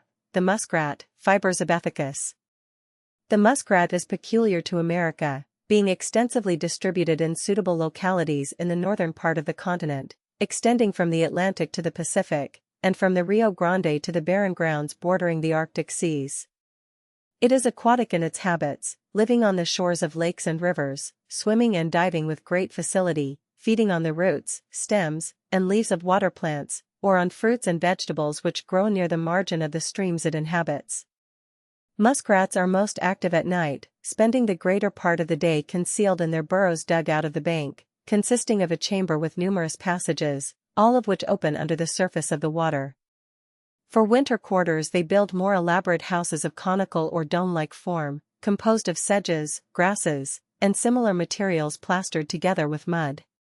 As their fur is an important article of commerce, large numbers are annually killed, being either trapped or speared at the mouths of their holes. The skull of the muskrat is shown in Figure 203, page 459. Its structure is essentially arvicoline, but the squamosals are greatly expanded, with a corresponding reduction of the parietal and interparietal, and the interorbital constriction of the frontals attains its greatest development. Fossil remains of fiber occur in the North American Pleistocene. Neofiber, 348. This genus, while agreeing with fiber in the characters of the skull and teeth, differs by the cylindrical tail, and the normal form of the feet, in which the toes are not bent laterally at an angle with the sole. The single species N. alini, commonly known as the round-tailed muskrat, is found in Florida, and is much less completely aquatic in its habits than fiber. Its color is brown above, and silvery white mixed with rufous below, the sides of the body gradually shading from brown to rufous. The forehead and the tip of the nose are black, while the tail is rufous mingled with black. Subfamily Cyphninidae includes two genera of mole-like rodents with an arvicoline dentition, but with the body thoroughly adapted for a subterranean life, the limbs and tail being very short, and the external ears rudimentary. Both are Palearctic. Alobius, 349, the Russian E. talpinus, the typical representative of the genus, has short claws, and comes nearest to the arvicolini. E. fuscocapillus is from Afghanistan. Figure 210. Cyphnius armandi. From Milne Edwards. Cyphnius, 350, this genus, Figure 210, includes species inhabiting northern and central Asia, and is characterized by the great length of the claws of the manus. Remains of an existing species occur in the Pleistocene of the Altai, while an extinct one has been described from the Pliocene of North China. Subfamily Diomynidae, represented only by the undermentioned genus, in which the bituberculate anterior and tricuspidate middle ridge of the first upper molar presents a condition intermediate between that obtaining in the Chrysotini and that of the Murini. Diomys, 351, externally as in Mus pollex with a narrow nail, hind feet elongate. Infraorbital vacuity of skull triangular, not narrowed below. Upper incisors with a pair of minute grooves. First upper molar with 7 distinct tubercles, of which 3 are placed on the middle ridge, and 2 on each of the others. One species, D. ferruginous, from the Lower Congo, an animal about the size of the common mouse. Subfamily Murinidae, molars rooted and tuberculated, those of the upper jaw with 3 longitudinal rows of tubercles, Figure 206, a. This group includes the true rats and mice, and may be regarded as more specialized than the Chrysotini. All the members of the group closely resemble one another, and are light and active, with large ears, bright eyes, and long and scaly tails. Their coloration, in conformity with the fossorial and nocturnal habits of most of the forms, is somber, and their movements are remarkably agile and graceful. Figure 211. The Australian brown-footed rat, Mus fuscipes. After Gould. Mus, 352, incisors narrow, without grooves. Structure of molars as in Figure 206, A, page 463. Incisive foramina of skull long, coronoid process of mandible well developed. Ears and eyes large, muzzle naked at the extremity. Fur soft, in some cases intermingled with spines. Pollex with a short nail in place of a claw. No cheek pouches. Tail long, nearly naked, with rings of overlapping scales. Vertebrae, C7, D13, L6, S4, C26 to 32. This genus is the largest in the whole mammalian class, comprising not less than 130 species, ranging over the whole of the Old World, with the noteworthy exception of Madagascar. On the whole, the species are more numerous in tropical than in temperate regions, and very few occur in cold countries. Many of the species living in warm climates have flattened spines mingled with the fur, these spines being shed in winter, when a warmer covering is necessary, and replaced by hair. 5 species occur in England, which are briefly noticed below, and it may be observed that none of the species are much larger than M. decumanus or smaller than M. minutus. As a rule, the habits of the species are similar to those of the English forms, but a few are arboreal, while others again, like the one represented in Figure 211, are aquatic. The earliest known representatives of the genus, excluding Acanthames gaudrii of the lower Pliocene Pikermi beds of Attica, occur in the Pleistocene of Europe. Figure 212. A. Head of brown rat, M. decumanus. B. Head of black rat, Mus ratus. The brown or Norway rat, M. decumanus, is a heavily built animal, growing to 8 or 9 inches in length, with a bluff rounded head, small ears, Figure 212, A, and a comparatively short tail, which is always shorter than the head and body combined, and generally not longer than the body alone. The color is a uniform grayish-brown above and white below, the ears, feet, and tail being flesh-colored. Black varieties, which are often mistaken for true black rats, are by no means rare, but the differences in size and proportions form a ready means of distinguishing the two. The brown rat is believed to be a native of western China, where a race, M. humiliatus, has been discovered so like it as to be practically indistinguishable. Both this and the next species agree in their predaceous habits, omnivorous diet, and great fecundity. They bear 4 or 5 times in the year from 4 to 10 blind and naked young, which are in their turn able to breed at an age of about 6 months, the time of gestation being about 20 days. The black rat, M. ratus, is a smaller and more lightly built species, generally not more than 7 inches in length, with a slender head, Figure 212, B, large ears, and a thin tail of about 8 or 9 inches in length. The color is usually a glossy bluish-black, somewhat lighter below, but in the tropical variety described as M. alexandrinus the general color is gray or rufous, and the belly white. The disposition of the black rat is milder than that of M. decumanus, and the white and pied rats kept as pets mostly belong to this species. In many localities where it was formerly abundant it has been entirely superseded by M. decumanus, but it is said that in some parts of Germany it has been lately reasserting itself. M. musculus, the common house mouse, is, like the brown rat, originally a native of Asia, whence it has spread to all the inhabited parts of the globe. Its habits and appearance are too well known to need any description. M. sylvaticus, the wood or long-tailed field mouse, is very common in many parts of England, often taking to barns and outhouses for shelter during the winter. It is of about the same size and proportions as M. musculus, but of a bright reddish-gray color, with a pure white belly. M. minutus, the harvest mouse, is the smallest of the European mice, seldom exceeding 2½ or 3 inches in length. It is of a yellowish-red color, with comparatively short ears and tail. It lives entirely away from human habitations, generally dwelling in grass or corn fields, where it builds a globular nest of dried grass of the size of a cricket ball, in which the young are nurtured.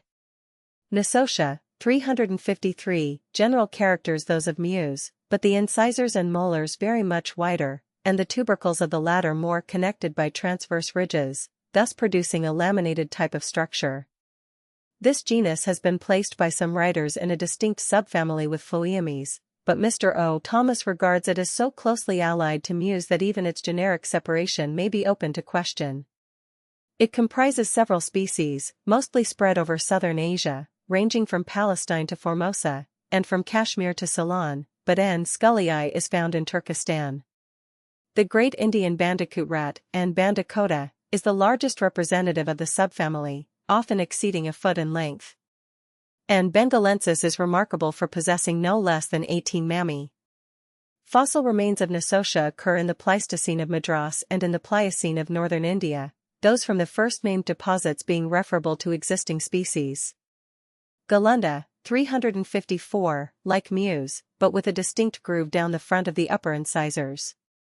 There are only 3 species, one from western India, one from West Africa, and the other from eastern Africa. Urames, 355, differs from mews in having the scales of the tail not overlapping, but set edge to edge, so as to form a sort of mosaic work.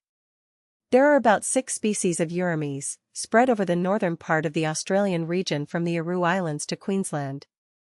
Chirurames, 356, externally like mews, but with the terminal portion of the tail without scales above, quite naked, transversely wrinkled, and prehensile. Scales of remainder of tail more or less pentagonal, and arranged in oblique diagonal series. Supraorbital vacuity of skull without projecting plate and external wall. Incisive foramina short and narrow, auditory bulla small.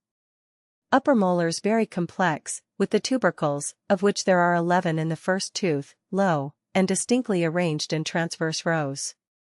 Known only by C4BC, from mountains in New Guinea, which must be regarded as a specialized form very similar in outward appearance to Urames cervinipes. Hapalotus, 357, hind limbs elongated. Incisive foramina very large. No coronoid process to the mandible. This genus is confined to Australia, where there are about 15 species known. They are pretty little animals, with long ears and tail, and in many respects resemble the jerboas, whose place they seem to take in the sandy Australian deserts. Remains of H. albipes occur in the Pleistocene of New South Wales. Masticomes, 358, like mews, but with the molars remarkably broadened, and with only 4 mammae. The single species of the genus is as yet only known from Tasmania, though it has been found fossil in New South Wales. It is somewhat similar in size and general appearance to the English water vole, but has much longer and softer fur. Acanthomes, 359, for almost entirely composed of flattened spines. Teeth and skull as in mews, but the coronoid process of mandible very small. There are 6 species of spiny mice known, all of about the size of the common mouse. They are found in Syria, Palestine, and eastern Africa as far south as Mozambique. A Dimidiatus presents the appearance of a little hedgehog when its spines are erected. It inhabits the stony deserts of Arabia Petrea and Palestine, and feeds on bulbs. A fossil mouse, A. gaudrii, referred to this genus occurs in the lower Pliocene of Attica. Echinothrix, 360, a very remarkable rat with an extremely elongated muzzle, all the bones of the face being much produced. The incisors are faintly grooved. The only species is E. lucura, an animal of about the size of the brown rat, with its fur thickly mixed with spines. It is found in Celebes. Typhlomes, 361, this genus is represented by a single species from China, which resembles a house mouse in size and general appearance, but has smaller ears, while the eyes are so reduced in size as to be totally concealed by the long eyelashes. Chrysetomes, 362, and Sacostomus, 363, these 2 African genera have been, from the presence of cheek pouches, usually placed in the neighborhood of Chrysetus, but their molars are of the murine type. Chrysetomes is said to have grooved upper incisors, and is represented only by C. gambianus. There are 2 species of Sacostomus. Pithecarista, a small rodent from Sumatra and Java described under this name is a true mouse, having nothing to do with Chiropotames, to which it has been compared. Family Spelacidae. Mole-like forms, with very small or rudimentary eyes and ear conchs, large claws, and short or rudimentary tail. Form cylindrical. Incisors large, premolars present or absent, molars rooted, with re-entering enamel folds, palate narrow. Subfamily Spalacinid. Angular part of the mandible arising from the lower edge of the socket of the lower incisor. no premolars. Spalax, 364, represented by the great mole rat, S. typhlis, of southeastern Europe, in which the eyes are completely covered by the skin. Rhizomes, 365, eyes uncovered, although very minute, small naked ear conchs, and a short partially hairy tail. Includes several species from northern India, Tibet, China, Burma, Malaya, and eastern Africa. A fossil species occurs in the Pliocene Sawalix of northern India. Subfamily Bathyerginidae, angular part of the mandible arising from the side of the socket of the lower incisor. Premolars absent or present. Confined to the Ethiopian region. Bathyergus, 366, upper incisors strongly grooved, P superscript 1/M superscript 3/3, no ear conchs, very powerful claws. One species, B. maritimus, from South Africa, attaining a length of about 10 inches. Georicus, 367, and Myoscalops, 368, upper incisors without grooves. Georicus, with some half-dozen species, generally has P superscript 1/, Myoscalops, with one species, usually has P superscript 3/3, and the second toe of the foot is the longest. In Georicus the premolar may be wanting, and some examples of Myoscalops have only 2 teeth of this series. Heterocephalus, 369, small and nearly naked forms, with small head, small eyes, no ear conchs, moderately long tail, and powerful 4 feet provided with a pair of large pads, P/M superscript 2 superscript 3/23. 2 species. These very remarkable little rodents are regarded by Mr. O. Thomas as very closely allied to Georicus, but specialized, and, so to speak, somewhat degraded for a purely subterranean life, for which their hairless body is peculiarly adapted. They are found in Somaliland, where they burrow in the sandy soil. Family Geomyidae, 370, terrestrial or fossorial forms, with large cheek pouches opening on the cheeks outside the mouth. Squamosal much expanded, and the jugal extending forwards to the lacrimal. P superscript 1/, molars rooted or rootless, with transverse laminae. Nearctic and neotropical regions. Subfamily Geomyidae. Incisors broad, mastoid not appearing on the top of the skull, eyes small, ear conch rudimentary, limbs short, subequal. Habits fossorial. Geomes, 371, upper incisors deeply grooved. The common North American pouched rat or pocket gopher, G. bursarius, inhabits the plains of the Mississippi and lives in burrows. Several other species are recognized from the southern United States, Mexico, and Central America. The genus is represented in the Pleistocene and Pliocene of the United States. Thaumomes, 372, upper incisors plain. Represented by 2 species, with numerous varieties found all over Canada and North America west of the Rocky Mountains. Remains referred to an existing species occur in the Pliocene of Oregon. Entopticus, from the Miocene of the United States, is an allied genus, with broad incisors and rootless molars. Subfamily Heteromyidae. Incisors narrow, mastoid appearing largely on the top of the skull, eyes and ears moderate or large, hind limbs and tail elongated. Habits terrestrial. Dipotomes, 373, this genus is characterized by the rootless molars. It is best known by D. phillipsi, the kangaroo rat of the desert regions east of the Rocky Mountains, having habits like those of the jerboas. The typical forms have 4 toes in the pes, but in others, which it has been proposed to separate as dipodops, there are 5, D. ordi and D. agilis belong to the latter group. Paragnithus, 374, and Heteromes, 375, in both these genera, which are represented by species of very small size, the molars are rooted, the latter being distinguished by the presence of flattened spines mingled with the fur, and having species ranging into South America. According to Dr. C. H. Merriam, the forms described as Chrysotodipus are not separable from Paragnithus, while Dr. Kaus considers that Saccomys was founded upon a species of Heteromes. Pluralicus, from the Miocene of the United States, is regarded as an extinct genus allied to Heteromes. Family Dipodidae. Terrestrial forms usually with 4 upper cheek teeth, and typically with the following characters. Incisors compressed, molars with transverse enamel folds, infraorbital vacuity of skull, figure 7 and P37, large and rounded, jugal ascending in front to the lacrimal, and the mastoid part of the auditory bulla usually very large. Subfamily Sminthinidae. Molars rooted, P superscript 1/M superscript 3/3. Skull with the infraorbital vacuity widest below, and the incisive palatal foramina long. Limbs short. Palearctic. Smynthus, 376, represented by the rat-like S. vagans from northern Europe and Asia, in which the ears are rather long and pointed, the tail is covered with short hairs and nearly as long as the body, while the molars present a somewhat complicated pattern. This genus has generally been regarded as an aberrant member of the Muridae, but was transferred in 1887 to the present family by Dr. H. Winge. Subfamily Zopidinidae.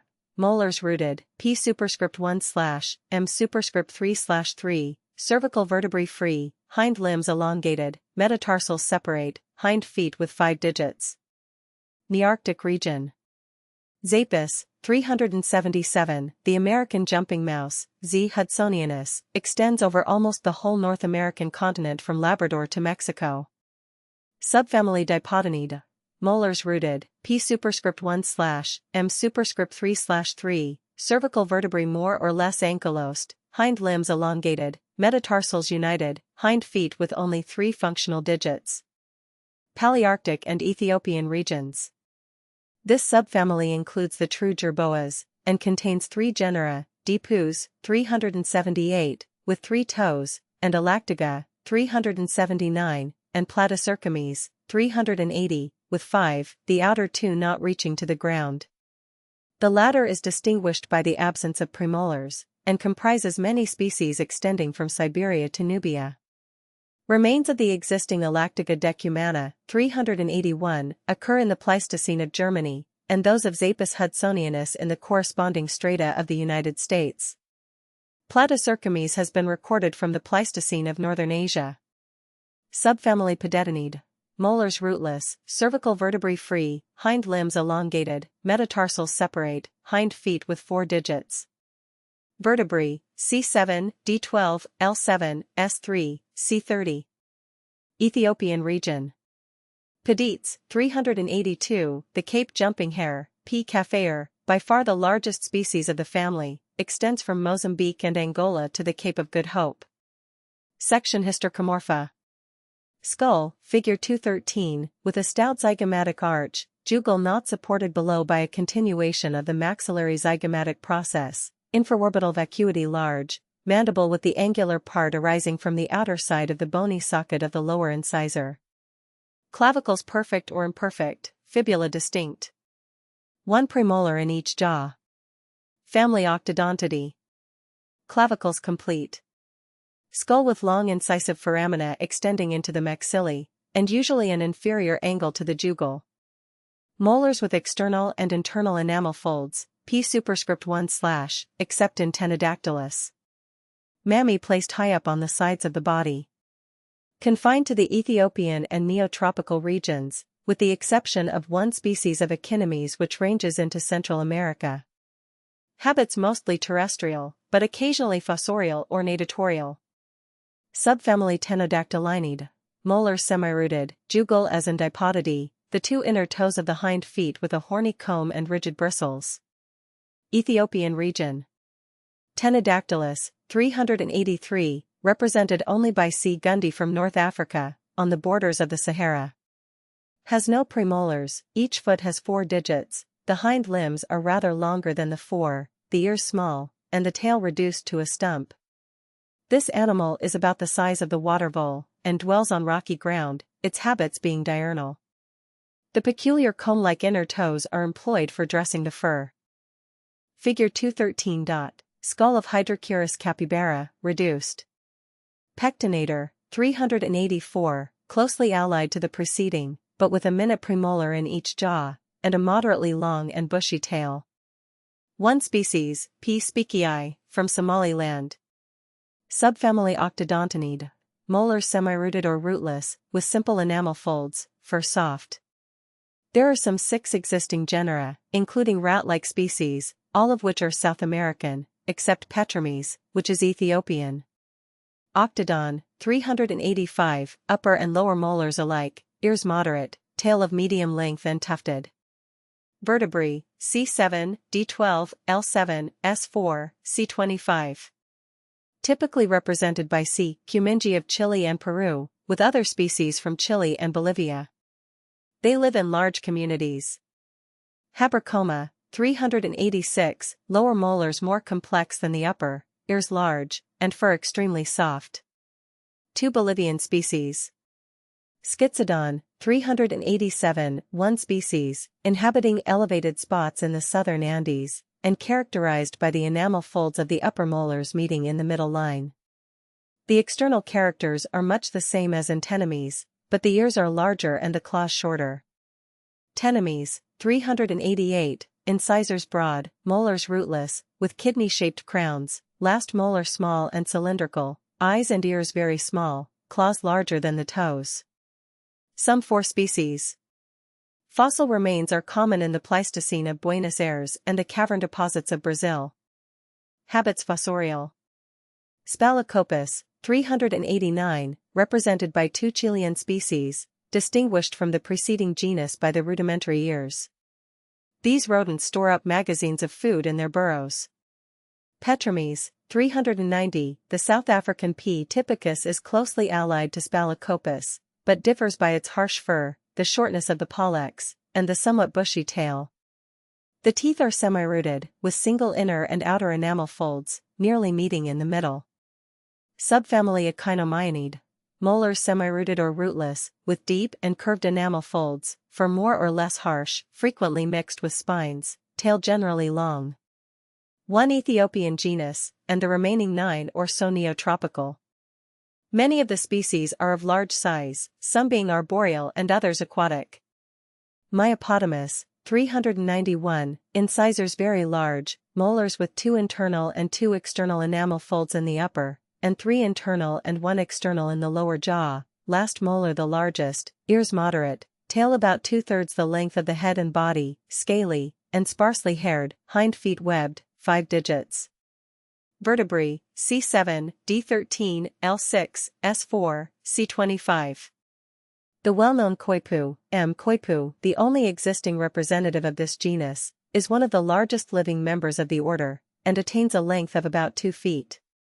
It is common in South America, living in burrows near water, and feeding on aquatic plants. Fossil remains of the genus occur in the caverns of Brazil, as well as in the tertiaries of Argentina. Capromys, 392, this genus comprises arboreal forms from the West Indies allied to the coipu, but, according to Dr. G. E. Dobson, showing signs of affinity with the Hystricidae. The incisors are smaller than in the coipu, and the upper molars have 1 internal and 2 external enamel folds. The ears are comparatively small, the tail usually of considerable length, and the general form somewhat rat-like. The typical C. pylorides is somewhat smaller than the coipu, and is confined to Cuba. It is remarkable for the subdivision of the lobes of the liver into a number of lobules. C. brachyurus and C. prehensilus are also confined to Cuba. In Jamaica the genus is represented by C. melanurus, which is somewhat smaller than a rabbit, and has no secondary lobulation of the liver. 393, Aulicotus, 394, upper incisors with 3 deep grooves, molars as in Capromys. Fur very harsh, tail moderate, sparsely haired, manus with rudimentary pollex, and small 5th digit, pes with no hallux, and rudimental 5th digit. 1 species, A. swinderianus, from western and southern Africa, which attains a length of nearly 2 feet, and dwells in burrows. Plagiodon, 395, allied to Capromys, but with the enamel folds of the molars very complex, and forming a kind of zigzag pattern in those of the upper jaw. Represented only by Paedium of Haiti and Jamaica. Launchers, 396, and Echinomaes, 397, these genera include small South American species, in most of which flattened lanceolate spikes are mingled with the fur. The majority of the species occur in Guyana and Brazil, but 1 species of Echinomaes has been recorded from Central America. Fossil remains of both genera occur in the cavern deposits of Brazil. Mesomes, 398. This genus resembles launchers externally, but the pollex has a short curved claw, and there are no spines in the fur. Dactylomes, 399, a Brazilian genus presenting the following distinctive features. Ears short, tail long and scaly, pollex minute, third and fourth digits of manus elongated, with short convex nails. Incisors flat, molars divided into two lobes, each of which has a single enamel fold. Represented by two species, D. typus and D. amblyonyx, both of which seem to be rare and but little known. In the elongation of some of the digits, Dactylomes recalls Chiromes among the primates. Cercomes, 400. This South American genus is usually placed near Carcharodon, from which it is readily distinguished by the pointed muzzle and the plain incisors. Carcharodon, 401. This genus, which was originally described upon the evidence of skulls from the Brazil caves, but subsequently found living, is readily distinguished by the broad and grooved incisors. The upper molars have one inner and two outer enamel folds, those of the lower jaw being the reverse of this. Fossil forms. Remains of the existing genus launchers occur in the Brazilian cave deposits, which also yield the extinct Dicolpomes.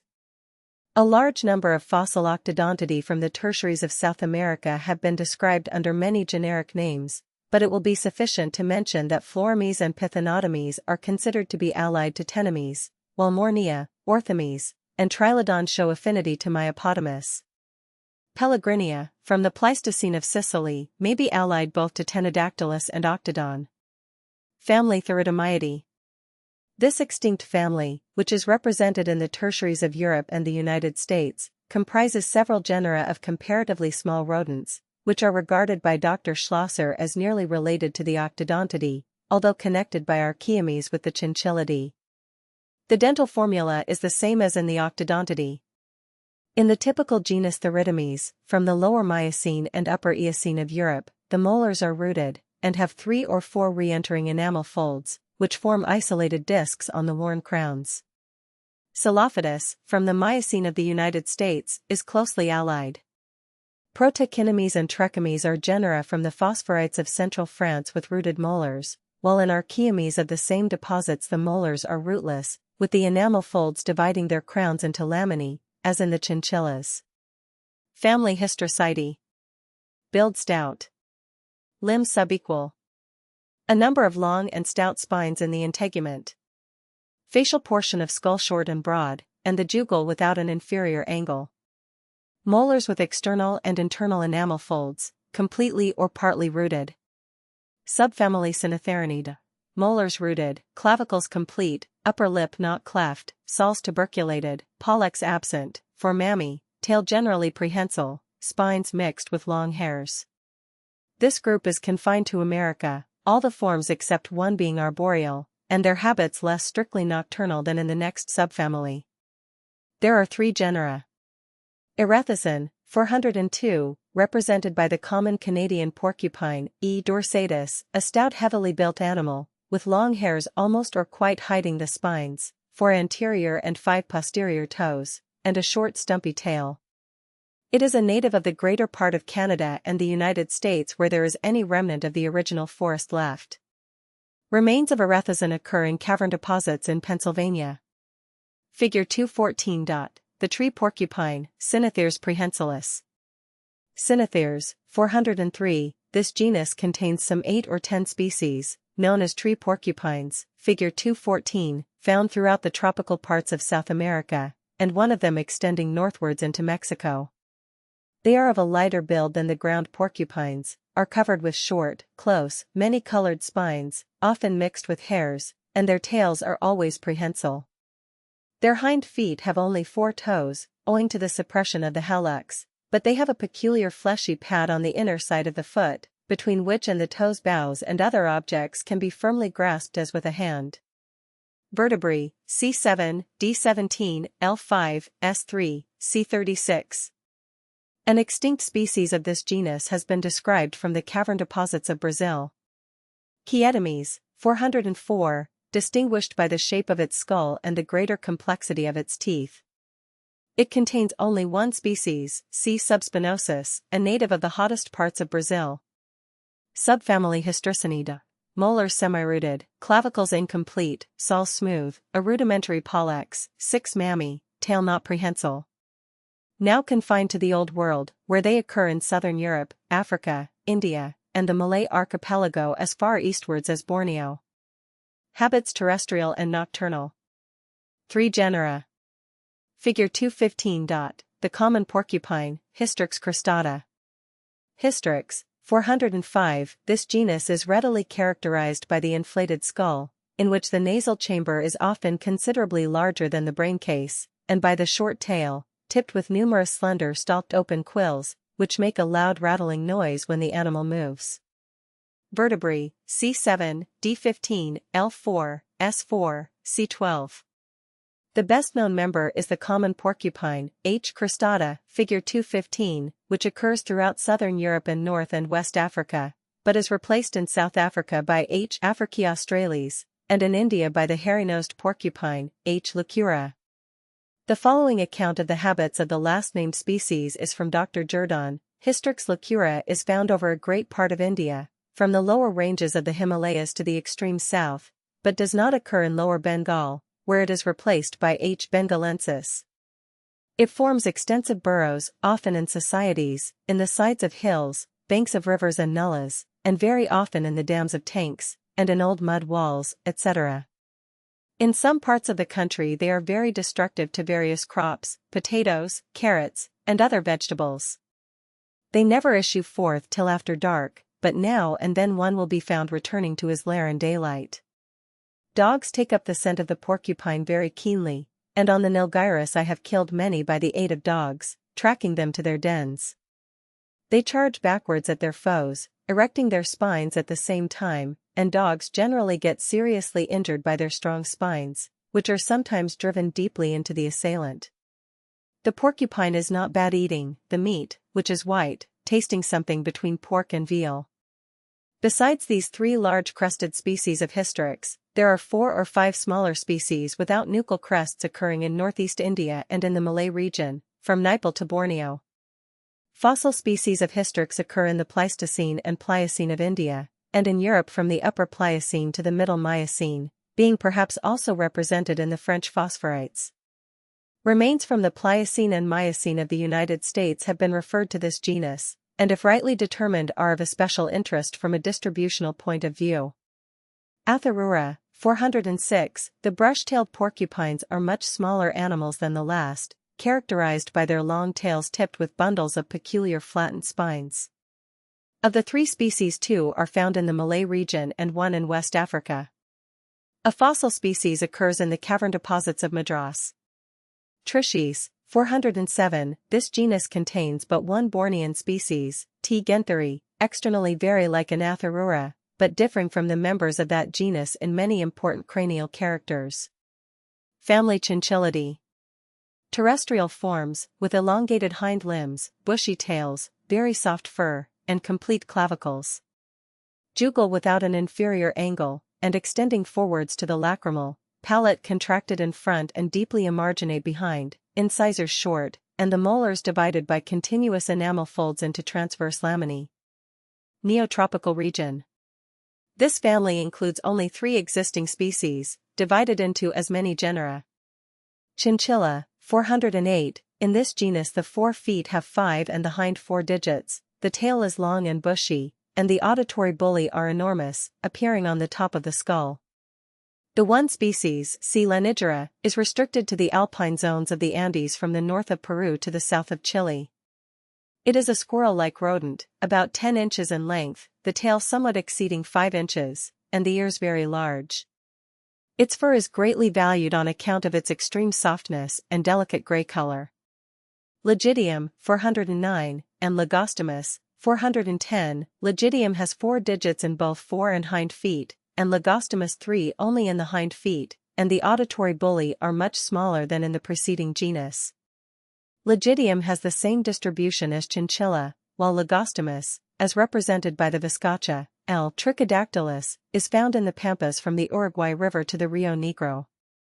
The Viscachas live in burrows, generally in large numbers, and are nocturnal in their habits. Remains referable to the existing species, as well as others which appear to belong to extinct forms, occur in the Pleistocene deposits of South America. Extinct genera. Several rodents from the South American tertiaries more or less closely allied to Ligostomus have been described by Dr. Ameghino under the names of Proligostomus, Plioligostomus, etc. The huge megames, Potomarchus, from the infrapampian deposits of Parana and Patagonia, is referred to this family, and has dimensions approximating to those of an ox. Other fossil genera have received the names of Epiblema and Tetrastylus. Family Castoroididae. Castoroids, 411, the large beaver-like rodent with the dimensions of a bear from the Pleistocene of the United States described under this name is regarded by Dr. Cowes as the type of a family. Its dentition is nearest to that of Chinchilla and Hydrochaeris, but some of the cranial characters are like those of the Castoridae. The genera Amblyriza and Loxomolus, from the Pleistocene of the Antilles, appear to be allied types. Family Dasyproctidae. Terrestrial forms with subequal limbs, hoof-like claws, short or obsolete tail, and rudimentary clavicles. Mandibular masseteric ridge obsolete, palate broad, incisors long, molars semi-rooted, with external and internal enamel folds. Neotropical region. Dasyprocta, 412, includes several slender-limbed species, with 3 hind toes, commonly called agudas, inhabiting Central and South America. 1. D. cristata, extending into the West Indian Islands. Numerous fossil remains of this genus occur in the cavern deposits of Brazil. Caelogenes, 413, this genus is readily characterized by the presence of 5 hind toes, and the extraordinary development of its zygomatic arches, which are enormously expanded vertically, forming great convex bony capsules on the sides of the face, enclosing on each side a large cavity lined with mucous membrane, and communicating by a small opening with the mouth. The paca, C. paca, is about 2 feet long, and, like the species of Dasyprocta, lives generally in the forests or along the banks of rivers. This species appears to date from the epoch of the Pleistocene deposits of the Brazilian caves. A smaller species from Ecuador, living at elevations of from 600 to 10,000 feet, has been described as C. taxonoski. Family Dinomyidae. Distinguished from the Dasyproctidae by the cleft upper lip, rather long and bushy tail, the presence of 4 digits in both fore and hind feet, and the complete clavicles. The manubrium is broad, the optic foramina are confluent, the incisors broad, and the molars rootless, with enamel folds dividing them into transverse laminae. Dynames, 414, the sole representative of this family is the rodent known as D. braunicki, of which hitherto only a single specimen has been obtained. This was captured in Peru, where it was found at daybreak walking about a courtyard. The inhabitants of the district were previously unacquainted with the species, from which its extreme rarity may be inferred. Externally it resembles much the paca, having similar S-like nostrils, but in the laminated molars, and many features of the skeleton, it differs from all the other rodents with hoof-like nails. It is regarded by its describer, the late Professor Peters, as a connecting link between the Octodontidae, Chinchillidae, Dasyproctidae, and Cavidae. Family Cavidae. Terrestrial or natatorial forms, with short incisors, strong mandibular masseteric ridges, long and curved paroccipitals, and palate contracted in front. 4 feet with 4 digits, hind feet with 3. Clavicles imperfect. Molars divided by enamel folds into transverse laminae, milk teeth shed before birth. Other characters as in Dasyproctidae. Neotropical region. Cavia, 415, limbs and ears short, subequal, tail none. Vertebrae, C7, D13, L6, S4, C7. This genus includes several species widely distributed throughout South America, extending even to the Straits of Magellan. The restless cavy, C. porcellus, which is found throughout Uruguay and Brazil, has been very generally regarded as the ancestral form of the domesticated guinea pig. It is about 10 inches long, and weighs a little over a pound. Its fur is long and of a nearly uniform grayish-brown color. This species is rarely found in dry sandy localities, preferring marshes covered with aquatic plants, among which it lies concealed, feeding in the early morning and after sunset in the evening, but when the soil is dry it forms burrows. It lives in societies of from 6 to 18 individuals, breeding but once a year, with one, or at most only two, young at a birth. The guinea pig, probably a misnomer of Guiana pig, is larger than C. porcellus, and is regarded by Dr. Naring as descended from another species, C. cutlery. It is white in color, with irregular patches of reddish-brown and black.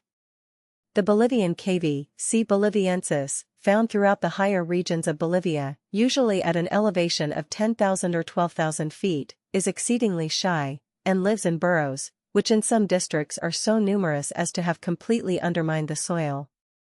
The rock cavy, C. rupestris, distinguished by its short, blunt nails, is found in rocky situations throughout Brazil, and is much sought after for its flesh.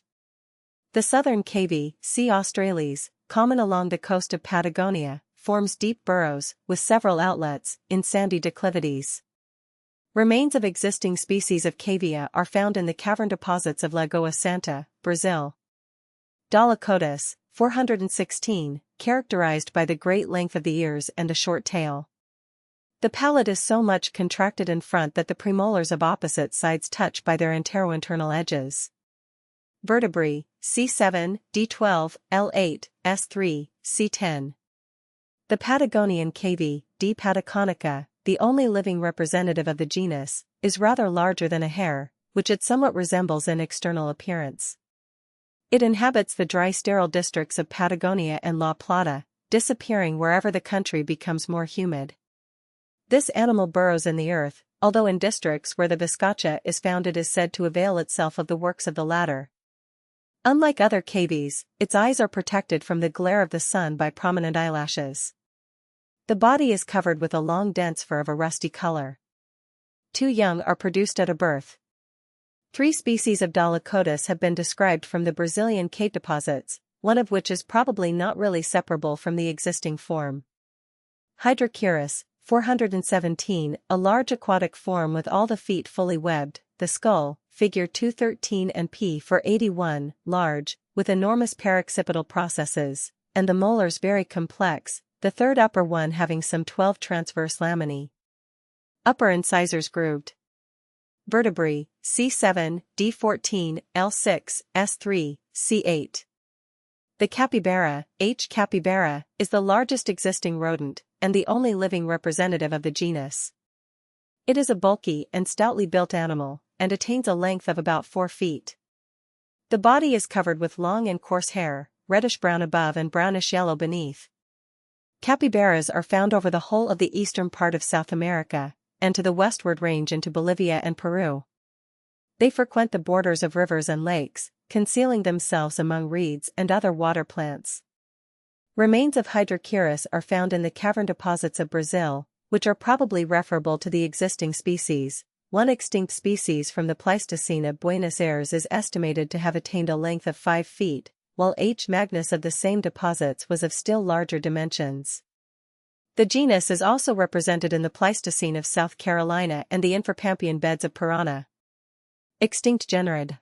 A number of South American fossil rodents have been referred to extinct genera of Cavidae. Thus Plexicoris, from the Tertiary of Argentina, differs from Hydrochirus in having only 9 laminae in the last upper molar. Cardiomes, Cardiatherium, etc., from the infrapampians are also stated to be allied to Hydrochirus, while Contracavia, of the same deposits, is related to cavia, but of larger size. Microcavia, again, from the Pleistocene of Argentina, is regarded as connecting cavia with Dolichotis. The tertiary European genera Isiodormes and Nezoceridon are apparently referable to the present family. Suborder Duplicidentata. 2 pairs of incisors in the upper jaw, the second very small, and placed directly behind the large first pair, the enamel of which extends round to their posterior surfaces. At birth there are 3 pairs of these incisors, but the outer one on each side is soon lost. Incisive foramina large, and usually confluent, bony palate very narrow from before backwards, no true alisphenoid canal, fibula ankylose to the tibia, and articulating with the calcaneum. Testes permanently external. This suborder includes the picas, hares, and rabbits, all of which are strictly terrestrial. Family Lagomyidae. Complete clavicles, subequal limbs, no external tail, and short ears. Skull depressed, frontals contracted and without postorbital processes, P superscript 1/ or superscript 2/2, molars rootless, with transverse enamel folds. Palearctic and Nearctic. Lagomies, 418, represented by about a dozen species of small guinea pig-like animals, inhabiting chiefly the mountainous parts of northern Asia, from 11,000 to 14,000 feet, one species only being known from southeast Europe, and another from the Rocky Mountains. The pikas, or tailless hares, live in holes among the rocks of their native mountains, and are agile and shy little creatures. The genus is well represented through the upper and middle tertiaries.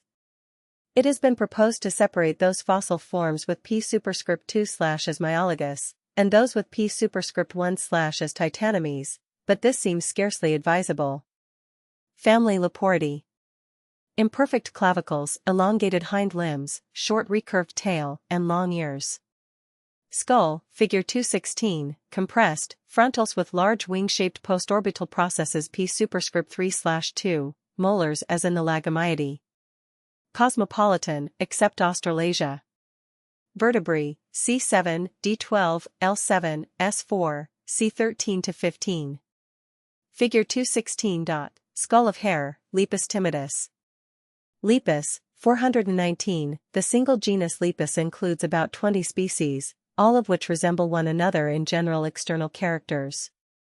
In all, the four limbs have 5 and the hind only 4 digits, and the soles of the feet are densely clothed with hairs similar to those covering the legs. The inner surface of the cheeks is also hairy. Although the family has such a wide distribution, the greater number of the species are restricted to the Palearctic and Nearctic regions. Only a single species, L. brasiliensis, extending into South America, where it has existed since the date of the Pleistocene deposits of the Brazilian caves. The common hare, L. timidus, 420, may be taken as a typical example of the genus, and is characterized by the great length of the ears and hind limbs. It is found in all parts of Europe except the north of Russia, the Scandinavian peninsula, and Ireland. Its fur is usually of a tawny gray color above and white beneath, with the upper surface of the short tail and the tips of the ears black. The color of the fur differs, however, considerably in different latitudes and at different seasons of the year, showing a tendency to become white during winter in northern countries, while assuming a reddish-yellow hue in the more genial climate of southern Europe. The hare is a nocturnal animal, remaining during the day on its form, as the slight depression is called which it makes in the open field, usually among grass. Figure 217. The common hare, Lepus timidus. The mountain hare, L. variabilis, is found throughout the northern part of the Palearctic region, ranging from Ireland in the west to Japan in the east, and also occurring in several of the more southerly mountain ranges, such as the Pyrenees, the Alps, and the Caucasus. It is smaller than the common species, with a smaller and more rounded head, and shorter ears, tail, and hind limbs. In cold climates the color of the whole animal changes in the winter to a pure white, as in figure 218, with the exception of the tips of the ears, which remain black. In Ireland no winter change of color takes place. Figure 218. The mountain hare, Lepus variabilis. The rabbit, L. cuniculus, speaking of the wild race only, is distinguished from the hare externally by its smaller size, shorter ears and feet, the absence or reduction of the black patch at the tip of the ear so characteristic of the hare, and by its grayer color.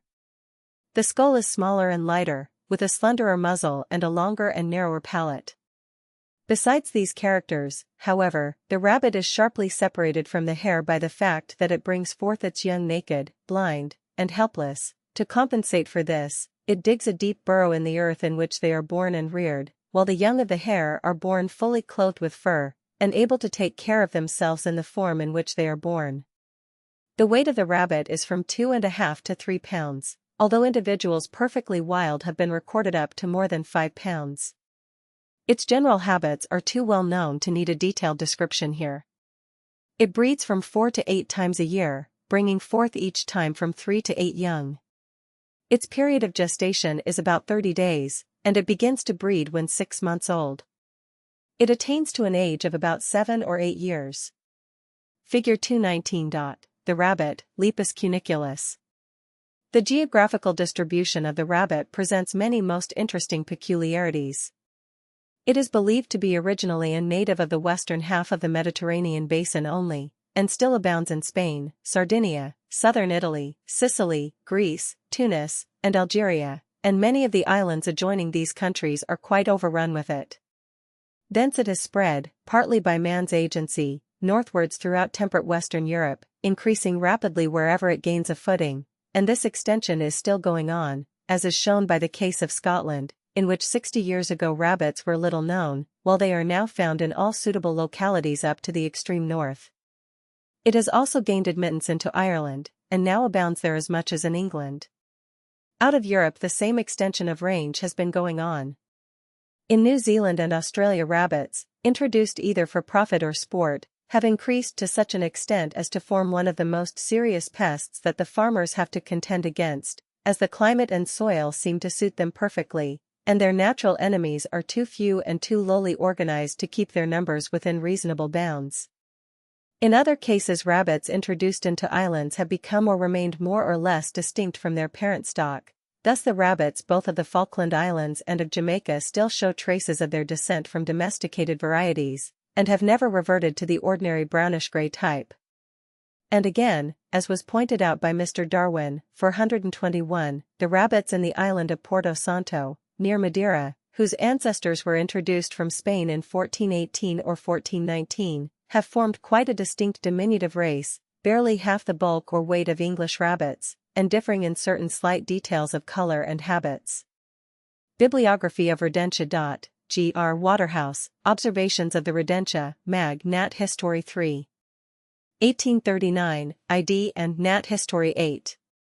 And X, 1839-42, ID on the geographical distribution of the Rodentia, Proc. Zol. SOC 1839, pages 162-174, ID Natural History of the Mammalia, Volume 2.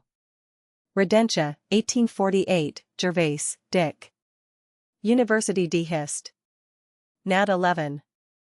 Page 202, 1848, Brandt, Untersuchungen über die Kraniologischen Entwicklungsstufen und Klassifikation der Nager der Jetztwelt, MEM.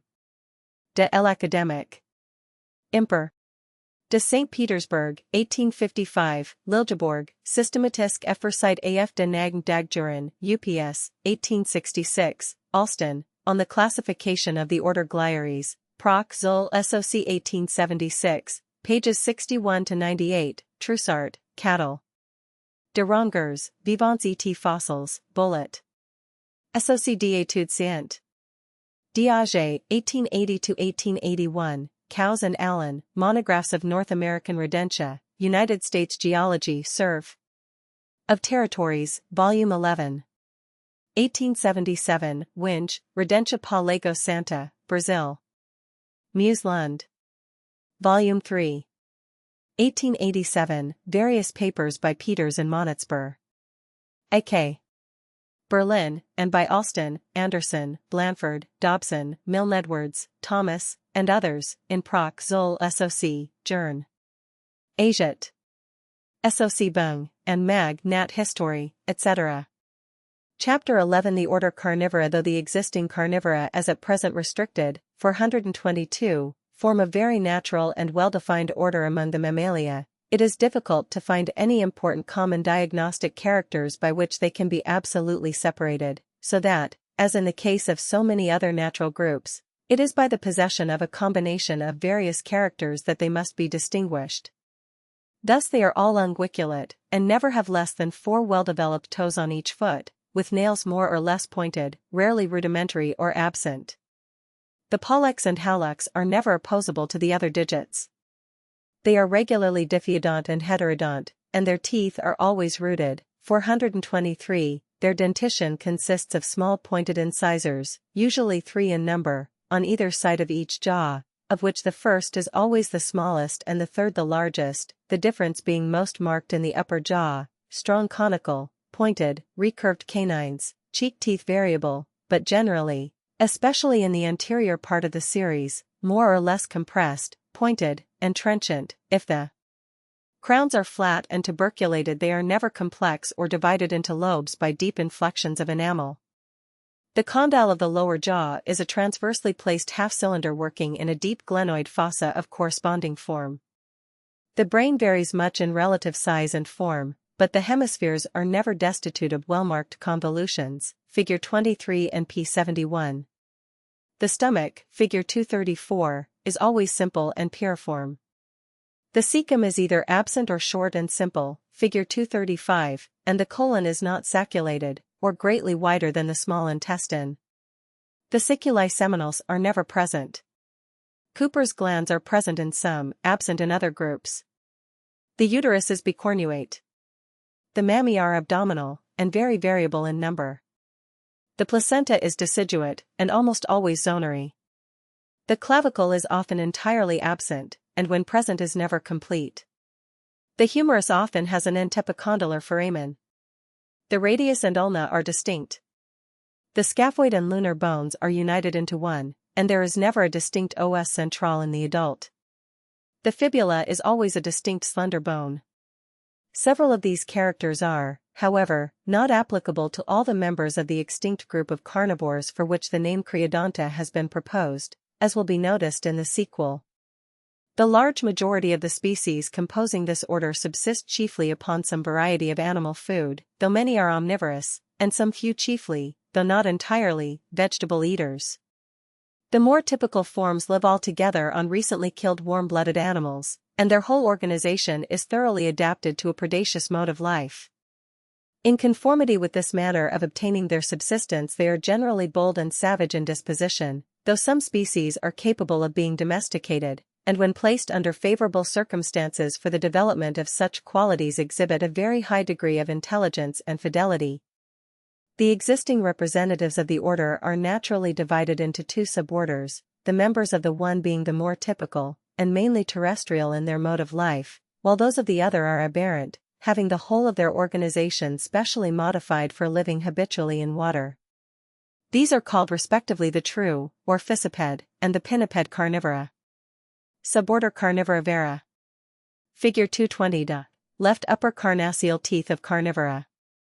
I. Felis, 2. Canis, 3. Ursus. 1. Anterior, 2. Middle, paracone, and 3. Posterior, metacone, cusp of blade, 4. Inner tubercle, protocone, supported on distinct root, 5. Inner cusp posterior in position, and without distinct root, characteristic of the ursidae. Generally adapted for terrestrial progression and mode of life, though some may be partially aquatic in their habits. The fore limbs never have the first digit, or the hind limbs the first and fifth digits, longer than the others. Incisors superscript 3/3 on each side, with very rare exceptions. Cerebral hemispheres more or less elongated, always with 3 or 4 gyri on the outer surface forming arches above each other, the lowest surrounding the sylvian fissure. The molar series of teeth have not the uniform characters of those of the Pinnipedia. There is always one tooth in each jaw which is specially modified, and to which the name of sectorial or carnassial tooth has been applied. The teeth in front of this are more or less sharp-pointed and compressed, while those behind it are broad and tuberculated. The characters of the carnassial teeth deserve special attention, as, though fundamentally the same throughout the suborder, they are greatly modified in different genera. The upper carnassial is the most posterior of the teeth which have predecessors, and is therefore reckoned as the last premolar, P/ of the typical dentition. It consists essentially of a more or less compressed blade supported on 2 roots and an inner tubercle supported by a distinct root, see Figure 220. The blade when fully developed has 3 cusps or lobes, 1, 2, and 3, but the anterior is always small, and often absent. The middle lobe is conical, high, and pointed, the posterior lobe has a compressed straight knife-like edge.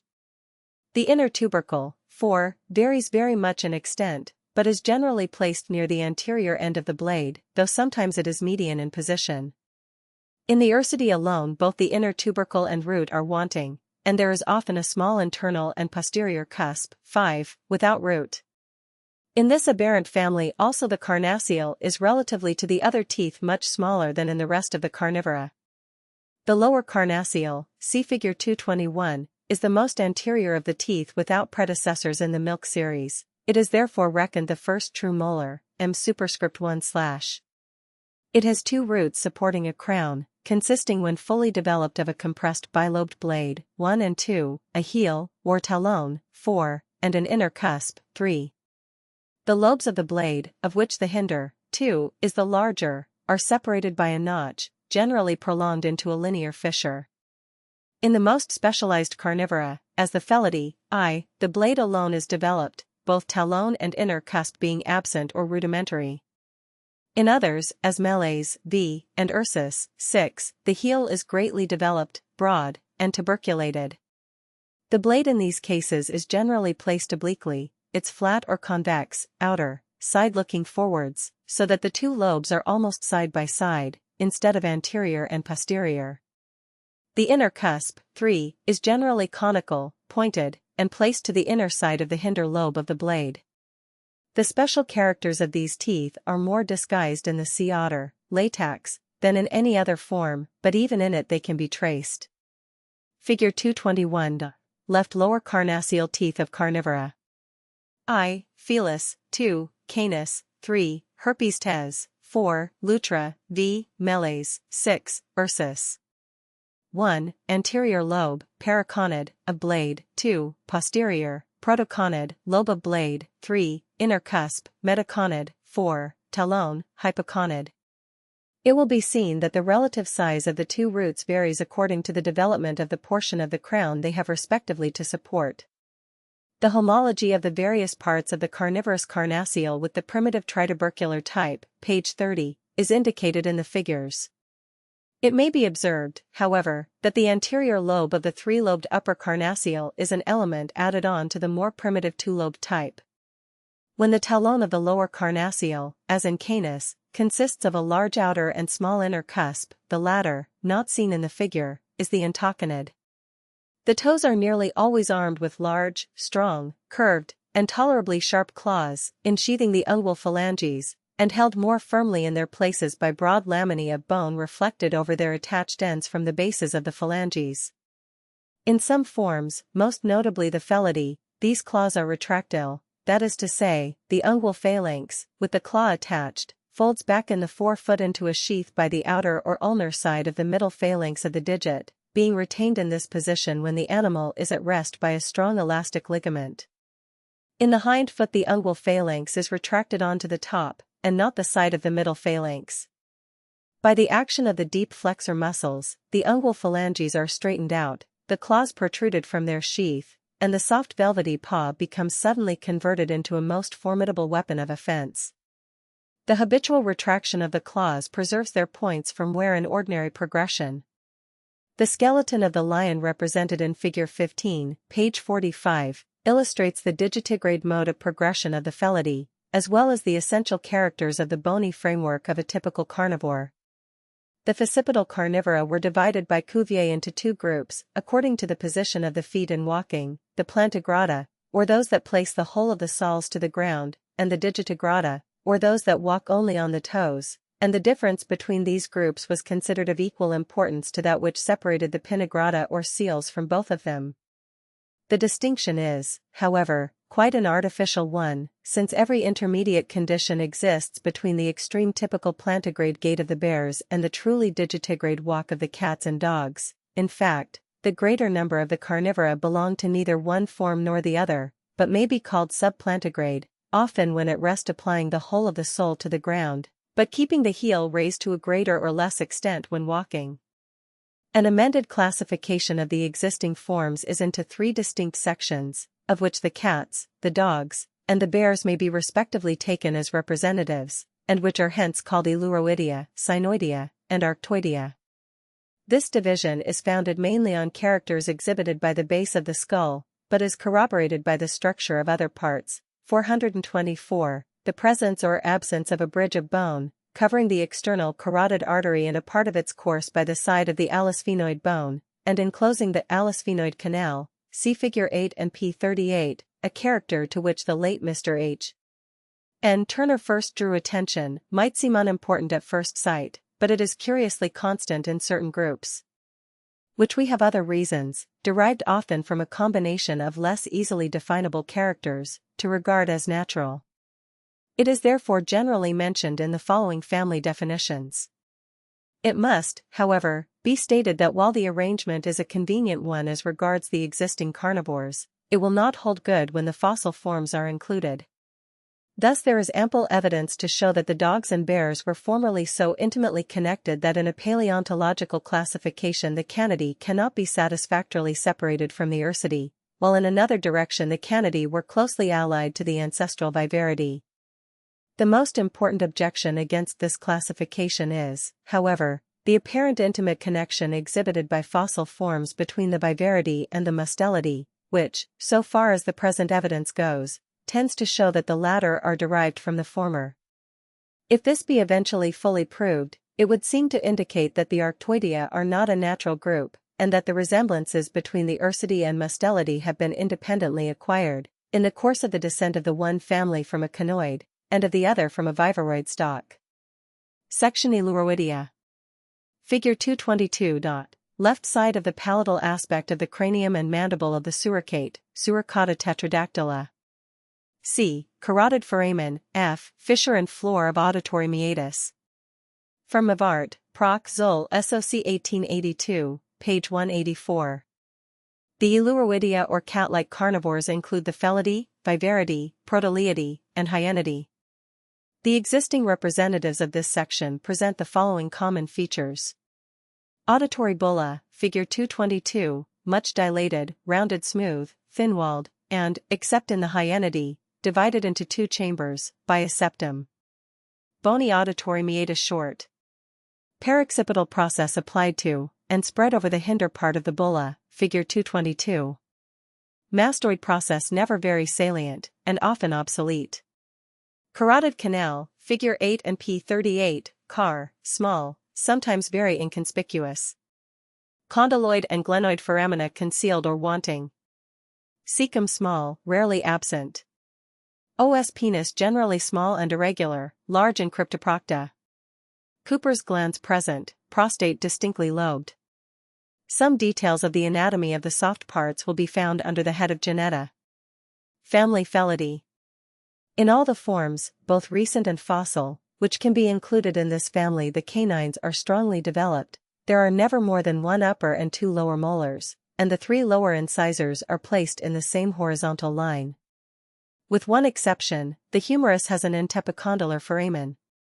The following characters are common to all the existing members. True molars reduced to one above and below, that of the upper jaw very small and transversely extended. Only two inferior premolars. Upper carnassial with three lobes to the blade, lower without talon or inner cusp. Auditory bulla not externally constricted. No elasphenoid canal. Carotid canal very minute. Digits 5 to 4. Dorsal vertebrae 13. Figure 223. Front view of skull of lion, Felis leo. Felis, 425. The whole structure of the animals of this genus exhibits the carnivorous type in its fullest perfection. Dentition, I superscript 3/3, C superscript 1/, P superscript 3/2, M superscript 1/, total 30. A distinctly cusped inner tubercle to the upper carnassial. Claws completely retractile. The upper anterior premolar, page 2, always small, and may be absent without any other modification in the dental or other structures. Such a variation should not therefore be considered as of generic importance. Incisors very small. Canines large, strong, slightly recurved, with trenchant edges and sharp points, and placed wide apart, figure 223. Premolars compressed and sharp-pointed. The most posterior in the upper jaw, the carnassial, a very large tooth, consisting of a subcompressed blade, divided into three unequal lobes supported by two roots, with a very small inner tubercle placed near the front end of the tooth and supported by a distinct root, figure 220. The upper true molar, a very small tubercular tooth placed more or less transversely at the inner side of the hinder end of the last. In the lower jaw the true molar, carnassial, reduced to the blade alone, which is very large, trenchant, and much compressed, divided into two subequal lobes. Occasionally it has a rudimentary talon, but never an inner cusp. The skull is generally short and rounded, though proportionally more elongated in the larger forms. The facial portion is especially short and broad, and the zygomatic arches are very wide and strong. The auditory bulli are large, rounded, and smooth. Vertebrae: C7, D13, L7, S3, C13 to 29. Clavicles better developed than in other carnivora, but not articulating with either the scapulae or sternum. Limbs digitigrade. Anterior feet with 5 toes, the third and fourth nearly equal and longest, the second slightly and the fifth considerably shorter, the pollex still shorter, not reaching as far as the metacarpophalangeal articulation of the second. Hind feet with only 4 toes. The third and fourth the longest, the second and fifth somewhat shorter and nearly equal, the hallux represented only by the rudimentary metatarsal bone. The claws all very large, strongly curved, compressed, very sharp, and exhibiting the retractile condition in the highest degree. The tail varies greatly in length, being in some a mere stump, in others nearly as long as the body. Ears of moderate size, more or less triangular and pointed. Eyes rather large. Iris very mobile, and with a pupillary aperture which contracts under the influence of light in some species to a narrow vertical slit, in others to an oval, and in some to a circular aperture. Tongue thickly covered with sharp-pointed, recurved horny papillae. Cecum small and simple. As in structure so in habits, the cats may be considered the most specialized of all the carnivora. All the known members of the genus feed, in the natural state, almost exclusively on warm-blooded animals which they have themselves killed. One Indian species, F. viverina, preys on fish and even, it is said, on freshwater mollusks. Unlike the dogs, they never associate in packs, and rarely hunt their prey in open ground, but from some place of concealment wait until the unsuspecting victim comes within reach, or with noiseless and stealthy tread, crouching close to the ground for concealment, approach near enough to make the fatal spring. In this manner they frequently attack and kill animals considerably exceeding their own size. They are mostly nocturnal, and the greater number, especially the smaller species, more or less arboreal. None are aquatic, and all take to the water with reluctance, though some may habitually haunt the banks of rivers or pools, because they more easily obtain their prey in such situations. The numerous species of the genus are very widely diffused over the greater part of the habitable world, though most abundant in the warm latitudes of both hemispheres. No species are, however, found in the Australian region, or in Madagascar. Although the Old World and New World cats, except perhaps the northern lynx, are all specifically distinct, no common structural character has been pointed out by which the former can be separated from the latter. On the contrary, most of the minor groups into which the genus has been divided have representatives in both hemispheres. Notwithstanding the considerable diversity in external appearance and size between different members of this extensive genus, the structural differences are but slight, and so variously combined in different species that the numerous attempts hitherto made to subdivide it are all unsatisfactory and artificial. The principal differences are to be found in the form of the cranium, especially of the nasal and adjoining bones, the completeness of the bony orbit posteriorly, the development of the first upper premolar and of the inner tubercle of the upper carnassial, the length of the tail, the form of the pupil, and the condition and coloration of the fur, especially the presence or absence of tufts or pencils of hair on the external ears. Writing in 1881, Professor Mivart, 426, gave the number of existing species of Felis as 48, but by Mr. Blanford's reduction of the number of Indian species, 427, the list may now be diminished to some 41. The following account is chiefly devoted to some of the more important and better-known species. A Old World species, the lion, F. Leo, figure 224, has been well known to man from the earliest historic times. Its geographical habitat made it familiar to all the races among whom human civilization took its origin, and its strongly marked physical and moral characteristics have rendered it proverbial, perhaps to an exaggerated degree, and have in all ages afforded favorite types for poetry, art, and heraldry. The literature of the ancient Hebrews abounds in allusions to the lion, and the almost incredible numbers that are stated to have been provided for exhibition and destruction in the Roman amphitheaters, as many as 600 on a single occasion by Pompey, for example, show how abundant these animals must have been within accessible distance of the capital of the world. The geographical range of the lion was once far more extensive than at present, even within the historic period covering the whole of Africa, the south of Asia, including Syria, Arabia, Asia Minor, Persia, and the greater part of northern and central India, and also the southeastern portion of Europe, as shown by the well-known story told by Herodotus of the attacks by lions on the camels which carried the baggage of the army of Xerxes on its march through the country of the Paeonians in Macedonia. The very circumstantial account of that historian shows that the animal in his time ranged through the country south of the Balkans, through Romania to the west of the river Karasu, and through Thessaly as far south as the Gulf of Lepanto and the Isthmus of Corinth, having as its western boundary the river Potamo and the Pindus Mountains. The whole of the evidence relating to the existence of lions in Europe, and to their retreat from that continent shortly before the commencement of the Christian era, has been collected in the article on Felis Spelaea in Boyd Dawkins and Sandford's British Pleistocene Mammalia, 1868. Fossil remains attest a still wider range, as it is shown in the same work that there is absolutely no osteological or dental character by which the well-known cave lion, F. spelaea, so abundantly found in cave deposits of the Pleistocene age in Western Europe, can be distinguished from the existing F. leo. Figure 224. Lion and lioness, after a drawing by Wolfe in Eliot's monograph of the Felidae. At the present day the lion is found in localities suitable to its habits, and were not exterminated, as it probably was in Europe, by the Incroac.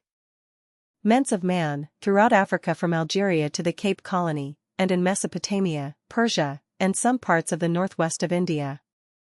According to Blanford, 428, lions are still very numerous in the reedy swamps bordering the Tigris and Euphrates, and also occur on the west flanks of the Zagros Mountains and the oak-clad ranges near Shiraz, to which they are attracted by the immense herds of swine which feed on the acorns. The lion nowhere exists in the tableland of Persia, nor is it found in Baluchistan. In India, where it is verging on extinction, it appears now to be confined to parts of Kadiwar and Rajputana, though within the present century its range extended through the northwest part of India, from Bawalpur and Sindh to at least the Jumna, about Delhi, southward as far as Khandesh, and in central India through the Sagar and Narbada territories, Bundelkhand, and as far east as Palamau. It was extirpated in Haryana about 1824. One was killed at Railai, in the Dumo district, Sagar and Narbada territories, so late as in the cold season of 1847-48, and one was shot in 1810 near Kotdaji, Sindh, 429. The great variations in external characters which different lions present, especially in the color and the amount of mane, has given rise to the idea that there are several species, or at all events distinct varieties peculiar to different localities. It was at one time supposed, on the authority of Captain Walter Smee, 430, that the lion of Gujarat differed essentially from that of Africa in the absence of a mane, but subsequent evidence has not supported this view, which was probably founded upon young specimens having been mistaken for adults. Lions from that district as well as from Babylonia, which have lived in the gardens of the London Zoological Society, have had as fully developed manes as any other of the species. Mr. F. C. Seelis, 431, has shown that in South Africa the so-called black-maned lion and others with yellow scanty manes are found, not only in the same locality, but even among individuals of the same parentage. The lion belongs to a well-defined group, containing the largest members of the genus, and differing from the others in the well-marked character that the anterior cornu of the hyoid arch is but little ossified, so that this arch is connected with the cranium by a long ligament, instead of by a continuous chain of bones, and by the less important one that the pupil of the eye, when contracted, is a circular hole, instead of a vertical slit as in the cat. The lion agrees with the tiger and the leopard in these respects, but differs from them in its uniform style of coloring, and from all the other felidae in the arrangement of its hairy covering. Thus the hair of the top of the head, chin, and neck, as far back as the shoulder, is not only very much longer, but also differently disposed from the hair elsewhere, being erect or directed forwards, and so constituting the characteristic ornament called the mane. There is also a tuft of elongated hairs at the end of the tail, one upon each elbow, and in most lions a copious fringe along the middle line of the under surface of the body, wanting, however, in some examples, 432, it must, however, be observed that these characters are peculiar to the adults of the male sex only, and that young lions show indications of the darker stripes and mottlings so characteristic of the greater number of the members of the genus. The usual color of the adult is yellowish-brown, but it may vary from a deep red or chestnut brown to an almost silver gray. The mane, as well as the long hair of the other parts of the body, sometimes scarcely differs from the general color, but it is usually darker and not unfrequently nearly black. The mane begins to grow when the animal is about 3 years old, and is fully developed at 5 or 6. In size the lion is only equaled or exceeded by the tiger among the existing felidae, though both species present great variations. The largest specimens of the latter appear to surpass the largest lions. A full-sized South African lion, according to Celis, measures slightly less than 10 feet from nose to tip of tail, following the curves of the body. Harris gives 10 feet 6 inches, of which the tail occupies 3 feet. The lioness is about a foot less. The tongue, like that of the other species of the genus, is long and flat, and remarkable for the development of the papillae of the anterior part of the dorsal surface, which, except near the edge, are modified so as to resemble long, compressed, recurved, horny spines or claws, these, near the middle line, attaining the length of 1/5 of an inch.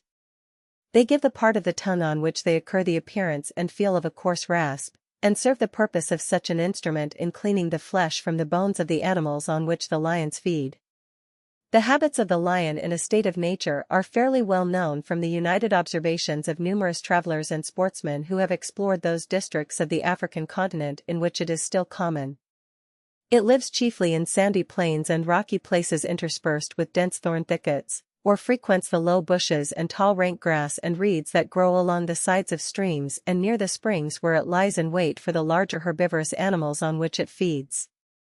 Although it is occasionally seen abroad during the day, especially in wild and desolate regions, where it is subject to but little molestation, the night is, as in the case of so many other predaceous animals, the period of its greatest activity.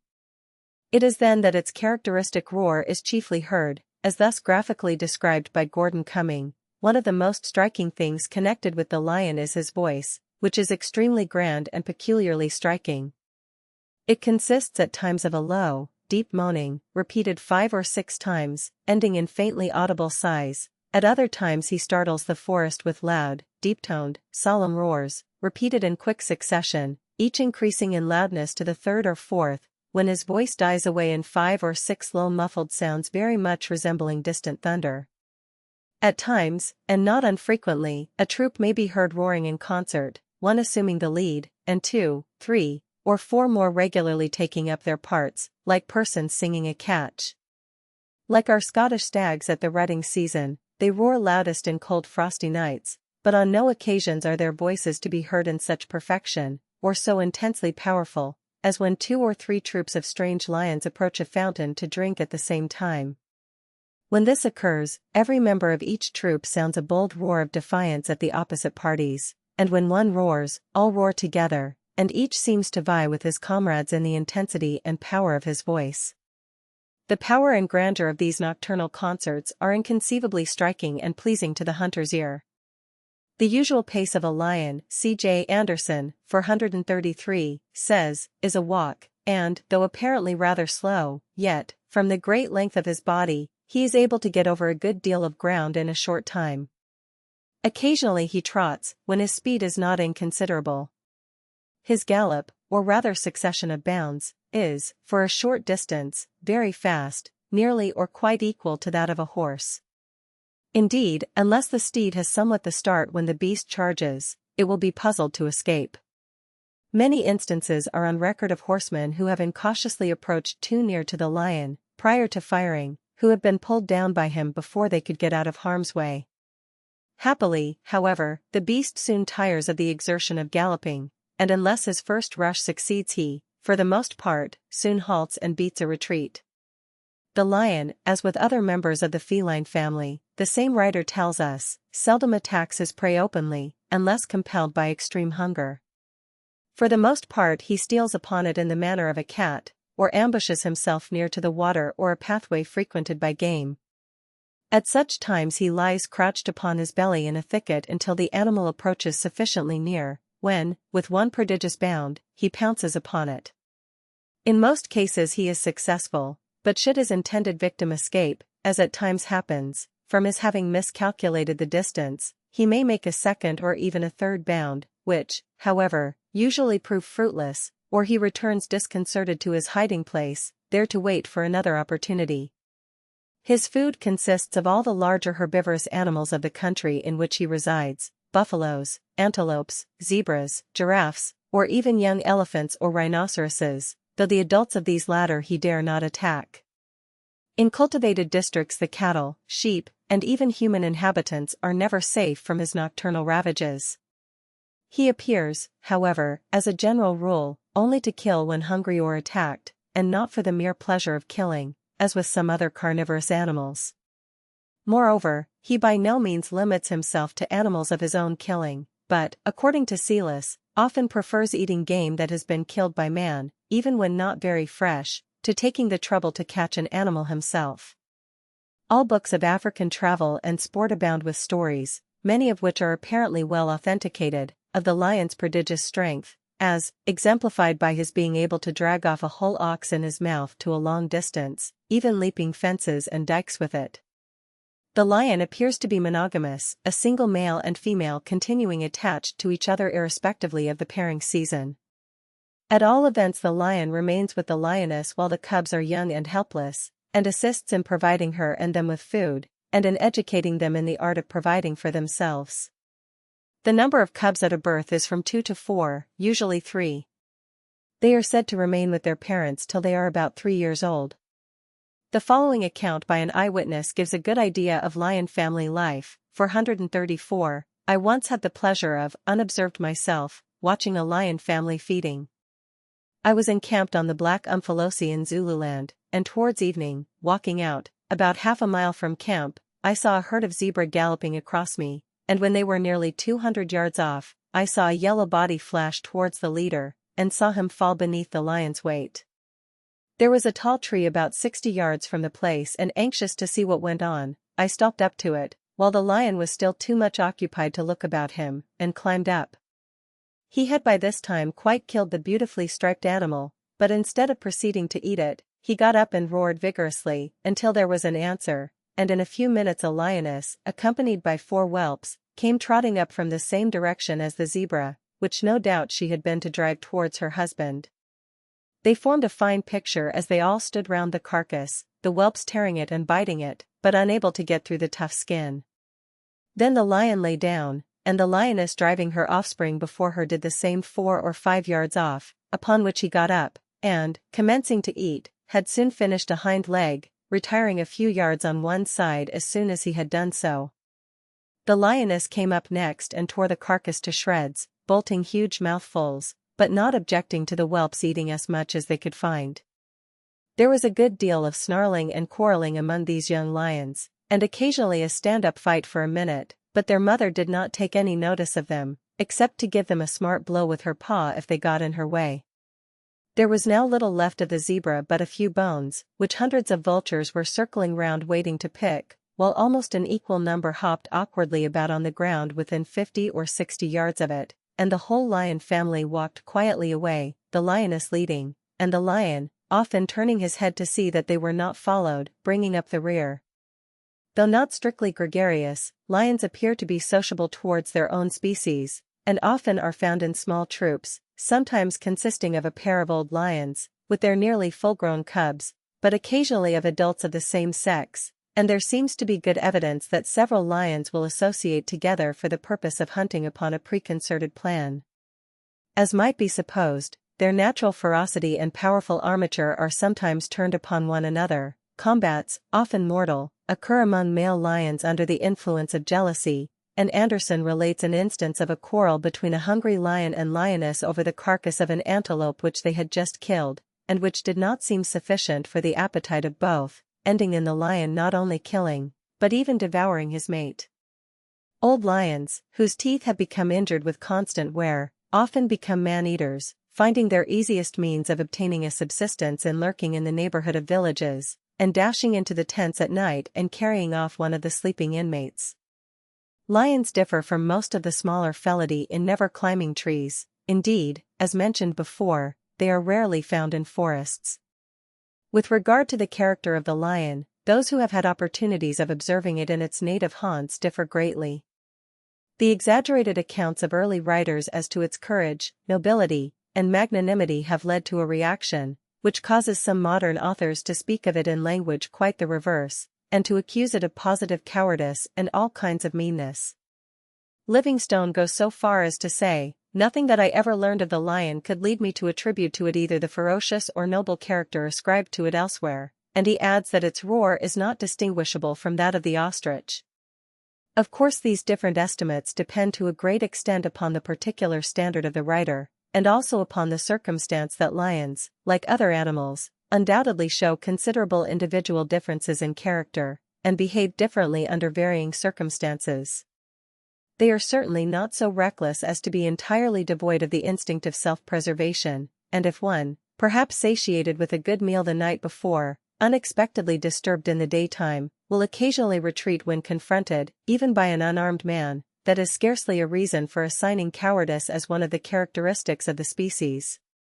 The latest authority, Selous, while never denying the daring courage of the lion when hungry or provoked, and vindicating the awe-inspiring character of the roar of several lions in unison, when heard at close quarters, as the grandest sound in nature, says with regard to its outward aspect, "It has always appeared to me that the word majestic is singularly inapplicable to the lion in its wild state, as when seen by daylight he always has a stealthy furtive look that entirely does away with the idea of majesty. To look majestic a lion should hold his head high. This he seldom does. When walking he holds it low, lower than the line of his back, and it is only when he first becomes aware of the presence of man that he sometimes raises his head and takes a look at the intruder, usually lowering it immediately, and trotting away with a growl. When at bay, standing with open mouth and glaring eyes, holding his head low between his shoulders, and keeping up a continuous low growling, twitching his tail the while from side to side, no animal can look more unpleasant than a lion, but there is then nothing majestic or noble in his appearance. Notwithstanding this evidently truthful description of the animal when seen under what may be called unfavorable circumstances, no one with an eye for beauty can contemplate the form of a fine specimen of a lion, at all events in a state of repose, even though in the confinement of a menagerie, without being impressed with the feeling that it is a grand and noble-looking animal.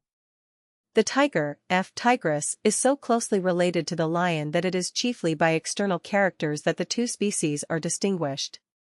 There are, however, slight distinctions in the proportionate size of the lower teeth, the general form of the cranium, and the relative length of the nasal bones and ascending processes of the maxillaries by which the skull of the lion and tiger can be easily discriminated by the practiced observer.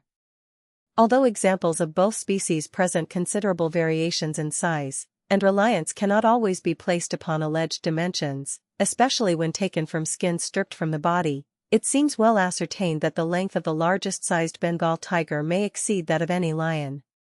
According to Mr. W. T. Blanford, 435, adult males measure from 5.5 to 6.5 feet from the nose to the root of the tail itself measuring some 3 feet in length. Measured along the curves of the head and back to the tip of the tail, males usually give a length of from 9 to 10 feet, but some specimens reach to 12 feet. The female is somewhat smaller, and has a lighter and narrower head. The tiger has no mane, but in old males the hair of the cheeks is rather long and spreading. The ground color of the upper and outer parts of the head, body, limbs, and tail is a bright rufous fawn, and these parts are beautifully marked with transverse stripes of a dark, almost black color. The markings vary much in different individuals, and even on the two sides of the same individual. The under parts of the body, the inside of the limbs, the cheeks, and a large spot over each eye are nearly white. The tigers which inhabit hotter regions, as Bengal and the South Asiatic islands, have shorter and smoother hair, and are more richly colored and distinctly striped than those of northern China and Siberia, in which the fur is longer, softer, and lighter colored. Figure 225. The tiger, Felis tigris. The tiger is exclusively Asiatic, but has a very wide range in that continent, having been found in almost all suitable localities south of a line drawn from the river Euphrates, passing along the southern shores of the Caspian and Sea of Aral by Lake Baikal to the Sea of Okhotsk. Its most northern range is the territory of the Amur, its most southern the islands of Sumatra, Java, and Bali. Westward it reaches to Turkish Georgia and eastward to the island of Sagalan. It is absent, however, from the great elevated plateau of Central Asia, nor does it inhabit Ceylon, Borneo, or the other islands of the Indo-Malayan archipelago, except those above mentioned. Its absence from Ceylon leads Mr. Blanford to conclude that the tiger has only recently migrated into southern India. The principal food of the tiger in India is cattle, deer, wild hog, and peafowl, and occasionally human beings. The regular man-eater is generally an old tiger whose vigor is past, and whose teeth are worn and defective. It takes up its abode in the neighborhood of a village, the population of which it finds an easier prey than the larger or wilder animals named above.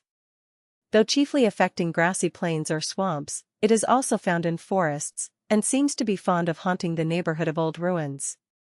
As a rule, tigers do not climb trees, but when pressed by fear, as during an inundation, they have been known to do so. They take to the water readily and are good swimmers. The tigers of the Sundarbans, Ganges Delta, continually swim from one island to the other to change their hunting grounds for deer. The following extract on the habits of the tiger is taken from Sir J. Fayer's Royal Tiger of Bengal, 1875. The tigress gives birth to from 2 to 5, even 6 cubs, but 3 is a frequent number. She is a most affectionate and attached mother, and generally guards and trains her young with the most watchful solicitude. They remain with her until nearly full grown, or about the 2nd year, when they are able to kill for themselves and begin life on their own account. Whilst they remain with her she is peculiarly vicious and aggressive, defending them with the greatest courage and energy, and when robbed of them is terrible in her rage, but she has been known to desert them when pressed, and even to eat them when starved. As soon as they begin to require other food than her milk, she kills for them, teaching them to do so for themselves by practicing on small animals, such as deer and young calves or pigs. At these times she is wanton and extravagant in her cruelty, killing apparently for the gratification of her ferocious and bloodthirsty nature, and perhaps to excite and instruct the young ones, and it is not until they are thoroughly capable of killing their own food that she separates from them. The young tigers are far more destructive than the old. They will kill 3 or 4 cows at a time, whilst the older and more experienced rarely kill more than one, and this at intervals of from 3 or 4 days to a week. For this purpose the tiger will leave its retreat in the dense jungle, proceed to the neighborhood of a village or gowrie, where cattle feed, and during the night will steal on and strike down a bullock, drag it into a secluded place, and then remain near the mari, or kill, for several days, until it has eaten it, when it will proceed in search of a further supply, and, having found good hunting ground in the vicinity of a village or gowrie, continue its ravages, destroying 1 or 2 cows or buffaloes a week. It is very fond of the ordinary domestic cattle, which in the plains of India are generally weak, half-starved, undersized creatures. One of these is easily struck down and carried or dragged off. The smaller buffaloes are also easily disposed of, but the buffalo bulls, and especially the wild ones, are formidable antagonists, and have often been known to beat the tiger off, and even to wound him seriously. In many districts of India the number of tigers has been very considerably diminished of late years. In some other countries they appear, however, to be on the increase, thus according to one of the administration reports of Java laid before the Dutch chambers, portions of that island are being depopulated through tigers. In 1882 the population of a village in the southwest of the Bantam province was removed and transferred to an island off the coast in consequence of the trouble caused to the people by tigers. These animals have now become an intolerable pest in parts of the same province. The total population is about 600,000, and, in 1887, 61 were killed by tigers, and in consequence of the dread existing among the people, it has been proposed to deport the inhabitants of the villages most threatened to other parts of the country where tigers are not so common, and where they can pursue their agricultural occupations with a greater degree of security. At present they fear to go anywhere near the borders of the forest. The people seem disinclined, or they lack the means and courage, to attack and destroy their enemy, although considerable rewards are offered by government for the destruction of beasts of prey. In 1888 the reward for killing a royal tiger was raised to 200 florins. It appears also that the immunity of the tiger is in part due to superstition, for it is considered wrong to kill one unless he attacks first or otherwise does injury. The leopard, F. pardus, figure 226, although belonging to the same restricted group as the two preceding species, is distinguished from both by its inferior size and its coloration. The animal now commonly known as the leopard was called pard, Pyrodelta omicron and Pyrodelta alpha lambda iota, or panther, Pi nu theta eta rho, by the ancients. Leopard, leopardus, is a later term, originally applied, it is believed, to the cheetah or hunting leopard, upon the supposition that it was a creature intermediate between the lion and the true pard. If so, it has been completely transferred to the more common species, and though in this sense a perfectly unnecessary and unmeaning term, has gradually superseded those by which this was originally known. Pard, so commonly used by Elizabethan authors, is now nearly obsolete in the English language, and panther has either become synonymous with leopard, or is used vaguely for any similar large feline animal, even the puma of America. Figure 226. The leopard, Felis pardus. Owing to their extensive geographical range, and the great variations, both in size, form, and coloration to which leopards are subject, zoologists have scarcely decided whether all the forms popularly referred to this animal should be regarded as specifically alike, or whether they should constitute several distinct species, but the prevailing opinion is in favor of the former view. The attempts to separate a larger and more robust variety, under the name of panther, from a smaller and more graceful form, to which the term leopard might properly be restricted, have failed, owing to the existence of intermediate conditions which cannot be assigned definitely to either one or the other form. 436. The most marked anatomical difference yet noted in different varieties of leopard is in the length of the tail as compared with that of the body, even the number of the caudal vertebrae showing variation, though within what limits, and whether correlated with other characters, has not yet been clearly ascertained. The fur of those specimens which inhabit the most northern confines of its range of distribution, as North China, is longer and softer, and the markings are consequently less distinct than on those from more congenial climates, and the well-marked variation thus produced has given rise to the idea of specific distinction. The size of different individuals, as before said, varies greatly, the head and body usually measuring from 3.5 to 4.5 feet in length, and the tail from 2.5 to 3 feet. But specimens have been met with which fall short of or exceed these limits. The ground color of the fur varies from a pale fawn to a rufous buff, graduating into a pure white on the under parts and inside of the limbs. This is spotted over with dark brown or black, the spots on the back and sides being arranged in rosettes or broken rings, which vary greatly in size and distinctness in different individuals, but are without the central spot seen in those of the jaguar. The spots on the under parts and limbs are simple and blacker than those on the other parts of the body. The bases of the ears behind are black, the tips buff. The upper side of the tail is buff, spotted with broken rings like the back, its under surface white with simple spots. The hair of the cubs is longer than that of the adults, its ground color less bright, and its spots less distinct. Perfectly black leopards, which, however, in certain lights show the characteristic markings on the fur, are not uncommon. These appear to be examples of melanism, occurring as individual variations, sometimes in one cub out of a litter of which the rest are normally colored, and therefore not indicating a distinct race, much less a species. These are met with chiefly in southern Asia. We are not aware of any recorded case from Africa, though there seems no reason why they should not occur. In habits the leopard resembles the other large cat-like animals, yielding to none in the ferocity and bloodthirstiness of its disposition. It is exceedingly quick and active in its movements, but seizes its prey by waiting in ambush or stealthily approaching to within springing distance, when it suddenly rushes upon it and tears it to the ground with its powerful claws and teeth.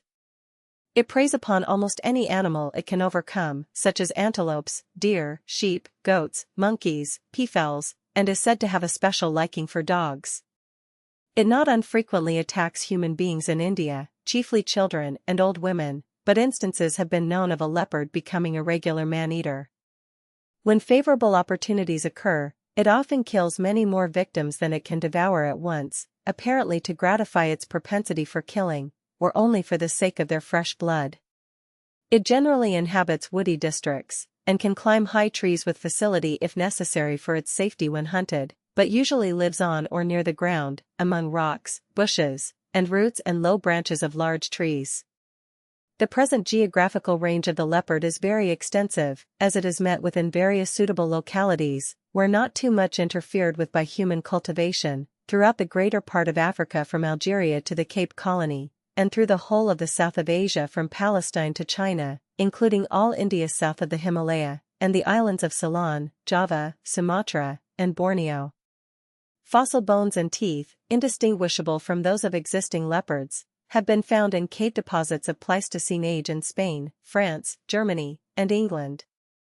The evidence of the former existence of the leopard in England is described at length by Boyd Dawkins and Samford in their British Pleistocene Mammalia, 437. The ounce, or snow leopard, F. uncia, inhabits the highlands of Central Asia, from the lofty mountains of Tibet to the southern parts of Siberia, at altitudes of from 900 to 18,000 feet above the sea. It is about the size of the common leopard, but lighter in color, with longer fur, less distinct spots, and a long thick tail.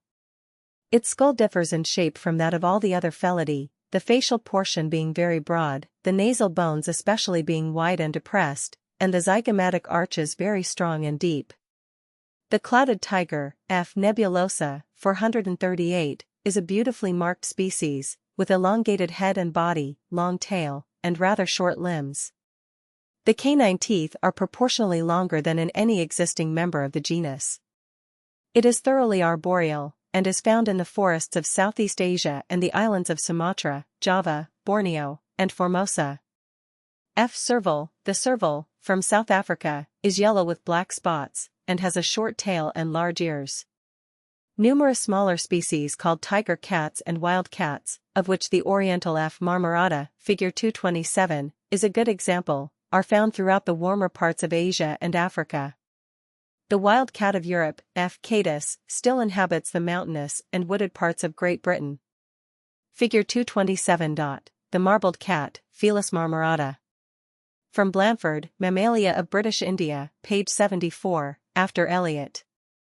The Kafir cat, F. caffra, 439, of Africa and southern Asia, was the species held in veneration by the ancient Egyptians, and immense numbers of its mummified remains have recently been found in Egypt, whence they have been imported in large quantities to this country for manure.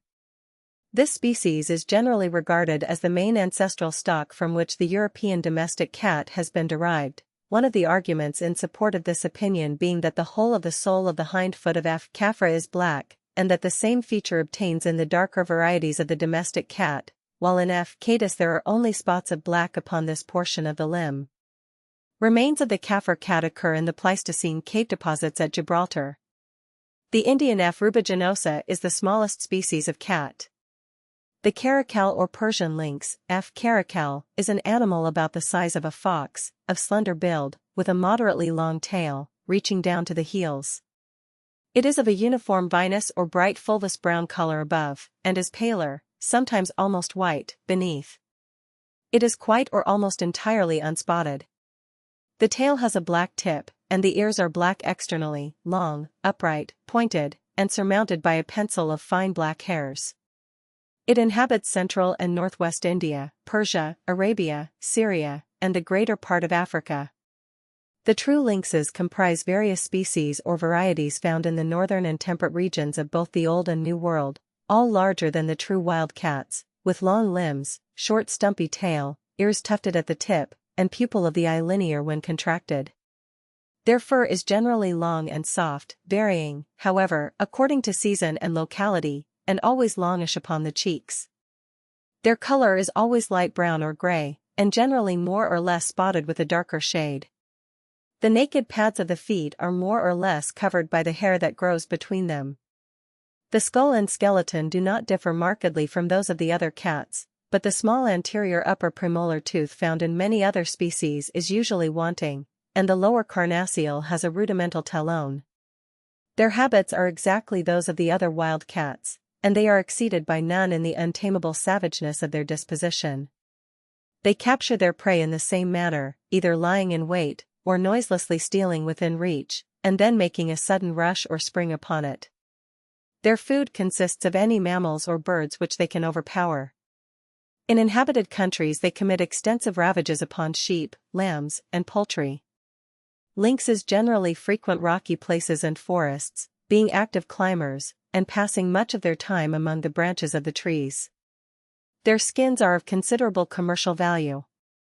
Zoologists are by no means agreed at present as to the specific distinctions, if any really exist, between the various modifications of this group. As many as 8 species are sometimes recognized, for belonging to the Old and 4 to the New World. The former are F. lynx, of Scandinavia, Russia, Northern Asia, and till lately the forest regions of Central Europe, though not an inhabitant of Britain during the historic period. Its remains have been found in cave deposits of Pleistocene age, F. cerveria, Siberia, F. pardina, Turkey, Greece, Sicily, Sardinia, and Spain, and F. isabellina, Tibet.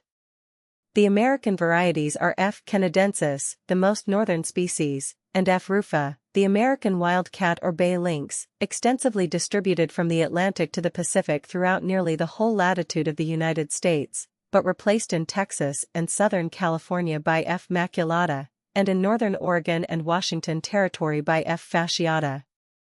Figure 228. European lynx, Felis lynx. From a drawing by Wolfe in Elliott's monograph of the Felidae. In both cases, as might be supposed, specimens obtained from the more southern climates are shorter in their fur, more brightly colored, and more distinctly spotted than those from colder regions. When only a few individuals of each most markedly different form are examined, the distinctions are sufficiently evident. The occurrence, however, of transitional or intermediate forms makes it extremely difficult to draw the line between the different varieties or species, or to assign definite characters by which they can be separated. Wherefore it is best at present to accept the so-called species as only provisional, and wait until more abundant materials, with fuller knowledge of the localities from which they are derived, and of the variations due to age, sex, season, and climate, have been more carefully studied. We shall then probably come to the conclusion that all or nearly all the existing forms of northern lynxes, whether American or Eurasian, belong to what may fairly be called a species, which is becoming by degrees differentiated into several more or less strongly marked local varieties. Mr. W. T. Blanford has indeed shown that the Tibetan lynx, F. isabellina, is inseparable from F. lynx, the specimens from Gilgit being intermediate in color between the typical forms of the two races. On the other hand, from the evidence of cranial characters, Professor Mavard is disposed to regard F. pardina as a valid species. Figure 229. The puma, Felis concolor. B. New World species. The puma or couguar, F. concolor, figure 229, commonly called panther in the United States, is about the size of a leopard, but of an uniform brown color. It usually measures from nose to root of tail about 40 inches, the tail being rather more than half that length. The head is rather small compared with that of other cats and has no mane. The ears are large and rounded. The tail is cylindrical, with some bushy elongation of the hairs near the end, but not forming a distinct tuft as in the lion. The general color of all the upper parts and sides of the adult is a tawny yellowish-brown, sometimes having a gray or silvery shade, but in some individuals dark or inclining to red. The lower parts of the body, inner surface of the limbs, the throat, chin, and upper lip are dirty white, the outside of the ears, particularly at their base, and a patch on each side of the muzzle black, the end of the tail dusky. The young are, when born, spotted with dusky brown and the tail ringed, these markings gradually fading, and quite disappearing before the animal becomes full-grown. The puma has an exceedingly wide range of geographical distribution, extending over 100 degrees of latitude, from Canada in the north to Patagonia in the south, and was formerly pretty generally diffused in suitable localities from the Atlantic to the Pacific Ocean, but the advances of civilization have in recent years considerably curtailed the extent of the districts which it inhabits. In Central America it is still common in the dense forests which clothe the mountain ranges as high as 8,000 or 9,000 feet above the sea level, where the hideous sound of its howling is said to be almost continuously heard at night during the breeding season. Though an expert climber, it is by no means confined to wooded districts, being frequently found in scrub and reeds along the banks of rivers, and even in the open pampas and prairies. Its habits much resemble those of the rest of the group to which it belongs, and, like the leopard, when it happens to come within reach of an abundant and easy prey, as the sheep or calves of an outlying farming station, it kills far more than it can eat, either for the sake of the blood only or to gratify its propensity for destruction. It rarely attacks man, and, when pursued, escapes if possible by ascending lofty trees. Several instances have occurred of pumas becoming tame in captivity. Edmund Kean, the celebrated actor, had one which followed him about like a dog. When caressed they express their pleasure by purring like a domestic cat. Anka, the jaguar, is a larger and more powerful animal than the last, and more resembles the leopard in its colors. It also is found in both North and South America, but with less extensive range, reaching northwards only as far as Texas, and southwards nearly to Patagonia. It climbs as well as the puma, and preys to a great extent upon monkeys. Several allied smaller elegantly spotted forms inhabiting the intertropical regions of America are commonly included under the name of ocelot or tiger cat, though zoologists are still undecided whether under this designation several distinct species have not been confused, or whether all the ocelots are to be referred to a single species, F. pardalis, showing great individual or racial variation. Their fur has always a tawny yellow or reddish-gray ground color, and is marked with black spots, aggregated in streaks and blotches, or in elongated rings enclosing an area which is rather darker than the general ground color. They range through the wooded parts of tropical America, from Arkansas in the north as far south as Paraguay, and in their habits resemble the other smaller members of the cat tribe, being ready climbers and exceedingly bloodthirsty. F. jaguarundi, rather larger than the domestic cat, with an elongated head and body, and of a uniform brownish-gray color, ranges from Matamoros to Paraguay. F. ara is a small cat, very muskline in form, having an elongated head, body, and tail, and short limbs, and is also of a uniform light reddish-brown color. It is a native of South America and Mexico. F. pajeros is the pampas cat. The American lynxes have been already noticed with those of the Old World. Figure 230. The ocelot, Felis pardalis. See fossil species.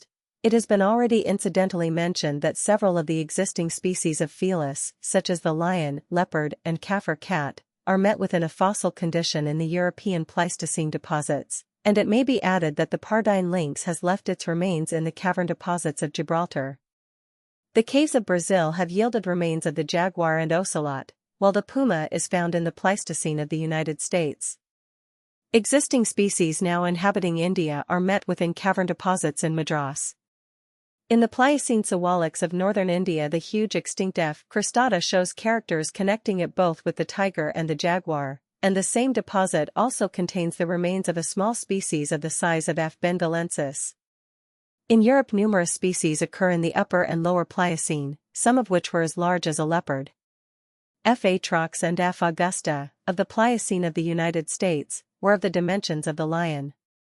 Cynosurus, 440, the cheetah or hunting leopard, C. jubatus, is distinguished from the other felidae by the inner tubercle of the upper carnassial, though supported by a distinct root, having no salient cusp upon it, by the tubercular molar being more in a line with the other teeth, and by the claws being smaller, less curved, and less completely retractile, owing to the feebler development of the elastic ligaments.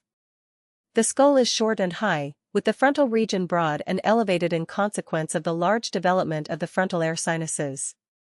The head is small and round, the body light, the limbs and tail long. Its color is pale yellowish-brown with small black spots. The cheetah is less savage and more easily tamed than most of the cats. In Asia it has been trained for the chase of the antelope. It has rather an extensive geographical range from the Cape of Good Hope, throughout Africa and the southwestern parts of Asia, as far as southern India. Extinct genera.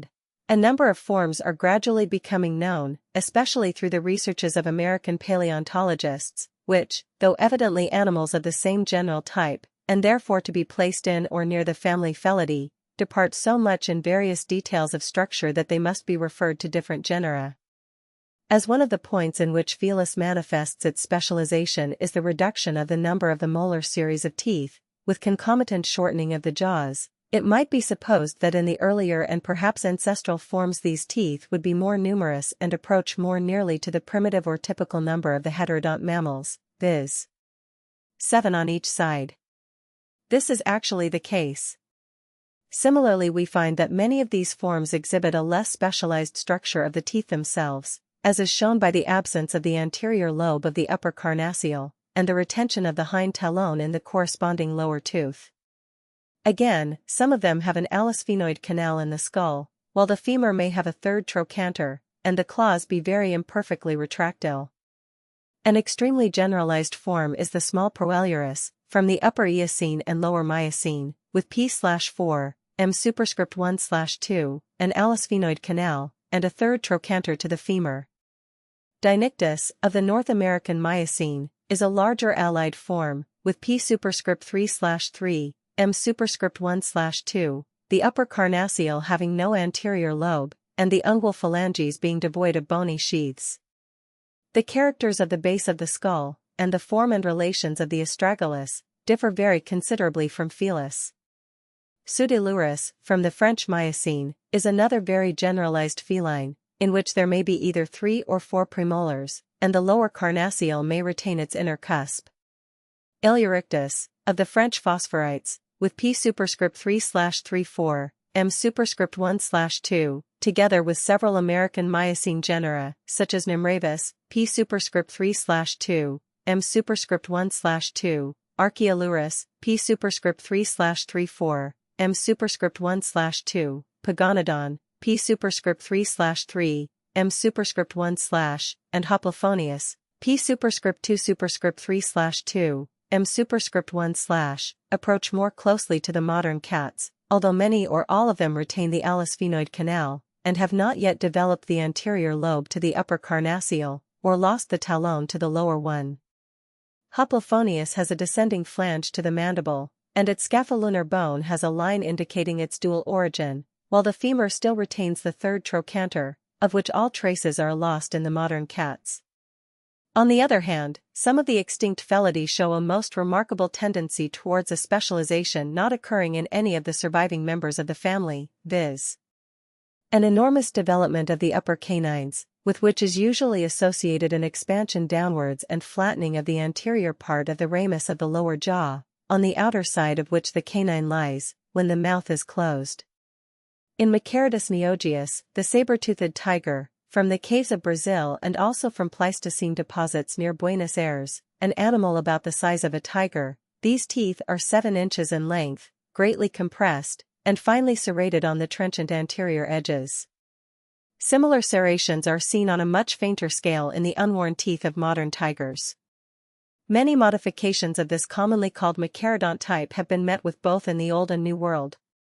In M. cultridens, of the Upper Pliocene of Italy and France, the upper canine is long and narrow, with smooth cutting edges, the smaller form described as M. megantherion being apparently the female of this species. M. crenatidens, of the same deposits, is distinguished by the shorter and broader upper canine, in which both edges are strongly serrated, the same feature occurring in the closely allied or identical M. latidens of the English cavern deposits. The Italian Pliocene form described as M. nestinus has serrations only on the hinder edge of the upper canine, and the third lower premolar is separated by a long interval from the fourth. M. necator, of the Pleistocene of South America, is remarkable as being the only member of the family in which the humerus has no antepicondylar foramen. A very remarkable form, Eusmilus, from the Upper Eocene phosphorites of central France, differs from all other known felines in having only 2 pairs of incisors in the lower jaw, and a small canine separated by a very long diastema from the cheek teeth, which consist only of 1 premolar and 1 sectorial true molar. The lower jaw is enormously expanded towards the symphysis to protect the large upper canines. This animal then, although of Eocene age, appears to form the culminating development of the saber-toothed or Machaerodont dentition, the most specially carnivorous type of structure known. Other species of Machaerodus are found in the Pliocene deposits of Europe and Asia. The accompanying woodcut exhibits the last two upper teeth of the Indian M. civilensis, from which it will be seen that the inner tubercle of the carnassial is much reduced in size, while the molar is very minute. Family Viverity. Figure 231. Oral surface of the left upper carnassial and molar of Machaeretus civilensis. Premolars superscript 3/3 or /4. Molars superscript 1/ or superscript 2/2. Upper carnassial usually without an anterior lobe, and the lower one with a well-developed talon, second lower incisor, as in all the following families, raised above the level of the first and third. Auditory bulla externally constricted, and divided by a septum. An allospheноid canal, with very rare exceptions.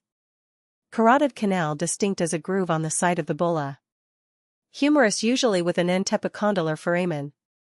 Digits usually 5 to 5, but sometimes the pollex or hallux or both may be wanting. Dorsal vertebrae 13 or 14. Limited in distribution to the Old World. The subfamily Cryptoproctinae contains the single genus Cryptoprocta, 441, dentition, I superscript 3/3, C superscript 1/P/4, M superscript 1/, total 36. The teeth generally closely resemble those of the Felidae. The first premolar of both jaws is very minute and early deciduous. The upper carnassial has a very small inner tubercle, quite at the anterior part of the tooth. The true molar is very small and placed transversely. The lower carnassial has a large trenchant bilobed blade, and a very minute talon, but no inner cusp. Skull generally like that of Felis, but proportionately longer and narrower. Orbit widely open behind. Vertebrae, C7, D13, L7, S3, C29. Body elongated. Limbs moderate in size. Feet subplantigrade, 5 well-developed toes on each, with sharp, compressed, retractile claws. Ears moderate. Tail long and cylindrical. The only known species, C. ferox, the fossa of the Malagasy, is peculiar to Madagascar, being the largest carnivorous animal in the island. It is about twice the size of the common cat, 5 feet from nose to end of tail, with short close fur of nearly uniform pale brown.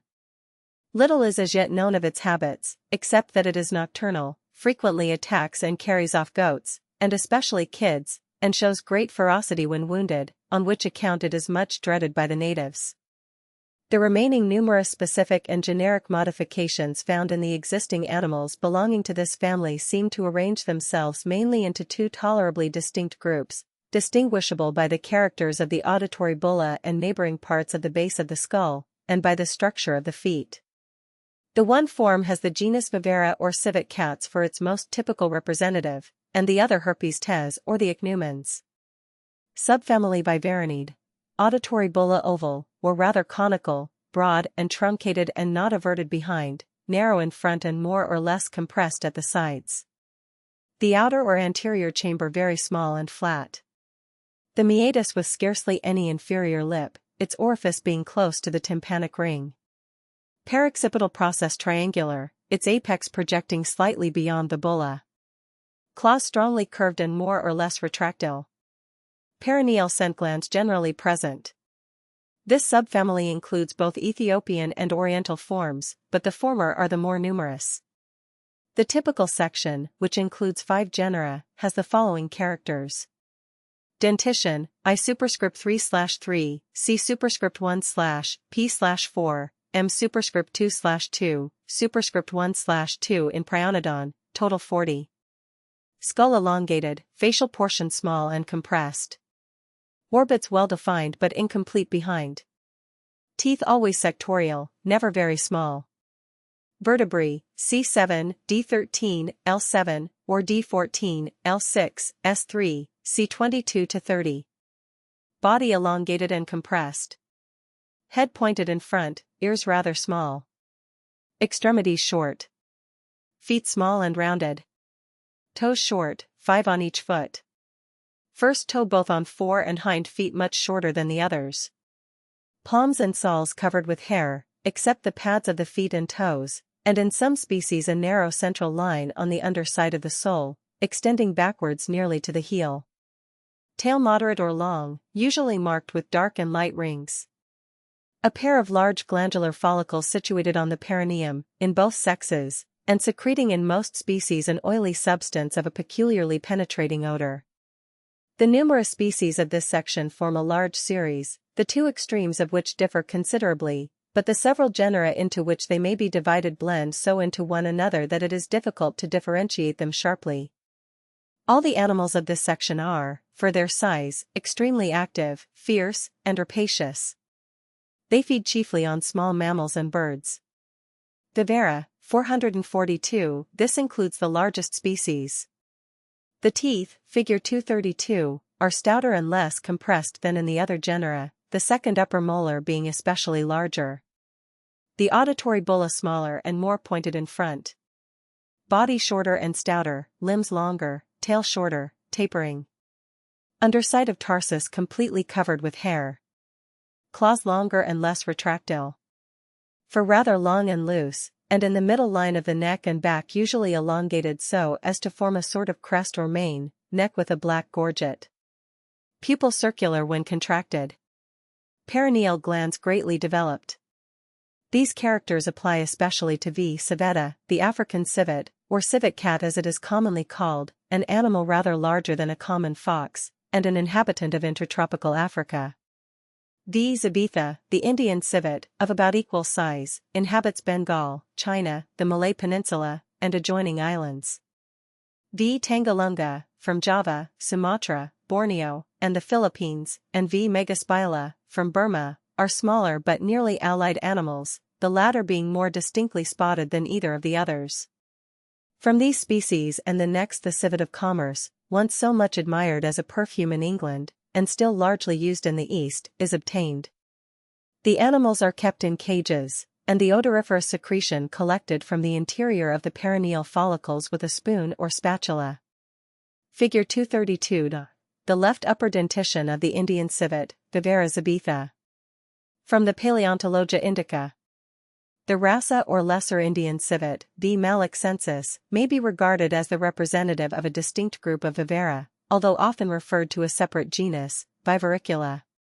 The size of this animal is smaller than in the typical group, the build is slighter, the muzzle finer, the claws sharper and more curved, and there is no erectile mane along the back. Generally there is an allospheноid canal in the skull, and the anterior chamber of the auditory bulla is much more inflated than the hinder one, so that the apparent length of the whole bulla is increased. This species is found over the greater part of India, and extends to the Malay Peninsula and southern China. Large species of Vivera occur in the Pleistocene and Pliocene of India, and also in the Pliocene of France, which approximate in some characters of the dentition to the extinct genus Ictotherium, mentioned at the end of the family. Species of this genus have also been described from the Miocene and Upper Eocene of Europe. The Lower Miocene V. antiqua has an allospheноid canal, and all the other cranial characters of the typical forms. Fossa, 443, the fossa of Madagascar comes so close to the rasa that its right to generic distinction seems doubtful. There is, however, no scent pouch. The limbs are slender, and there are two small bare spots on the sole of the hind foot, above the plantar pads. There is no dark line along the back, the throat gorget of Vivera is absent, and in the tail the spots only tend to form rings, which are not complete. The skull has an allospheноid canal, and a large bulla as in the typical group of Vivera. Figure 233. The common genet, Genetta vulgaris. Genetta, 444, the genets are smaller animals, with more elongated and slender bodies, and shorter limbs than the civets. Skull elongated and narrow. Auditory bulla large, elongated, rounded at both ends. Teeth compressed and sharp-pointed. The inner side of the third upper premolar has a tubercle not present in the previous genus, and the talon of the lower carnassial is larger. Pupil contracting to a linear aperture. Tail long, slender. Fur short and soft, spotted or cloudy. Underside of the tarsometatarsus with a narrow longitudinal bald streak. No pouch for storing the secretion of the scent gland. G. vulgaris, the common genet, figure 233, is found in France south of the river Loire, Spain, southwestern Asia, and Africa from Barbary to the Cape. G. felina, senegalensis, tigrina, and pardalis are other named species, all African in habitat. Figure 234 d. Stomach of genet cut open. OE, esophagus, PV, pyloric valve, X, sudden bend where the internal folds are interrupted. From Mavart, Proc. Zol. SOC 1882, page 505. Figure 235 d. Cecum of genet. After Mavart, Locke sit page 508. A few details, taken from Professor Mavart's memoirs on the Eluroidea, of the anatomy of the soft parts of the genet may be given as illustration of these parts in the carnivora generally, and of this family and genus in particular. The salivary glands are shown in Figure 19, page 56, and these conform to the general type prevalent in the Eluroidea. Thus there is a distinct zygomatic gland, the parotid with its stenos duct is well developed, and there is a small submaxillary gland. The stomach, Figure 234, while conforming to the simple type characteristic of the carnivora, is much larger than in the cat. It is characterized by the presence of some strongly marked internal folds near the pyloric extremity, which stop suddenly at a point where the stomach makes an abrupt constriction and flexure. Beyond this point there are 3 other longitudinal folds, and the pyloric valve is small. The allied genera present modifications from this form of stomach.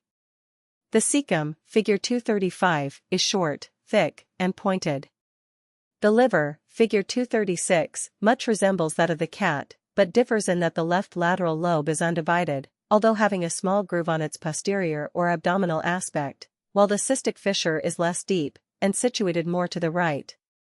The caudate lobe is relatively longer, has a deep concavity, and runs uninterruptedly into the spigelion, the latter being relatively somewhat larger than in the cat, with a deep groove dividing the proximal third from the distal 2/3. In Vivera the right lateral and right central lobes are nearly equal in size. The variations in the form of the liver of the allied genera are detailed in Professor Mavart's memoir. The brain of the genet is shown in Figure 23, page 71. The small depression D placed on the superior lateral gyrus appears to be the sole representative of the distinct crucial sulcus which distinguishes the brains of the Felidae from those of all other members of the Eluroidea. Figure 236 d. Abdominal aspect of the liver of the genet. C. Caudal lobe, GB, gallbladder, HA, hepatic artery, HD, hepatic duct, LC, left central lobe, LL, left lateral lobe, PV, portal vein, RC, right central lobe, RL, right lateral lobe, SP, spigelian lobe, VC, vena cava. From Mavart, Proc. Zol. SOC 1882, page 510. Figure 237. Cecum of Prianodon. From Mavart, Proc. Zol. SOC 1882, page 508. Prianodon, 445. This and the following genus comprise the beautiful linsangs, Figure 238, which are distinguished from the preceding genera by the loss of the second upper molar, which is, however, very small in some of the genets. In the present genus the ground color is whitish or yellowish with brown or black markings, which may either form broad continuous patches across the hinder part of the body, or may be broken up into spots. The tail is very long, the limbs comparatively short, and the fur very short and close. The pollex and hallux are well developed, the claws are almost completely retractile, and the tarsus and metatarsus are completely haired. The pupil is round. The cecum, Figure 237, is remarkably small. This genus is exclusively oriental, and comprises P. gracilis from Borneo, Java, and Sumatra, P. particolor from Nepal, and P. maculosus from Tenasserim, the head and body of the latter measuring from 18 to 20 inches in length. Speaking of P. particolor, Mr. Hodgson observes that it is equally at home on trees and on the ground. It dwells and breeds in the hollows of decayed trees. It is not gregarious at all, and preys chiefly upon small birds, which it is wont to pounce upon from the cover of the grass. The times of breeding are said to be February and August, and the litter to consist of 2 young, there being 2 litters each year. Poiana, 446, this African genus, represented solely by one species, P. poensis, Figure 238, from Fernando P., is very closely allied to the preceding, but the spots are smaller, and show no tendency to run into transverse bands or stripes, except in the region of the head and shoulder, while the sole of the foot has a narrow bald band running up towards the tarsus, as in Genetta. The length of the head and body is 38 inches, and that of the tail about 40 inches. It is probable that this animal should really be regarded as a slightly aberrant species of the genus Prionodon. Figure 238. The African Linsang, Poiana poensis. From Mavart, Proc. Zoll SOC 1882, page 160. The 5 following genera differ in several important respects from all the preceding, and collectively constitute the Paradoxuran section of Professor Mavart. With the exception of one African form, they are mainly oriental. In this section the auditory bulla is frequently in 2 portions, the posterior moiety in one case being unossified, and it is always much narrowed in front, figure 239. The palate, as in the figure, may be much produced behind the molars, and the teeth are often but slightly sectorial, and may be very small. The long tail is in most cases not ringed.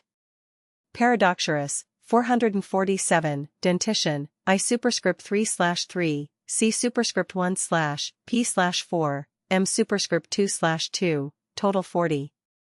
The blunt and rounded form of the cusps of the hinder premolar and the molar teeth distinguishes this genus from most of the members of the family. Vertebrae, C7, D13, L7, S3, C29 to 36. Head pointed in front. Ears small, rounded.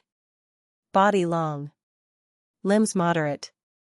Palms and soles almost entirely naked, and joining the foot pads without the intervention of any hairy space. Claws completely retractile. Pupil vertical. Tail long, non-prehensile, in the Indian species without rings. The paradoxures or palmcivets are less strictly carnivorous than the other members of the family. They are mostly about the size of the common cat, or rather larger, and are partly arboreal in their habits. The species are rather numerous, and present considerable variations in the details of the form and size of their molar teeth. In only a few does the bony palate extend behind the molars. They are restricted geographically to southern Asia and the Indo-Malayan archipelago.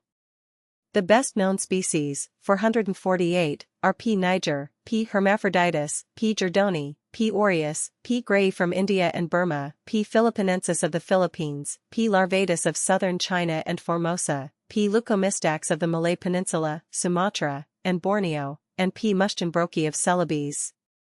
The name Paradoxurus was applied from the mistaken notion that the tail was prehensile.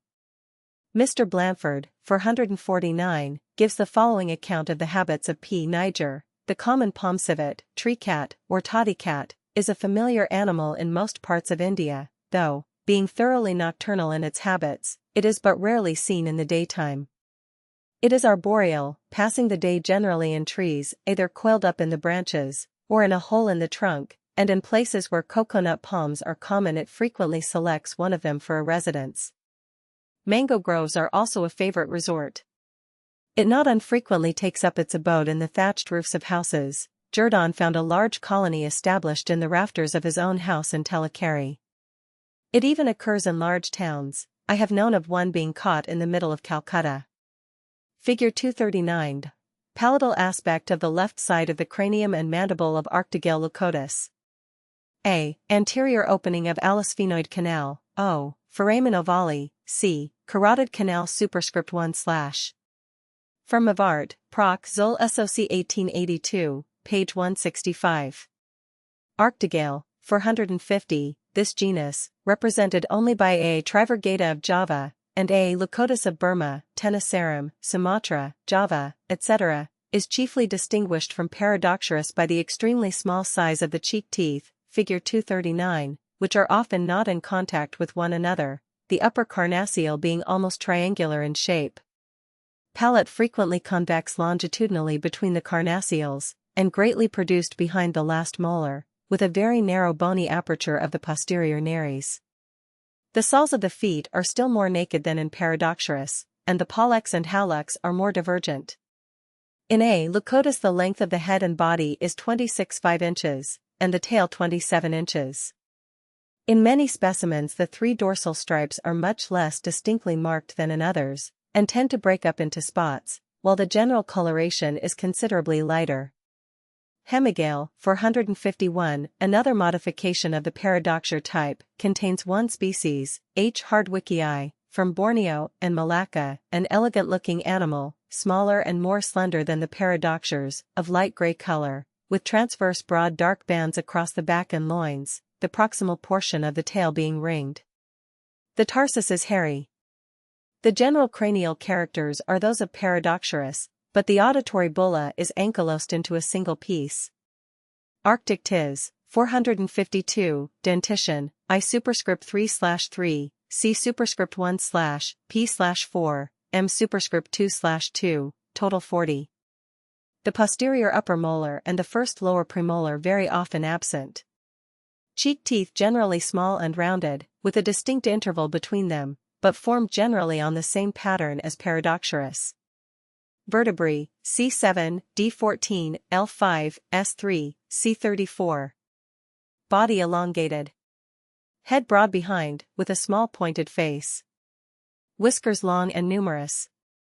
Ears small, rounded, but clothed with a pencil of long hairs. Eyes small. Limbs short. Soles and palms broad, entirely naked. Tail very long and prehensile, thickly covered with long hair. Fur long and harsh. Cecum extremely small. But one species is known, A. binturong, the binturong, an inhabitant of southern Asia from Nepal through the Malay Peninsula to the islands of Sumatra and Java. Although structurally agreeing closely with the Paradoxures, its tufted ears, long, coarse, and dark hair, and prehensile tail give it a very different external appearance.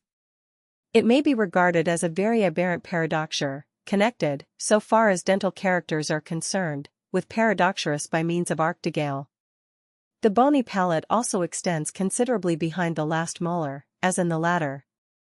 The binturong is slow and cautious in its movements, chiefly if not entirely arboreal, and appears to feed on vegetable as well as animal substances.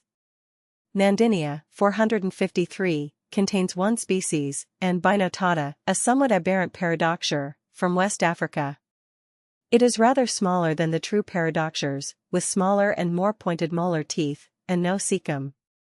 The wall of the hinder chamber of the auditory bulla remains through life unossified. The dentition appears to be of a more decidedly carnivorous type than in the other members of the section. Cynogale, 454, this remarkable genus is regarded by Professor Mavart as representing a third section of the Viverinae. It contains one species, C. beneti, described by S. Muller under the name of Potamophilus barbatus, from Borneo, Sumatra, and the Malay Peninsula. This is a curious otter-like modification of the viverine type, having semi-aquatic habits, both swimming in the water and climbing trees, living upon fish, crustacea, small mammals, birds, and fruit. The number and general arrangement of its teeth are as in Paradoxurus, but the premolars are peculiarly elongated, compressed, pointed and recurved, somewhat as in the seals, though the molars are tuberculated. The head is elongated, the muzzle broad and depressed.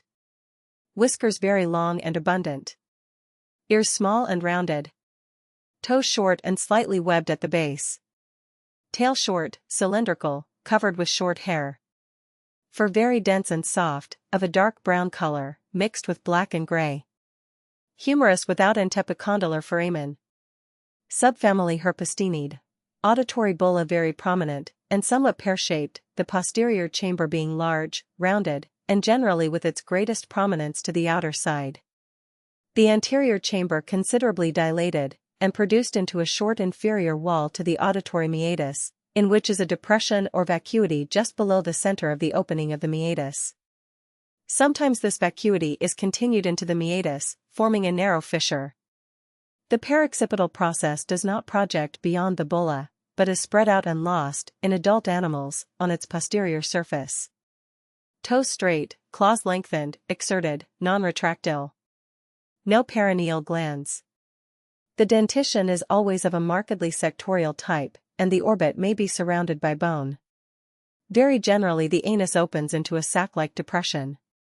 The majority of the genera are Ethiopian, the type genus alone extending into the Oriental and Palearctic regions.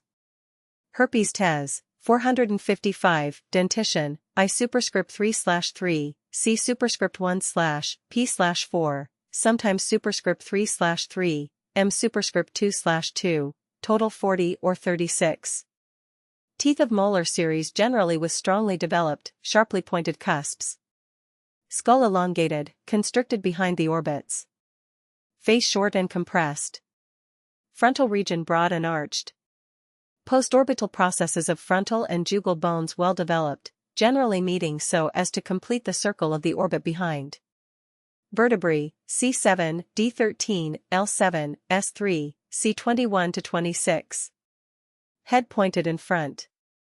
Ears short and rounded. Body very long and slender. Extremities short. 5 toes on each foot, the first, especially that on the hind foot, very short. Toes free, or but slightly palmate. Palms generally naked. Distal portion of soles naked, under surface of tarsus and metatarsus usually clothed with hair, but considerable specific variation in this respect. Tail long or moderate, generally thick at the base, and sometimes covered with more or less elongated hair. The longer hairs covering the body and tail almost always annulated. This genus contains a very large number of animals commonly called ichneumons, or in India mongooses, varying in size from that of a large cat down to a weasel. They are widely distributed over the African continent and the southern parts of Asia, especially India and the Indo-Malayan archipelago, one species occurring also in Spain. They are mostly terrestrial in their habits, feeding on small mammals and birds, reptiles, especially snakes, eggs of birds and reptiles, and also insects. Some species are partially domesticated, being used to keep houses clear of rats, mice, and snakes. H. ichneumon was a sacred animal to the ancient Egyptians. They vary considerably in appearance. Some, as H. galera and H. urva, figure 240, are larger and heavier, with stouter body, longer limbs, and stronger teeth. The common Indian mongoose, H. mungo, is considerably smaller than the Egyptian form. Its fur is of a pale gray color, the hairs being largely white-ringed, while the cheeks and throat are more or less reddish. Like the Egyptian species, it is frequently domesticated, and put to a similar use. It is especially serviceable in India as a serpent killer, destroying not only the eggs and young of these creatures, but attacking without hesitation and killing the most venomous adult snakes. The fact that it invariably survives those encounters has led to the belief that it either enjoys immunity from the effects of snake poison, or that after being bitten it has recourse, as the natives maintain, to the root of a plant as an antidote. Neither of these suppositions has stood the test of scientific examination, for it has been found that when actually bitten it falls a victim to the poison as rapidly as other mammals, while there is no trustworthy evidence of its seeking a vegetable antidote.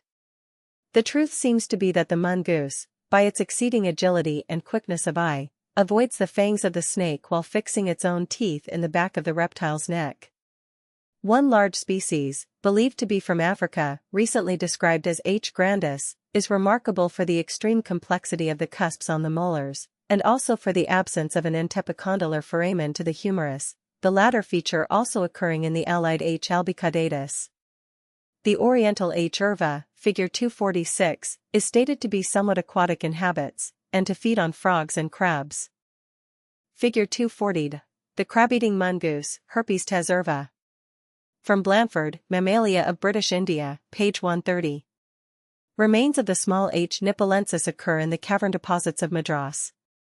Vivaroids from the Miocene and Upper Eocene of Europe, which agree with Herpes tes in the presence of an inner tubercle to the third upper premolar and of a hinder cusp to the fourth lower premolar, have been referred to the existing genus. The species which have been separated generically under the three following names are very closely allied to Herpes tes. Heligale, 456, premolar superscript 3/3, without diastema between first and second, soles of feet completely naked. Contains two small South African species, H. parvula and H. undulata. Diogale, 457, contains also two small ichneumon-like animals, B. crassicata and puisa, differing from Herpes tes proper in having only 4 toes on each foot, both pollex and hallux being absent. The orbit is nearly complete, the tail of moderate length and rather bushy. Synectes, 458, pollex present, but hallux absent. Skull shorter and broader than in herpes tes, rather contracted behind the orbits, which are large and complete behind. Face short. Anterior chamber of the auditory bulla very large. Front claws elongated. C. peniculata, from South Africa. The cecum, figure 241, of this genus is longer than in any other member of the family. All the foregoing herpes tines have the nose short, with its undersurface flat, bald, and with a median longitudinal groove. The remaining forms have the nose more or less produced, with its underside convex, and a space between the nostrils and the upper lip covered with close pressed hairs, and without any median groove. Figure 241. Cecum of Synectes peniculata. From Mavart, Proc. Zul. SOC 1882, page 508. Rhinogale, 459, toes 5 to 5. Claws of 4 feet short, compressed, acute. Undersurface of tarsus hairy. Palate flat. Founded on a single specimen from East Africa, R. Mellery. Crossarchus, 460, dentition, I superscript 3/3, C superscript 1/P superscript 3/3, M superscript 2/2, total 36. Snout elongated. Toes 5 to 5. Claws on 4 feet long and curved. Hallux very short. Undersurface of tarsus naked. Tail shorter than the body, tapering. Palate flat. Fur harsh. Species, C. obscurus, the cusamance, a small burrowing animal from West Africa, of uniform dark brown color, C. fasciatus, C. zebra, and C. gambianus. Suricata, 461, a more distinct genus than any of the above. The dental formula as in the last, but the teeth of the cheek series remarkably short in the anteroposterior direction, corresponding with the shortness of the skull generally, figure 222. Orbits complete behind. Vertebrae, C7, D15, L6, S3, C20. Though the head is short and broad, the nose is pointed and rather produced and movable. Ears very short. Body shorter and limbs longer than in herpes tes. Toes 4 to 4, the pollex and hallux being absent. Claws on 4 feet very long and narrow, arched, pointed, and subequal. Hind feet with much shorter claws, soles hairy. Tail rather shorter than the body. One species only is known, the suricate, S. tetradactyla, a small gray-brown animal, with dark transverse stripes on the hinder part of the back, from South Africa. The cecum is short. Figure 242. Cecum of Galidea elegans.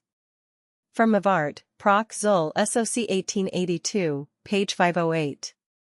Galidictus, 462, Galidea, 463, and Hemigalidia, 464, are names of 3 slight generic modifications of the vivarin type, allied to the Herpestini, but placed by Mavart in a distinct subfamily, Galidictianae. They are all characterized by the absence of the allospheноid canal in the skull, as well as of the antepicondylar foramen to the humerus, and are inhabitants of Madagascar. The best known, Galidea elegans, is a lively squirrel-like little animal with soft fur and a long bushy tail, which climbs and jumps with agility. It is of a chestnut-brown color, the tail being annulated with darker brown. The cecum, figure 242, is remarkable for its comparative length and pointed termination. Hemigalidia is distinguished by the absence of rings on the tail. Galidictus vittata and striata chiefly differ from the ichneumons in their coloration, being gray with parallel longitudinal stripes of dark brown. Euplares, 465, is another form, also from Madagascar, which has been placed in a subfamily apart. It differs remarkably from all the other vivarity in the weak development of the jaws and the small size of the teeth, figure 243, in consequence of which it was, when first discovered, placed in the order Insectivora. Dentition, I superscript 3/3, C superscript 1/P/4, M superscript 2/2, total 40. Vertebrae, C7, D13, L7, S3, C20. No allospheноid canal, an antepicondylar foramen to the humerus. But one species is known, E. godoti. Figure 243. Skull of Euploris godoti. 4/5 natural size. Muse Roy. Call surgeons. Extinct genera. The tertiaries of the Old World have yielded several genera allied to the existing vivaroids, some of which show decided signs of affinity with other families. Of these, the lower Miocene Amphictus appears to be nearly related to Vivera, but is distinguished by the form of the second lower molar, which is longer and has two distinct roots. Paleoprionodon, of the French phosphorites, has a dentition very like that of Prionodon, the molars being reduced to superscript 1/2. The skull has an allospheноid canal and the general basal characters of the Viveridae, but resembles the Mustelidae in the presence of a glenoid foramen and in the position of the condylar foramen. In Stenoplastictus, of the same deposits, the dental formula is I superscript 3/3, C superscript 1/P/4, M superscript 2/2, and although the skull has a complete septum in the bulla, yet some of the cranial and dental features approximate so decidedly towards those of the extinct Mustelidae, as to lead some authorities to refer the genus to that family. The most probable explanation of this resemblance is that the musteloids have originated from generalized vivaroids allied to Stenoplastictus. The lower Pliocene Ichthyotherium differs from all other vivaroids in the presence of three distinct lobes to the upper carnassial, and thereby connects the other members of the family so closely with the Hyenidae that it is practically impossible to draw up a definition which will distinguish the two families. The North American Eocene genera Myosis and Didymictus are generally regarded as representing a separate family, Myosidae, with affinities both to the Viveridae and Canidae. Family Protoleidae. Skull with no allospheноid canal, and the auditory bulla divided into two distinct chambers. Dorsal vertebrae 15. Molars superscript 1/. Premolar and molar teeth very small and simple in character. Protels, 466. This genus contains but a single species, P. cristatus, the aardwolf or earthwolf of the Dutch colonists of the Cape, an animal nearly allied to the hyenas, but remarkably modified in its dentition, the molar teeth being very small, placed far apart, and almost rudimentary in character, figure 244. The canines are long and rather slender. The dental formula is I superscript 3/3, C superscript 1/P and M/34, total 30 or 32. Vertebrae, C7, D15, L5, S2, C24. The 4 feet with 5 toes, the pollex though short, with a distinct claw. The hind feet with 4 subequal toes. Claws all strong, blunt, subcompressed, and non-retractile. The general external appearance is very like that of a small striped hyena, but the muzzle is more pointed and the ears larger. It has a copious mane of long hair, capable of being erected when the animal is excited, along the middle line of the neck and back. It is a native of South Africa, and is a burrowing nocturnal animal, feeding on decomposing animal substances, larvae, and termites. Observations upon specimens in captivity indicate that it has neither inclination nor power to attack or feed upon living vertebrate animals. Figure 244. Skull and dentition of the aardwolf, Protels cristatus. 1/2 natural size. Some writers regard Protels as representing a subfamily of the Hyenidae, 467, family Hyenidae. Skull with no allospheноid canal, and the auditory bulla not divided by a septum into two chambers. Dorsal vertebrae 15. Molars usually superscript 1/, but in some fossil forms superscript 1/2, or superscript 2/2, the second lower molar being very small, upper carnassial with 3 distinct lobes, lower carnassial with a large blade and small talon. No antepicondylar foramen to the humerus. This family is confined to the Old World, where it is now represented by a single genus, which, although evidently nearly related to the Viveridae, is sufficiently distinct to be regarded as not referable to that family. The extinct Ichthyotherium, however, as already mentioned, connects the more generalized members of the Hyenidae very closely with the Viveridae.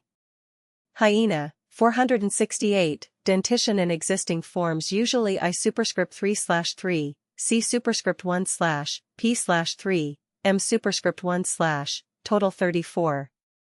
Teeth, especially canines and premolars, very large, strong, and conical. Upper carnassial, Figure 245, with a very large, distinctly trilobed blade and a moderately developed inner tubercle placed at the anterior extremity of the blade. Molar very small, and placed transversely close to the hinder edge of the last, as in the Felidae. Lower carnassial consisting of little more than the bilobed blade. Zygomatic arches of cranium very wide and strong. Sagittal crest high, giving attachment to very powerful biting muscles. Orbits incomplete behind. Vertebrae, C7, D15, L5, S4, C19. Limbs rather long, especially the anterior pair, digitigrade, for subequal toes on each, with stout non-retractile claws. Pollex and hallux only represented by rudimentary metacarpal and metatarsal bones. Tail rather short.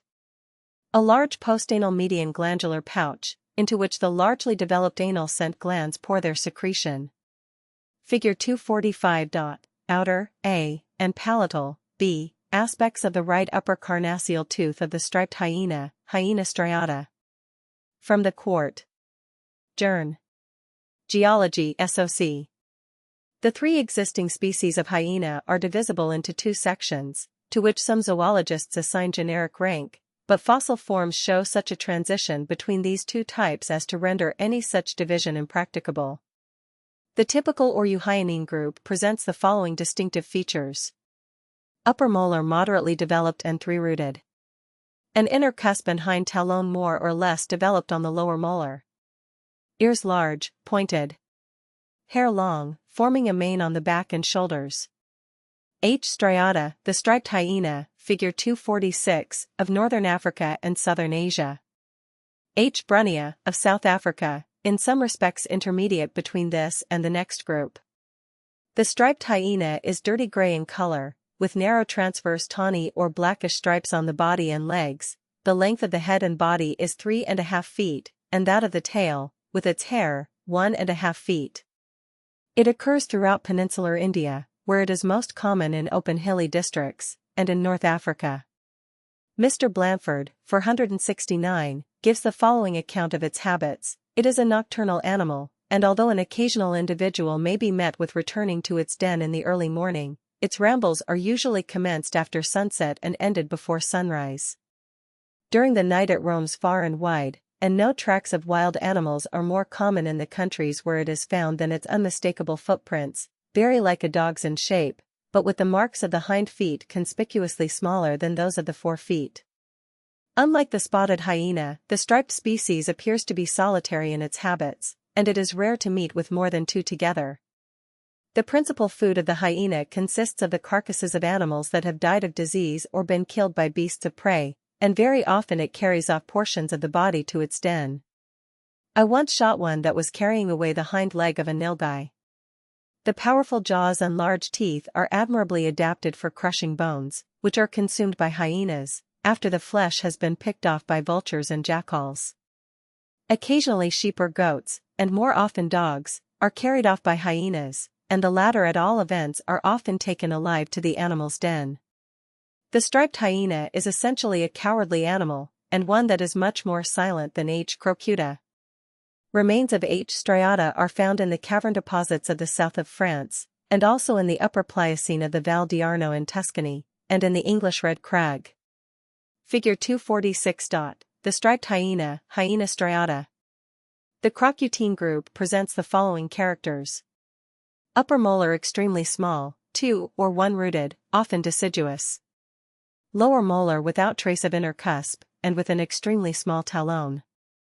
Ears moderate, rounded. Hair not elongated to form a mane. H. crocuta, the spotted hyena, figure 247, from Africa south of the Sahara.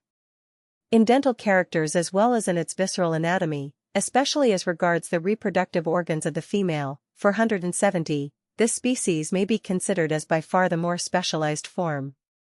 The spotted hyena is a larger and bolder animal than the striped species, hunting in packs, and uttering very frequently its unearthly cry. The coloration consists of dark brown spots on a yellowish ground. It was formerly very common at the Cape. Remains of a large race of this species are exceedingly common in the cavern deposits of Europe, where they were first described under the name of Hyena spelaea, teeth have also been met within the Norfolk forest bed, and in cavern deposits in Madras, the latter locality being exceedingly interesting from a distributional point of view. Figure 247. The spotted hyena, Hyena crocuta.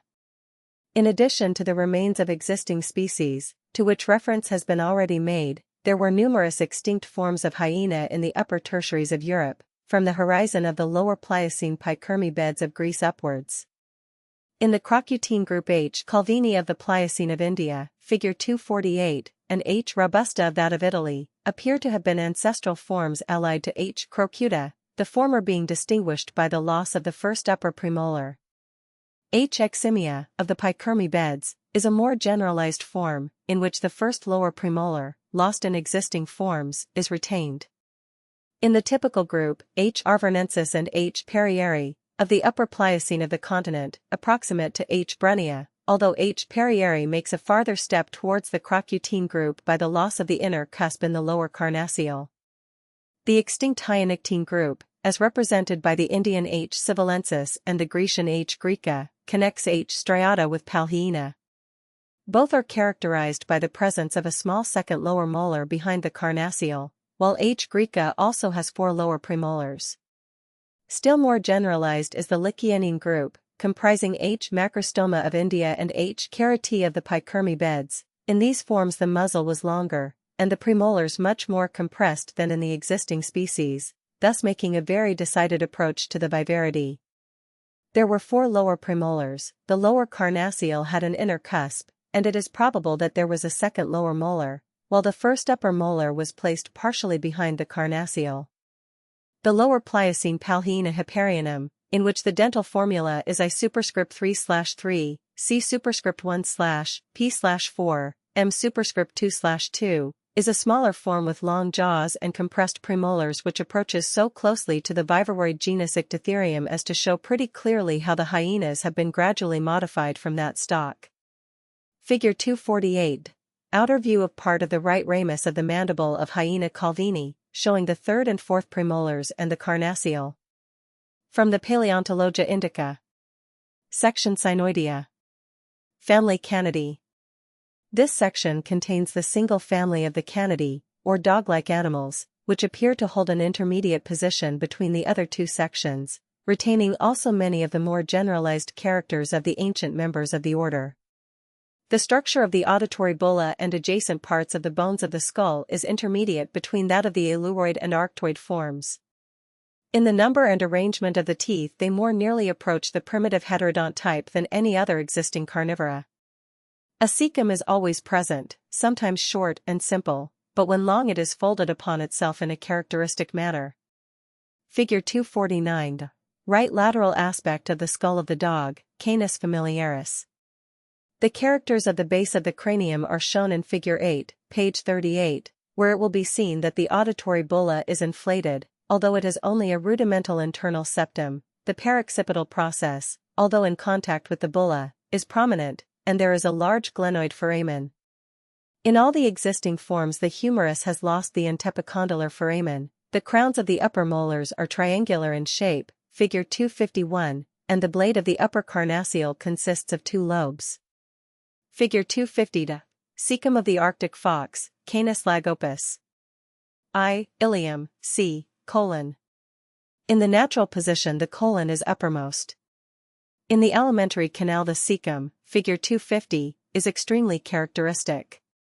It is a simple appendage of nearly uniform width, about equal to that of the ilium, attached to the side of the canal, just beyond the iliocecal valve, and with a rounded termination.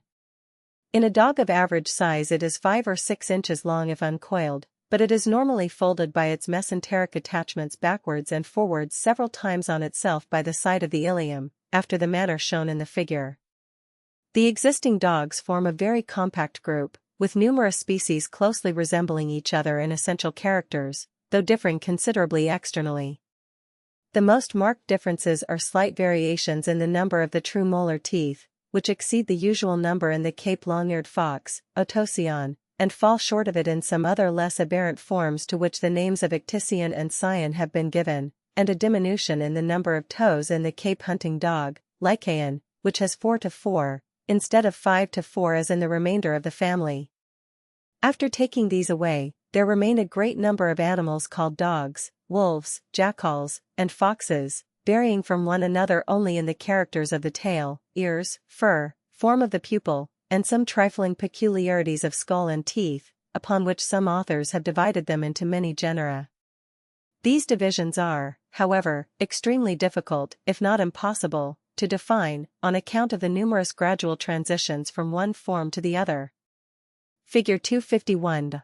The last 4 left upper teeth of an extinct wolf, Canis cotlei. From the Paleontologia Indica.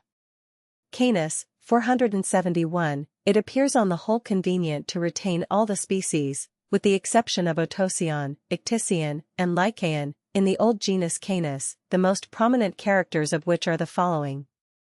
Teeth, usually I superscript 3/3, C superscript 1/P/4, M superscript 2/3, total 42. The absence of the last upper molar, M superscript 3/, alone distinguishes this from the generalized dentition of heterodonts, and this tooth is occasionally present in one species, C. cancrivorus. In certain Asiatic species, C. primevus and its allies, which on this account have been separated to form the genus Scion of Hodgson, the last lower molar /M3 appears to be constantly absent. The milk dentition is D superscript 3/3, DC superscript 1/, DM superscript 3/3, total 28, the first permanent premolar having no predecessor. The teeth of both permanent and milk or temporary series are figured on page 26, figure 3, from the outer aspect, while the woodcut 251 shows the palatal aspect of the hinder upper teeth. The upper carnassial, P/, consists of a stout blade, of which the anterior lobe is almost obsolete, the middle lobe large, conical, and pointed backwards, and the posterior lobe in the form of a compressed ridge. The inner tubercle is very small, and placed quite at the forepart of the tooth. The first molar is more than half the anteroposterior length of the carnassial, and considerably wider than it is long. Its crown consists of 2 prominent conical cusps, of which the anterior is the larger, and a low broad inward prolongation, supporting 2 more or less distinct cusps and a raised inner border. The second molar resembles the first in general form, but is considerably smaller. The lower carnassial/M is a very large tooth, with a strong compressed bilobed blade, the hinder lobe being considerably the larger and more pointed, a small but distinct inner cusp placed at the hinder margin of the posterior lobe of the blade, and a broad, low, tuberculated talon, or heel, occupying about 1/3 of the whole length of the tooth. The second molar is less than half the length of the first, with a pair of cusps placed side by side anteriorly, and a less distinct posterior pair. The third is an extremely small and simple tooth, with a subcircular tuberculated crown and single root. The cranium, figure 249, is more or less elongated, the facial portion tapering forwards and compressed. The jaws are elongated, and the zygomata moderately strong. The postorbital processes of the frontal short, leaving the orbit widely open posteriorly. Vertebrae, C7, D13, L7, S3, C17 to 22. Clavicles present, but very rudimentary. Limbs of moderate proportions, digitigrade. Feet short, 5 toes on the forefoot, the pollex much shorter than the others, and not reaching to the ground.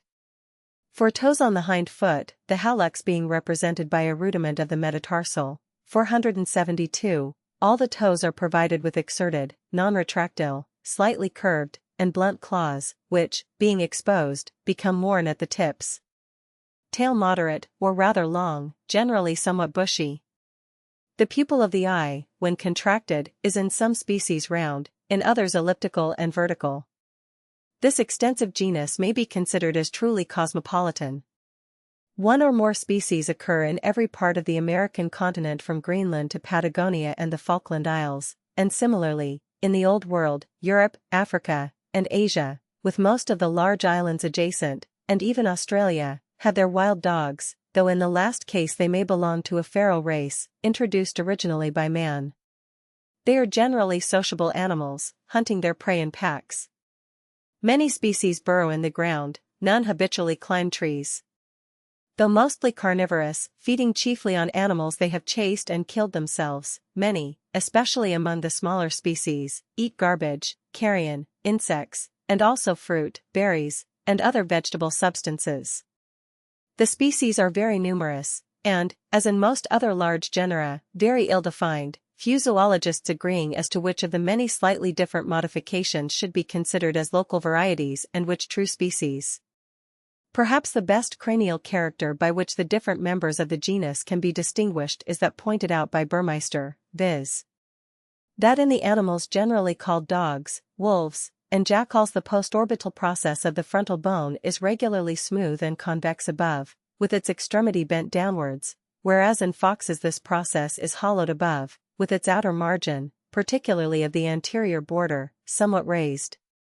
This modification coincides in the main with that upon which Professor Huxley, 473, has based his division of the group into two parallel series, the thuids or lupine forms and alopecoids or vulpine forms, which he characterizes by the presence of frontal air sinuses in the former, which not only affect the external contour but to a still greater degree the shape of the anterior part of the cranial cavity, and the absence of such sinuses in the latter. The pupil of the eye when contracted is round in most members of the first group, and vertically elliptical in the others, but more observations are required before this character can be absolutely relied upon. The form and length of the tail is often used for the purposes of classification, but its characters do not coincide with those of the cranium, since many of the South American Canidae have the long bushy tails of foxes and the skulls of wolves.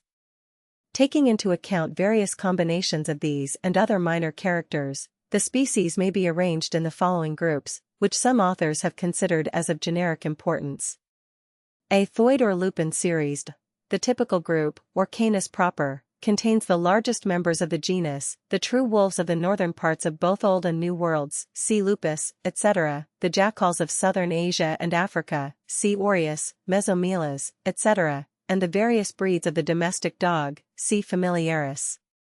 The true wolves are, excluding some varieties of the domestic dog, the largest members of the genus, and have a wide geographical range, extending over nearly the whole of Europe and Asia, and North America from Greenland to Mexico, but they are not found in South America or Africa, being replaced in both of these continents by various species of jackals and foxes.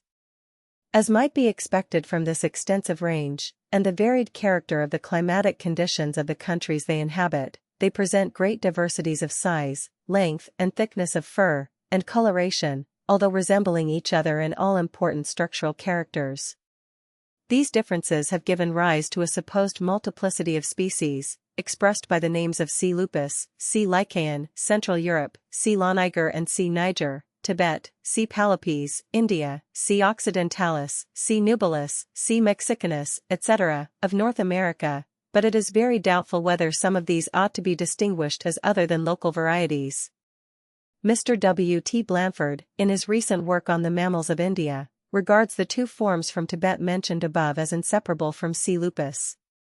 In North America there is a very distinct smaller species, called the coyote or prairie wolf, C. latrans, and perhaps the Japanese wolf, C. hodophylax, may also be distinct, although, except for its smaller size and shorter legs, it is scarcely distinguishable from the common species.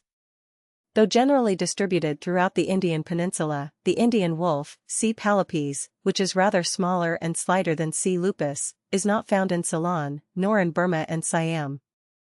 The ordinary color of the common wolf is a yellowish or fulvous gray, but specimens have been met with almost pure white and others entirely black. In northern countries the fur is longer and thicker, and the animal generally larger and more powerful than in the southern portion of its range, this being especially the case with the Tibetan races. The habits of the wolf are similar everywhere, and it is still, and has been from time immemorial, especially known to man in all the countries it inhabits as the devastator of his flocks of sheep. They do not catch their prey by lying in ambush, or stealing up close to it and making a sudden spring as the cat tribe do, but by fairly running it down in open chase, which their speed and remarkable endurance enable them to do, and usually, except during summer, when the young families of cubs are being separately provided for by their parents, they assemble in troops or packs, and by their combined and persevering efforts are able to overpower and kill even such great animals as the American bison. It is singular that such closely allied species as the domestic dog and the Arctic fox are among the favorite prey of wolves, and, as is well known, children and even full-grown people are not unfrequently the objects of their attack when pressed by hunger. Notwithstanding the proverbial ferocity of the wolf in a wild state, many instances are recorded of animals taken when quite young becoming perfectly tame and attached to the person who has brought them up, when they exhibit many of the ways of a dog. They can, however, rarely be trusted by strangers. The history of the wolf in the British Isles and its gradual extirpation has been thoroughly investigated by Mr. J. E. Harding in his work on extinct British animals, from which the following account is abridged. To judge by the osteological remains which the researches of geologists have brought to light, there was perhaps scarcely a county in England or Wales in which, at one time or another, wolves did not abound, while in Scotland and Ireland they must have been still more numerous. The fossil remains which have been discovered in Britain are not larger than, nor in any way to be distinguished from, those of European wolves of the present day. Wolf hunting was a favorite pursuit of the ancient Britons as well as of the Anglo-Saxons. In Athelstan's reign these animals abounded to such an extent in Yorkshire that a retreat was built by one Acehorn, at Flixton, near Filey, wherein travellers might seek refuge if attacked by them. As is well known, great efforts were made by King Edgar to reduce the number of wolves in the country, but, notwithstanding the annual tribute of 300 skins paid to him during several years by the King of Wales, he was not altogether so successful as has been commonly imagined. In the reign of Henry III the number of wolves in some parts of the country was sufficient to induce the king to make grants of land to various individuals upon the express condition of their taking measures to destroy these animals wherever they could be found. In Edward II's time the King's Forest of the Peak, in Derbyshire, is especially mentioned as infested with wolves, and it was not until the reign of Henry VII, 1485–1509, that wolves appear to have become finally extinct in England.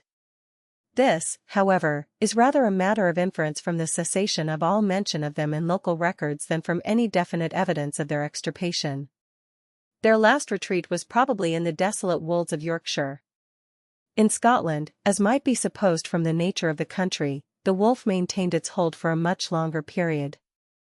There is a well-known story of the last of the race being killed by Sir Ewan Cameron of Lochiel in 1680, but there is evidence of wolves having survived in Sutherlandshire and other parts into the following century, perhaps as late as 1743, though the date of their final extinction cannot be accurately fixed. In Ireland, in Cromwell's time, wolves were particularly troublesome, and said to be increasing in numbers, so that special measures were taken for their destruction, such as the offering of large rewards for their heads, and the prohibition, in 1652, of the exportation of wolf dogs, the large dogs used for hunting the wolves. The active measures taken then and later reduced their numbers greatly, so that towards the end of the century they became scarce, but, as in the case of the sister island, the date of their final disappearance cannot now be ascertained. It has been placed, upon the evidence of somewhat doubtful traditions, as late as 1766. Remains of C. lupus are common in the European Pleistocene, while the Indian Pliocene C. cotlei, of which the upper teeth are shown in figure 251, was probably the ancestor of C. palipes. C. nestorcensis, of the upper Pliocene of France, was a smaller extinct wolf. A lower jaw from the French Pleistocene, described under the name of Lycoris, has only 3 premolars, but evidently belongs to the wolf. The jackals are smaller than the wolves, with the bushy tail about 1/3 the length of the head and body, and the carnassials relatively shorter as compared with the tubercular molars. The common jackal, C. aureus, figure 252, has a very wide distribution, ranging from southeastern Europe through southwestern Asia to India and Burma, and also occurring in northern Africa, being replaced in the Ethiopian region by closely allied species. Remains indistinguishable from C. aureus occur in the Pliocene sawalix of northern India. Jackals hunt at night in packs, uttering the piercing cries so well known to all who have resided in countries where these animals are found. The origin of the domestic dog, with its numerous breeds, has been the subject of much controversy. Some naturalists believe it to be a distinct species, descended from one that no longer exists in a wild state. Others have sought to find its progenitors in some one of the wild or feral races, either of true dogs, wolves, or jackals, while others again believe that it is derived from the mingling of two or more wild species or races. It was probably the earliest animal domesticated by man, and few if any other species have undergone such an extraordinary amount of variation in size, form, and proportion of limbs, ears, and tail, variations which have been perpetuated and increased by careful selective breeding. The dingo or Australian dog is met with wild, and also as the domestic companion of the Aboriginal people. Dogs were also in the possession of the natives of New Zealand and other islands of the Pacific, where no placental mammals exist naturally, on their discovery by Europeans in the last century. Figure 252. The jackal, Canis aureus. The second group includes the wild dogs of the southeast of Asia, described as cyan, and distinguished by slight modifications as C. rudolens, C. ducunensis, and C. javanicus, and differing from the above in wanting the small last lower tubercular molar. This difference reduces the number of the teeth to the same as in vivera, and is precisely paralleled by some of the species of the extinct genus Cynodictis mentioned below. The muzzle is shorter than in other species, and the facial profile is slightly convex instead of concave. The mammae are also 12 or 14 instead of the normal 10, while there is long hair between the foot pads. Wild dogs inhabit not only the whole of the Oriental region, but extend into Central Asia as far north as the Altai and Emerland, C. alpinus. C. ducunensis ranges from the forest regions of peninsular India to Gilgit and western Tibet, where it must inhabit open country. In their general form, and more especially the shortness of the legs, these animals come nearer to the jackals than to the wolves. They hunt their prey in packs. Remains of species of this group occur in the cavern deposits of the continent, and have been described under the name of C. europaeus. A group for which the name Lycalopex has been proposed comprises certain South American Canidae, distinguished from Canis proper by their longer tails and fox-like aspect, C. cancrivorus, C. brasiliensis, C. melampus, C. vetulus, C. fulvicatus, C. azuri, C. magellanicus, C. griseus. The last three have been further separated, under the name of Psittalopex, on account of slight differences in the relative size of the molar teeth, and of their pupil being elliptical when contracted. Nycteroutes, one species, C. procyonides, from Japan and Northeast Asia, has no claims to generic distinction but such as are founded upon its long loose fur, short ears, and short bushy tail, which give it some superficial resemblance to a raccoon. B. Alopecoid or vulpine series. The vulpine group, Vulpes, includes the true foxes, of which there are numerous varieties and species, spread over North America, Eurasia, and Africa, which have been described under the names of C. vulpes, Vulpes alopex, the common fox of Europe, C. niloticus, adustus, and variegatus, Africa, C. flavescens, montanus, bengalensis, japonicus, corsac, Asia, C. fulvus, macrurus, velox, North America. Mr. Blanford, 474, concludes, however, that the Asiatic C. flavescens and C. montanus, and very probably the North American crossfox, C. fulvus, are merely local races of C. vulpes, distinguished by certain peculiarities of coloration. The English fox measures about 2 feet in length exclusive of the tail, which is about a foot long. Its fur is of a reddish-brown color above, and more or less white beneath. The back of the ears and the forepart of the limbs are black, and the tip of its bushy tail is white. Its long, sharp muzzle, erect pointed ears, and sharp eye, give it the well-known appearance of sagacity and cunning. The fox is a solitary animal, inhabiting a burrow, which it either excavates for itself, or obtains by ejecting the badger or the rabbit.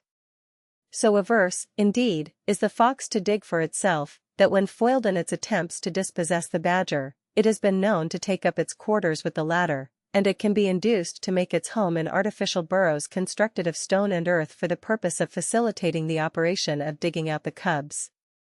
The fox also occurs in woods, and even in the open country without burrows, lying in its cover by day and stealing forth at night in search of its prey. Remains of the common fox occur not unfrequently in the Pleistocene deposits of Europe. The Indian C. bengalensis is a very much smaller and well-marked species. The tail of the above forms is clothed with soft fur and long hair, uniformly mixed. From them Baird distinguishes, under the name of Eurocyon, other species which have a concealed erect mane of stiff hairs along the upper line of the tail. These have also a shorter muzzle and a wide space between the temporal crests. They are C. virginianus and C. littoralis, both from North America. The Arctic fox, C. lagopus, genus Leucocyon, gray, has the tail very full and bushy and the soles of the feet densely furred below.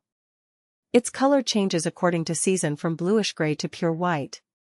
Certain small elegant African foxes, C. zerta, Phamelicus, and chama, with very large ears and corresponding large auditory bullae, have been separated under the name of phoenicus, and are commonly known as phoenix. The earliest undoubted occurrence of the genus Canis seems to be in the Upper Miocene of Switzerland, where it is represented by the fox-like C. enengensis.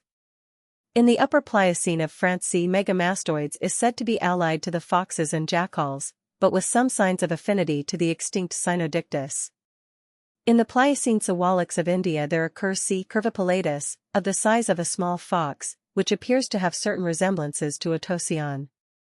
Lycaon, 475, this genus resembles in most of its characters the dogs of the Lupin series, but the teeth are rather more massive and rounded, the skull is shorter and broader, and there are but 4 toes on each limb, as in hyena. The one species, L. pictus, the Cape hunting dog, figure 253, from South and East Africa, is very distinct externally from all the other Canidae. It is nearly as large as a mastiff, with large, broadly ovate erect ears, and singularly colored, being not only variable in different individuals, but unsymmetrically marked with large spots of white, yellow, and black. It presents some curious superficial resemblances to Hyena crocuta, perhaps a case of mimetic analogy. It hunts its prey in large packs. A lower jaw from a cave deposit in Glamorganshire, which agrees with that of the existing form in the presence of an anterior cusp to the last lower premolar, has been made the type of a distinct species, L. anglicus. Ictisian, 476, the bush dog, I. venaticus, from Guyana and Brazil, is a species about the size of a fox, with close hair, and short legs and tail, distinguished from all other dogs by the reduction of the molar teeth to superscript 1/2, and their comparatively small size. The lower carnassial is also characterized by the loss of the inner cusp of the blade, and the secant form of its hind talon, both these features indicating a specialized type. Remains of the bush dog are found in the Pleistocene cavern deposits of Brazil, and were originally described under the name of Spiethos. Figure 253. The Cape hunting dog, Lycaon pictus. Otocyon, 477, dentition, I superscript 3/3, C superscript 1/P/4, M superscript 3/4, total 46 or 48. The molar teeth are thus in excess of any other living heterodont mammal. They have the same general characters as in Canis, with very pointed cusps. The lower carnassial shows little of its typical characters, having 5 cusps on the surface. These can, however, be identified as the inner cusp, the 2 greatly reduced and obliquely placed lobes of the blade, and 2 cusps on the talon. The skull generally resembles that of the smaller foxes, particularly the phoenix. The auditory bullae are very large. The hinder edge of the mandible has a very peculiar form, owing to the great development of an expanded, compressed, and somewhat inverted subangular process. Vertebrae, C7, D13, L7, S3, C22. Ears very large. Limbs rather long. Toes 5 to 4. One species, O. megalotus, from South Africa, rather smaller than a common fox. Professor Huxley looks upon this as the least differentiated or most primitive existing form of the family, regarding the presence of the 4 molar teeth as a survival of a condition of the dentition exhibited by the common ancestors of the existing Canidae and the existing carnivorous marsupials. There is, however, at present no paleontological proof of this, as none of the numerous fossil forms of Canidae yet discovered have more than the normal number of molars. Extinct generid. A large number of fossil carnivora have been described from various tertiary deposits which are more or less closely allied to the existing Canidae, although, as already mentioned, connecting the latter so closely on the one hand with the Viverridae and on the other hand with the Ursidae, that it is almost, if not quite impossible to say where one family begins and the other ends. A few only of the more important of these annectant types will be mentioned here. Temnoscion, of the Miocene of the United States, is a true dog, which agrees with Ichthyscion in having a secant hind talon to the lower carnassial, but preserves a generalized character in having an entepicondylar foramen to the humerus. An extremely interesting form is Cynodictis, of the middle tertiaries of Europe and the United States, which, as now restricted by Dr. Schlosser, includes a number of species mostly not larger than foxes. The dental formula is generally the same as in Canis, but, as in that genus, the last lower molar may be absent. The teeth are very like those of Viverridae, the lower carnassial never being greatly elongated anteroposteriorly, and its inner cusp being situated immediately on the inner side of the hinder lobe of the blade, instead of somewhat behind it, as is the case in most dogs. In the skull the auditory bulla is inflated, but is said to have no distinct septum, while the humerus invariably has an entepicondylar foramen. It is suggested that Cynodictis is not far removed from the ancestral type of many of the viveroids and conoids, and may itself have been derived from the undermentioned genus Amphicyon. M. Bull considers, indeed, that from the resemblance of the Pliocene Canis megamastoids, page 553, to Cynodictis we ought to regard the foxes and jackals as the descendants of Cynodictis, while the wolves have been derived directly from Amphicyon. The last-named genus, which includes some species as large as a bear, is found in the Upper Eocene and Lower Miocene of Europe, and is represented in the Miocene of the United States by the allied Diphinus. It is characterized by the presence of 3 upper molars, thus bringing up the dental formula to the full Eutherian number, by the 5 digits on all the feet, which were plantigrade, and by the presence of a 3rd trochanter to the femur and an entepicondylar foramen to the humerus. The teeth are essentially those of a dog, and the base of the skull is also dog-like, although it is highly probable that the auditory bulla had no trace of a septum. According, however, to Dr. Philhall, 478, the minute foramina described by Professor Cope, 479, in the postparietal and mastoid which occur in Ursus, but are said to be absent in Canis, are present in Amphicyon.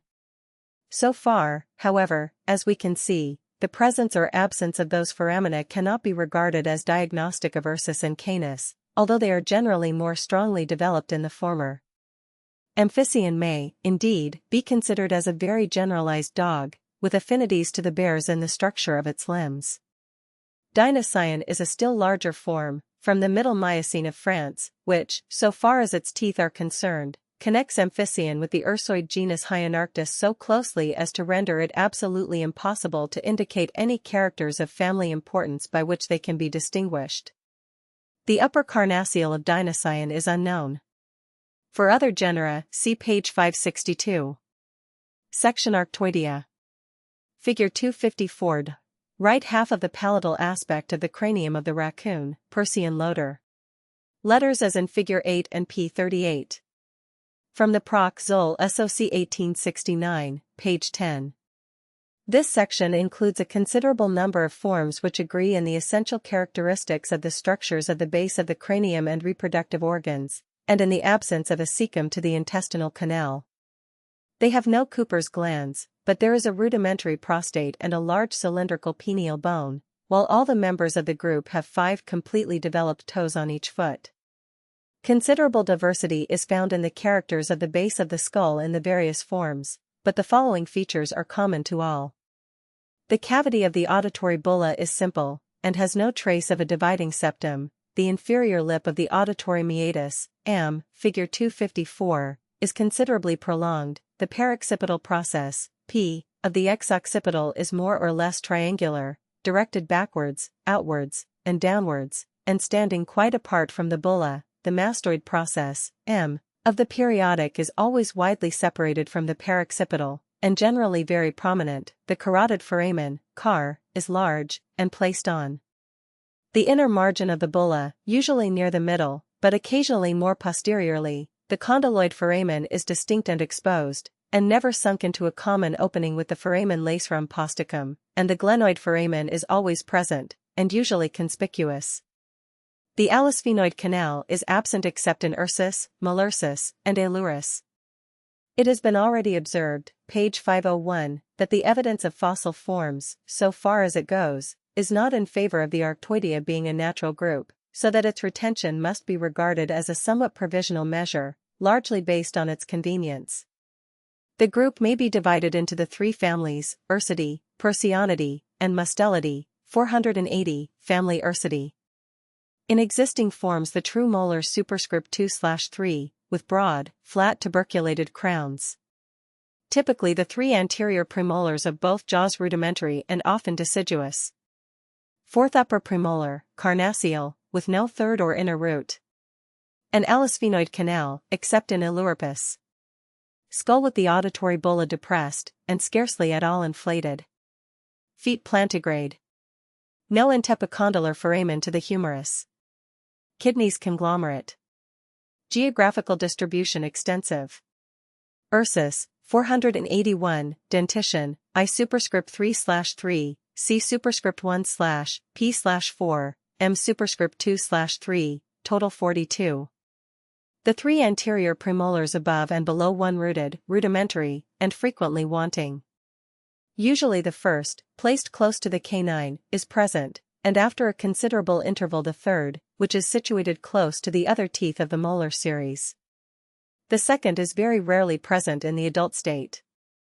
The fourth, upper carnassial, differs essentially from the corresponding tooth of other carnivores in wanting the inner tubercle supported by a distinct root. Its sectorial characters are very slightly marked, and it is much smaller than the first molar. The crowns of both the true molars are longer than broad, with flattened, tuberculated, grinding surfaces. The second has a large backward prolongation or heel. The lower carnassial has a small and indistinct blade and greatly developed tubercular heel. The second molar is of about the same length, but with a broader and more flattened tubercular crown. The third is smaller. The milk teeth are comparatively small, and shed at an early age. Skull more or less elongated. Orbit small and incomplete behind. Palate prolonged considerably behind the last molar tooth. Vertebrae, C7, D14, L6, S5, C8 to 10. Body heavy. Feet broad, completely plantigrade, the 5 toes on each foot all well developed, and armed with long compressed and moderately curved non-retractile claws. Palms and soles naked. Tail very short. Ears moderate, erect, rounded, hairy. Fur generally long, soft, and shaggy. Figure 255. Head of the brown bear, Ursus arctos. From Sclater, Proc. Zoll. SOC 1867, page 817. The bears are all animals of considerable bulk, and include among them the largest members of the order. Though the species are not numerous, they are widely spread over the Earth's surface, but absent from the Ethiopian and Australian regions, and only represented by one species in the neotropical region, and differ much among themselves in their food and manner of life. They are mostly omnivorous or vegetable feeders, and even the polar bear, usually purely carnivorous or piscivorous, devours grass with avidity in summer. The various species may be arranged in the following groups. Thalassarctine group. Head comparatively small, molar teeth small and narrow. Soles more covered with hair than in the others. This group is represented only by the well-known polar or white bear, U. maritimus, of the Arctic regions, which is one of the few mammals which are completely white at all seasons of the year. The typical, or ursine, group includes a number of species, of which the common brown bear, U. arctos, is the best known example. This species is an exceedingly variable one, and has a very wide range in the Palearctic region, the Syrian form described as U. syriacus, as well as the hairy-eared bear, U. piscator, figure 255, of northeastern Asia, and the snow bear, U. isabellinus, of Kashmir and Nepal, not being specifically separable. The brown bear hibernates in cold regions, and in the Himalaya keeps to comparatively high regions, emerging from its winter lair in March, April, or May, according to the season and elevation, to feed on the numerous bulbous plants which abound in the regions it inhabits. Both the Syrian and Himalayan varieties are generally of lighter color and smaller size than the typical European form. Bears were at one time found in the British Isles, from which, however, they have been long since exterminated. They are still found in the Pyrenees, and are comparatively abundant in parts of Norway, Hungary, and Russia. In the Kashmir Himalaya they were very abundant in some districts a few years ago, one of the present writers having in 1874 seen no less than 7 examples at one time from the top of a mountain ridge. Of late years their numbers have, however, been greatly diminished. The brown bear, although with strong powers of smelling, is very slow of sight and hearing, and in the Himalaya it is easy to approach so near that they may be shot with a smoothbore gun. The grizzly bear, U. horribilis, of North America is so closely allied to the brown bear that some writers think it should only rank as a very well-marked local variety. The black bears of the Himalaya, U. torquatus, Japan, U. japonicus, and North America, U. americanus, belong to this group. The Himalayan species ranges from Persia to Assam, and thence to China and Formosa. In the greater part of this area it is essentially a forest animal, and may be found in autumn in the forests of the Kashmir Valley feeding upon chestnuts and other fruits. It is also exceedingly fond of maize, mulberries, and walnuts, and a few years ago it was no very uncommon sight to see 3 or even 5 of these bears up a single mulberry or walnut tree in Kashmir. The spectacled bear, U. ornatus, of the Peruvian Andes is another member of this group. The Halarcton group is represented only by the Malay bear or sun bear, U. malayanus, in which the head is short and broad, the molar teeth are comparatively broad, but the length still exceeding the breadth, the tongue is very long and extensile, and the fur short and smooth. This small species inhabits the Malay Peninsula, Sumatra, Java, Borneo, Tenasserim, Arakan, Chittagong, and the Garo Hills of India. It inhabits forest districts, and is an expert climber. The earliest known occurrence of the genus is in the lower Pliocene of the Indian Siwalik Hills, where it is represented by U. theobaldi, which was probably the ancestor of the existing Malursus. The genus is represented in the upper Pliocene of Europe by the small U. etruscus, and in the Pleistocene by the existing U. arctos, as well as by the great extinct cave bear, U. spilius, distinguished by the complexity of the crowns of the molars and the total loss of the 3 anterior premolars in the adult condition. Remains of bears are also found in cavern deposits in the north of Africa. The small U. pneumaticus, from the Pleistocene of the Narbada Valley, India, may have been allied to U. malayanus. Malursus, 482, this differs from the true bears in the first upper incisor being absent or shed at a very early age, in the very small size of the other teeth, in the very large extensile lips, the deep concavity of the palate, and other minor characters. The one species, M. labiatus, the well-known sloth bear of India, feeds chiefly on black ants, termites, beetles, fruit, honey, etc. This species inhabits peninsular India, from near the Himalaya to Cape Comorin and Ceylon, and its remains are found in the cavern deposits of Madras. The black hair is very long and coarse, there is a light horseshoe-shaped mark on the chest, as in Ursus torquatus, and the extremity of the muzzle is of an ashy gray. Figure 256 to Iluripus melanoleucus. From Milne Edwards. Iluripus, 483, dentition, I superscript 3/3, C superscript 1/P/3, M superscript 2/3, total 40. Premolars large, increasing in size from first to last, and 2-rooted except the first. First upper molar with quadrate crown, broader than long, second larger than the first. Cranium with zygomatic arches and sagittal crest immensely developed, and ascending ramus of mandible very high, giving greater spaces for attachments of temporal muscle than in any other existing member of the order. Facial portion short. Bony palate not extending behind the last molar tooth. No allospheноid canal.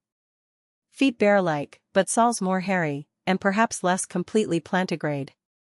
Fur long and thick. Tail very short. One extremely rare species, A. melanoleucus, figure 256, discovered by Per David in 1869, in the most inaccessible mountains of Mupin in eastern Tibet. Said to feed principally on roots, bamboos, and other vegetables. It is of the size of a small brown bear, of a white color, with ears, spots round the eyes, shoulders, and limbs black. In the large size and complex crowns of the upper premolars, this genus differs very markedly from the true bears. The fourth upper premolar, carnassial, makes no approach to the markedly sectorial type presented by the corresponding tooth of Hyenarctus, its structure being, on the whole, more like that of Ailurus. Figure 257. Palate of Arctotherium bonariense, Pleistocene, South America, 1/4 natural size. From the Paleontologia Indica. Extinct genera. The genus Arctotherium includes some very large bear-like animals from the Pleistocene of South America and California, in which the dentition departs less widely from a normal carnivorous type than in the true bears. Thus the upper carnassial, figure 257, is relatively larger than in Ursus, while the crowns of the upper molars are broader and shorter. The humerus is said to have an entepicondylar foramen. Hyenarctus, of the Miocene and Pliocene of Europe and southern Asia, has the crowns of the upper molars either square or triangular, the upper carnassial having 3 distinct lobes to the blade, while the lower carnassial is practically indistinguishable from that of the dog-like Dinosaurian, page 556. The proximal extremity of the ulna differs from that of Ursus in having a long olecranon, and thereby resembles the corresponding bone of the dogs. Indeed, all the characters at present available tend to show a complete passage from the tertiary dog-like animals, through Dinosaurian, Hyenarctus, and Arctotherium, to the true bears.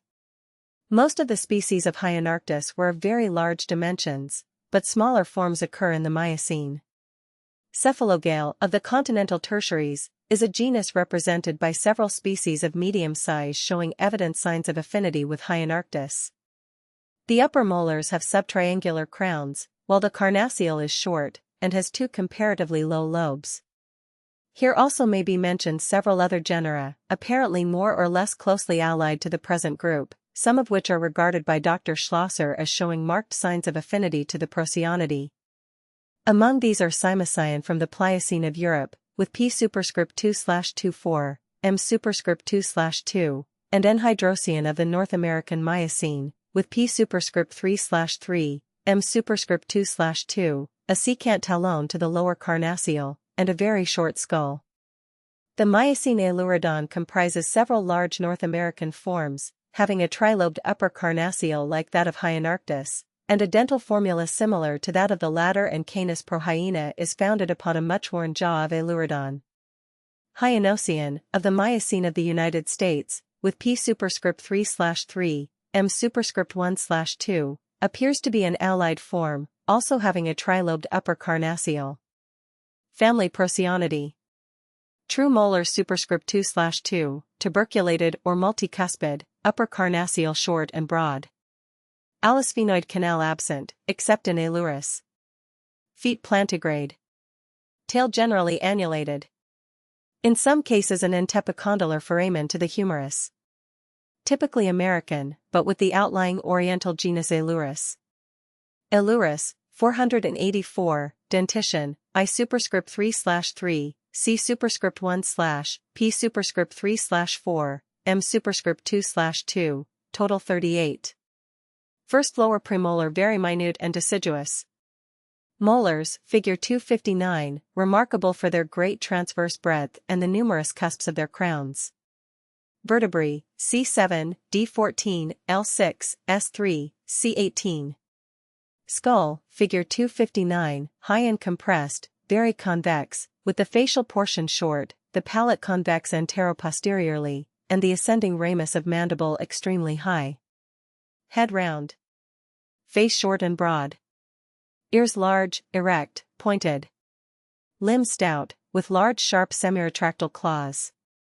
Tail nearly as long as body, cylindrical, annulated, and clothed with long hairs. Fur long and thick.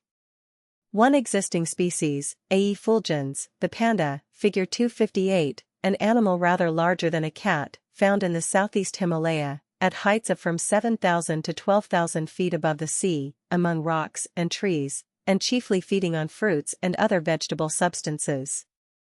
Its fur is of a remarkably rich reddish-brown color, darker below. The genus Ailurus has been made the type of a distinct family, but its relationship to the raccoons is regarded by Mr. W. T. Blanford, 485, as sufficiently close to admit of its being included in the same family. According to this zoologist, the panda often sleeps coiled up like a cat, with the bushy tail over its head, but at other times resting on its legs with the head tucked under the chest and between the four legs, after a manner said to be common with the raccoons. Although by no means strictly nocturnal, these animals sleep much during the day, and roam out in search of food in the morning and evening. The young are born in a very helpless condition, and remain for a long period concealed in the holes of trees or rocks. Figure 258. The panda, Elurus fulgens. The dark nasal stripe shown in this figure is generally absent. From Sclater, Proc. Zool. Soc. 1869, page 408. Fossil remains of a species of Elurus, A. anglicus, have been obtained from the English Pliocene crag deposits, which indicate an animal of about 1.5 times the size of A. fulgens. The first evidence of this fossil species was afforded by part of the mandible with the last molar in place, and the subsequent discovery of an entire first upper molar renders full confirmation of the generic determination. This distribution of Elurus is very important, as showing how its area may have once approximated to that of the ancestors of the American representatives of the family. It is probable that the genus existed in India during the Sawalic period. The whole of the undermentioned genera are American, and are characterized by the absence of an alisphenoid canal in the skull. Figure 259. Lateral view of skull and right half of palate of Elurus fulgens. From Blanford, Mammalia of British India, page 190. Procyon, 486, dentition, I superscript 3/3, C superscript 1/P/4, M superscript 2/2, total 40. The molar teeth broad and tuberculated, figure 259. The upper carnassial with 3 cusps along the outer margin, and a very broad bicuspid inner tubercle, giving an almost quadrate form to the crown.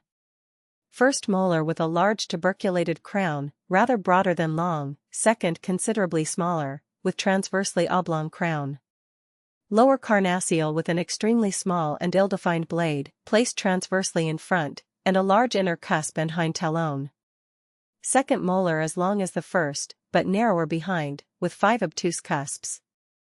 Vertebrae, C7, D14, L6, S3, C16 to 20. Body stout. Head broad behind, but with a pointed muzzle.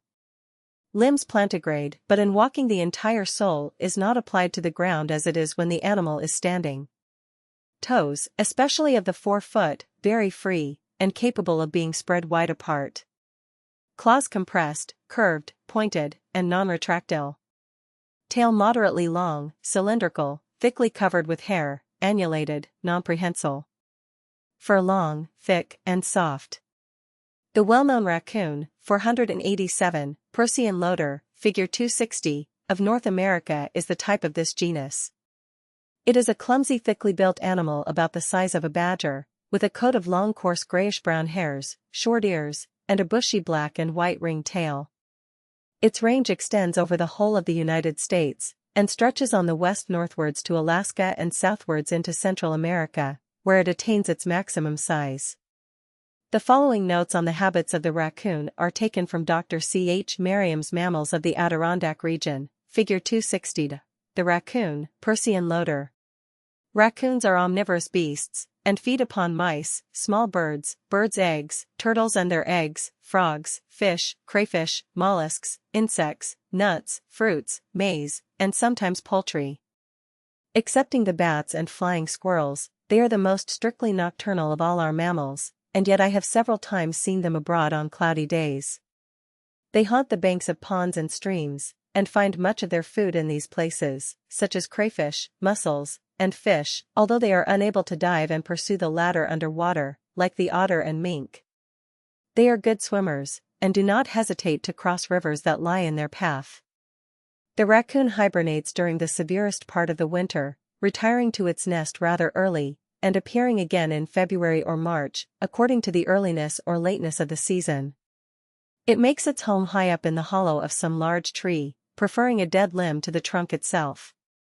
It does little in the way of constructing a nest, and from 4 to 6 young are commonly born at a time, generally early in April in this region.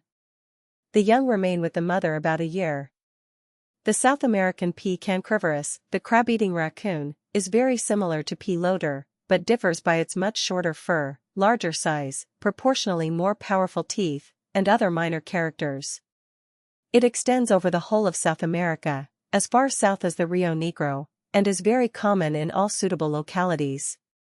Its habits are similar to those of the North American species. Fossil remains of Procyon have been described from the Pleistocene deposits of the United States. Basaris, 488, a form closely allied to Procyon, but of more slender and elegant proportions, with a sharper nose, longer tail, and more digitigrade feet, and with teeth otherwise like, but smaller, and more sharply denticulate. It was formerly, but erroneously, placed among the Vivaridae.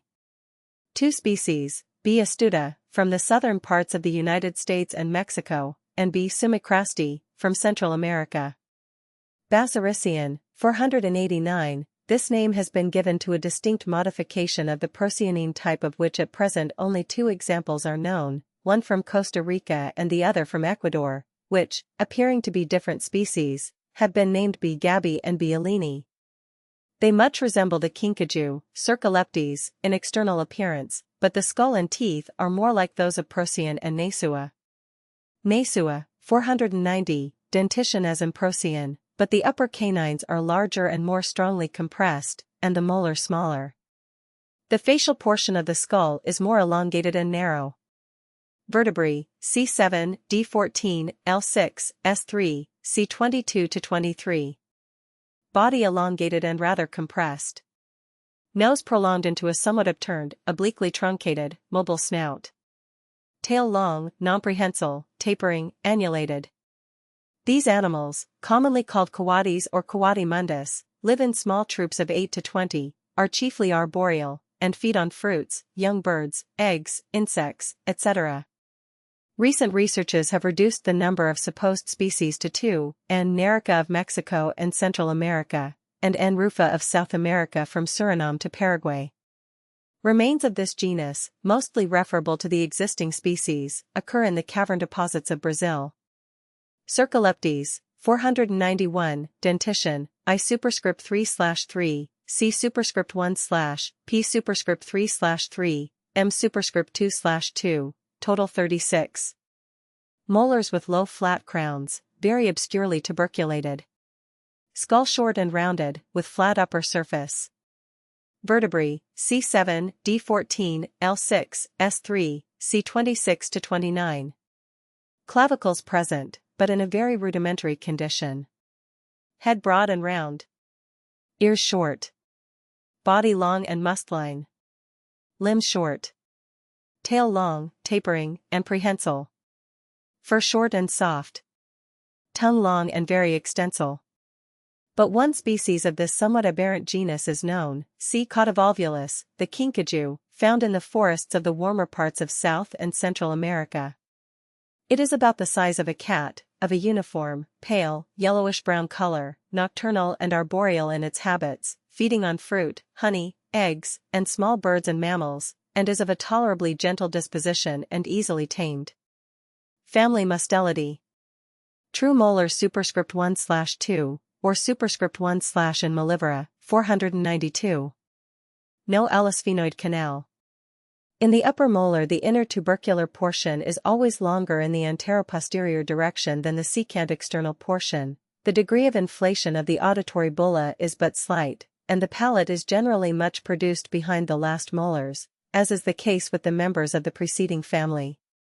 The postglenoid process of the cranium is generally considerably curved over the glenoid fossa, so as to hold very tightly the condyle of the mandible. The humerus may or may not have an antepicondylar foramen. Except in the otters, the kidneys resemble those of the Procyonidae in being of simple structure. This family is a large and widely distributed one, especially in the northern temperate regions of the earth. The different genera, which are very difficult to arrange in any natural order, are rather artificially divided, chiefly according to the characters of their feet and claws, into the otter-like, lutrine, badger-like, meline, and weasel-like, mustline, forms. Subfamily Lutrini. Feet short, rounded, except the hind feet of Latax. toes webbed. Claws small, curved, blunt. Head broad and much depressed. Upper molar large and quadrate, with its inner tubercular portion much expanded antero-posteriorly, figure 261. Kidneys conglomerate. Habits aquatic. Lutra, 493, dentition, I superscript 3/3, C superscript 1/P/3, M superscript 1/2, total 36. Upper carnassial with a trenchant tricuspid blade, and a very large inner lobe, hollowed on the free surface, with a raised sharp edge, and extending along 2/3 or more of the length of the blade. True molar large, with a quadricuspidate crown, broader than long. First upper premolar very small, and in some cases absent, figure 261. Skull broad and depressed, contracted immediately behind the orbits. Facial portion very short, brain case large. Vertebrae, C7, D14-15, L6-5, S3, C20-26. Body very long. Ears short and rounded. Limbs short. Feet more or less completely webbed, claws usually well developed on all the toes, although they may be rudimentary or absent. Tail long, thick at the base and tapering, rather depressed. Fur short and close. The humerus may or may not have an antepicondylar foramen. In conformity with the shape of the skull, the posterior part of the brain is expanded laterally. Figure 261. Palate of Lutra cinerea. From the Paleontologia Indica. The common British otter, L. vulgaris, as the type of the genus, may be described somewhat fully. It has an elongated, low body, short limbs, short broad feet, with 5 toes on each, connected together by webs, and all with short, moderately strong, compressed, curved, pointed claws. Head rather small, broad, and flat, muzzle very broad, whiskers thick and strong, eyes small and black, ears short and rounded. Tail a little more than half the length of the body and head together, very broad and strong at the base, and gradually tapering to the end, somewhat flattened horizontally. The fur is of very fine quality, consisting of a short soft underfur of a whitish-gray color, brown at the tips, interspersed with longer, stiffer, and thicker hairs, very shining, grayish at the base, bright rich brown at the points, especially on the upper parts and outer surface of the legs, the throat, cheeks, under parts and inner surface of the legs brownish-gray throughout. Individual otters vary much in size, but the total length from the nose to the end of the tail averages about 3½ feet, of which the tail occupies 1 foot 3 or 4 inches. The weight of a full-sized male is from 18 to 24 pounds, that of a female about 4 pounds less. As the otter lives almost exclusively on fish, it is rarely met with far from water, and usually frequents the shores of brooks, rivers, lakes, and, in some localities, the sea itself. It is a most expert swimmer and diver, easily overtaking and seizing fish in the water, but when it has captured its prey it brings it to shore to devour it. When lying upon the bank it holds the fish between its forepaws, commences at the head, and then eats gradually towards the tail, which it is said always to leave. The female produces 3 to 5 young ones at a time, in the month of March or April, and brings them up in a nest formed of grass or other herbage, usually placed in a hollow place in the bank of a river, or under the shelter of the roots of some overhanging tree. The common otter is found in localities suitable to its habits throughout Great Britain and Ireland, though far less abundantly than formerly, for, being very destructive to fish, and thus coming into keen competition with those who pursue the occupation of fishing either for sport or for gain, it is rarely allowed to live in peace when once its haunts are discovered. Otter hunting with packs of hounds of a special breed, and trained for the purpose, was formerly a common pastime in the country. When hunted down and brought to bay by the dogs, the otter is finally dispatched by long spears carried for the purpose by the huntsman. The common otter ranges throughout the greater part of Europe and Asia, the Indian L. not being distinct. A closely allied but larger species, L. canadensis, is extensively distributed throughout North America, where it is systematically pursued by professional trappers for the value of its fur. The common otter is regularly trained by the natives of some parts of Bengal to assist them in fishing, by driving the fish into the nets. In China otters are taught to catch fish, being led into the water for the purpose attached to a long cord. Otters are widely distributed over the earth, and, as they are much alike in size and coloration, their specific distinctions are by no means well defined. 494. Besides those mentioned above, the following may be noticed. In the Oriental region there are L. elioti, 495, of India, L. sumatrana of the Malay countries, and L. cinerea ranging over the greater part of the region. The latter species, often known as L. leptonix, is of small size, with a short head, and rudimentary claws, which may be absent. It was at one time regarded as generically distinct, under the name of Aonix. The upper true molar, figure 261, is characterized by the great development of its inner tubercular portion, and the first upper premolar is absent. In the Ethiopian region there are two species, L. capensis and L. maculicalis. Of the neotropical forms it will suffice to mention the small L. felina and the large L. brasiliensis. The latter is by far the largest of the existing forms, and is characterized by the presence of a prominent flange-like ridge along each lateral margin of the tail, on which account it was referred by Dr. Gray to a distinct genus, with the name of Pteronura sambaci. It should be observed that all otters have a very distinct inner cusp to the blade of the lower carnassial, but that the relative size of this cusp varies in the different species. Extinct otters. Several species of fossil otters have been described. Thus in the Indian sawalix we have L. palaindica, which is closely allied to L. sumatrana, and a larger form described as L. bethignathus. The Pliocene of Hessen-Darmstadt yields L. hessica, while L. dubia, of the Middle Miocene of France, is a species characterized by the small size of the inner cusp of the lower carnassial, a character in which it resembles those tertiary forms described as Trochictus, which are believed to connect Lutra with the Mustelini.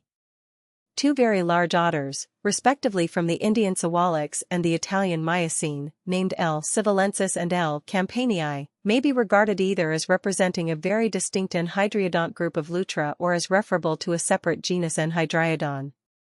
They are characterized by certain peculiarities in the structure of the teeth, and the second upper premolar may be absent in the Indian form.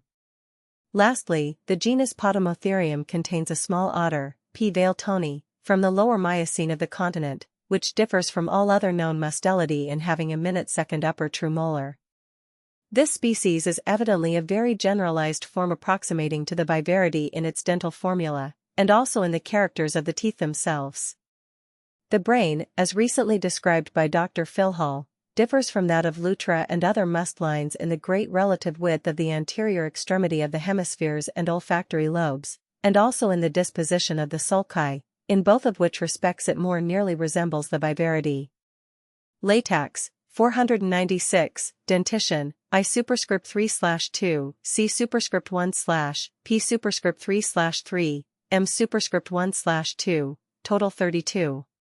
Differs from all other existing carnivora in having but two incisors on each side of the lower jaw, the one corresponding to the first, very small in the true otters, being constantly absent. Though the molar teeth generally resemble those of Lutra in their proportions, they differ very much in the exceeding roundness and massiveness of their crowns and bluntness of their cusps. Feet webbed. 4 feet small, with 5 subequal toes, furnished with short compressed claws, palms naked. Hind feet very large, depressed and fin-like. The phalanges flattened as in the seals. The fifth toe the longest and stoutest, the rest gradually diminishing in size to the first, all with moderate claws. Tail moderate, cylindrical, and obtuse, about 1/4 the length of the head and body. The sea otter, L. lutris, figure 262, is the sole representative of this genus. The entire length of the animal from nose to end of tail is about 4 feet, so that the body is considerably larger and more massive than that of the English otter. The skin is peculiarly loose, and stretches when removed from the animal so as to give the idea of a still larger creature than it really is. The pelage is remarkable for the preponderance of the beautifully soft woolly underfur, the longer stiffer hairs being very scanty. The general color is a deep liver brown, everywhere silvered or frosted with the hoary tips of the longer hairs. These are, however, removed when the skin is dressed for commercial purposes. Figure 262. The sea otter, Latex lutris. From Wolf, Proc. Zoll. SOC 1865, pl. 7.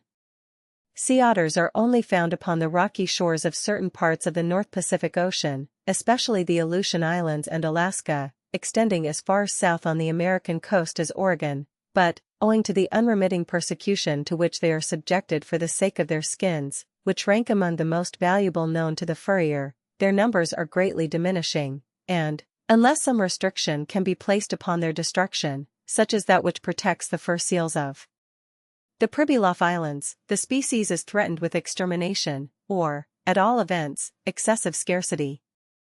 When this occurs, the occupation of 5,000 of the half-civilized natives of Alaska, who are dependent upon sea otter hunting as a means for obtaining their living, will be gone.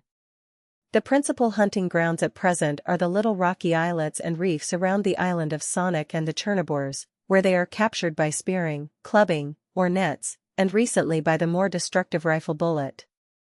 They do not feed on fish, like the true otters, but on clams, mussels, sea urchins, and crabs, for the mastication of which the blunt cusps of their teeth are admirably suited. The female brings forth but a single young one at a time, apparently at any season of the year. They are excessively shy and wary, and all attempts to rear the young ones in captivity have hitherto failed. Subfamily Melanidae. Feet elongated. Toes straight. Claws non-retractile, slightly curved, subcompressed, blunt, those of the forefoot especially large. Upper molar variable. Kidneys simple. Habits mostly terrestrial and fossorial. Mephitis, 497, dentition, I superscript 3/3, C superscript 1/, P superscript 3/3, M superscript 1/2, total 34. Upper molar larger than the carnassial, subquadrate, rather broader than long. Lower carnassial with talon less than half the length of the whole tooth. Bony palate terminating posteriorly opposite the hinder border of the last molar tooth. Facial portion of skull short and somewhat truncated in front. Vertebrae, C7, D16, L6, S2, C21. Head small. Body elongated. Limbs moderate, subplantigrade. Ears short and rounded. Tail long, abundantly clothed with very long fine hair. Anal glands largely developed. The secretion of these glands, which can be discharged at the will of the animal, has an intolerably offensive odor, which circumstance has rendered the skunks, as they are commonly called, proverbial. They are strictly nocturnal animals, terrestrial and burrowing, feeding chiefly on small mammals, birds, reptiles, insects, worms, roots, and berries. All the known species have a prevalent black color, varied by white strips or spots on the upper part, figure 263. They generally carry the body, much arched, and the tail erect, the long loose hair of which waves like a plume over the back. There are 3 species, all inhabitants of the American continent, over which they have an extensive range. Figure 263.